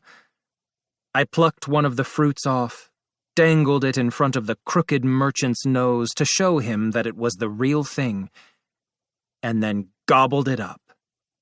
Oh my! For whatever reason, Sadina placed a hand on her cheek with a dreamy look in her eyes. Do you still not believe me? I can't... Ugh. The crooked merchant hung his head in despair and flopped down onto the floor. Apparently, eating Rukalu fruit as if it were nothing had become indisputable proof of identification as the Shield Hero. Then again, the method had still only really caught on in and around Melremark and among a select group of merchants. There would be people that hadn't heard the rumors, but this merchant didn't seem to be one of them. So there you are. You ready to give up now? Oh, and don't think that I've forgotten about your little stunt with the forced exhibition match either. What do you want from me? Let's see. There may still be Luralona villagers out there, so you'll notify me if you happen to come across any authentic ones. Whether it's installments or whatever, I'll pay for them. That said, I expect you to hurry up and crush this bubble and get the prices back to where they should be. It was almost certain that this crook had exploited Sadina's request and intentionally pushed the prices of the village slaves up. In that case, if we took care of the ringleader, then the skyrocketing prices should settle back down too. The phenomenon may have already gained some momentum of its own, but we had an all-star cast of underground merchants right here. Surely it wasn't something they couldn't handle. For example, you could use what happened here to go spread rumors about the shield hero sending assassins after people with Luralona slaves. There were plenty of witnesses. I was sure the rumors would spread like wildfire. If you surrender and play nicely like those two merchants over there, you won't regret it. So what do you say? Fine. I surrender. And so, finally, the curtain fell on the underground Colosseum incident. Of course, it goes without saying that the following day's fight was essentially a throwaway match, and we ended it as soon as it started. Epilogue. Come on. There was a total of 15 slaves that Sadina had been harboring. It was questionable whether we would have been able to buy that many with the prize money from the Colosseum. The Luralona slave that Raftalia had spotted at the slave auction turned out to be among them too, by the way. The way they told it, Sadina had been sending one of the Luralona slaves to the auctions with the merchant to buy up the other villagers. You would have to be confident about being able to identify them for that plan to work, of course. Sadina broke off her contract, too, and was happy to be free once again. All right, then. Did you finish talking to them, Raftalia? Yes, they all believed me. I also told them about your territory and how we're right in the middle of rebuilding the village there. Good, good. I guess all that's left is asking whether they want to become my slaves or not. About that, would you mind waiting until we take them back to the village for that? I guess she figured that Keel and the other slaves would serve as an example, and seeing them would make the new slaves decide they wanted to become stronger of their own accord. Raftalia was pretty clever after all. That's fine. All right, then. Just ask them to join our party for now. I'll send them back to the village with my portal skill as it refreshes. Under the guidance of Sadina and Raftalia, the 15 slaves spent their time enjoying each other's company as I went about returning them to their home village with my portal skill. Experiencing the portal for the first time was quite a shock, but that soon wore off. How about we head back for now, too? I'm exhausted, to tell the truth. Agreed. We used the portal to return to the village, and when we got back, all the original villagers, including Sadina, seemed to be busy rekindling old friendships. Philo had gone to the neighboring town to tell Melty all about our heroic exploits in Zeltobel. I just hoped she didn't go blabbering about things best left unsaid. So, Little Rock, I guess your real name is Little Naofumi then. I see you're sticking with the little. Like always, Sadina was overly familiar with me and talked to me like I was a child. So, Little Naofumi, tell me, how far have you gone with Little Raftalia? Gone? Sadina? What was gone supposed to mean there? Raftalia didn't like obscene jokes or topics related to that kind of stuff, and I was sure Sadina knew that too since they were so close. In that case, she must have been asking how far away from here we had traveled. We went all the way to another world on the other side of the dimensional rifts. That katana that Raftalia has is one of that world's... I guess it would be like one of the 7-star heroes' weapons in this world. Oh my! Sadina looked hard at Raftalia. What? Is that true? Have you really only gone that far with Little Naofumi? Yes. What's going on here, Bubba Shield? Keel called out to me. She was in a happy mood after being reunited with her fellow villagers. It's nothing, Keel. Oh, really? Just tales of Raftalia's heroic exploits is all. Yes, your interpretation is just fine, Mr. Naofumi. Huh? What was up with that wording? That almost made it sound like my first guess had been the correct. Well, in that case, you won't mind if I take little Naofumi for myself then? Right, little Raftalia? What are you saying? What the hell, woman? I'm totally serious about making little Naofumi mine, you know? Sadina replied slowly, in a flirtatious manner, and then hooked her arm around mine. Stop that! I wanted to throw up. I tried to pull my arm away from her, but it felt useless as she just kept trying to hook her arm back around mine over and over. Damn it, this woman was persistent. Don't you want a girl like me to tend to your every need? Sadina, are you being serious? I sure am, Sadina responded, without hesitation. Damn it. Huh? You mean you like Bubba? You're not the only one. Everyone in the village loves Bubba, you know. I'm a tyrannical money grubber. I'm not interested in making friends, and I'm not anybody's Bubba. Could you have come up with a line any less convincing? What was that, Keel? I knew it. This kid was slow in the head. Sadina was just making brazen sexual advances at me because she knew I hated that kind of thing. You could tell by the way that she was acting that she was just trying to mess with me. This was the same woman that put my hand on her chest and said, "Boobies." Taking her seriously would only wear you out. Raftalia was the really serious type, and she tended to especially dislike that kind of talk. Right? Okay then, little Keel, how about you and I go after little Naofumi together? I'm going to make little Naofumi my hubby. Like hell you will, you spaz. Raftalia's face was growing paler by the moment. She looked my way. Mr. Naofumi, did you and Sadina happen to have a drinking contest? Drinking contest? The first time we met, she had been drinking like a fish, and she still made me drink with her. We drank the next time we met too, but she never drank enough to get drunk. Oh, come on, you. For all intents and purposes, you stood up to me, and you won. Raftalia threw her head backward and covered her face with her hands, as if she had been completely horrified. What was going on?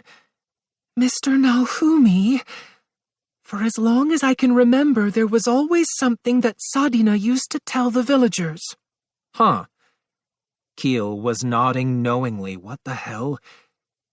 She would say, "My lifelong partner will be someone that can hold their liquor better than me. If I ever find someone like that, there's no way I'm going to let him get away. You've all been warned." No one else in the village could drink like Sadina. There was even a rumor that she won a territory drinking contest and then went drinking after. Oh, really?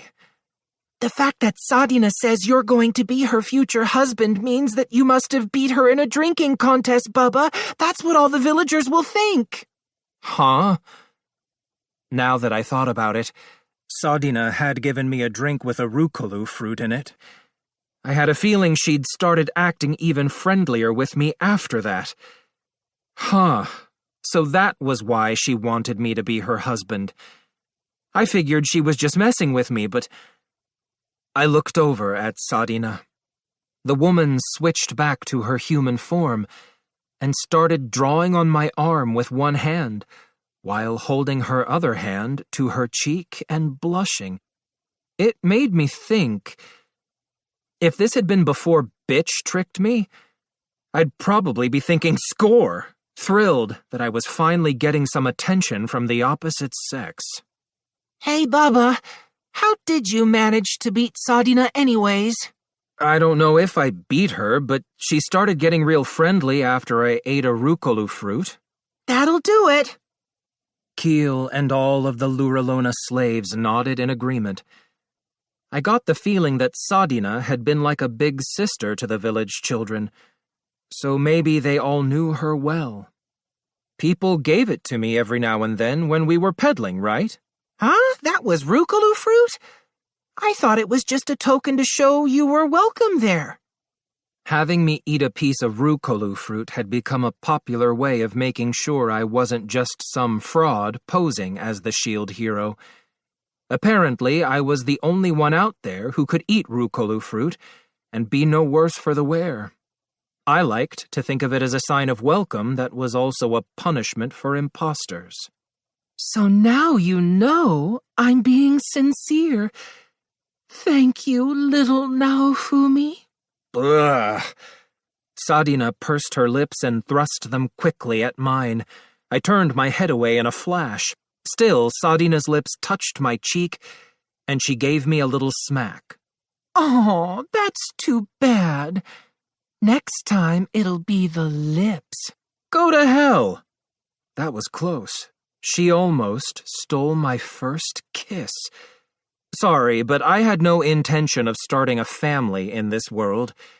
As soon as this world became peaceful, I'd be returning to Japan without hesitation after all. Was it just me, or had the air grown really tense? Raftalia was glaring at me and Sadina with a really aggravated look on her face.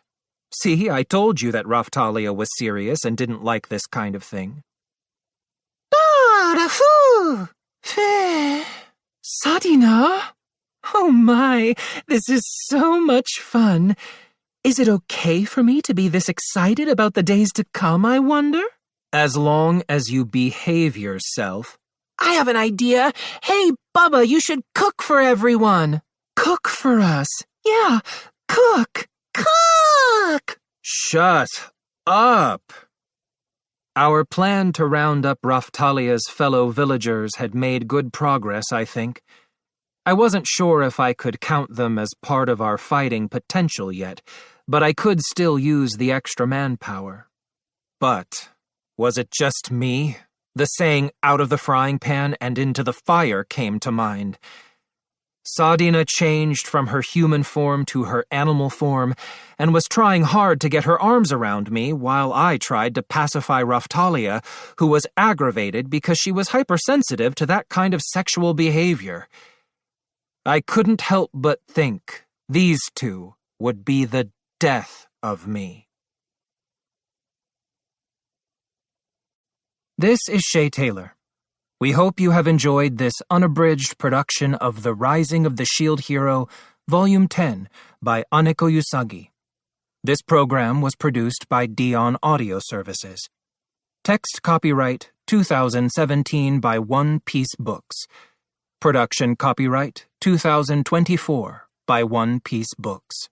Original Japanese title, Tate no Yusha no Nariagari, Volume 10. First published in Japan in 2015 by Kadokawa Corporation, Tokyo. English translation rights arranged with Kadokawa Corporation, Tokyo. All rights reserved. Thank you for listening.